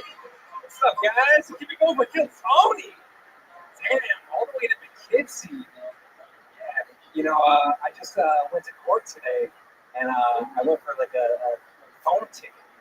And it was a little weird. Like, when he pulled me over, he's like, "Did you know I pulled you over?" And I was like, "Actually, I have no idea. You're on your phone." I was like, "No, was it? Yeah, you were. No, it wasn't. Where does this leave us? Obviously, I got a fucking ticket. So I went to court today, and I was a little nervous because I haven't got a ticket in a while. And it was in the middle of nowhere, like Rothschild. And it was like an hour. What the fuck is that? So like, I was nervous. I was like, oh, I don't want to be profiled in like a punk ass. So like, I wore a punk up shirt, and then I get there, and it's like the most white trash people I've ever seen in my life. And I was like, oh, we're good. And then the judge comes out. It's like the fucking oldest guy I've ever seen in my life. And he's just like, hey, Sean, you got a cell phone and you got no points on your license. So I guess we're going to drop it down to stop sign ticket. I was like, oh, that's good. Look behind me, and all the fucking people were just staring at me like, just motherfucker right here. Wow. Yeah, that was a little rough. Wow. Did that really happen today? It actually did happen So today. what were you going to talk about if that didn't happen today? Honestly, I have no idea. Would you have signed up if that nothing burger story had happened today? Maybe. Yeah. But I've never done stand-up before. Oh, me neither. That definitely showed. I was interested to see what happened. But yeah, did anything happen? No, nothing happened. Like, I was like worried about it all day, and then like I got there, and like I said, it was like way different than I thought. It was like this whole ass like. Let me ask you something. Let me ask you something. My mind is blown. You know that the show, right? Yeah. You know that it's a compliment. And you're admitting that there's nothing funny about the story. No, there's nothing. So what is your... I was gonna try for the angle to be funny. Like I thought about it earlier. Just try for the angle of being funny. What does that mean to you? What is that? I have no idea. Yeah, okay, let's check in. Oh yeah. Okay. I mean, yeah, that's just absolutely. You literally, admittedly, chose an unfunny story for your first time pulled out of the bucket. So you're just gonna pull somebody else out of the bucket. That's fine. Let's do it. Back to the bucket we go. Yeah. Can I just say, we've had a couple episodes on the road lately where like, if you're a fan of the show and you don't have anything like jokes, don't have to sign up. Yeah, it's cool that you're here. We appreciate it, but like, don't do that. Yeah, I can't believe we even have to say that on that show. Like, why would you want to die a slow death? We need to think of something that we do every time that happens. You know, like something. Yeah, it's just tell them that was nothing. Make them feel like shit and send them on their way. Bring a spray bottle and spray it like a cat. Okay, put your hands together for your final comedian of the night. Igor drowned, everyone. Igor, oh, here he is. Here he is. This guy's on a fucking mission. Holy shit, everyone. I didn't think I was going to get picked. It's what everybody says when they come up here, but I totally did because I put my name in the bucket for the people that might get picked tonight. I actually made the bucket tonight. That was me. I didn't put my name on it. So, we have a redneck ghost problem in upstate New York, where I'm from. Sounds crazy, but sometimes I'll go take a shit, and I'll get out of the bathroom. My beer will be half gone. I'll go to smoke my bowl, and my bowl will be sprayed for resin. The thing looks brand new every time I use it. I'll go get gas. I go in, I buy some scratch-off tickets, I'm pumping gas, and then there's a monster sticker on the back of my windshield. I get back inside my car, and all my scratch-off tickets are scratched off. Fuck yeah. Yo, craziest shit ever. Are you about to break out into a freestyle rap right now? No, this guy right here, Steven. Yeah. We fucking grew up together in Burlington. I haven't seen this kid since he was a crazy fucking drug addict motherfucker. Yeah. This is the first time I see this kid in like 10 fucking years, and he's on stage, dude. Doing good. It's like, yo, 1,000,000% better than what he was 10 years ago. You're doing good, bro. I love that. Keep it up. Keep it up. And I think 10 years from now, you're going to be 1,000,000 times better than you were today as well. That is so interesting. Igor, that is so fucking cool. You're so smooth and collected up here. You've been doing stand-up a couple years? This is my first time. What? Really? Wow, that's so cool. Wow, it's possible to do this for the first time and prepare and execute as though you've seen the show more than one time. That's incredible. Fucking amazing. You live around here? I live in upstate New York, right across the lake from Burlington, Vermont. Well, I don't know if you know this or not, but I am really excited that you made it to the show because we're never going further north. I know I heard that podcast. Toronto, maybe. Yeah. That's incredible. What do you do for work up there? It's boring as fuck. I'd rather not talk about it. Okay. You don't want Boring as to. fuck. Any fun hobbies or anything like that? Anything you do? Anything in your life, your past that we should know about? Anything? I'm originally from Russia. I moved here when I was like 12. Crazy story. Yeah, my parents are from Russia as well. I got adopted. I got citizenship. Oh, okay. Crazy story. I didn't know they had bison in Russia. Your fucking head and shoulders.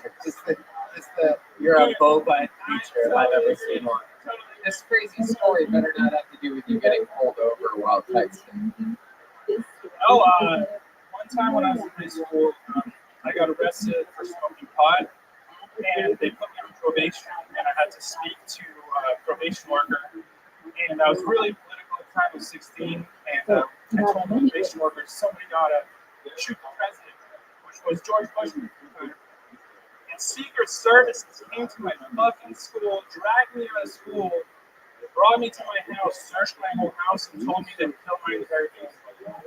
Wow, they said that? Yeah. They go, we will kill your entire family. Literally, that's what he said to me. He said, nobody will ask one question. Literally, dude. And from that thing on, I didn't feel like I have really bad news for you, Igor. You just said that on a podcast about the Secret Service, who probably can kill your entire family. He probably will.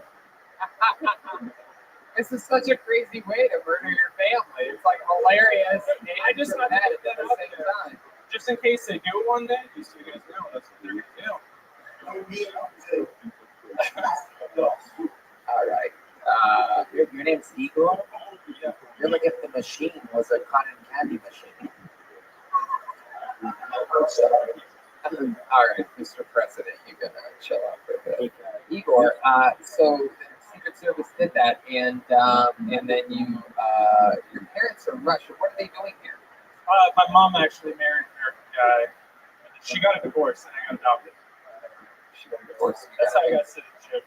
That's cool. A legal way. You got adopted by what, like a high school buddy's parents or something? No, just some random hippie dude. He actually doesn't even live in this country anymore. Where does he live? Thailand.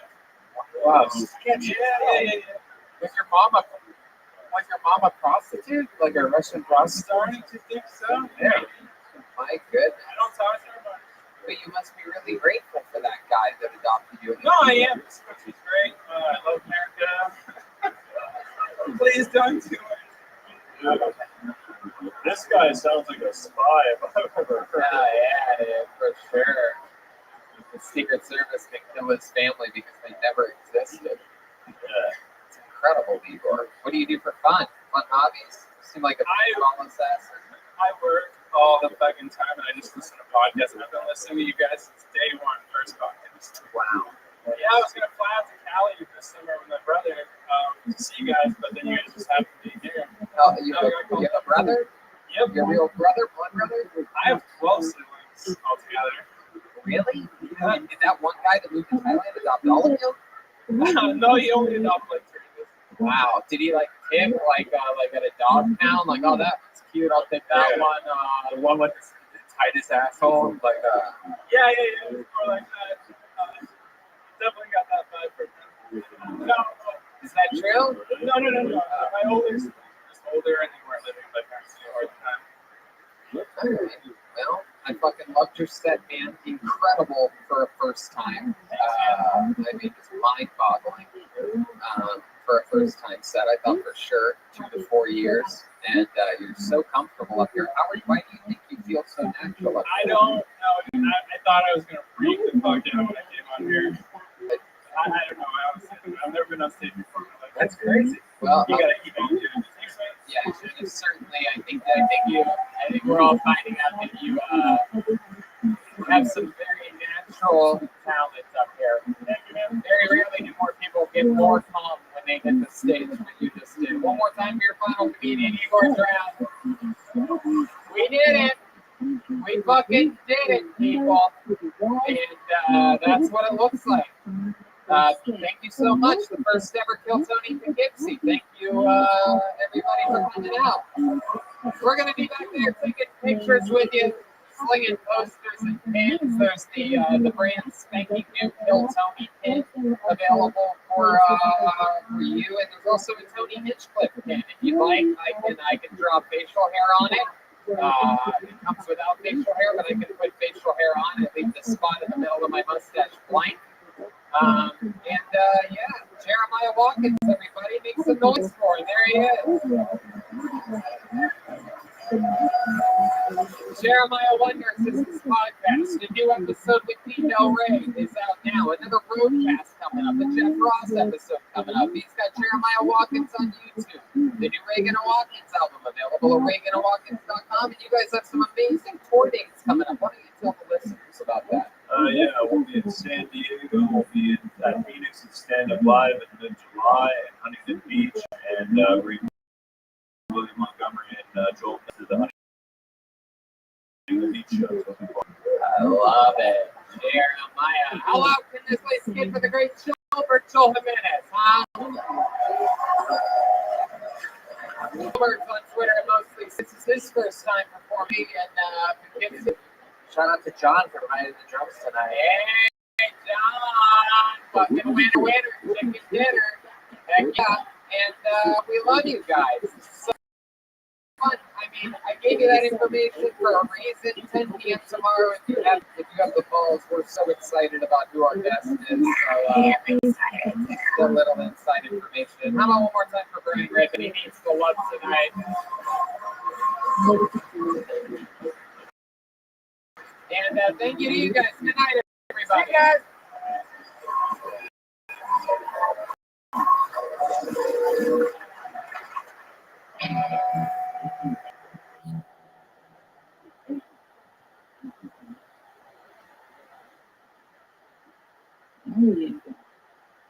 What makes it different from America? New York City, make some fucking noise. We're here.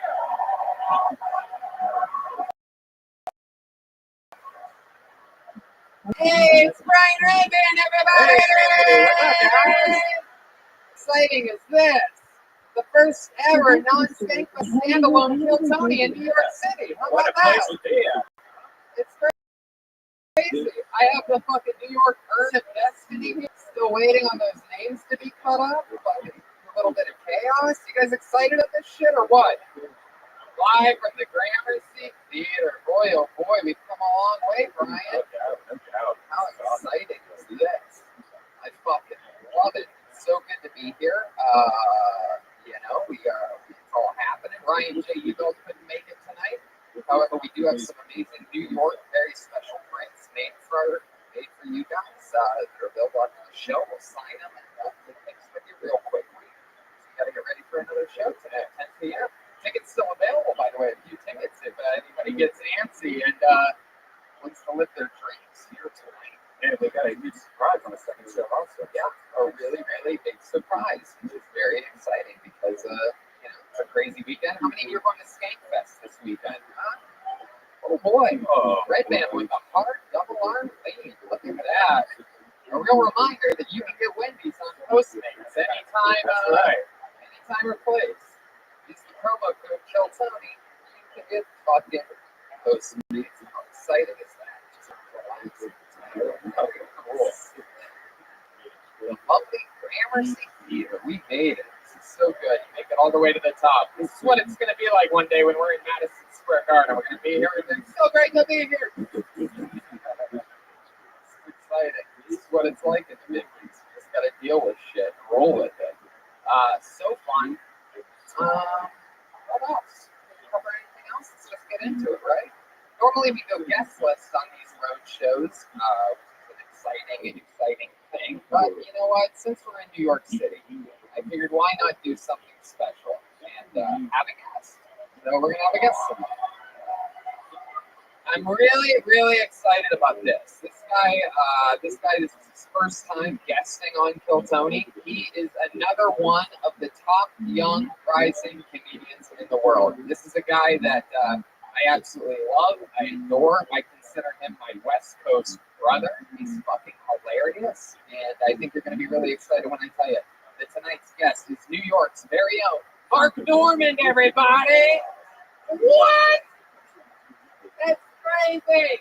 It's Mark Normand! Hey! Oh, look at that! How exciting! Sit right here, Mark. Right there, buddy. Welcome, welcome. Right on a fucking... Look at that shit right there. It's destiny happening. I'm excited about this. Fucking welcome to the show, Mark. Hey, good to be here. Thanks for having me. Mark sounds like that all the time. I always forget. We might be the two worst voices in comedy. It's absolutely true. I get told that all the time. And, although we should have Michelle Wolf. Oh, yeah. Horrible voice. Yeah. She really is. Very rough. Very rough. But I'm excited that you're here.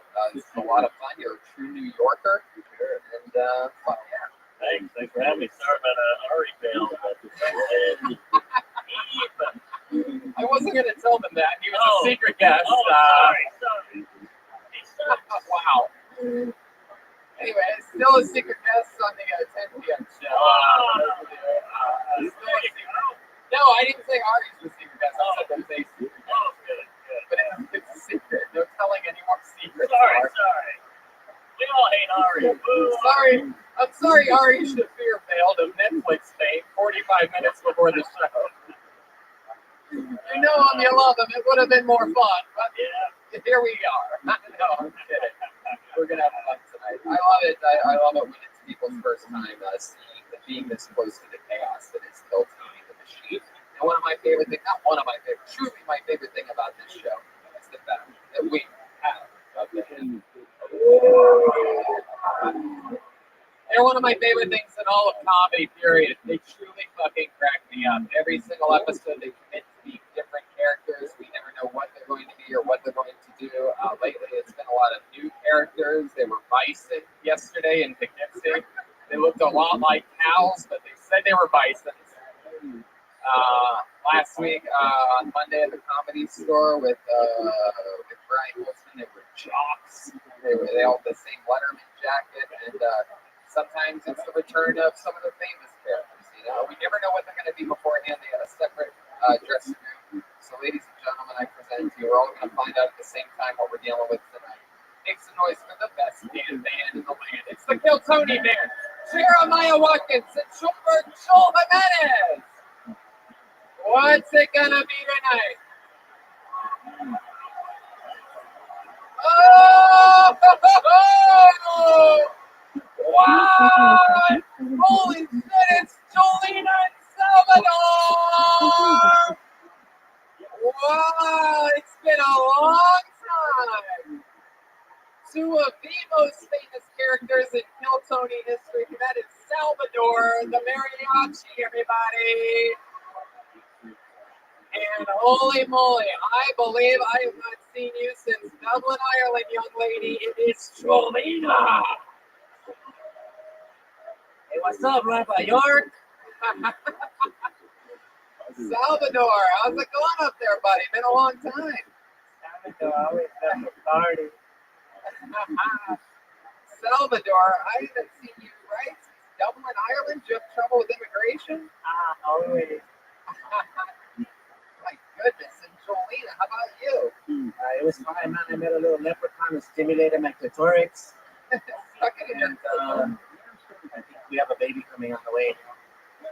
Wow, this is crazy. Mark, these are some extremely famous characters from the show. Salvador is a mariachi, and Jolena is a bad bitch, hey? Hey, home. She does a lot of things bad. Been in prison a lot. A Puerto Rican, right? I'm Mexican fluent. I might be going back to jail tonight if you keep it up, baby. Salvador, keep your bitches in control over there, will ya? All right. I'm excited about this. We have a couple of my favorite characters, Mark Norman, Brian Redband is here, which brings me to this. The great fucking New York Paul Bear's Urn of Destiny tonight. This is a fucking champagne bucket built for a goddamn fucking obese king. A bunch of people signed up on their way in. You know how it works. If your name gets pulled out of that bucket, you're going to end up coming right this way. This young man's going to direct you up here with a little flashlight through the back way. Just take your time. Don't trip over anything. Don't hurt yourself. And you come up here and you get 60 seconds uninterrupted to do stand-up comedy of some kind. Maybe it's your first time. Maybe it's a comedy bet. You never know what's going to happen. Then we interview you. You know your 60 seconds is going to the sound of a kid. That means wrap it up then, or else you're going to bring out the angry Chelsea Bear. This is it. We're fucking live. You guys ready to do this shit? New York City, you're going to have to do a little bit better than that. The camera's all the way in the back of the theater. Here we fucking go. That's right. I don't want any of that fucking LA energy. We took a long flight so you guys aren't all fucking mellow and indicate up. Is this a sativa audience tonight? Oh yeah. Which reminds me, Infinite CBD is, alright, let's get into it. I pull the name out of the bucket. Your first comedian getting it uninterrupted 60 seconds, and then he has to deal with the force of everything up here. Put your hands together for J.M. DeViro. J.M. DeViro. See what happens. There's a guy walking towards the stage. This might be J.M. I believe it is. Here we go. Hell yeah. Here he goes.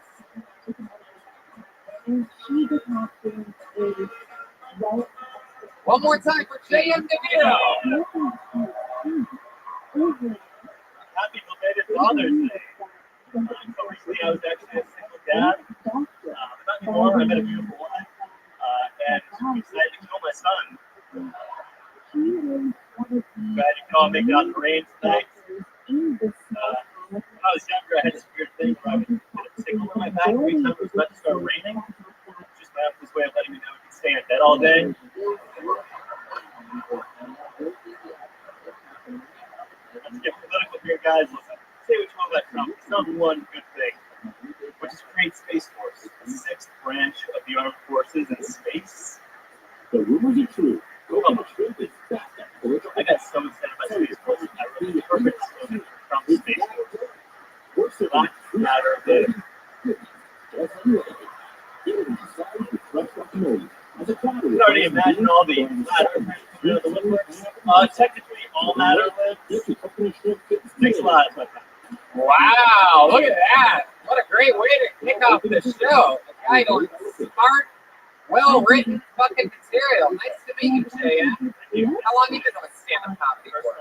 First time, what? Whoa! We're getting the fucking party started here tonight. Hopefully we're going to be able to ride this wave. Look at you. I was not expecting that. First time. How long have you been preparing for this? 2 months. Couple months. Oh, yeah. It's a long time to come to New York. I love it. I love it. Salvador. My first time with the tuba player in Maria. Oh, yeah, I don't think he's talking about that kind of first time, Salvador. Have you done any kind of other professional speaking or do you have a job that you get so comfortable on stage? One wedding speech. Your wedding? Brother's wedding, but I don't know what's good. Great job. Yeah. And also you have an older brother on a sitcom there, which I appreciate. You do have an interesting look. JM looks like he owns a lot of, like if you walked into his apartment, they'd have a lot of easels. I've never said that about anyone before. You draw, you paint? No artistic capabilities. No artistic capabilities. Interesting. What do you do for fun? Gentrify neighborhoods. Wow. What do you do for a living, JM?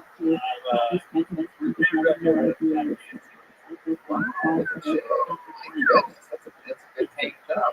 You have one of those apartments in New York that looks like Tom Hanks' apartment big. No, I wish. That's what I've always wanted in my life since I was a little kid. I'm like, one day I'm gonna have a fucking trampoline. Let's do this. You think you would just buy a house, but no, you can't do that here. You gotta live in some creepy big apartment. You have a creepy big apartment? Just a 7-bedroom, but it's got about a house. What does your wife do? You said you're a husband. Wow, come on, we gotta know. Come on, say it. This is what happens when you let us use your imagination. Fair. You can't even give us a hint of what she does? Like how much better than you does she do? 10 times significantly better. Is she like one of the most successful people in New York or something? Like you? She better comment. I wish we'd find out. I tried to get her signed up. Yeah. Oh. Show too. Oh. You can't tell me what she does for this fucking British nonsense. What? No, it's not how it works. That's not how it works. You wanted to do good with your set? You wanted to fucking have a good 60 seconds? Well, then I have to find out more fucking shit about you. You didn't give us enough to make fun of you with, so now you have to fucking tell us about your personal life. If you smell the beans, I will eat them.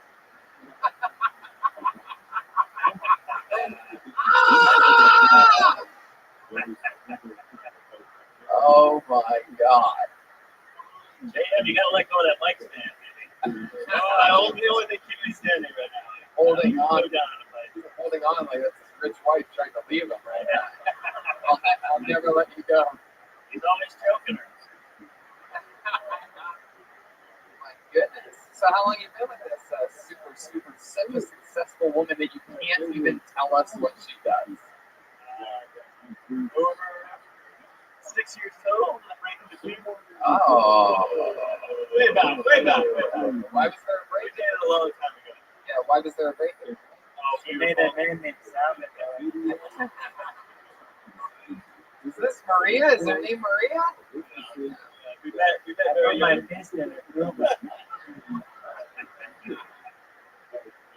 Go ahead, Jay. He did not lie that whole time.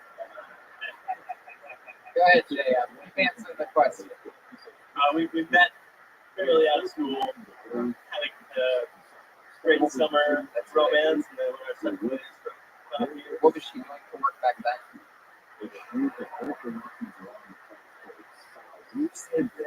Really?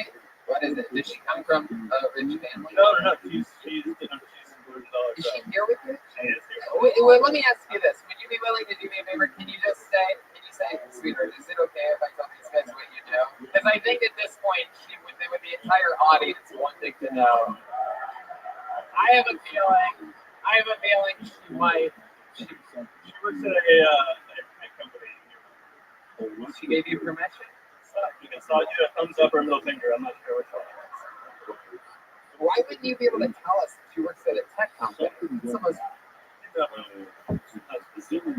How would I know what the tech company is? Yeah, exactly. I mean, that's what you're almost It's Ashley Madison. Is it really? No, oh, you son of a bitch. You fucking dirty liar. To think of how much I liked you only 5 minutes ago. How far we've come. Wow. Uber? Sorry? Uber? Emil? You say keep them down. Yeah. Just looking around. Is it okay if he tells us? There you go, you fucking pushover. We see who wears the goddamn pants in this relationship. And the thicker woman. Go ahead, now you're fucking stuck. Wow, that's so cool. I can't believe it took you 6 minutes to tell us that. Have you ever Google search, hey, where'd my nuts go? Have you, Jolena? Have you Googled it? Oh, where my nuts went. Wow. Jay, have any other fun facts about you we should know about? One time I'm really excited. So one time I asked Jeeves if I liked the media, and he never got back to me. Wow, there you go. You squeeze that one in there. Well, no, it was a timing thing, and then it passed, and I said it anyway. Oh, that's my point. I know. I saw you think about it. That's why. Well, as soon as you said, here, you go ahead, I go, oh no, this is not going to work. Yeah, I I know. I saw the whole thing. I know exactly what happened. I watched every millisecond of it. Then I watched you go spelling homework, and I'm gonna go for it. And then I watched it. I think he set me up because he's still upset. I said I kissed him. So I didn't do that. Oh yeah. This is the first time. All right. Well, JM, I mean, you had an unbelievable set tonight. For a first time, I mean, just great. So great. There he goes, JM DeNiro, guys. There he goes. Hopefully he does it again, man. But yeah, That was his first time. a guy like that has to do it again, right? He's got the fucking money making a wife at home, just raking in the fucking Google dollars. And look how protective of her he is. He's that guy seriously worked for a gig or something. If they ever break up, let me know. I swing both ways. You guys having fun yet? All right. Put on the name of the fucking Dixie Noise for Drew Williamson, everybody. Drew Williamson. Here we go. Let's see what happens here. Here he comes. He's got a steady pace. Hey, how about I hear for the band playing new music all night? So talented, these guys. Hey, one more time for Drew, everybody.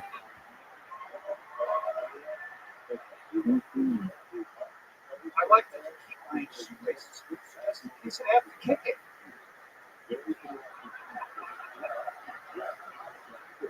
You don't need GPS to track me through the city. You can follow me with coffee stains and cigarette butts.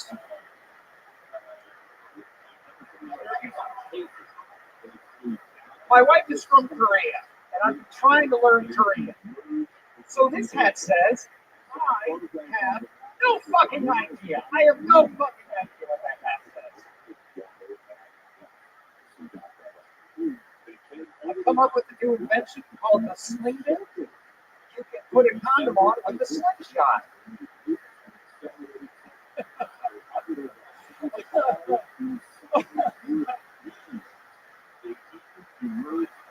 Still going. Still going. Come on, people. Listen, I don't do anything wrong or the dishes. There's the bear, Drew Williamson, everyone. I'm going to go first here. I'm going to tell you something. Wow. I know that I don't know how long you've been doing this or what the deal is, but I'm just going to tell you right now, you are my new favorite comedian of all time. Not the funniest, but there's something I could watch you bomb up there for hours. I could just lay down with this sleeping bag and just pop. I mean, there's just something about watching you struggle that's amazing. Oh yeah, it's a struggle. It's a thing that it's been how good you're doing since you let everything go haywire in Chernobyl, and here you are now, just up there smashing. I can't remember which young television star you remind me of, but like all grown up version of some kind of like fucking like I don't know, like some Howdy Doody shit or something like that. Tony, this one looks like the dead Beastie Boy. That's good. That's actually good. Not doing bad there. You look like Waldo moving the birds. Oh my God, what the fuck do you look like? There's something, it's definitely a little bit of a beastie, but there's something else. It's almost like Ferris Bueller's buddy that like stays in bed and he tries to hang out with and steal his dad's car a little bit. You look like the face on a candy wrapper. Thank you, I've had worse. What did that Yeah, that's a very good one. Yeah. Hell yeah.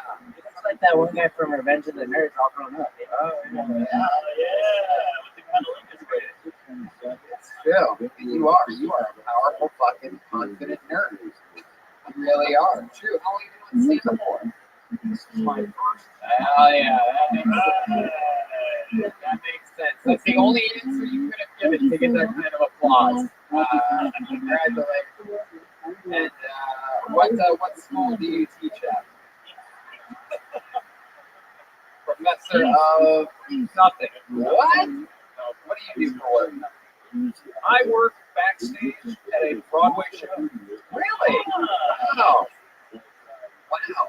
That's interesting. I don't have an immediate response for that. Really not used to that. That's a fucking New York answer right there. No wonder. I'm just an LA guy. Like, what? Broadway? What? By the look of it, I'm guessing it's on Hamilton. No, not Hamilton. By the look of it, I'm guessing it is Book of Mormon. Wow. Well done. Really? Wow! Look at that! That's incredible! Norman with a setup. I'll probably be losing my job after today. No, you won't. If there's anyone you want that knows about giving away a tell me. You know what I'm saying? Yeah, fun fact about Book of Mormon is that I, at one point, was almost on Broadway as the lead role in Book of Mormon. I was almost the nerdy, chubby guy with the glasses. They were going to puff me up and throw glasses on me, and I almost had it. I was going to be the first replacement for who's the successful guy now? Joshua. Yeah, that's right. Yeah, I was going to be the replacement. Just barely got beat out. I planned on it. And I never saw it because I was going to wait for him to do the role, so I fucked up. And I didn't say it. It's the only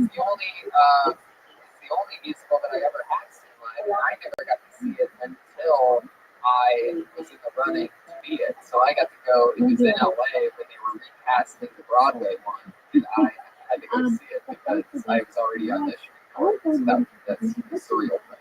Well, this took a game turn. Yeah, it did. It really did. It really did. And I've never done a musical before. It's work backstage. Very surreal thing. Whoa. Are you Gabriel? Really? Oh, Asian White. That's right. How long you been with her? 18 years. 18 years. 18 years. Love you long time. Hell yeah. I love it.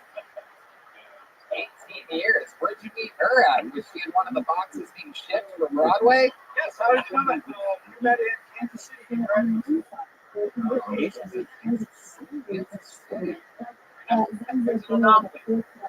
were you studying there? That's her name. My name is Anama Lee. Bobby Lee's sister. We both have master's degrees in synthesis. Oh, she is a master. Oh, I'm a master in economy. Look at it. Wow, look at that. It's more racist when you do it. Yeah.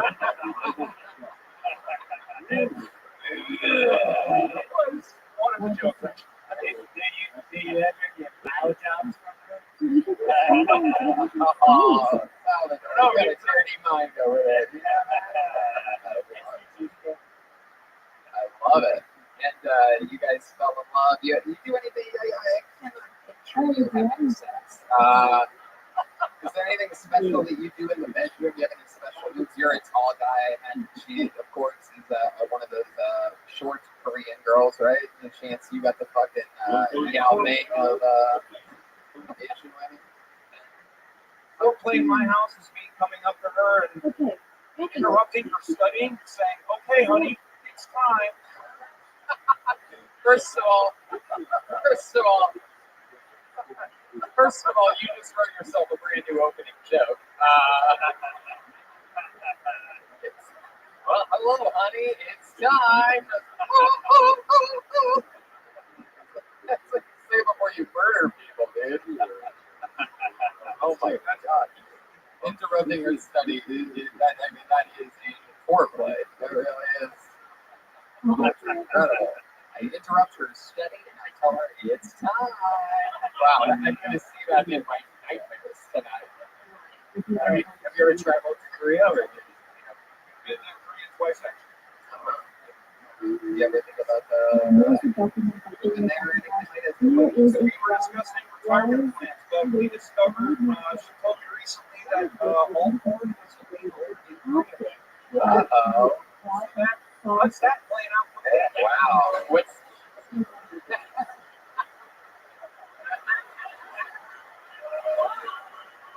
Oh, look at that. The first Stolberg chant of the night started on a ring shot. I like that. Yeah. I like that. You guys, I think you guys are a good team. Maybe can you do another like little any type of one-liner about your Korean wife? It doesn't even have to be funny. Don't trust me. Trust me. And then, you know, just a setup on my Korean wife. Go ahead.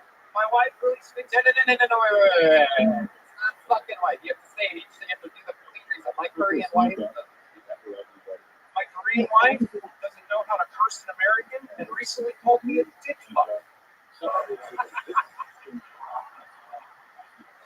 We have created a monster.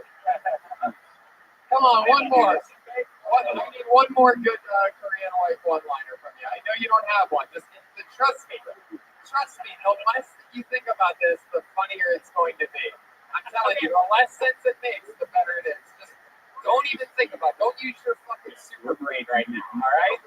I want you to just completely improvise, look at those lights, and fucking trust yourself. My Korean wife, when my Korean wife goes down the slide, it makes a noise like this. Ah, let's go, baby, go! I said it once, I'll say it again. You're my favorite comedian in the world right now. True Williamson. I guess you brought the divorce papers. Yeah, right. You guys look like two.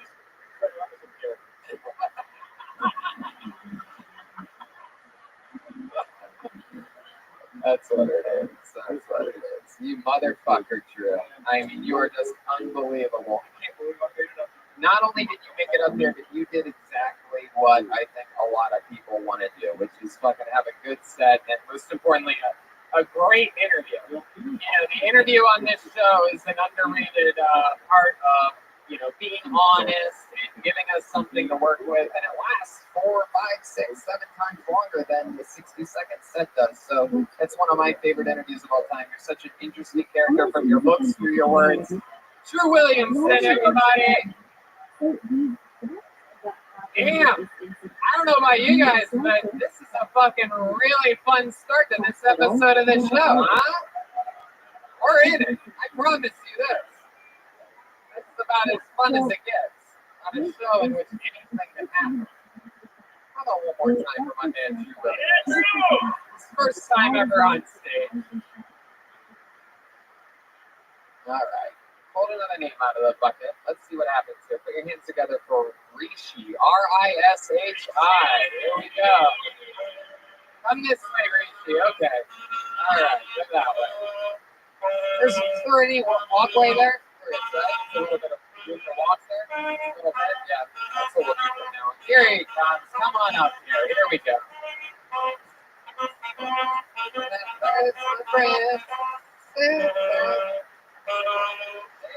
One more time for Rishi, everybody.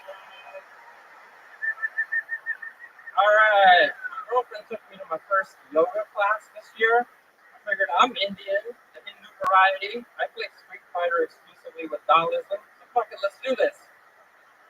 It kicked my ass. They had us awkwardly twist our bodies into something called the pigeon pose. Apparently in the yoga community, the pigeon is not a fat, lazy bird, but rather a graceful, flexible creature. When the yoga master yelled out pigeon pose, I thought a depressed accountant was going to come out and start throwing us leftovers from a park bench. That pose is very inappropriately named. They need to pick a better animal. Some more about me. I was born in Kenya and Africa. I was born in Kenya and Africa. Both my parents were born there as well. I'm also a U.S. citizen, so technically I'm African American, which probably explains why I don't know how to spit. Also, I don't mind when the guy next door calls me the word with the NG in ornament. You know, neighborly. Thank you. Hey. Wow. Rishi, everybody.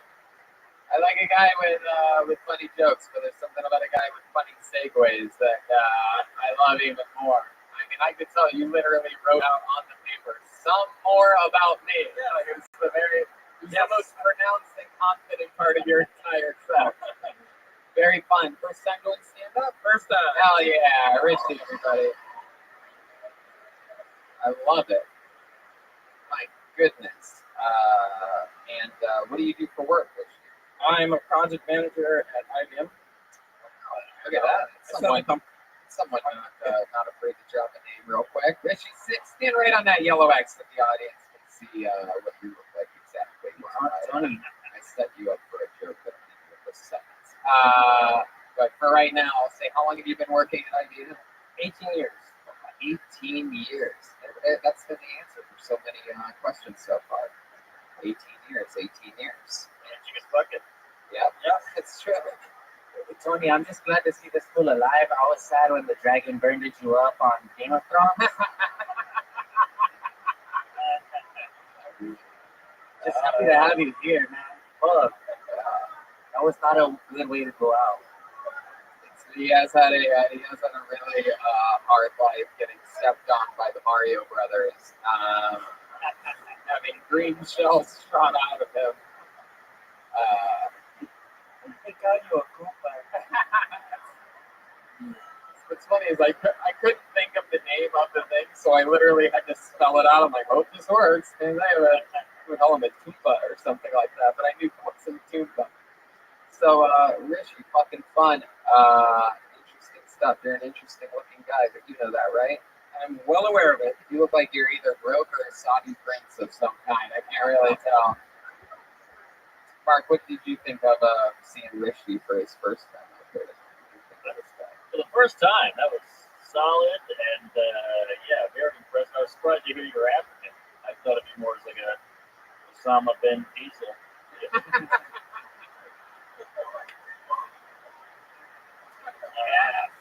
I was waiting for Red Band to drop the line. Did you drop the line thing? Well, what part of Africa did you say you were born in? I was born in Kenya. We were gonna get there, Richie. We were gonna get there. Don't rush us, son of a bitch. You've been watching too much goddamn Phil Tony. Wow, that's so fun. And how old were you when you moved here? 6. And what are your parents? What color are they? You're all of the brown persuasion. Are there a lot of brown people in Kenya? Yes, a lot of Indian people in Kenya. Well, I mean, like light brown people.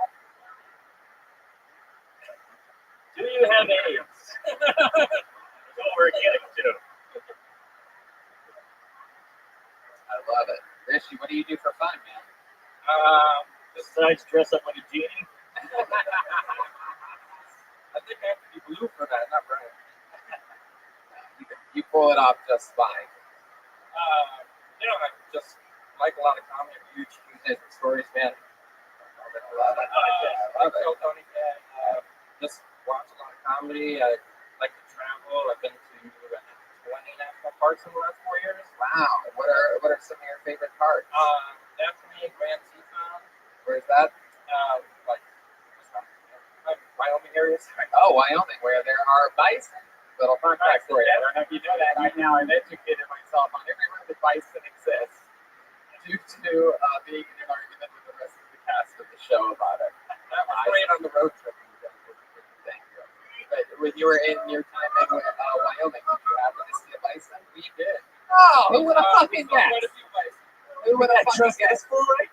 Because I know, I happen to know for a fact, it's one of only 2 or 3 states where you can even fucking see a bison. Although I am more of a Dallasan fan over bison. A what? I am more of a Dallasan fan. He made it sleep. Ah, there you go. I'm just glad to hear you're allowed back in parks. Yeah, those of you listening to the podcast, where she's masturbating right now as we speak. He's got the Midwest left hand in the pocket. Anytime I can get as close to Mark. I love it. Anything else we need to know about you, Richie? You're such an interesting character, but I feel like there's something you're holding back. You ever been arrested before? No, not arrested. What do you call it? I mean, Detained for a few years? Just shoved into a lab?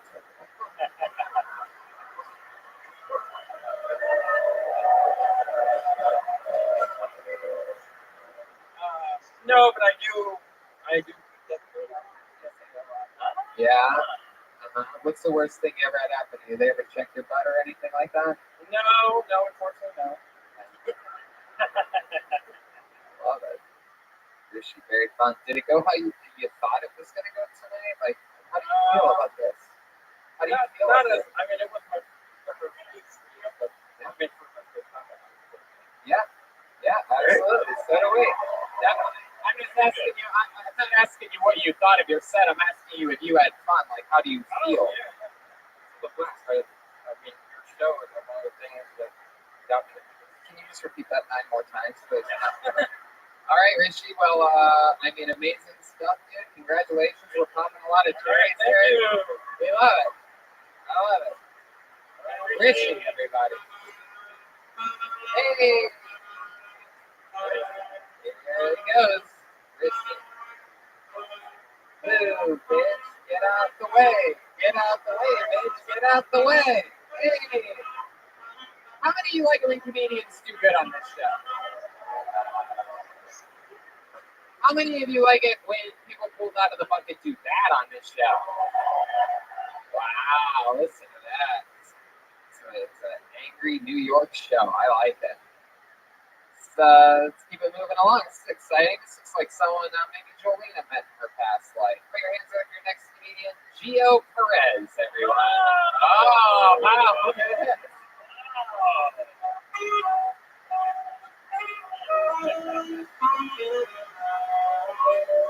Come on, bring it together for Gio Perez. Where my weed smokers at? Where you at? Make some noise. You ever get so high you can sit and watch anything, like anything just starts becoming interesting? Yeah, like me right now. Last week, I got so high, I sat and watched my brother's entire graduation ceremony. Yeah. That's not even the worst part, man. I didn't find out I was in the wrong school today. Embarrassing, man. So my grandparents, they were married for 65 years. Yeah, and that's the appropriate response for a theater full of millennials. You guys are not impressed, but I had to ask him. I was like, hey, man, what's your secret? He said, like, listen, for 65 years I was with your grandmother.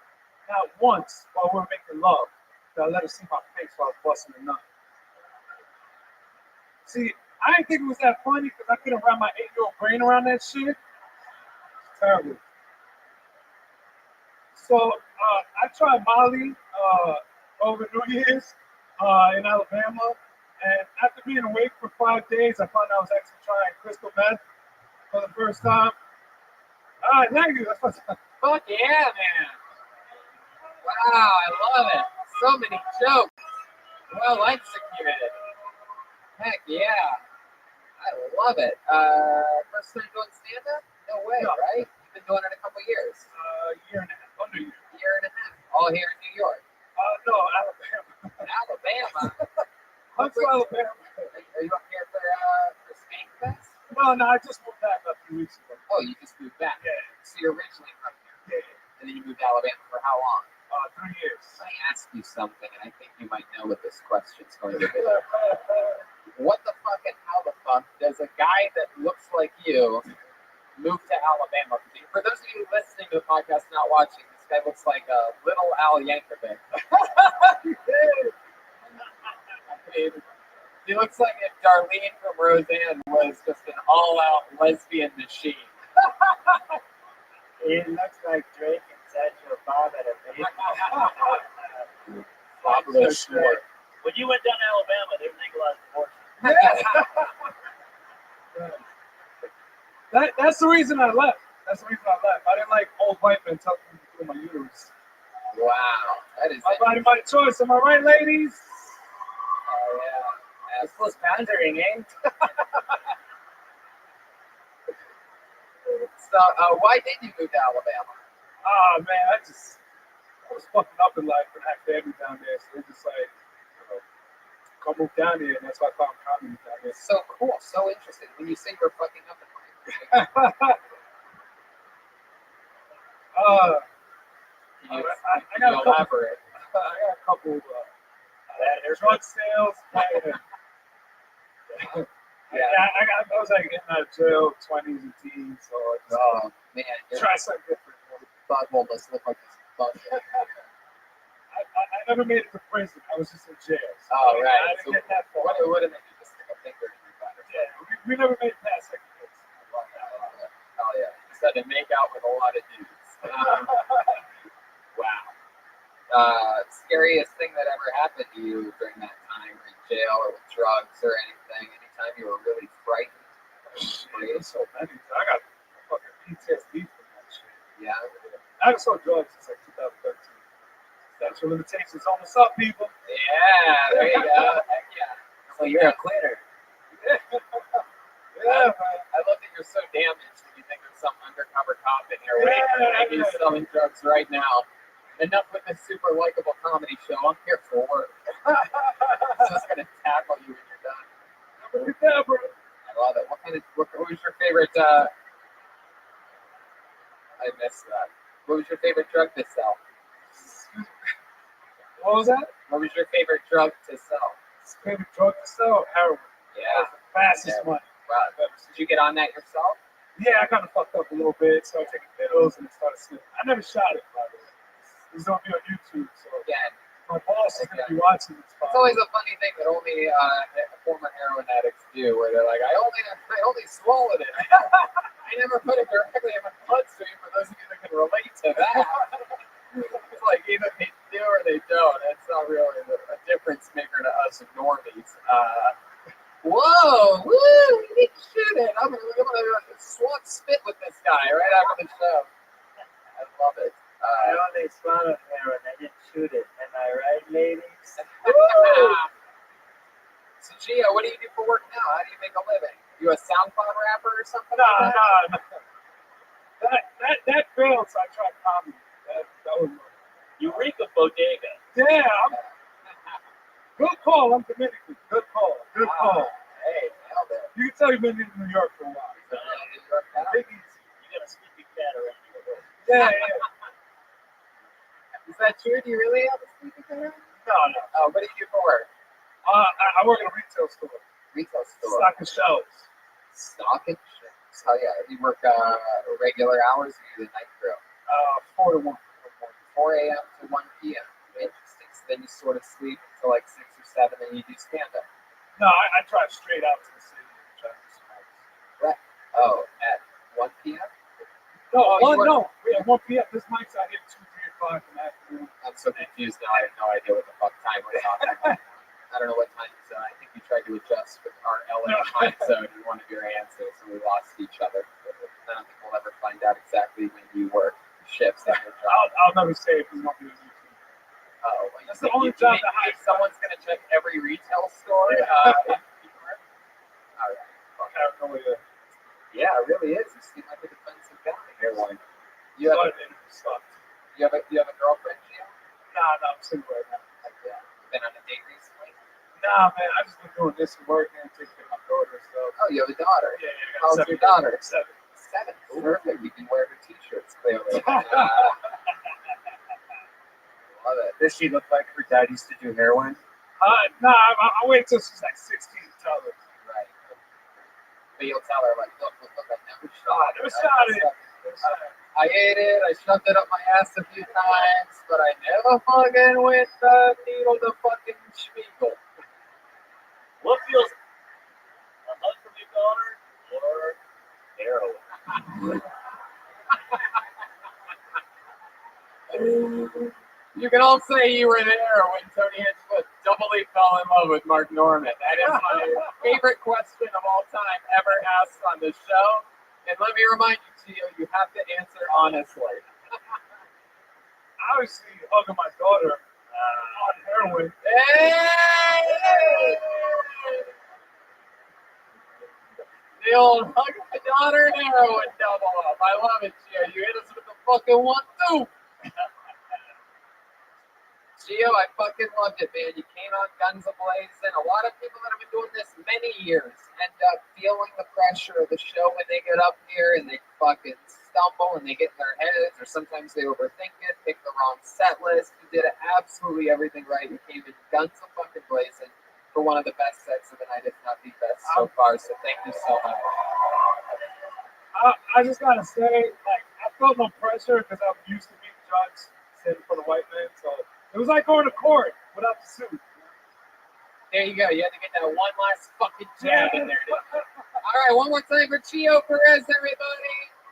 Follow him on social media, Gio Perez 86. Drew Williamson's on Instagram at willie.drew. How about that? The quality of people coming up is so much better here than in this Yeah, place. it's incredible. It's fucking mind-blowing. That happened, we found that out at Skankfest last year, too. How many of you were at Skankfest, Bill Toadies, last year? All right, geez. I guess a lot didn't want to see us last year. My God. How many of you are new fans that have just found out about the show in the past year? Wow.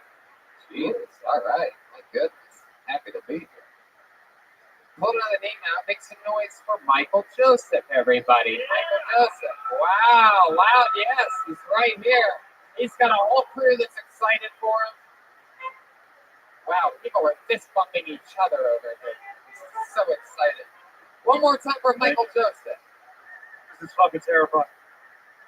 I made the joke that I wouldn't get all cold up here if it was for $1 million. That's obviously my seat, but Chase Embarrassed stuff on YouTube Live, and Fane answers the call. So here I am. So the other. Oh, is that it? Okay. You just don't look a dick in my hands. Closer to the mouth, the better. You know what? We're gonna restart it because no one knows what the fuck you said the first time.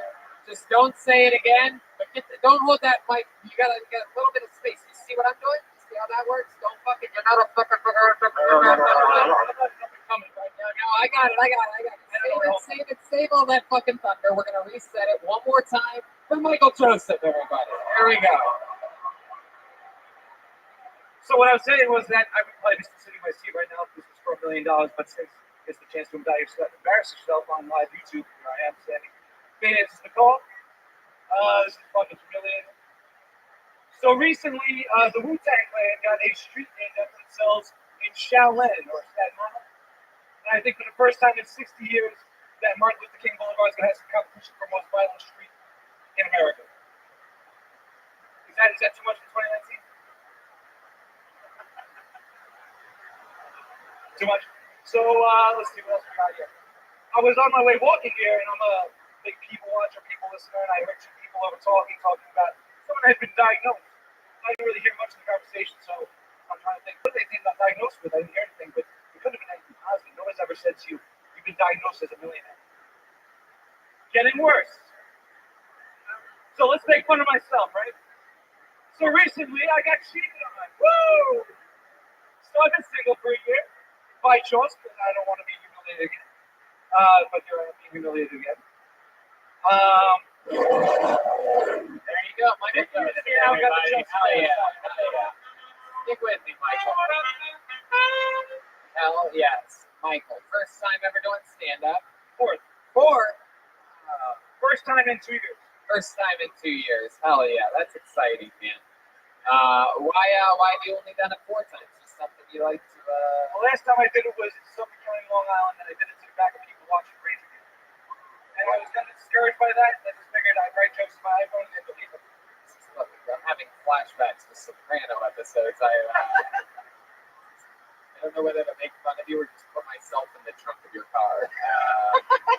Salvador. Yeah, why do you have a clown tattoo on your calf? It's scary. I'm a nervous guy. Salvador, yes, Mark. I just want to say, first off, Sal Macano looks terrible.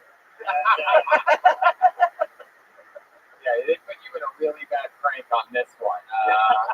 Rub sweat all over yourself and go up and bomb on the Bill Tony show.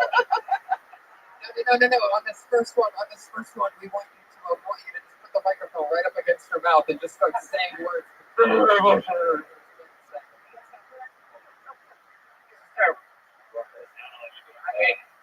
No, you're doing just okay. Relax. Sure? Yeah. Can you tell I'm nervous? Yes. Shaking, you're pacing around. You kept doing this thing where you go back and forth over the mic stand, which I love. For a guy bombing, you were trying to be like Chris Rock and Eddie Murphy so badly. It's like, hey! Just walking the stage, just eating it. You're also holding the microphone like a baseball. Like, you know that you're talking into that, right? Yeah, you're sweating like we know you can between chubby and obese, so I sweat like it's natural. I can't really help that. Really? You're chubby, slightly obese? We had no idea.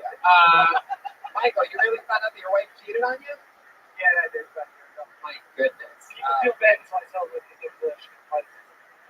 Oh, she's a flight attendant. Hell yeah. How long did you have her smuggling cocaine into the country for you?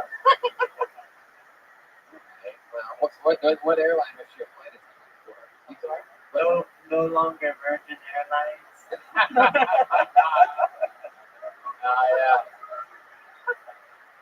I love it. Have you hooked up with a chick since being cheated on? No, I've actually been celibate for the last 13 months. 13 She's months? the old lefty. Wow. I'll go straight. You're a fucking switch hitter who trips up with the left Yeah, hand? ambidextrous. Really? Not ambidextrous. Wow. Don't ever do that again. Okay, thank you very much. Does that fix my sweatiness and my vomiting? I'm glad that you got to see in front of a huge audience exactly how funny that joke is. That I feel like you tell all your buddies in the fucking. They're right there. They filmed this one. Yeah. You guys all work at the same dump truck. What do you do for work? What's that? What do you do for work? Software support. Really? Yeah. My goodness. The last 13 years. 13 years. Wow. 36 right this year. A lot of numbers. I don't think it's 25-year-old. That's 20 years. You're talking about a 25-year-old corpse? What are you talking about? I want to dab you like a greasy piece of pizza. Yeah. I mean, it really is. You literally have a skull shaped like a gigantic Philly cheesesteak. It's just dripping. You go to a lot of Yankees games? I'm Metban. What? Metban. Met fan. Wow, look at that. You look like a guy that hasn't eaten a big apple in your life. It comes up out of left field. You must be like, what is that thing? They still have that when they hit home runs at Met Stadium? Okay, well, I don't fucking know. I don't give a fuck about the Mets. The Mets. You gotta be fucking kidding me. I bet the Mets are a big fan of you too. Your comedy is like their baseball. It's a sure thing they're gonna blow. Hello. The goddamn Cleveland Indian over here, people. Yes, and a Dodger fan at times. You were even a White Sox fan for one night last week. Michael, anything else interesting about you that you think we should know about? Unfortunately, no. Really? Nothing you ever saved anybody's life or almost I died? don't want to anyway if they were somebody to say. I need subtitles for this for that. I know. That's crazy. Wow. What's your favorite thing? You're a New Yorker? Yes, What's your favorite thing about being a New Yorker? Get some type of redeeming quality out there for these people. Salvador? I'm about to leave in 6 months. Oh, yeah? Wow, that's incredible. Come on. Oh, they want you out I wanna be of here, serious. it seems. They want you to go. You only have 6 months to live? If I was only that fortunate, no, I'm not upstate. Where are you going to go? You going to go to Bison Country? Down south, yeah. Really? Where? South Carolina. South Carolina. Why South Carolina? For a guy that sweats profusely all the time, you wouldn't want to live in South Carolina. You're going to literally fucking melt. Slower, I don't know if it's old and I don't want to be around. I thought you were 25. You're old. You said you were what? 38? 36. You're 36. You're 36. You're 36. 1983, yeah. You're 36. He's talking about his waist. It really is a 36 waist? Wow, Mark Norman's getting With a stretchy waist. 38 something to a 36. My goodness, 36 years old. My God. When you found out your wife cheated on you, that deeply affected you. Girlfriend. Right? Wait, what did you say? It was a girlfriend, but it was an all. Oh, it was a girlfriend. Right. But why celibate since then? Not by his choice. Yeah. Yeah, I know. But by the way, fair enough. But it must be hard to be a celibate rapist. You know what I mean? Like the way I look at, the way I see the sweat dripping off. I think I have enough charm to be a rapist, though. Yeah. Did you know you can just walk up to girls and go, it's time? We're gonna get him up and out of here. 4th time ever on stage. 1st time on Kill Tony for Michael Joseph, everybody. Hell yeah. Fun. That guy literally just lost 4 pounds on this stage. Just dripping. He came up completely dry and left soaking wet. But before and after an hour of hot yoga, he was up here for 6 fucking minutes. It's incredible. You're welcome, buddy. I know it wasn't really the biggest compliment I've ever given, but you're welcome. I bet you will. Hell yeah, I'm gonna have to cheat on you now. I'm gonna move on to the next comedian. Hold another name out of the bucket. Put your hands together for Sean McGuire, everybody. Look at Salvador moving those hips up here for you tonight. How did we do this guy? Oh yeah.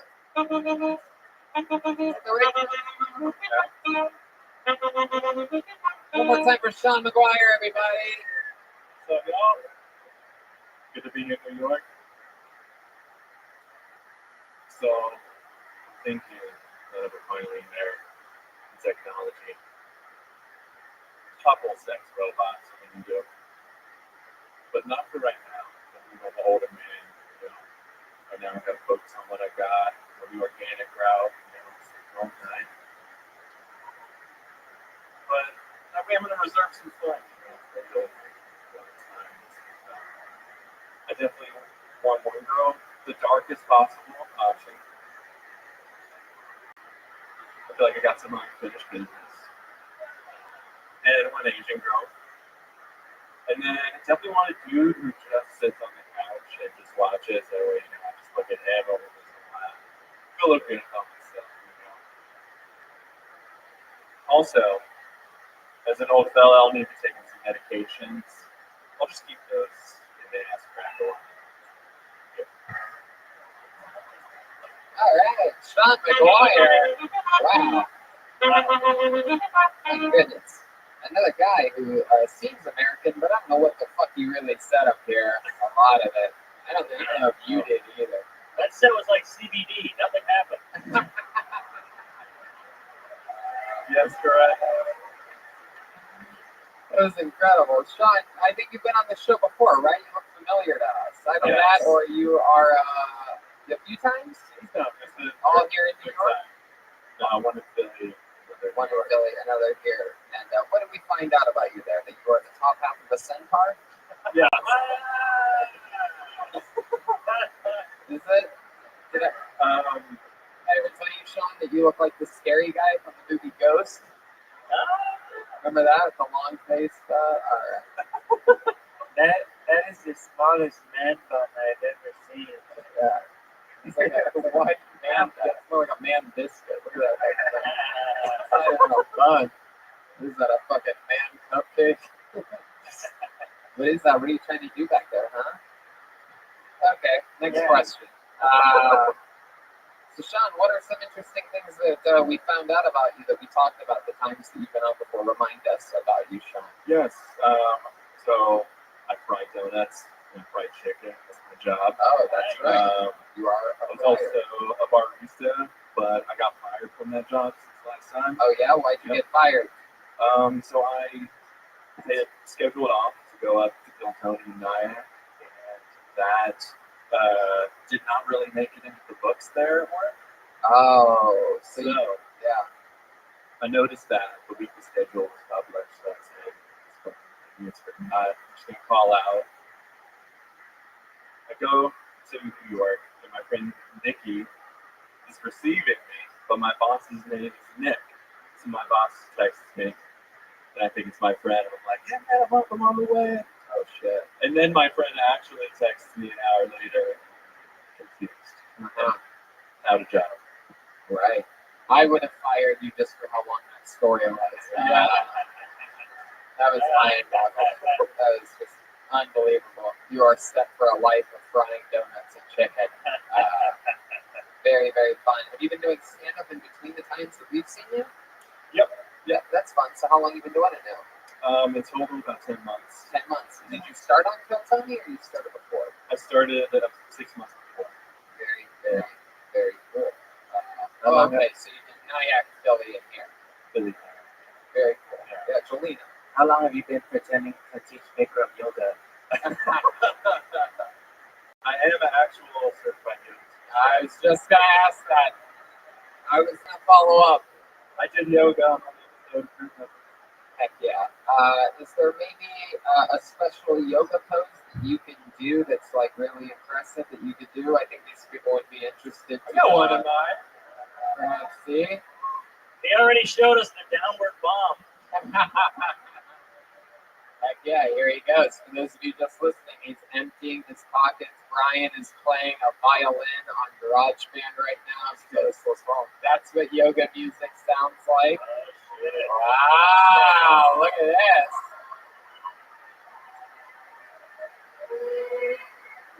My goodness, that was incredible. You did a headstand. I'm pretty sure Salvador can do a headstand, right, Salvador?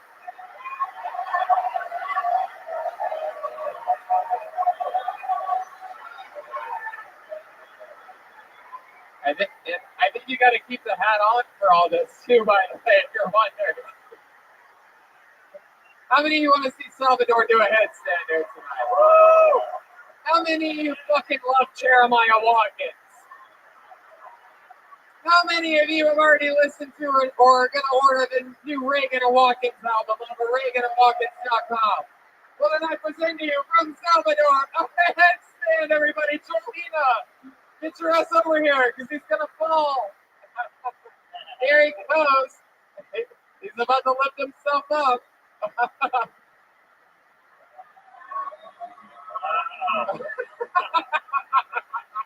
Jolina is sucking his dick. Jolina, is there anything else you want to do to him when he's in that precarious position? Now that's how you get across the border. Wow. Yeah, I did not sign up for that. It was time. How about a hand for the band, guys? And, Sean McGuire, you've been on the show a few times lately, and do we have anything else for Sean before I let him go, guys? He looks like a shitty Jesus. Yeah, he does. He looks like the kind of Jesus we wouldn't want to come back after 3 days. He looks like the kind of Jesus is like, do you believe in me? And then he takes a pause and he goes, you need it. There he goes. We're going to keep it moving along. One more time for Sean McGuire, everybody. Hell yeah. That's all I have. A beer? Oh yeah, definitely. Can we get a Bud Light or any type of light beer for Mark Norman? How about a hand for the amazing staff here at the Gramercy Theater? Doing it, getting it done. We got a long night ahead of us.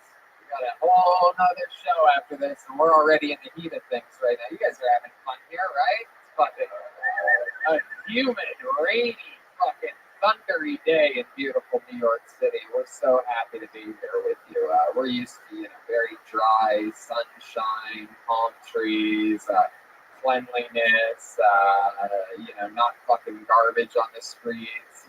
That's just the people, but really, your humidity there is just about shipping our homeless. But we love you. We're excited to be here. It's one of the greatest cities in the world, and we fucking love it. It's our time of the year to be here in New York City, so we're very excited. Oh yeah. I'm gonna hand it one more time for the staff here at the Gramercy. Awesome place. All right, hold another name out of the bucket. Put your hands together for your next meeting. It goes by the name of Nick Radogna. Nick Radogna. Here we go.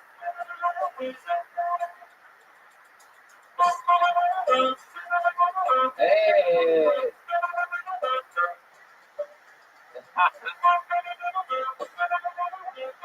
One more time for Nick, everybody. Hey, how you doing? All right. So, you might be wondering why I'm dressed like an Australian snowboarder. I actually wear this hat every day of my life. I have terrible anxiety, which is interesting for me to be up here with that. It makes me feel safe because my parents did not.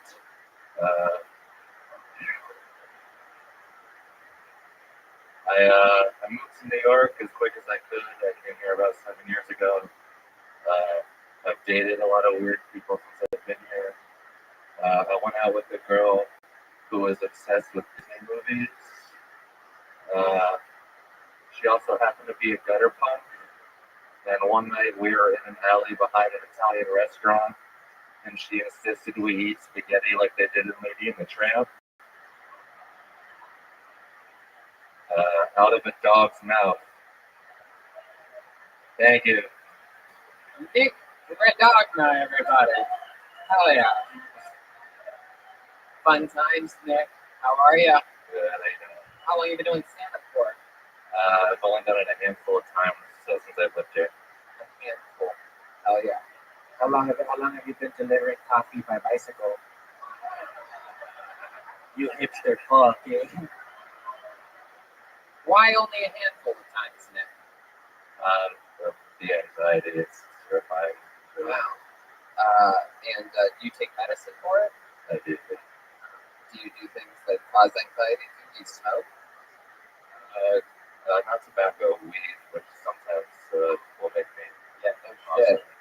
Nothing gets my anxiety going more than weed.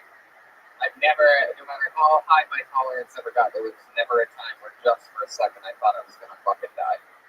Every single time. Little fun fact for you. Salvador. Yeah, how long have you been the second stage on the evolutionary chart of Mark Maron? Does anybody have a stool that I can sit on?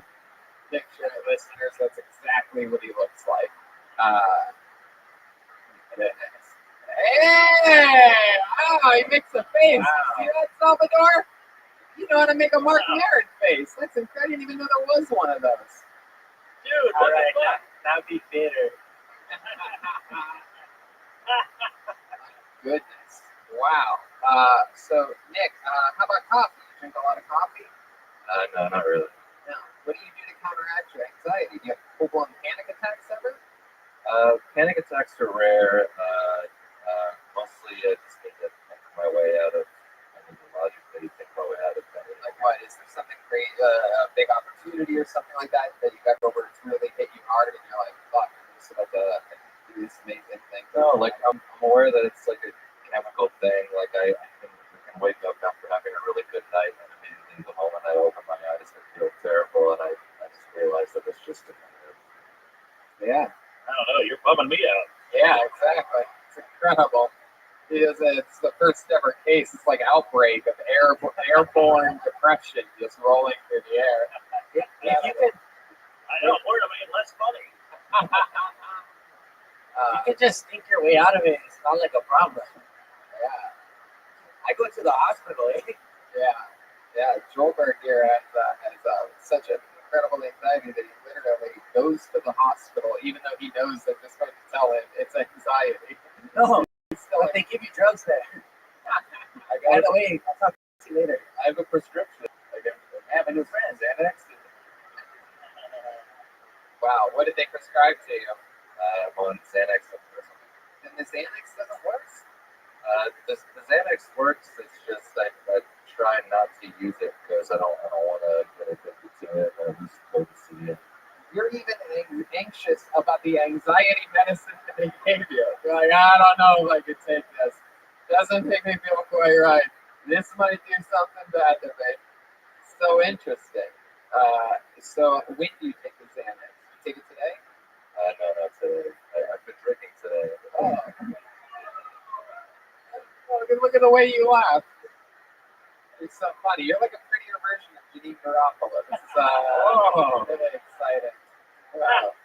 Yeah, it looks like when you take your hat off, your hair and glasses come with it. My goodness. It's all a costume piece. Did I ask you what you do for work? I'm a bartender at a burlesque club. Look at that. You ever get a little nervous around the ladies when they want to drink or something like, hey, can you have a club soda? And you're like, yeah, I just pass out frequently. Is that true? No, I have two coworkers here with me tonight. My little brother. My little brother was on the West Nyack with Tony. Oh, really? What did he do? He was the drummer. Oh, wow. Interesting. But, yeah. How did he do? I don't remember. He did really well, but Joel won. Wow. That's interesting. It's true. Has he been practicing? Yeah, he might be interested in a rematch if he gets pulled out of the bucket. Really? A rematch if he gets pulled out of a bucket. I mean, that sounds like fun and all, but I mean, that's just I mean, let's face it, we don't have that much longer of this show to go. I don't know what you guys think, but I think perhaps he should try to get redemption here tonight for his brother. Fuck yeah! You guys think so? Fuck yeah! All right, why don't you bring your brother up here? Introduce him. There we go. The crowd goes wild. I'm pretty sure you guys want it, huh? Is that what you guys want? The Mexican drum off's a crazy thing, Mark. You're gonna see it. I'm excited. Oh Jesus, this guy's going straight for it. Look at this fucking. Get over here before you get back there. Come up here. Remind these people because a lot of them weren't there. What happened in West Nyack? What did we find out about? What's your name? Samuel. Samuel. Red. Samuel Rad. I love it. Samuel Rad. What had happened when you were in West Nyack? I told a really long, misdirect, unfunny joke with no punchline. I do remember now. I do remember. Runs in the family. But tell us about your experience playing the drums. How long is that something that you've been doing? I've been playing for about 10 years. 10 years of drumming. And how did you feel? We've never had someone up here that has ever gone up against in the history of Mexican drum offs. We've never had a return opponent before in this show's history. So can you tell us, is there anything that you've been doing to just in case you got called up here? Was there something that you've been preparing in case or thought after in retrospect that you're going to do? Is this something that you've pictured in your mind before getting a chance to go against Goldberg again? Yeah, I trimmed my body hair. Oh wow! Okay. All right. I was looking for more of a yes or a no on that than a complete giveaway. Well, with no further ado, I mean, who gives a shit about your 60 seconds? We've seen a lot of amazing sets tonight, but I think you should defend your brother, who's probably extremely anxious about all this right now. Ladies and gentlemen, this is a Mexican drama! A true Mexican drama with Salvador's here. This is very exciting. For those of you that don't know how this works, there is, oh yeah, all right. How about anywhere but there, Salvador? For those of you that don't know, Sam has the, okay, there you go. Yes, against the grain. It's incredible. Very good. Thank you. Thank you, guys. Okay, this is a fucking daddy. There you go. Jesus Christ. God, I don't want to have to talk to you like this.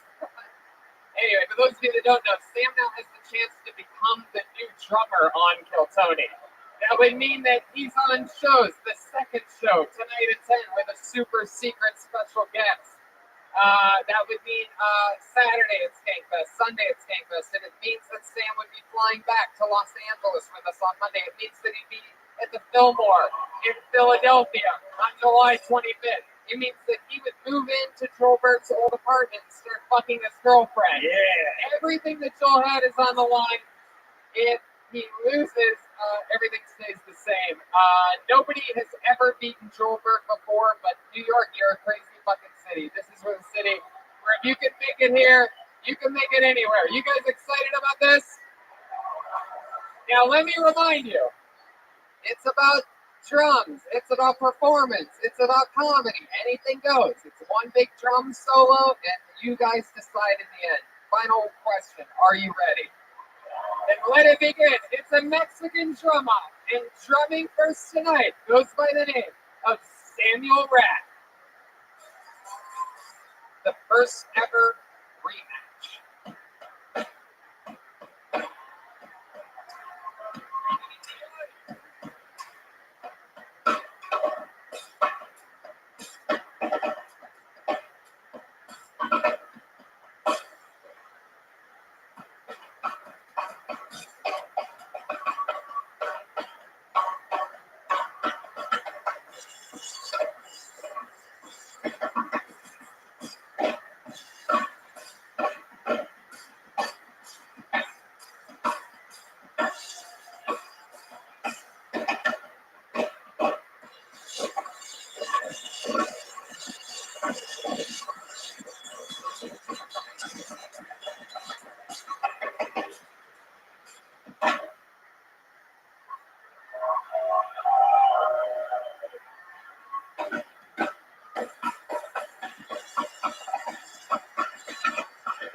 crowd goes That was wild. fucking great. Very good performance. He took off the shirt about 85% of the way through. For those of you just listening to the podcast, definitely a better, more evolved performance than West Nyack. He got the crowd involved early on in it. He moved back later. Okay, guys. I mean, really. I mean, I fucking love it. But if you hear that level of laughter that they're giving you for it, is it worth it? Fuck yeah. Very good. Yes, you can even go like that. It's not going to help that much. There you go. Very good.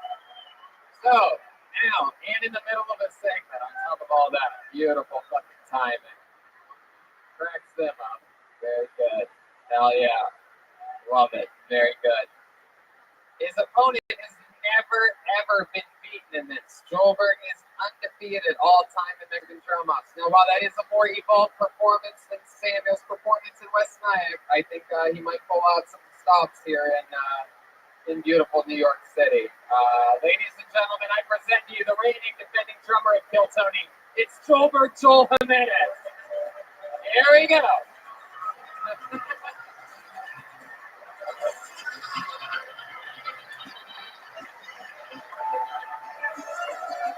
Oh, Jolena just took up her win. How dare you fucking idiots come into my fucking temple. Don't move my shit. Wow, he's got pizza in a water bottle. Jolena took up.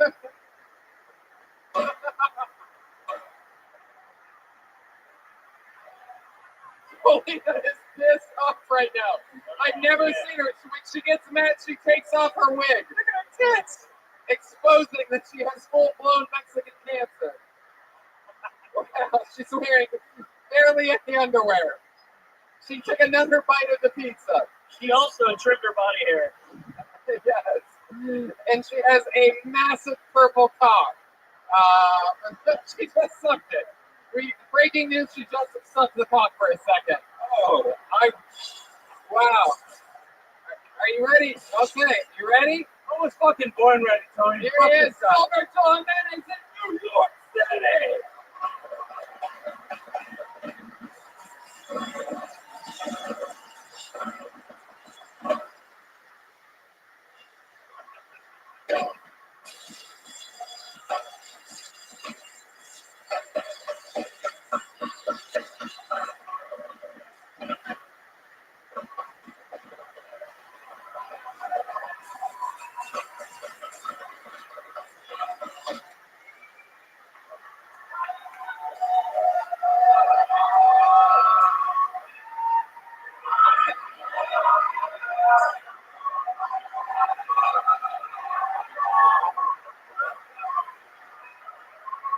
He just sucked his own dick for a second. He's beating the drum with the purple dick. He's beating everything. He's absolutely murdering.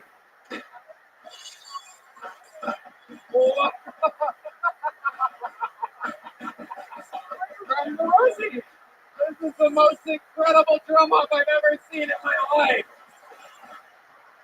Wow! Wow! How about that, New York motherfucking City? Woo! That's a standing ovation for Joelberg. His first time doing comedy in New York City, he's getting a standing ovation. Loser! Wow! How about one more time for Joelberg, guys? Woo! I swear to God, I almost just fucking passed out during that. Too much blood went to my head. I'm overheating a little bit. You're dismissed. There he goes. Samuel Rad, everybody. He could have had it all. Wow, he's jerked him off. Yeah. Jerked. Wow. That is just incredible. I mean, Joelberg Joel Jimenez going absolutely all out, all the way. Mind-blowing performance. Man, it's a heavy dick. You mess with the dick, you get fucked.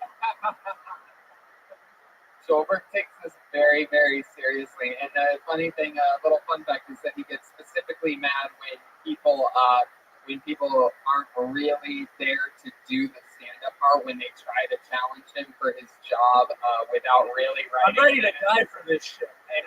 I brought this shit through TSA. You know what that looks like on the X-ray machine? Pretty good. That's hilarious.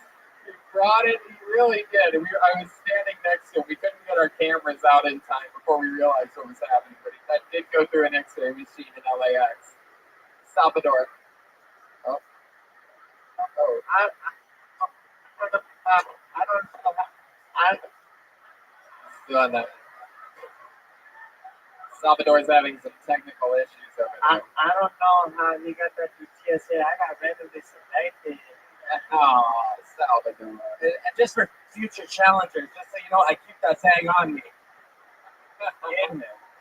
That's his actual dick, guys. It's just the LA Mexican thing, you know what I mean? They have purple nips and purple dicks. He's beating. For those of you listening, it's literally he's playing on his erect purple penis right now. He's just hitting it, just playing around a little bit. What do you guys think? Should we go to this bucket one more time, huh? I mean, it's almost impossible to follow a standing ovation Mexican drum off, but if you guys promise you'll enjoy yourselves no matter what, I guess we'll do it, right? Let's do a female. Should we do a female? Yeah. We haven't had a lady up here. That's a female. We just had a couple that sort of look like females. You guys think we should get a lady up here, huh? All right. Sorry to Matt. Sorry to G Money. The dollar sign. Sorry to another fucking regular old New York Michael. Regular old Matt. Calvin, I apologize. So close yet. Oh, there we go. Ladies and gentlemen, I found a lady. You guys ready to bring this thing to a big fucking close or what? Put your hands together for your final comedian of the night, Pauline Martocci, ladies and gentlemen. Here we go. Oh yeah, she's coming. Hey. I want you to step back from that ledge, step back from that ledge, my friend. I want you to step back from that ledge, step back from that ledge, my friend. Hey, hey, hey. One more time for Pauline Martocci. Hello. Okay, so I'm a mom too. This is my perfect night out, right? Being a mom is fun, but it's also really exhausting. And you know what's really horrible after childbirth? Sex. Sex is horrible. There's a lot of my husband like, okay, is it ready yet? Are you ready? Are you ready for the time? And me going, maybe another week or so. And then when it does happen, it's like it's just a lot of like it's the same, right? If we're good, it's the same. Everything's the same now. And he's just going, he looks great though, by the way. He just lost like 40 pounds. He looks fantastic. He's in the best shape of his life. I know, thank you. And I'm lucky if I get to leave the house in the morning with less than 2 bottom fluids anywhere. Yeah, it's gross, but it's the reality of it. So I've been feeling kind of like down in the dumps lately. Go ahead, finish. I feel like but I've been kind of, getting back into it. So nothing really takes the wind out of your sails like getting the Amazon shipment notification that your husband has ordered you Kegel strengthening exercise balls. Son of a bitch. Heck yeah. Wow. Pauline, welcome to the show. Thank you. Oh yeah. Hey, have you done stand-up before? No. Wow. Congratulations. Welcome. Heck yeah. Very good. Sounds like you need that big purple dick down there. And 2 gigantic babies. Really? Yeah. Oh yeah, my son is almost 12 pounds. Yeah. Wow. Who would have guessed that a lady that looks like Nicole Bass would be able to make such a big baby? I'm impressed you got a jean jacket over that couch. The pattern. 12-pound baby. My God. Yeah.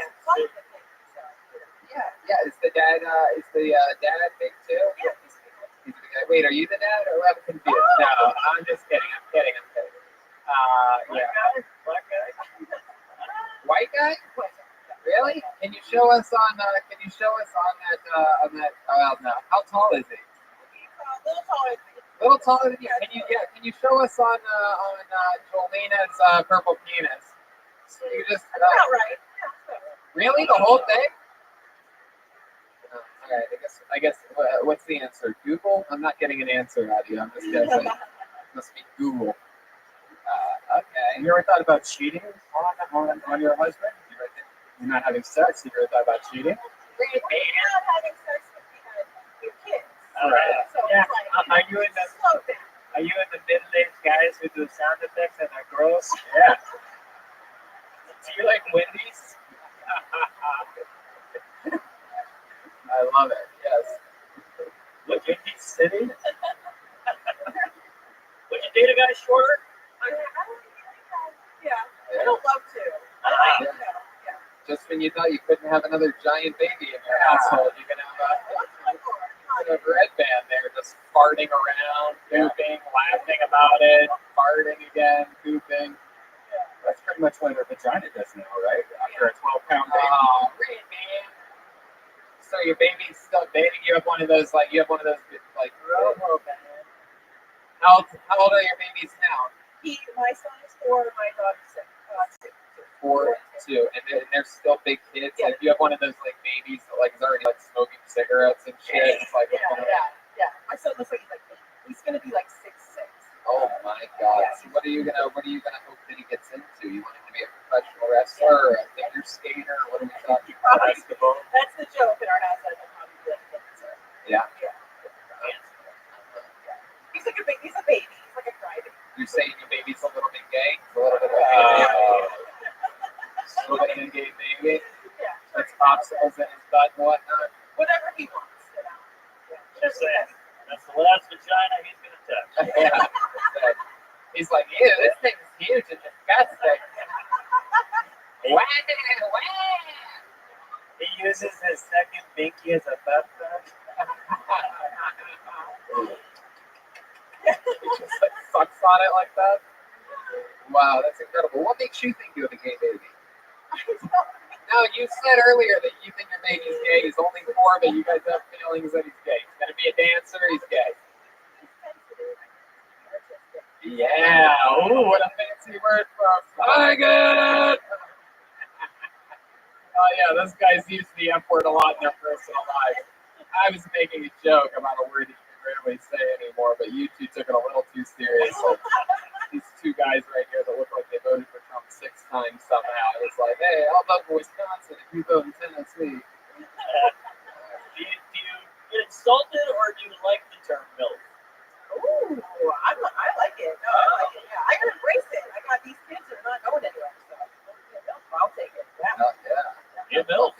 You are a MILF. You are a mammoth. I would like to talk.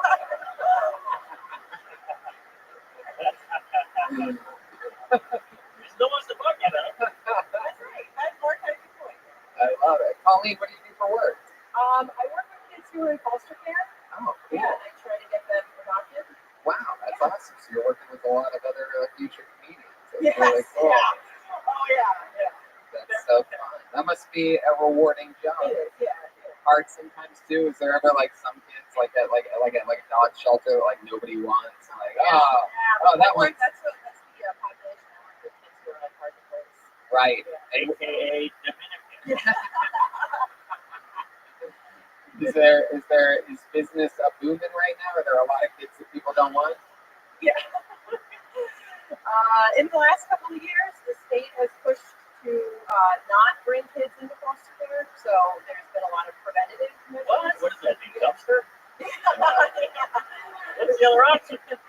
Well, they do preventative services for families who the previous years they would have just taken the kids away. They try to keep them in the home as long as they can, because for many years kids were entering the system. So since you work at an adoption place, does that mean that you're sort of anti-abortion because now your vagina looks like an abortion? Support She's the one that said you're a big ugly pussy, you crazy fucks. You're turning on me now at the finish line? Really? Ooh, she said it. Tony, don't mess this up. Don't throw me under the ugly pussy bus, you fools. Don't mess this up for me, Tony. I'm supposed to smuggle inside her to Mexico next week. Smuggle?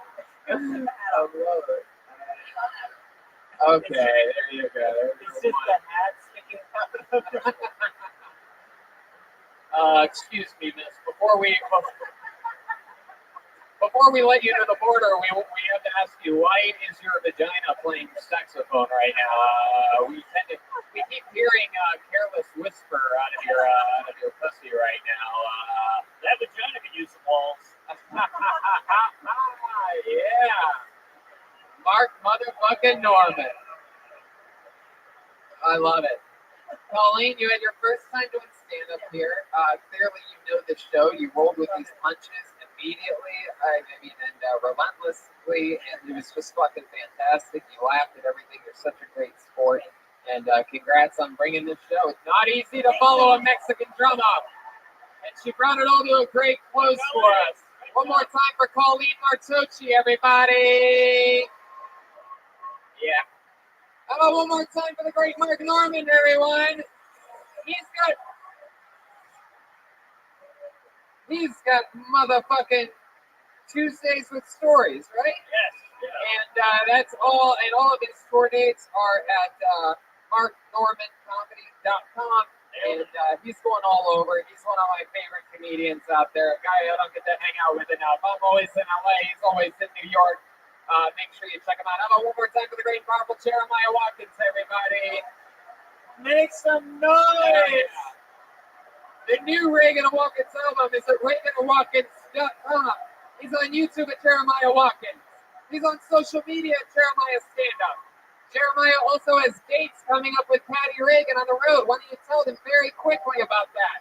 Yes, June 28th in San Diego, we'll be headlining and bringing Joburg, and then mid-July will be a big stand-up live as I was heading to the beach, and we're bringing Joburg for the first one and William Montgomery and Joburg for the second one. I love it. How about one more time? He went all out for you tonight. His first time doing comedy in New York City. How about Joel Jimenez, huh? On social media, mostly. Sorry. Anything else you want to tell these people, Joel? I love you guys. I'll see you at Skankfest. And we love you too. We got to turn it around really quickly for a 10 p.m. show. So we just want to thank you, and we love you guys for coming out. And I believe there still might be some tickets available. If you guys are up for one more crazy dance tonight, feel free to grab them and come back on in here. Thank you guys. We love you. Right, Ben? See you guys. Good night, everybody.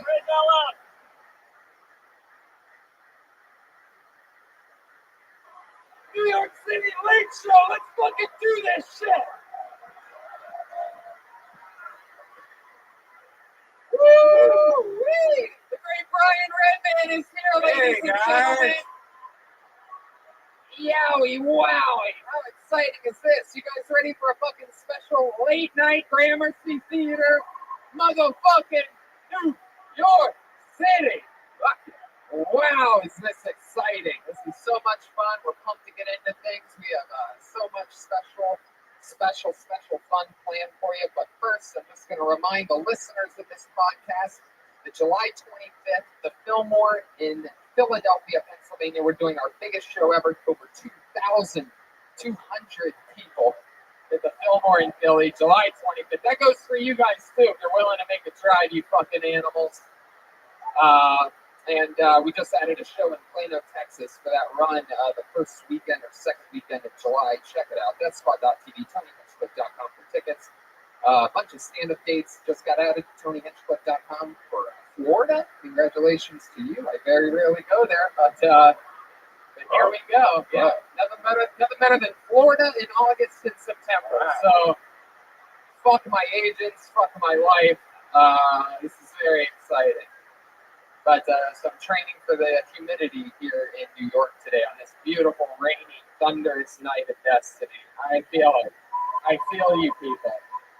I'm so excited for it. So let's just jump right the fuck into it, shall we? A reminder that Ryan J. Ebelt, of course, could not make it tonight. However, he did send along with us some of the coolest posters he's ever made. A special Kill Tony versus New York poster that features a bunch of us as fun characters. Brian is the Stay Puft Marshmallow Man. I'm Godzilla. Why do I have his faces on it? But normally we go guest list on these shows. But New York, I fucking love you. But I guarantee you that I am more excited about this guest than you fucking could ever imagine. I've wanted this guy on this show for 6 years. He's a true New York monster. We've never even had the chance to get him before.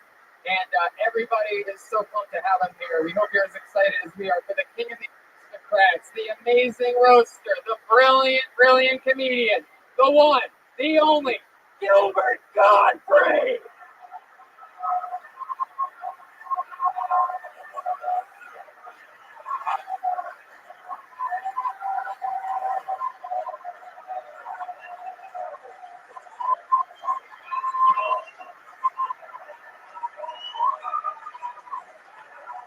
New York is on their motherfucking feet for the great and powerful Gilbert Gottfried. A standing ovation to start the show, ladies and gentlemen. Wow, we have wanted him for a long, long time.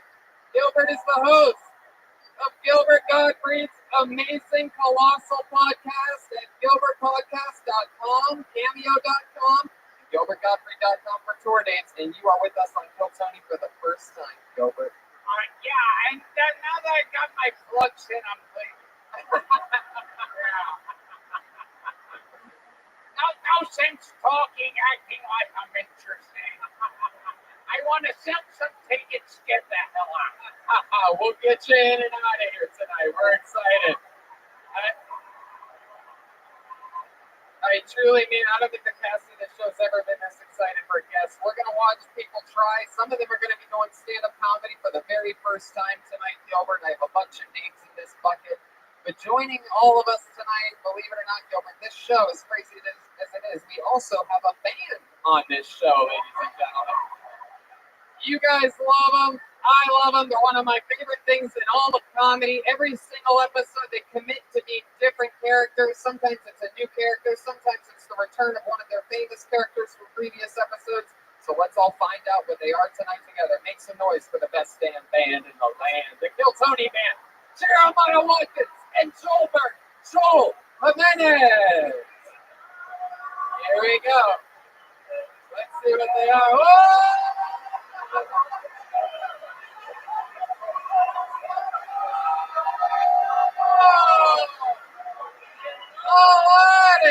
What? This is crazy. Whoa, he's on the carpet. He's on his motherfucking carpet. Hello. Hello, Tony. How are you? Well, what's your name? Aladdin. Wow. You're Aladdin. It's spelled A-L-A-T-I-N. Aladdin. You are. Now, this isn't the Will Smith version. Not at all. But I'm getting the fuck out of here. I love it. I've never seen a Mexican sneak into the country via magic carpet before, but I guess you're the first one to do it. This is fun. You rolling solo tonight? I feel like we're missing somebody. Yeah, I may have a friend coming in a little bit. Oh, is this guy come? Let's just say, okay. Let's say if I had 3 wishes, one would be to think of something to say right now. I love it. So actually, here it comes. Oh, wow! Oh, he's gonna rub the lamp. For those of you just listening, he's rubbing the lamp and whoa!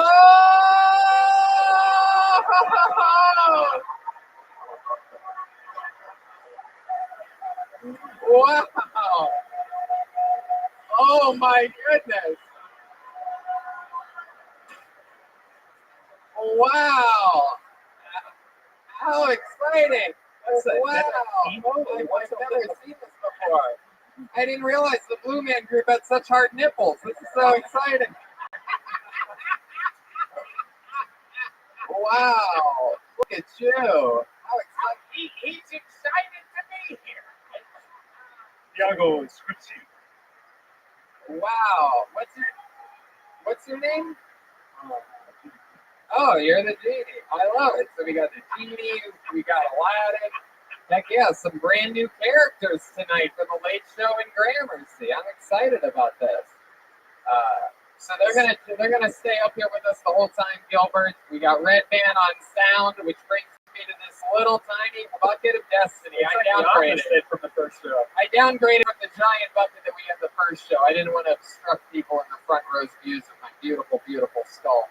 So, but I put all the names in here. A bunch of people signed up for the chance to do 60 seconds uninterrupted and then go through an interview process with us all up here. Comedians, if you get pulled out of the bucket, if you're lucky enough to have your opportunity here tonight, you know your 60 seconds is up when you hear the sound of a kitten. That means wrap it up then, or else you're going to bring out the angry Chelsea Bear.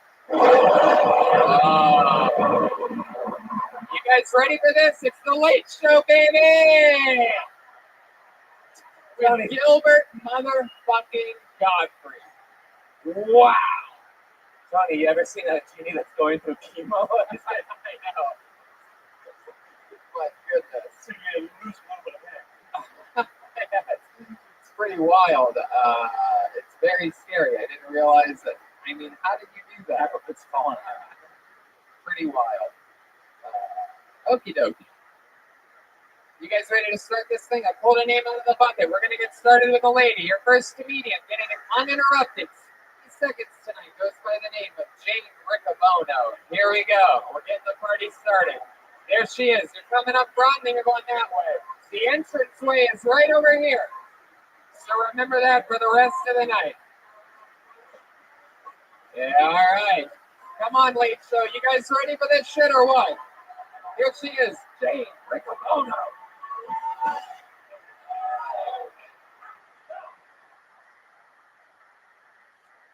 I am a midwife, which means I deliver babies. And people think that because I deliver babies, I like babies. And it's not that I don't like babies. I like babies. I just don't like them so much that I want my own. That's like going to eat at a fancy restaurant and getting a meal like next to my cheap buy at the restaurant. I don't just deliver babies. I also do sexual health. So I'm a big proponent of using condoms, etc. I do think that we would have more success with our young people if in our sex ed classes we talk less about using a condom and how that you should use one, and more about how much you're not going to want to.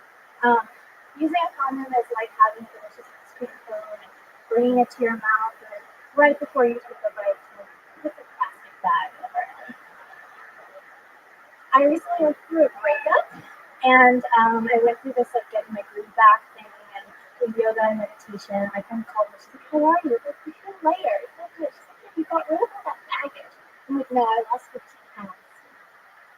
There you go, Jane Riccobono, everybody. Heck yeah. Welcome to the show, Jane. Heck yeah. You ever had a friend like me? What was that, Jeannie? What did you say? You ain't never had a friend like me. Okay. All right. Gene, first Why was that again? You ain't never had a friend like me. You better got me. I love it. So, Jane, I had no idea that the genie had this speech to make. You ain't never had a friend like me. All right. All right. Genie's throwing out all of his jokes real quick here. Right from the top. So, Jane, welcome to the show. That's your first time doing stand-up? Hey, look at that. She popped her cherry here tonight, which was really hard for a midwife to do. Very hard to be a midwife and pop your cherry. How long have you been a midwife for? About a year. About a year. So you've had a baby? 49. 49. Wait, What 49? exactly is it? Yeah, can you remind us of exactly what a midwife does? For a second, I thought you were the one having the baby, but clearly you're like, oh. I was gonna say your poor vagina. Oh, see. Childbirth makes me sick. I'm not a big fan of childbirth. Yeah. You know, once they're there, cleaned off fine. But so what's the most dangerous thing you have? What's the most worst thing with a delivery? I'm scaring myself. Did you have that biblical cord? The biblical cord. That's when Moses shows up. That when Moses comes out of the vagina, that is the biblical cord. Yes. And also the Ten Commandments fall out. Yes. What's your answer to that question, Jane? I love it. So what made you want to start? So you help people have babies. What made you want to start doing that? I wanted to help women in some way, and I became a doula, a volunteer doula, which is like a birth coach, and that's how I first was introduced to the birth process, and just thought it was so powerful. I wanted to be a part of it. Yeah. The doula. You get paid good money for that? Oh yeah. You really do, right? That's Christ ever fallen out of a woman's vagina. Good question. We don't learn that at the That's great. What made you want to do stand-up comedy here tonight? She was having a midwife crisis. Hey!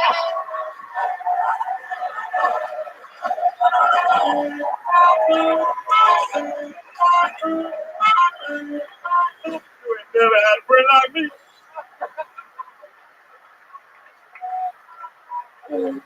Wow! Boy, have I been corrected. You do got jokes, huh, buddy? Wow! The great Jeremiah Watkins, ladies and gentlemen, underneath there, believe it or not. Wow, Jane, that is so cool. You listen to the show a lot? I just heard about it from my friends, actually. That is so interesting. You're so soft-spoken and like nice and adorable. And when did Thank you. Yeah. Yeah, I get that a lot. Yeah. When did you make the decision that you were going to sign up for this? Take a chance at it. Wow, that is so interesting. Do you think this is something you might do again sometime? You like the feeling that you're feeling right now? Look at those people. Supportive audience. I appreciate that. Thank you. Heck yeah. I love it, Jane. That is so cool. I just love it. That is so interesting. But you don't have any babies yourself, right? Have you ever thought about stealing one of them? You want to? Are you one of those guys? Yeah. You comb their hair real slow and like. You could be mine. All right, man. You are misbehaving. But you don't have any children of your own. Do you have a boyfriend? All right. You just like watching other people do this stuff. That's just your thing. It's like, no babies for me. I've seen what it does to a pussy. We'll see. Yeah, maybe one day. Heck yeah. All right, Jane. Well, you got us started here tonight. You birthed tonight's show by going out first. How about that? There she goes, Jane Riccobono, everybody. Her first time ever doing stand-up comedy here on Hilltony, the Link Show at the Gramercy Theater. How exciting is this? You guys having fun yet out there, huh? All right, I pulled another name out of the bucket. Let's just keep it moving along. Let's see another 60 seconds, this time from Sally Torreggiani. Sally Torreggiani. That sounds familiar. Hey, wow, we saw Sally in Poughkeepsie last night. I'm actually quite surprised that she signed up again for this show. Wasn't she in Vancouver also? Hey. One more time for Sally Torreggiani. All right. I hate condoms. I think we can all agree with that. Ultra ripped for her pleasure. No. Condoms to me are like, they feel like a noise. They feel like terrible. Just in my opinion. Fire and ice? Who thought about a guy at the gym when he was just like rubbing that day on his chest? Like, yeah, this looks really nice. You know where it would feel even better? In someone's vagina and pounding out. No, it's like a UTI waiting to happen. How about that? No, just me? Okay. You wear protection. You have kids? Okay. Oh yeah, didn't work. So you agree with me, you don't like condoms.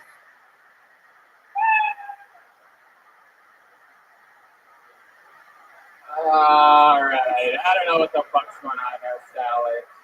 Sally, you don't do crowd work.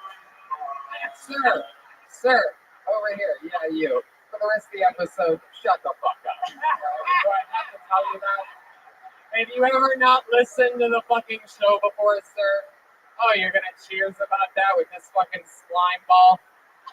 Really? You're gonna cheers about interrupting somebody 60 seconds, even though I'm positive you didn't have the fucking balls to sign up tonight. Hell yeah. Guys with neck tattoos don't have the balls to sign up for this show. It's just a fact. They just we tint. Yeah, they wear their emotions on their skin. I love it. How about one more time for the slightly interrupted Sally Torreggiani? She doesn't like condoms. Heck yeah. Has anyone ever told you you have genie nips?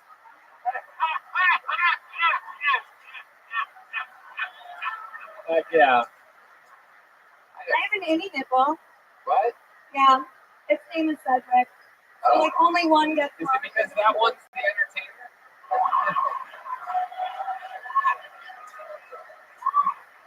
What's the other one's name? I didn't name it. I like to my teeth back. Can you do voices? Oh, no, how do you know over here? Hey, how do you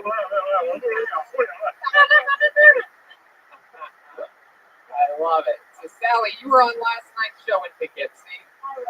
We found out that you can walk on your hands. Yeah. Sally, would you mind walking on your hands for the great Gilbert Gottfried? Heck yeah. Here we go, walking on her hands live at the Gramercy Theater. Come on, make some noise for Sally Torreggiani. Here we go. Anything can happen. Where's she going? You want to go that way? All right, here she comes. Wow, look at that. Wow. Wow. Wow, that was incredible. Mind-blowing. The only thing that could have made that better is if tits fell out. Yeah. Look at those. Tony, that would have been using one of your wishes. Well, now Wow. I gotta see you with a hard it's kind of uncomfortable when I'm looking at you with a throbbing heart. I can keep looking at me. I'll take care of it. I promise. I'll finish it off. If you could give me a handy, Okay, I promise. yeah. It's a real wild episode so far. I love it. So, Sally Torreggiani, this is what, your second time doing stand-up comedy? Yeah. Oh. How long have you been doing it? 4 months. 4 months. And where do you live again? Poughkeepsie. You live in Poughkeepsie. So you did. You made the trip here tonight. Yeah, we did. did. You had the bug last night. Were you planning on coming to this show regardless of last night? After last night, I definitely wanted to come. I love it. And then I came with my fellow comedian, Renee. Oh, So that's right. Okay. There you go. Heck yeah. Last night we found out that you are currently, as of you're in a week-long relationship with what is it, an Italian? Well, then get the fuck out. Yeah, I was being nice to you before, thinking I could get some. Fuck you! Fuck you and your Guinea's boyfriend! Your fucking greaseball boyfriend! Fuck him! Yeah. Holy shit. Holy shit. This is amazing. Yeah, that was great. Oh Nice. my god. I love it. So Sally, tell us something about you that we didn't find out about you last night. You've had a day to think about it. Good luck. Anything? No, I'm not interested in talking there anymore. You know, it's like when I thought I could get laid, and it's like, really? You bought those shoes in a store? I'm so fascinated. Go home and fuck your Guinea's boyfriend. You know what? You know what? I'm gonna let Gilbert call his shot. I like it. I'll tell you this is I'm gonna be honest with you. I remember you clearly from last night, and I liked tonight's set more than I liked last night. So it's pretty impressive that in 24 hours you were able to make a different set list, think about it clearly, make adjustments, and fucking do better. That is so cool. Congratulations! How about one more time for Sally Torrecciani? I like a good Italian name. I can speak it. I'm good at Italian names. Sally Torrecciani.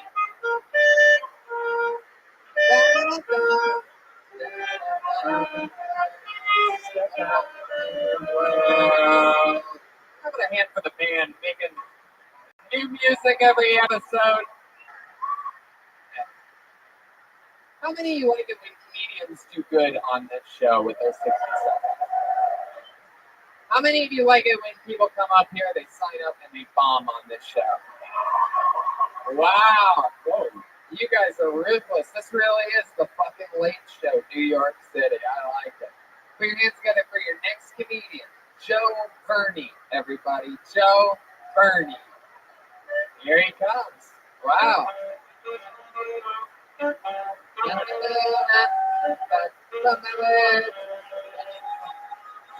One more time for Joe, everybody. From New York. Oh, so I was trying to think of jokes for tonight, and the biggest I could think of was my own life, because I was 20 years old in my mom's house, and I broke my arm trying to learn how to skateboard while I'm 20. Could have set up when I was 12 years old, but I guess not. The worst part about breaking your arm is that everybody comes up and they're trying to give you sympathy, but I did it to my fucking self, so it's not really worth a shit.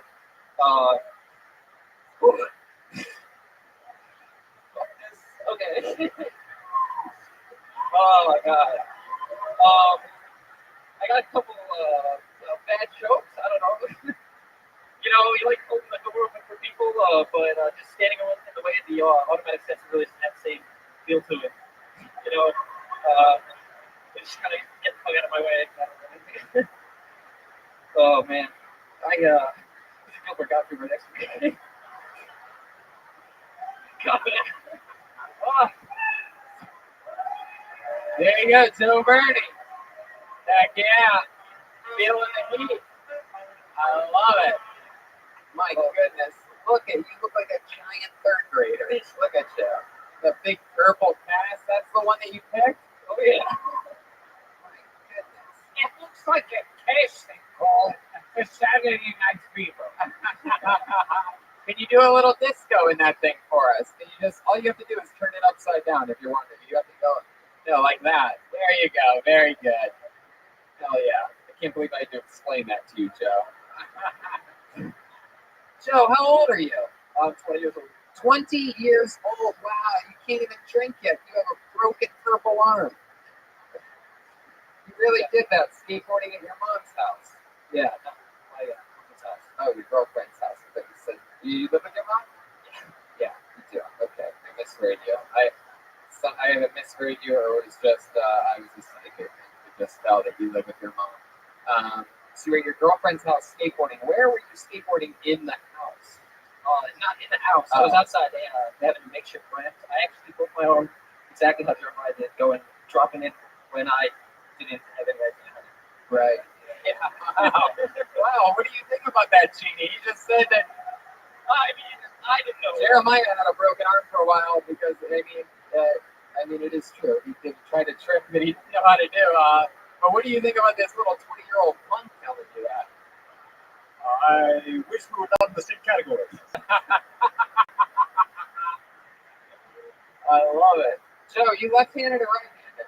Right-handed. Wow, so you're still just jerking it like an animal. Just fucking 20 years old, guns ablaze and non-stop. I love it, man.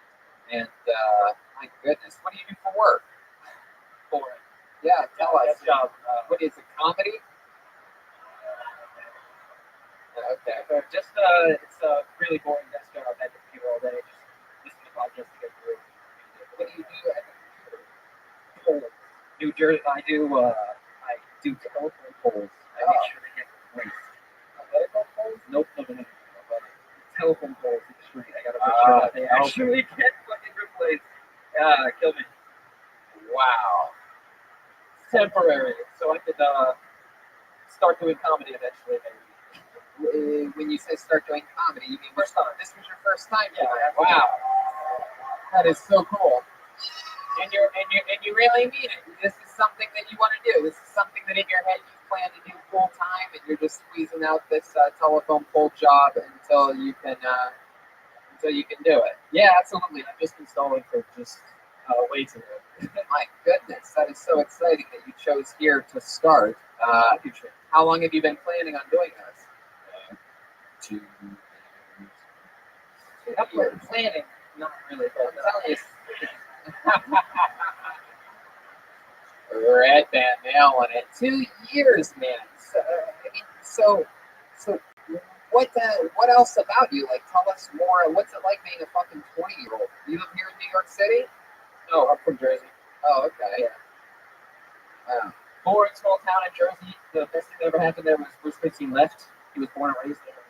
Wow, way to go anti-Bruce Springsteen to an American audience. Wow, way to get the crowd on your side. You go with the boss? Yeah.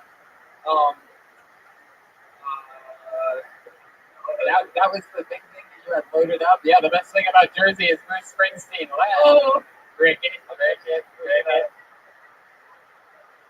Tell us more about you. What do you do for fun? Well, I try to skateboard, and I also just too much smoking and playing video games. I get out, try to do stuff physical, but now I'm a little bit. I got an excuse to sit on the couch. But wow, the broken arm really is the most interesting thing about it. So bad. Yeah, I'm gonna check in with the genie. Yeah, your father called. He wish he never had you. The genie's got all his wish jokes. I love it. In fact, I thought I was going to bring up when my parents divorced. So for a couple of years before they did, they stayed in the same house, and my dad was sleeping in the basement in a hammock.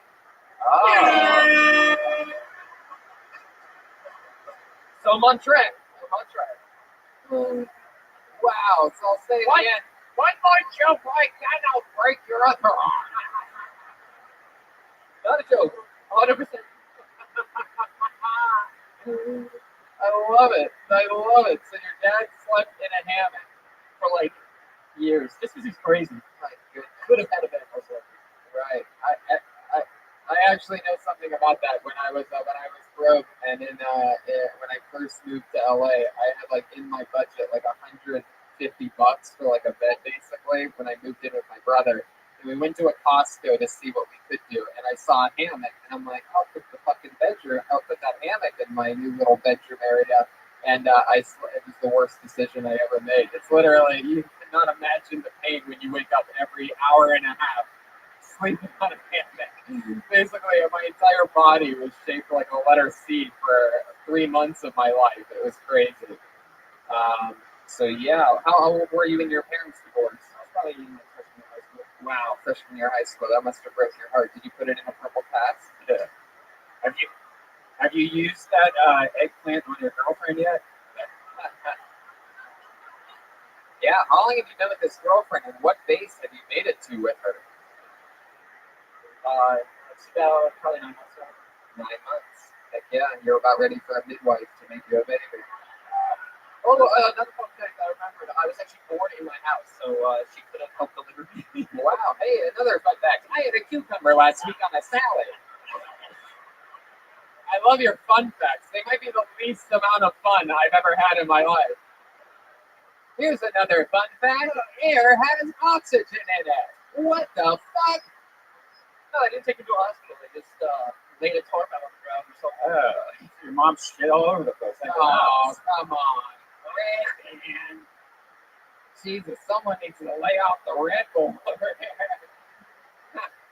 All right. Well, Joe, I'll tell you, man. This is what I love about this is that you're only 20 years old and that you believe that you're going to do this as a career, and the fact that you had. No, that's not.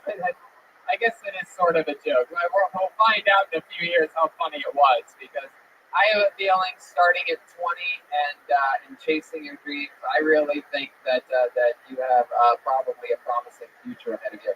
You have no idea right now what's funny, but I think it'll grow on you, Gilbert. And if things don't work out between you and this girlfriend of yours, we know a girl who walks on her hands.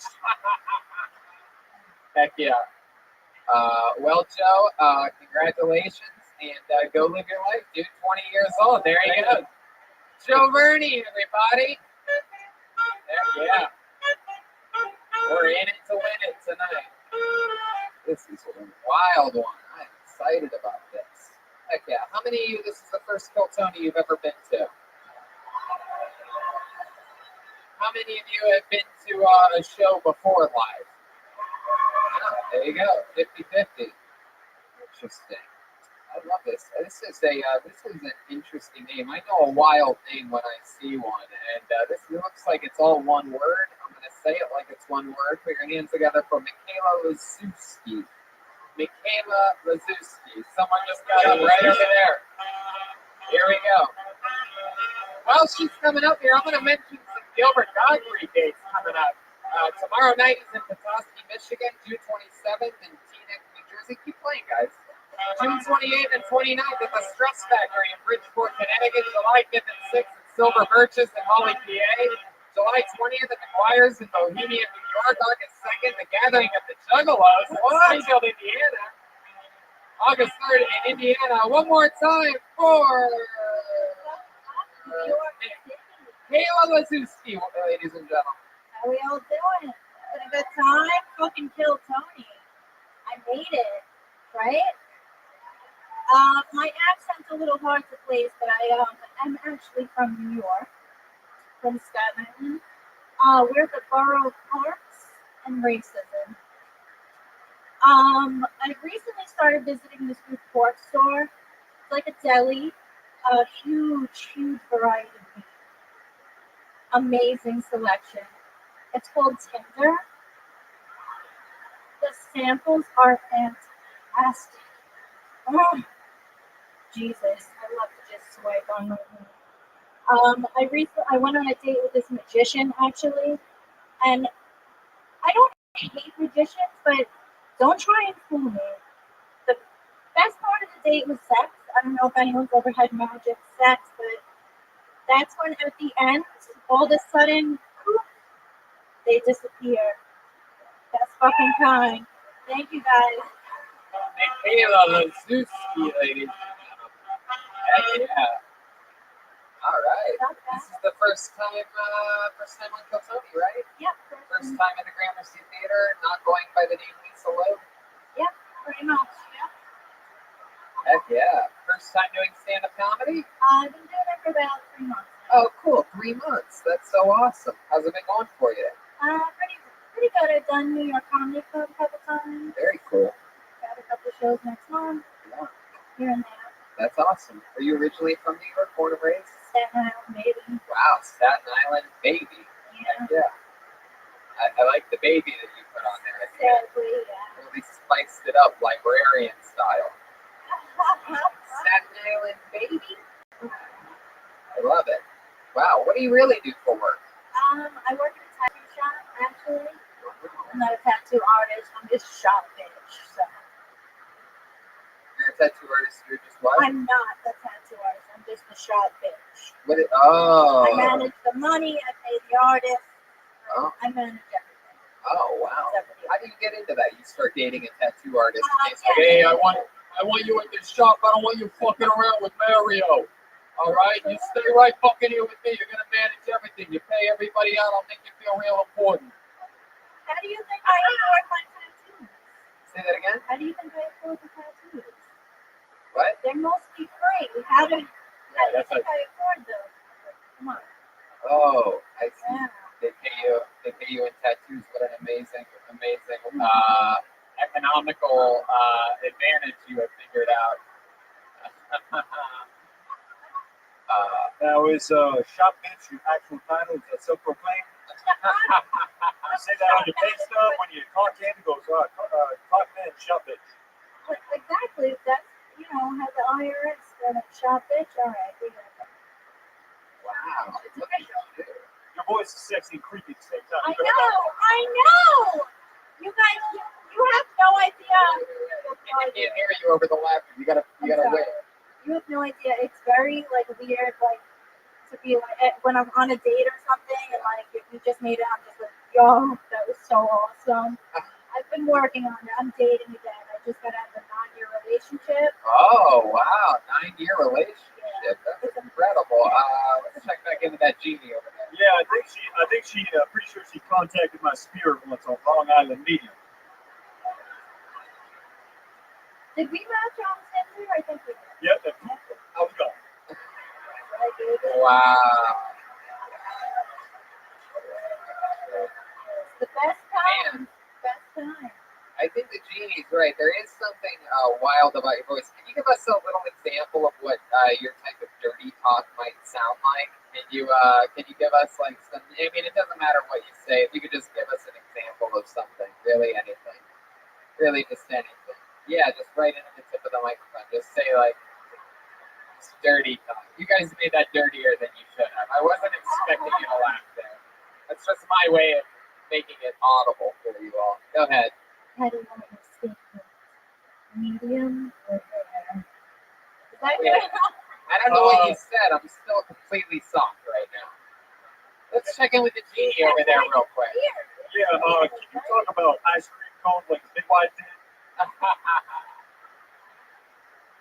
I didn't really hear you. Can you enunciate a little bit more?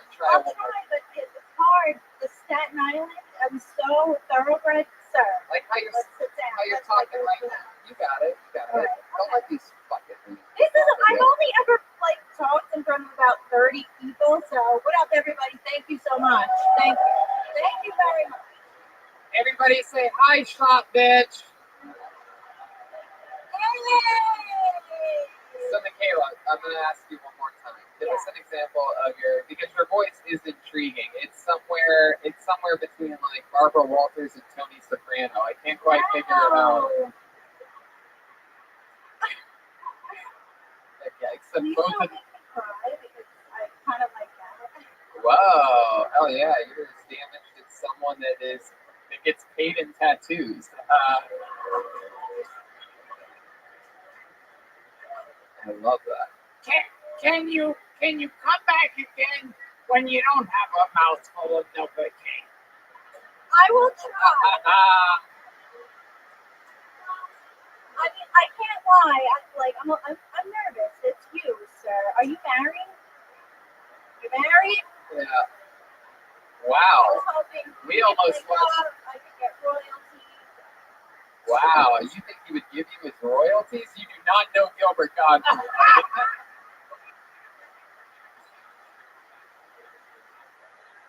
Closest thing you get to any royalty is maybe a sandwich from Burger King. And even then, it's probably got to. I'm gonna get the 15-cent deposit on this order.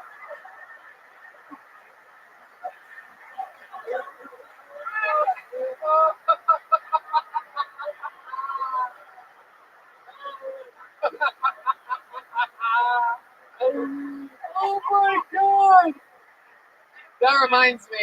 I'm just gonna say right now. That reminds me. If you if there's any chance that you don't know or haven't seen it, the documentary Gilbert is unbelievable, and it covers a lot of his thrifty ways. It's available on Hulu, Amazon, iTunes. I fucking love it. Anything that we should know about you, Michaela? Any other fun facts about you?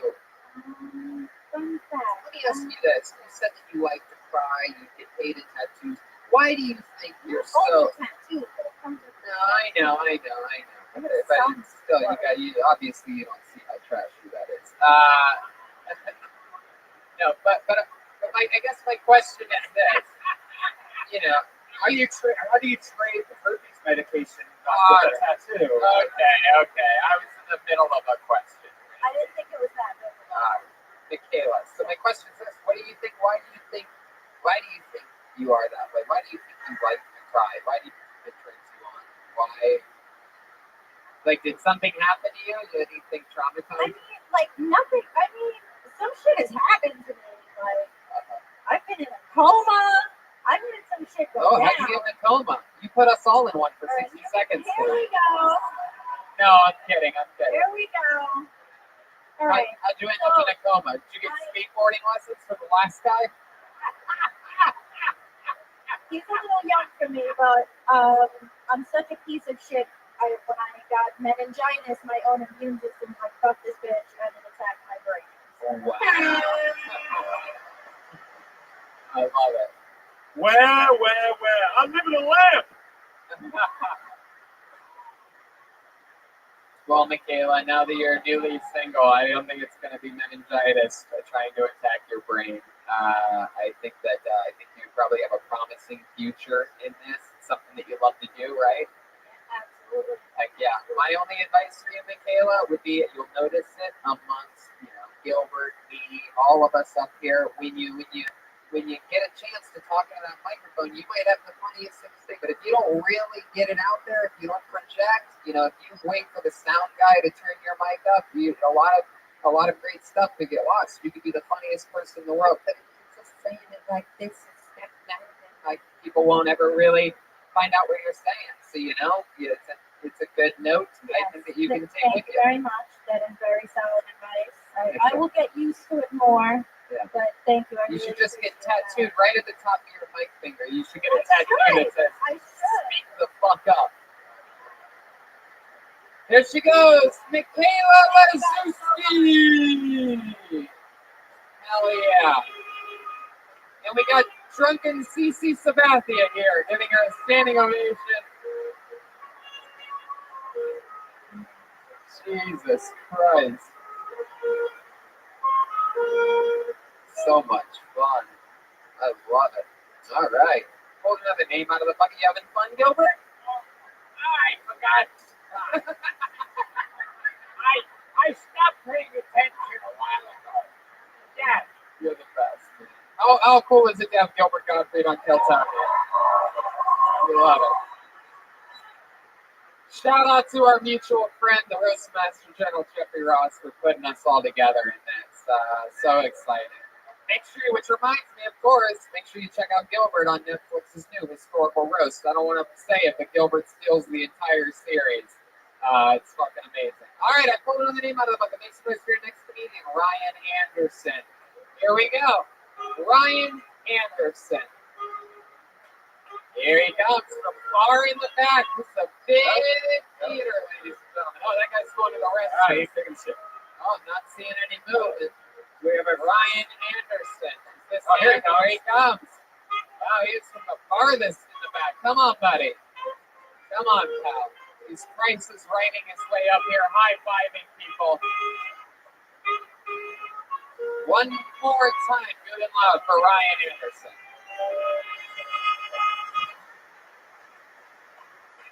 Well, just because I don't think I'm ever going to be able to say this to a group of larger people. How's it going, New York City?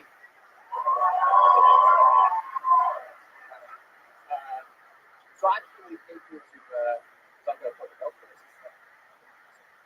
If you ever go on the website, pornhub.com,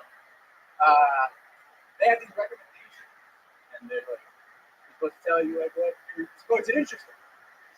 And the only recommended videos I'm getting brother-in-law and sister videos. I don't know what that says about me. I don't know what that says about us as a nation. It's also in the most watched section.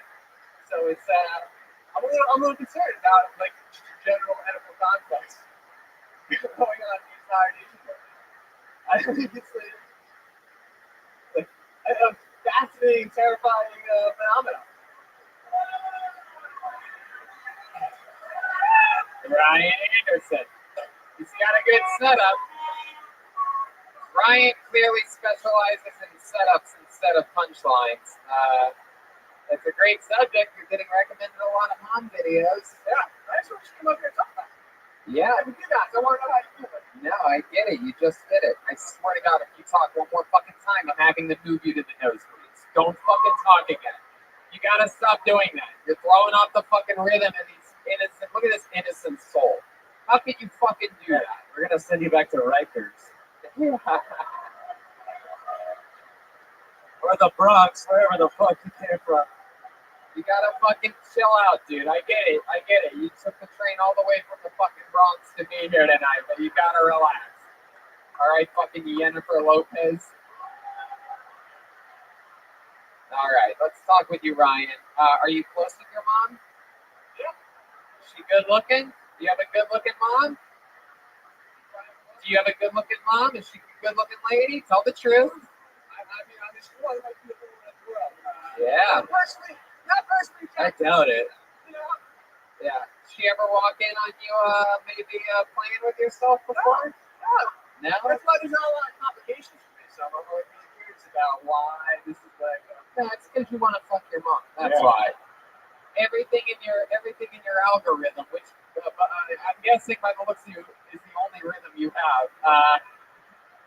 Something in your computer algorithm is seeming that have you clicked on that before? You know, Pornhub does recommend videos that you click on, exactly. So you're sort of burying yourself here by exactly. Now it's a self-fulfilling prophecy. I just keep getting you keep clicking on them. Self-fulfilling prophecy is the weirdest word for masturbation I've ever heard in my life. Self-fulfilling prophecy. What's wrong with your job? I was born with my mom. Do you always rub your chin like that? My jaw's really into like. Careful, a genie might jump out if you rub it again. Or jump in. So Ryan, this was your first time. Doing stand-up comedy, right? Yes. Right. And how old are you? There it is. First time to go to the first time. How old are you? 27. What do you do for work? I work at insurance. Wow, I never would have guessed that. Oh, there's someone up there that food insurance, by the way. Wow. My goodness. How long have you been working in insurance? 5 years. Geez, everything about you is straight down the middle, huh? Give me something exciting. What would you be surprised to know about you? What's something wild about Ryan Anderson? What's the wildest night out Waldo ever had? Huh? Yeah, you ever put your glasses on your dick just for fun?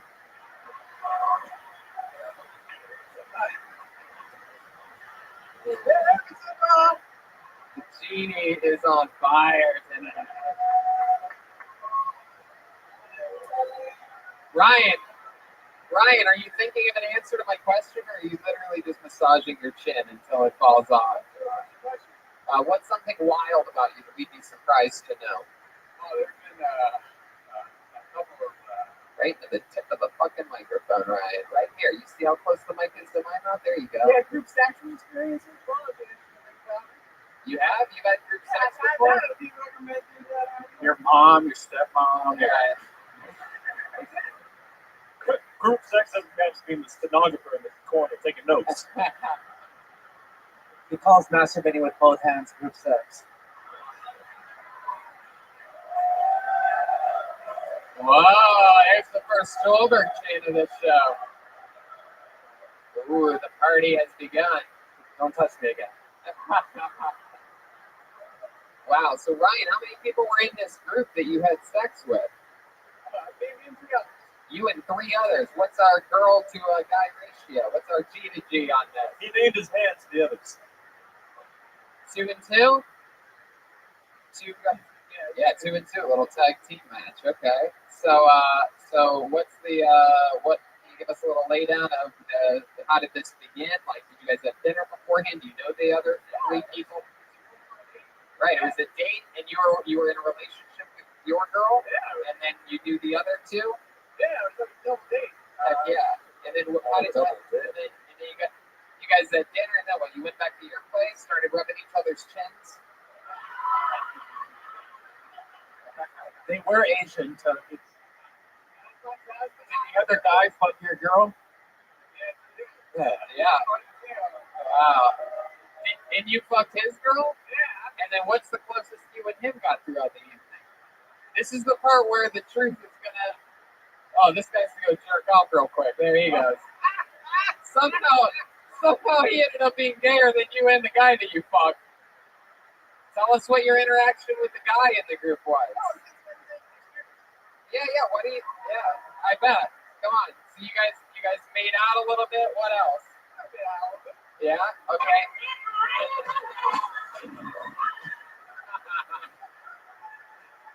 Let's start from the beginning. He was fucking a guy and a girl. Yeah. 2 girls and a guy. You know, you're the first serial killer I ever met. This guy fucked 2 So girls. tell us about when you were fucking this guy. Was he doing you in the ass? That's what we want to know. Come on, give us some details, Ryan. This place wants the truth, right? Come on, look at that. Look at this. Hell yeah. It's just, 2 men having mutual bonding. Come on, you got to give us a little more. What happened exactly, Ryan? Were you kissing first? And then what? You didn't get that. So what did you do exactly?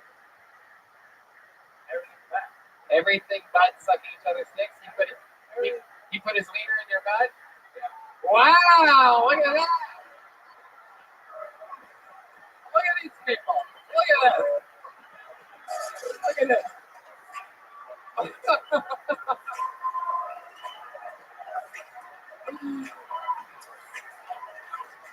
Only on Kill Tony can you get a standing ovation for saying a guy put a wiener in your butt. This is the only place. So you had a dick in your ass.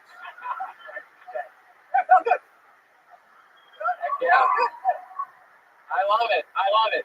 I'm interested to know. So Ryan, you fucked 2 girls, a guy, and probably a pizza place. So I'm interested to know, Ryan, out of the 2 girls, the guy, what was the part that you finished on? What was the part where you're like, oh, I'm gonna fucking come. This is crazy. Well, that's what yeah. You all have to, experience that moment again. You're beating around bushes so much. I think you're still in a foursome right now. There was no dick sucking going on. I didn't do anything. What? I did not. Because that's gay, Gilbert. Yeah. Everyone knows. That's what. Everyone, there's reciprocation. You understand? Like people up for it. Now wait, what position? Could you show the position? Yes. You were in when you were getting fucked in the ass. Yeah. All right, here comes. Wait, get out. Here comes the genie. You gotta get into these things.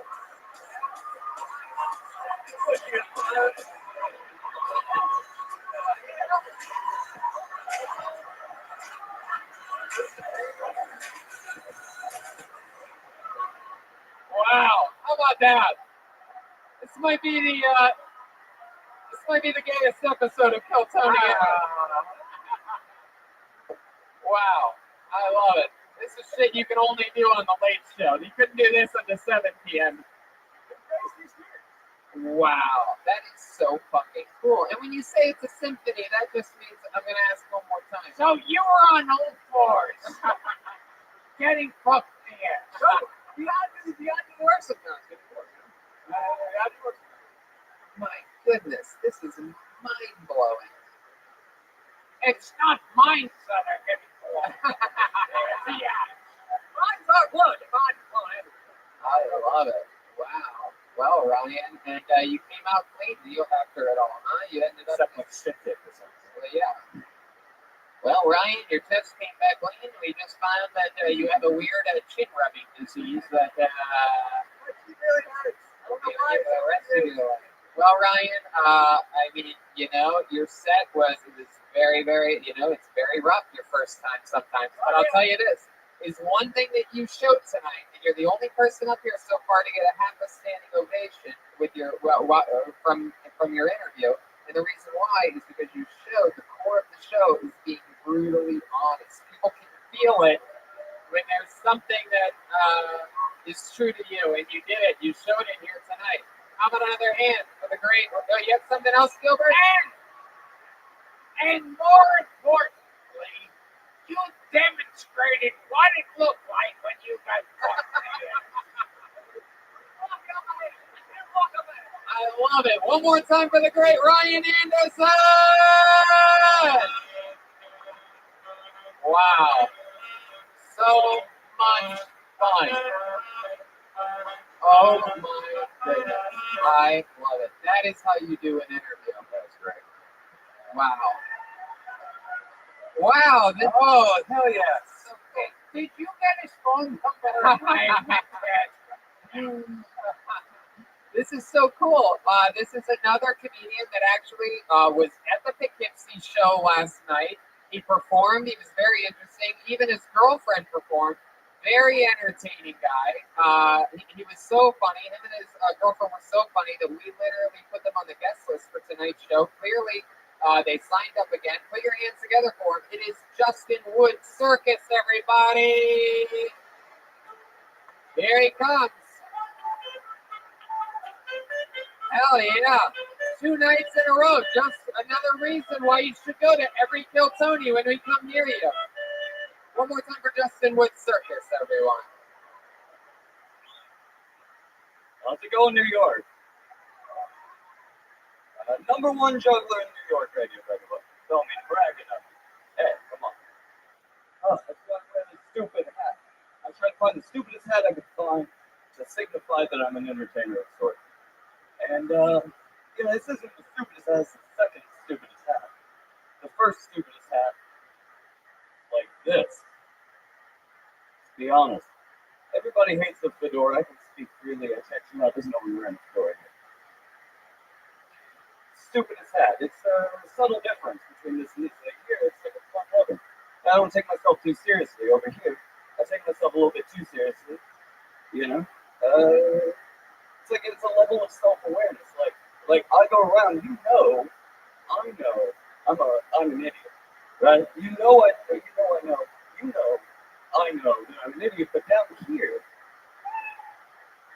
you all know I have no idea that I'm a fucking idiot. There you go, Justin Wood Circus, everybody. Hell yeah. So cool.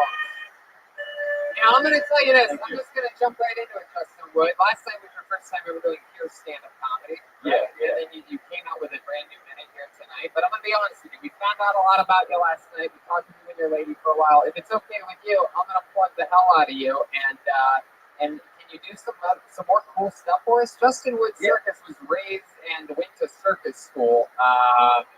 And he really is. He's literally known as the greatest juggler in New York, and he's here for you. Would you mind, is there anything we could get you? Do you need anything? Your lovely assistant here? Sticks in a lamp? Is there anything we can give you? Like, did you bring anything? This guy sucks, dude. Wow. I mean, never mind. Shoes. No, like a shoe. I mean, I could do it. You want the slinky? I guess I got the juggling balls. I could do some juggling. Yeah, how about some juggling balls? Can we do that? Is your lovely assistant here? Joyce? Like a good lady, she keeps my balls in her purse. Other than juggling balls, just out of curiosity, are there other things that you did? Yeah. I got rings and clubs and knives and and torches and chainsaws. Wait, what did you do with that? Juggle all of those things. Wow. Yeah, but they don't let me do Did that. anybody bring any extra torches with them? Chainsaw. Chainsaw, that's the free bird juggling. Where's the lovely assistant? Oh, yeah. Oh, they're right here. All right, very cool. You guys want to see the greatest juggler in all of New York? This is a big stage, Justin Wood Circus. He's on Instagram at Justin Wood Circus. He's on the app TikTok, and you can probably find him everywhere. Justin Wood Circus. There you go. Here he is. Let's see what he does tonight.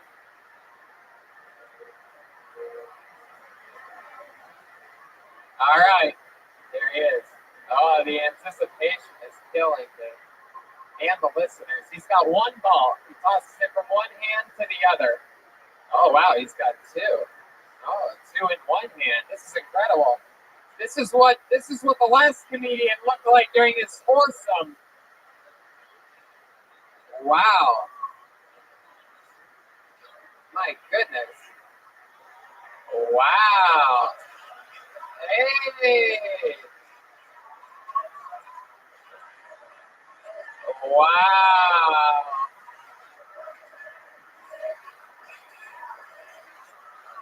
Wow. That is incredible. Wow.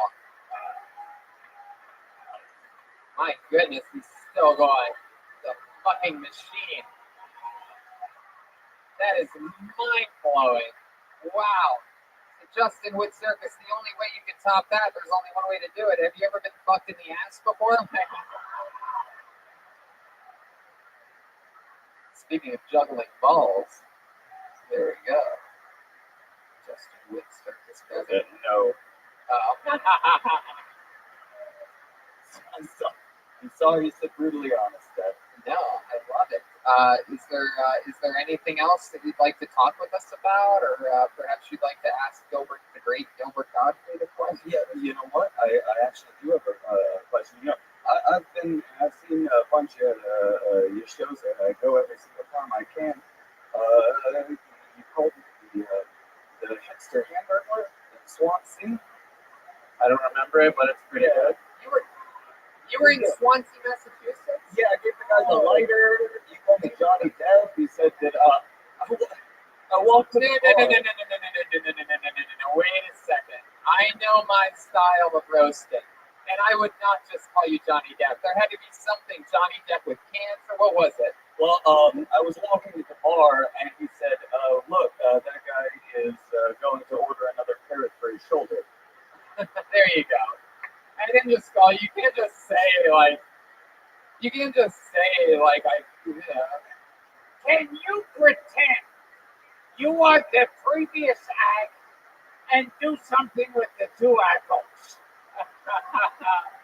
I like that idea. Man, give us a little. Great on TikTok. I love it. How about a slinky trick? How about one? Yeah, we could do How about you show these You don't people- see Slinky very often. The slinky's what the last guy's butthole looked like all after the the. two apples? Can you all two apples against your shit? Let's stick with the slinky. Only one way to find out, really. But those aren't apples, though. So That's the funny thing about that. Gilbert thinks those juggling balls are apples. Oh, those are real juggle balls. soft the curve. For those of you that love juggling, Gilbert will be at the gathering of the Juggalos in Springfield, Indiana, August 2nd. That is so cool. I didn't realize you were a juggalo. Yeah, that's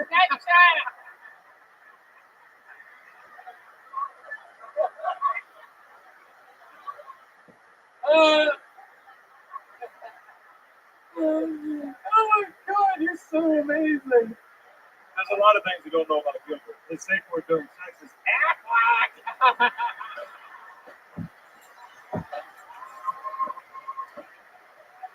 Wow. Justin Wood Circus, do a quick something with the slinky so we can move on. All right, There he you got is, it, you doing got it. slinky tricks before getting out of here. Justin Wood Circus. Wow. Look at that. Pretty good. moving it back and forth. This guy's good with a slinky. Oh my goodness. Wow. Crowd goes wild. Heck yeah. He did it last night. He did it again tonight. A truly entertaining man. He's on Instagram at Justin Wood Circus. Make some noise for Justin Wood Circus, everybody.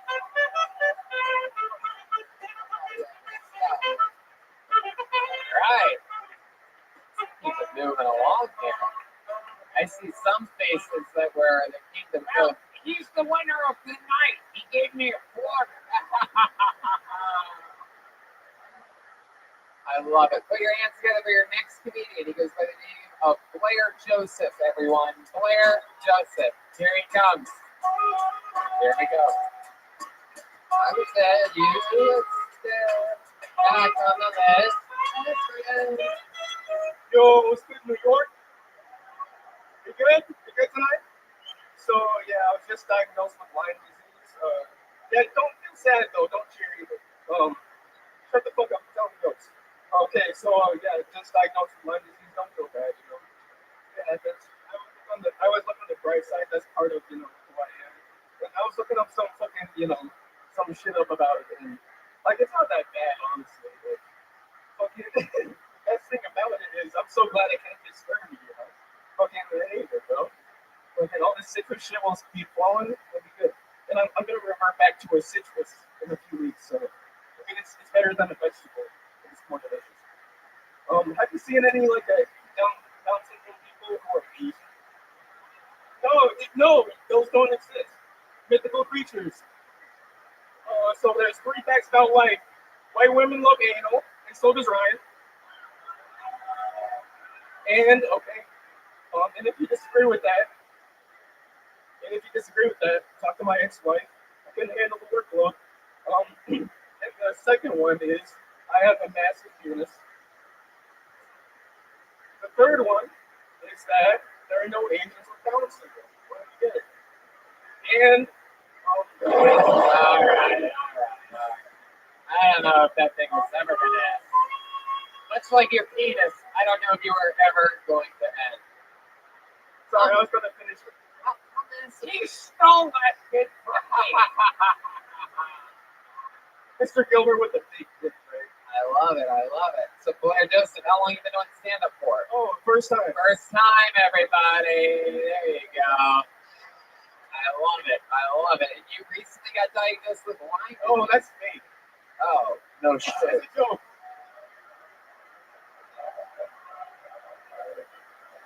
Sorry, I come from upstate. Everyone I know has it, so I can make fun of it. Why would you make up something that's not even funny? I'm not funny. I think sometimes people just don't know what's funny about them. So let's find out more about you, Blair. How have things been going since your days at Family Matters? Pretty good, Tony. Pretty good. Oh yeah. As you can notice, I have missing teeth. Want me to tell you about that? Sure. Okay, so I'm a How'd that happen? I know it wasn't from eating too much pussy. You got me there. There's normally a lot of blood. So. Okay, so I didn't hear that. So if you made fun of me, I didn't hear it. Just for the record. Let's play a game. How more unlikable can this guy get? I gotta kill myself. Heck yeah. Come on. You should be likable. You have a face like all of Barack Obama's daughters. So okay. I call Sasha. I was gonna finish that joke. It wasn't that easy, so trust me, I know we let you go for way too long. So let's find out more about you, Blair. Answer the questions honestly, and maybe we'll get somewhere. Where you from? New York, born and raised? Yeah, upstate New York. Oh, that explains everything. Wow, that is my Death Star. That is my. I will not go there. We hate you, Tony. We talk about you all the time. I bet you do. You have nothing else to do there, so I bet you fucking do. I cannot stand upstate New York. I've been very outgoing about it. I've had some bad experiences. That's why a lot of my friends kill themselves. Yeah, it's because they're hanging out with you. Yeah, I think so.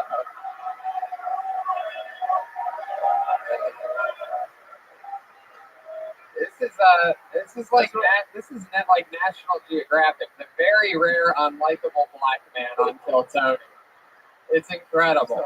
Normally your type of people can do no wrong, but oh, you know, I'm only 75%, but for the other 25%, watch Game of Thrones, huh? Stop pandering. Oh, you're trying to get the Game of Thrones code in here. I love it. People telling themselves. What's the other 25%? Autistic? What is it? Your mom. What is the I other like how Red Band thinks that that's a racist.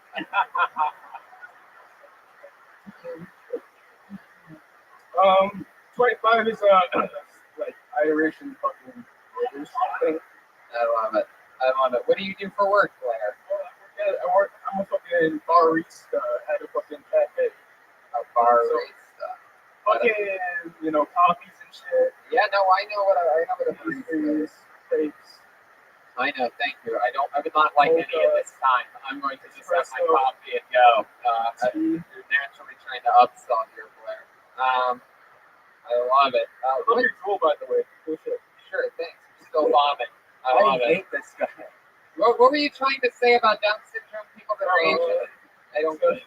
So, my endpoint was going to be if there's a gaggle of retarded Chinamen in this room, I'll put my giant cock off. And, I think I saw someone. Oh, no, that's Gilbert Godfrey. Blair. I just needed that. Oh, my God. Wow. The crowd is going wild right now. He's trying to own it, but we can all see the sweat dripping off your face right now, Blair. You can't really be a bad guy that's sweating at the same time. Go ahead, Genie. Yeah, by the way, missing teeth plus a big dick still equals not getting any pussy. Man, Blair, is there any redeeming quality about it? I used to work with kids. You used to work with kids. What type of Michael Jackson shit are we talking about here? What did you do with kids? Oh, fucking the Salvation Army after school, helping homework and eating food and stuff, you know. Stopping fights, stuff like that. Hell yeah. Okay. Blair, I'll tell you what. You might be one of the worst people ever pulled out of the bucket. Thank you. I'm Tony. But you know what? To put a positive twist on it, a lot of people start horrible. A lot of people start unlikable, and maybe, just maybe, this will be a great story. Maybe next year you get pulled out of the bucket, you fucking kill, and I go, "Are you the guy that was the worst last year?" Yeah, you go, "Yes," and the place goes crazy. That's the only possible outcome, and I wrote that, and I'm in the Writers Guild, so I know what the fuck I'm talking about. But for now, I'm going to keep it moving. We're going to get somebody else up here. Let's keep it moving. There goes Blair Joseph. We'll leave his social media out this episode. I don't have any bad intentions against anybody. I always wondered what happened to Malcolm Jamal Warner. There he goes, right back to obscurity, all the way. All right. Oh, this is interesting. This is a very familiar last name. This should be really compelling. Put your hands together for David Jimenez. Wow, here he comes. Look out. The Jimenez name pulled out of the bucket. A whole new world. I guess so. One more time for David Jimenez, everybody.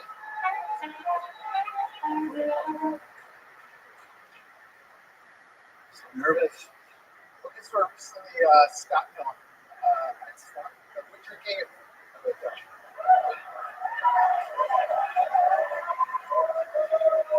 This is like walking into my television. Okay, so I quit drinking a few years ago, and I did what every rational person does when they get sober. I started smoking weed. And weed is crazy. It's crazy that it's legal, but it's also crazy that these guys can walk into a pharmacy and get it in their pajamas. Meanwhile, we're still waiting at midnight for fucking Brad with us to go there. To us in the fucking rain and a big now it comes in on the East Coast, we're getting these magical gifts. On the East Coast, we're getting these little magical. On the East Coast, we're getting these little.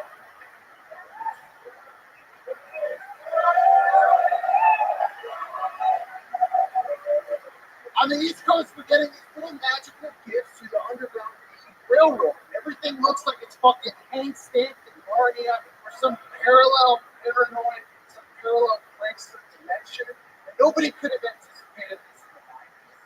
But at the same time, now Brad opens up the duffel bag and out of the brain with boxes with keys and beans and fucking. Yo, David Jimenez. Yeah. Fuck yeah, you were nervous indeed. I went way worse than that. No, you were great, dude. You know what? It's a perfect example of a. Look at that. It's a perfect example of the through line of this show. You were trying to talk about honest stuff, and the audience could feel you trying to get through it. It wasn't some performance about fake ass made up Lyme disease. You're talking about real stuff, and I'm telling you, this is a smart audience, and they fucking know comedy. They watch a show where comedians talk to comedians about comedy with improv and comedy music and all this shit mixed in, and we can feel your fucking energies. You're wearing an orange undershirt under an orange polo shirt. I've never seen that before. That is the first time on the show. This morning when I got dressed, I was like, hell yeah, when you took off the doctor scrubs to come out here tonight. So I've been watching this show for a while, but I haven't been on stage. Oh, you've done stand-up before? I studied acting all throughout. Yeah, I had no idea that for stand-up, that it was actually art form, right? Yeah. So I started watching fucking Joe Rogan and you guys, and I realized that it's something that you can break down and do. So of course, I find myself 2 days ago fucking high, and I realized I had to sober up. I had to memorize this. I practicing, keep cutting it. I cut it like 1,000 times. I said to myself 1,000 times between yesterday and today. 2 days is not enough to fucking memorize something. Smoke weed. So, 1 minute? I mean. Well, you're like, wait, a lot of stuff. What were you an actor for, Bonnie? Or like a. Hey, I don't think that was around when I was in college. What do you do for work, David? Oh, real estate agent. I used that in the earlier show. I worked both times. Sorry. And your last name is Jimenez, huh? It is much harder. That's not the question that I asked you at all. Did you say it takes balls to do this? Yeah. I mean, it takes any kind of balls. Juggling balls, really anything. I asked you a question. Your last name really is Jimenez? My name is Columbia. Second generation. Oh, gotcha. Interesting. What do you do for fun? Spend that money or realize? Now I just realized I'm the second part of this. You keep answering questions that I didn't ask. I'm sorry. Tell me. What do you do for fun? How do you spend your real estate agent money? Drugs. I haven't reached it, but I go to the movies a lot. Yeah, I was sort of in this place. What's her name? You said you eat out a lot. You have a girlfriend? Now? I haven't really dated. Really? Why is that? Well, the last time I dated, it was just a different experience. Every girl I went out with wanted to maybe add me to the roster of fucking 5 guys. 5 guys sounds delicious. And honestly,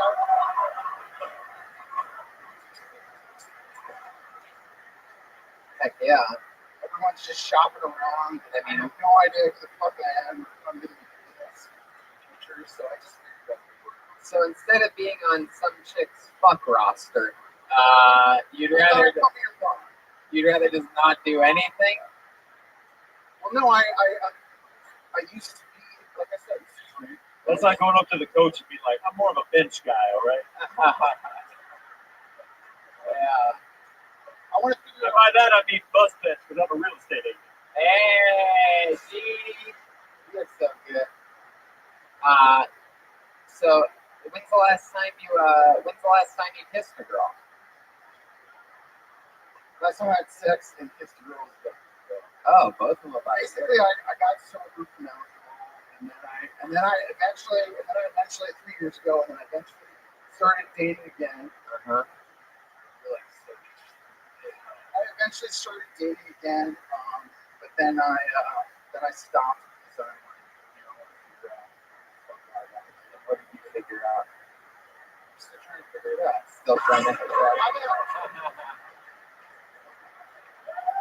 I don't know. It's been 10 years since I've done anything like this, so I feel like I've walked onto Dr. Phil.